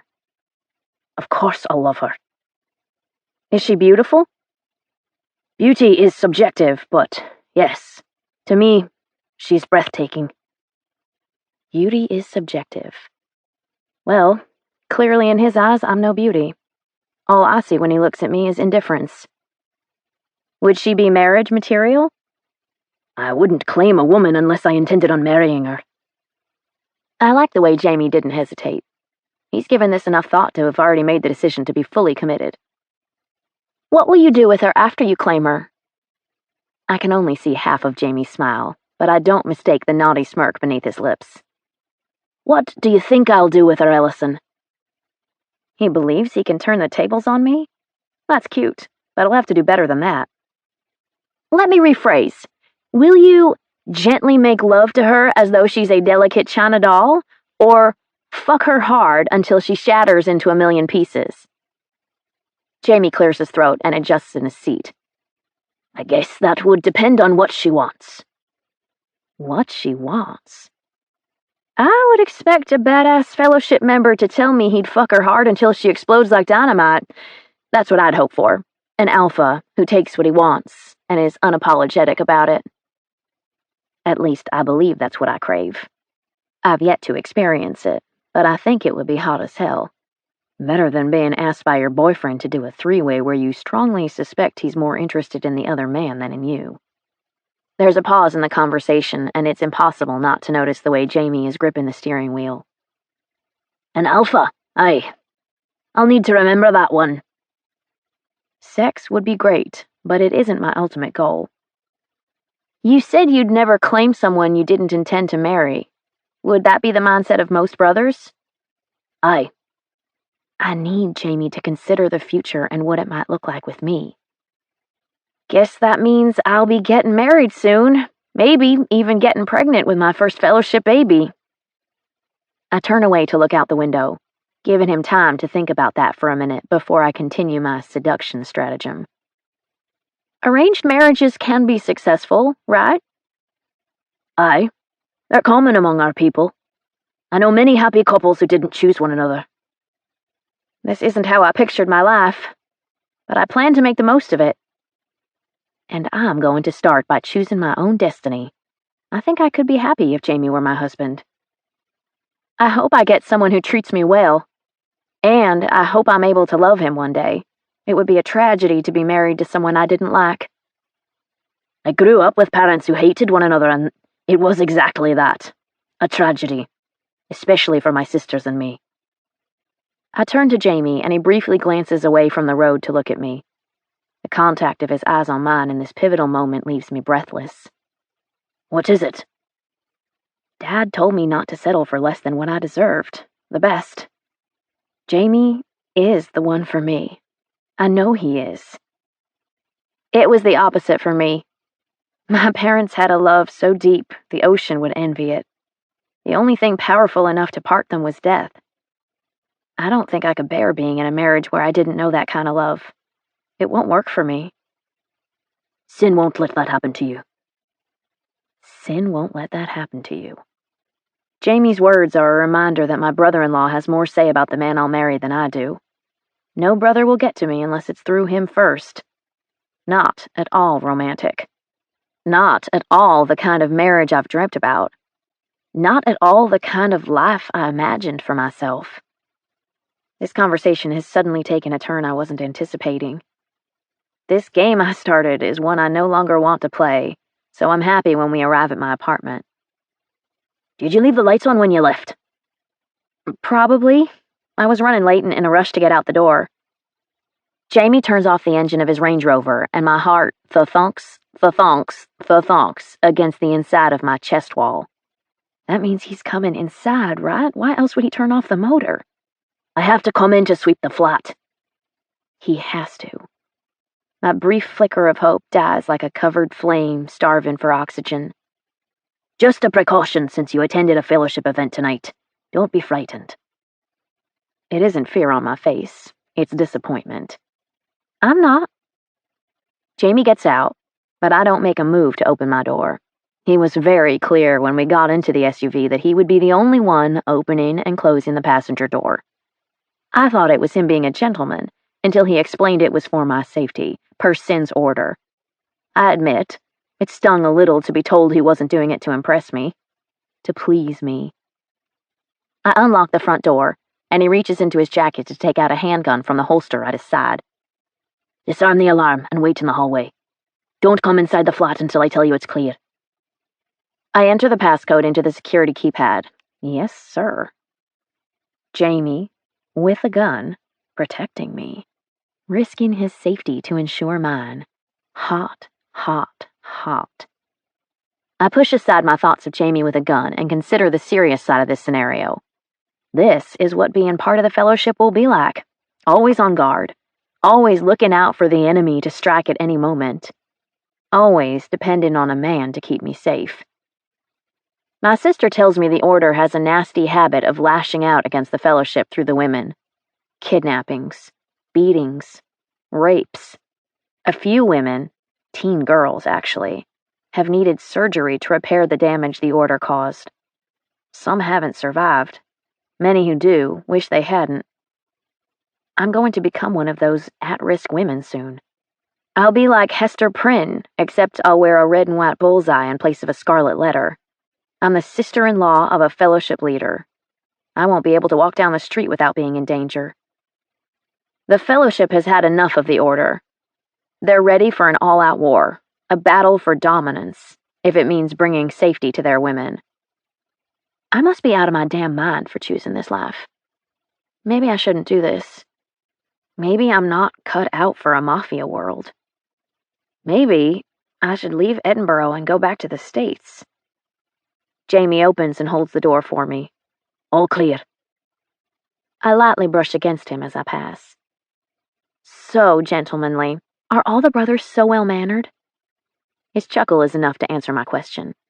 Definitely not. But they will be when it comes to you.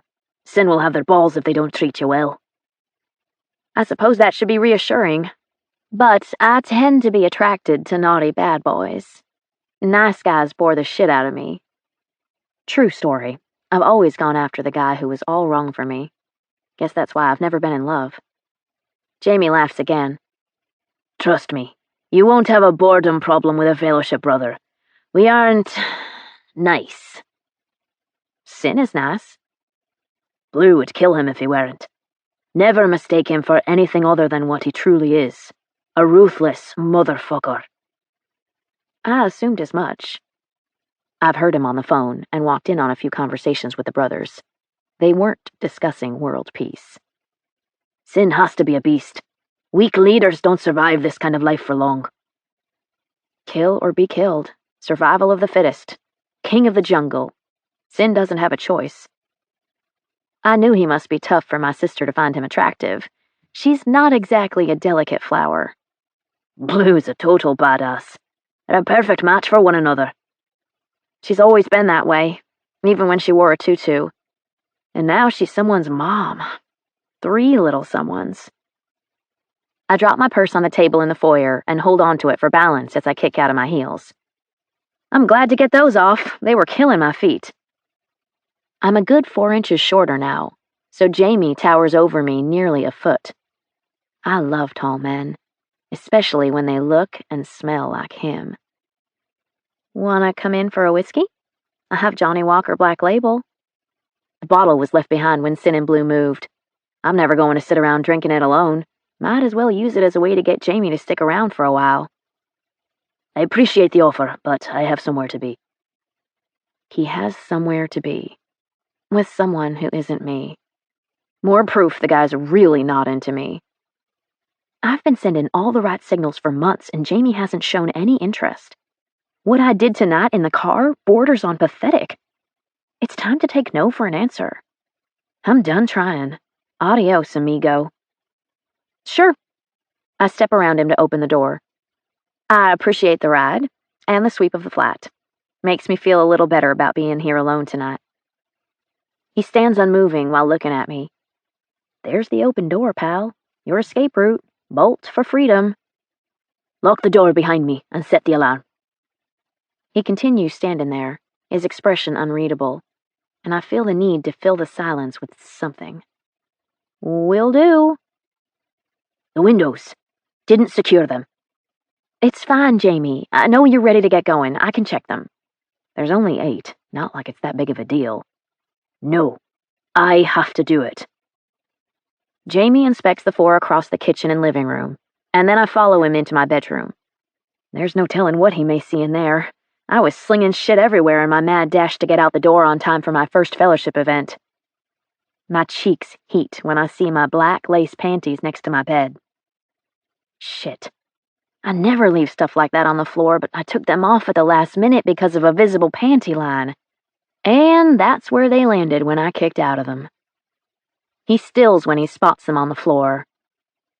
Geez, sorry about that. I wasn't expecting anyone in my bedroom tonight.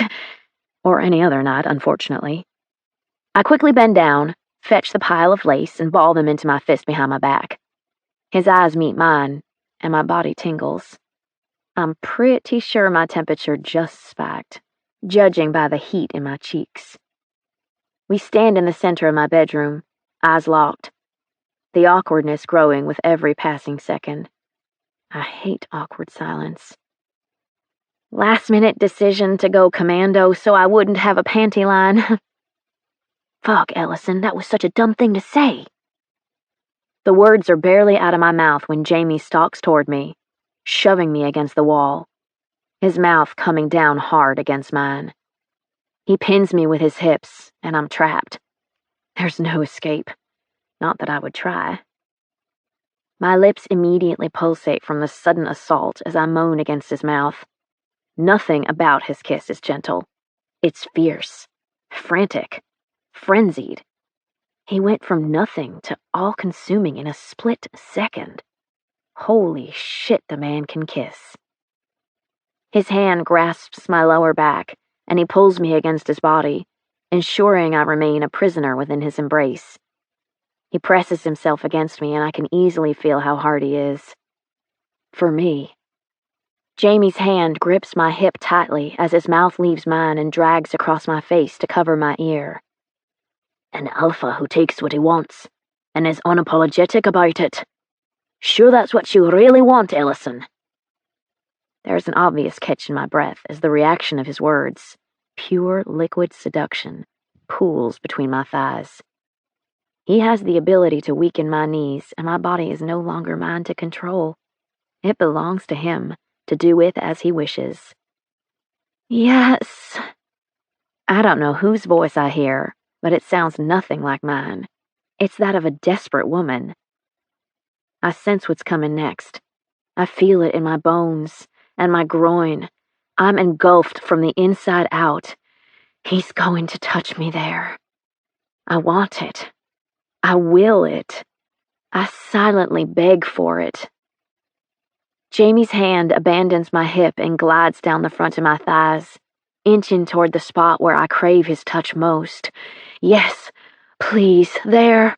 Don't stop. Jamie. The whispered word escapes my mouth softly, faintly, delicately, but his reaction to hearing his name on my lips isn't. His hands go for the backs of my thighs, and he lifts me so my legs wrap around him. I squeeze his shoulders tightly as he carries me across the room toward the bed. So fucking sexy. His voice is gravelly, masculine, aroused. He lowers me to the bed, and together we fall with my legs locked around him. He pushes my hair off one shoulder, presses his lips to the exposed skin on my neck, and trails warm, wet kisses down my shoulder. I can't hold back. I've tried so fucking hard, but I can't do it anymore. Can't do it anymore? Does that mean he's been fighting an attraction for me? Feelings? Maybe the same ones I've been having for him?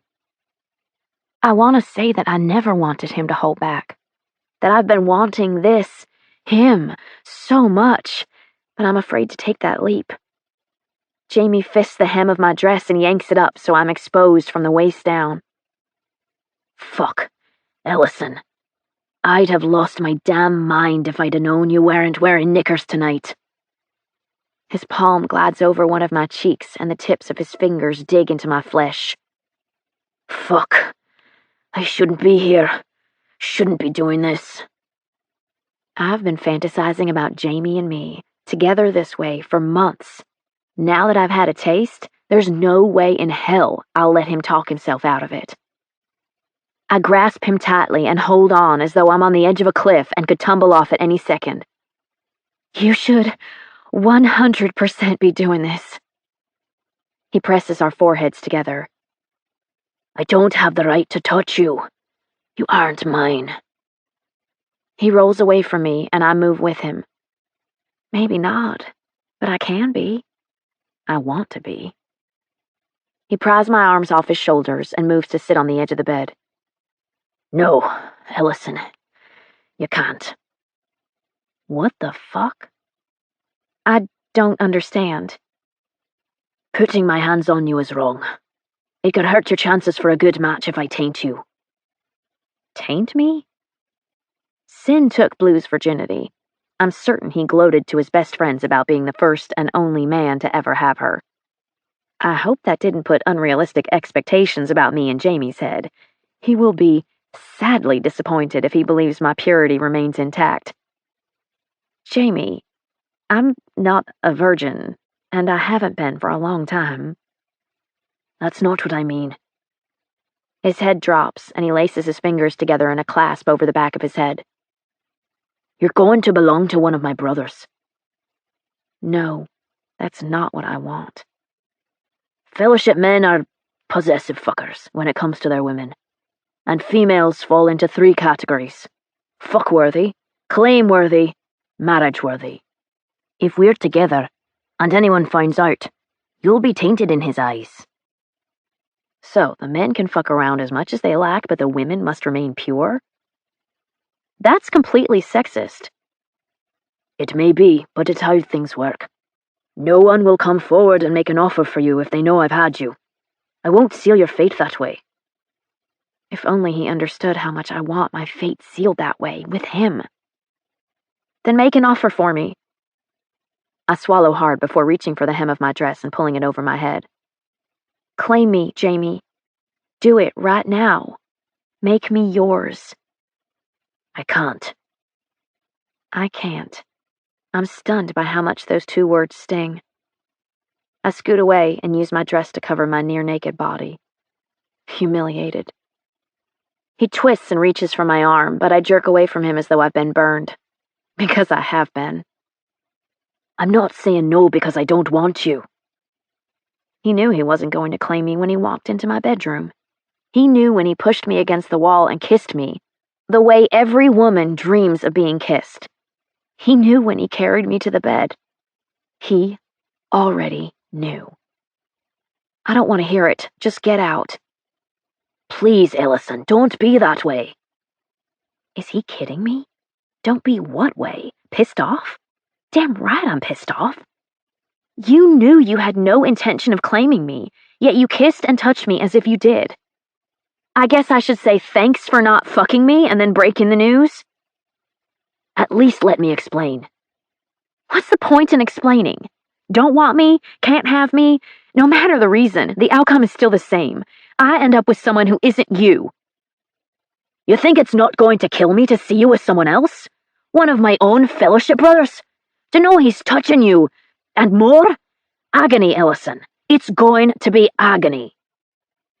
Nothing is etched in stone. Not yet. Do something about it before it's too late. You don't understand how the fellowship works. It isn't that simple. You're the sister-in-law of the fellowship leader. You're going to be new to the Brotherhood and also high profile, making you a huge target.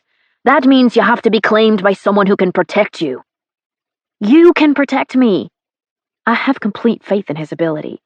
A man who handled a gun like he was born with it in his hand raised me. I see that same second nature in Jamie. Medical school takes me away from home a lot. I wouldn't be there to keep you safe. Temporary problem. He's almost finished with his training. He could claim me now, and we could get married after he graduates. I know it's crazy to want to marry a man I've only known for 9 months, and not even dated during that time, but I feel like I know him. I've seen his kind heart, his gentle hands, the love he has for friends and family. He is a good man. I've never known anyone like him, except for my dad. I'm in love with him. I would want him, even if the circumstances were different. Once I take my place as the full-time fellowship physician, I'm going to be called away in the middle of the night for hours at a time. I won't always be home to protect you. You need someone who will be around to make sure you're safe. Does this mean he has thought about us? This can't be happening. He finally admits he wants this, us, after all this time, and then immediately pulls away from me. I can protect myself when you're called out on emergency. My dad was an FBI agent. He taught me well how to use a gun. Maybe I can't wrestle someone to the ground and choke the life out of them like Blue, but I can handle any gun you put in my hand. Blue's not the only badass in the family. You're going to need a man who will be with you at all times. It isn't possible for any man to be with me constantly, especially a man in the fellowship. Sin doesn't stay by Blue's side all the time. Sin is our superior. Blue and the babies have round-the-clock armed guards willing to give up their lives in place of their leader's family. It's a firm no? You won't even consider the possibility of being together? I would never forgive myself if anything happened to you. So, it's a firm no. A dagger to the heart would be less painful than hearing him tell me we'll never be together. I understand Jamie wanting to keep me safe, but it doesn't stop the ache in my chest, or this feeling of rejection. The tears pooling in my eyes threatened to spill down my cheeks, so I turned my head. I don't want him to see me cry. Shite. Don't do that, Ellison. I can't bear it. Then you should probably leave, because there's about to be some ugly cry face. He moves toward me. To do what, I'm not sure, but I'm the one pushing him away this time. Don't. I wouldn't hurt you for anything in the world. I swear, I'm doing this for your own good. You'll never convince me anything about this is good. 5 minutes ago, I thought I was getting everything I wanted. I thought my future was no longer bleak. I thought I was finally going to be happy. And now, my heart is breaking in two. I know, because the ache in my chest is excruciating.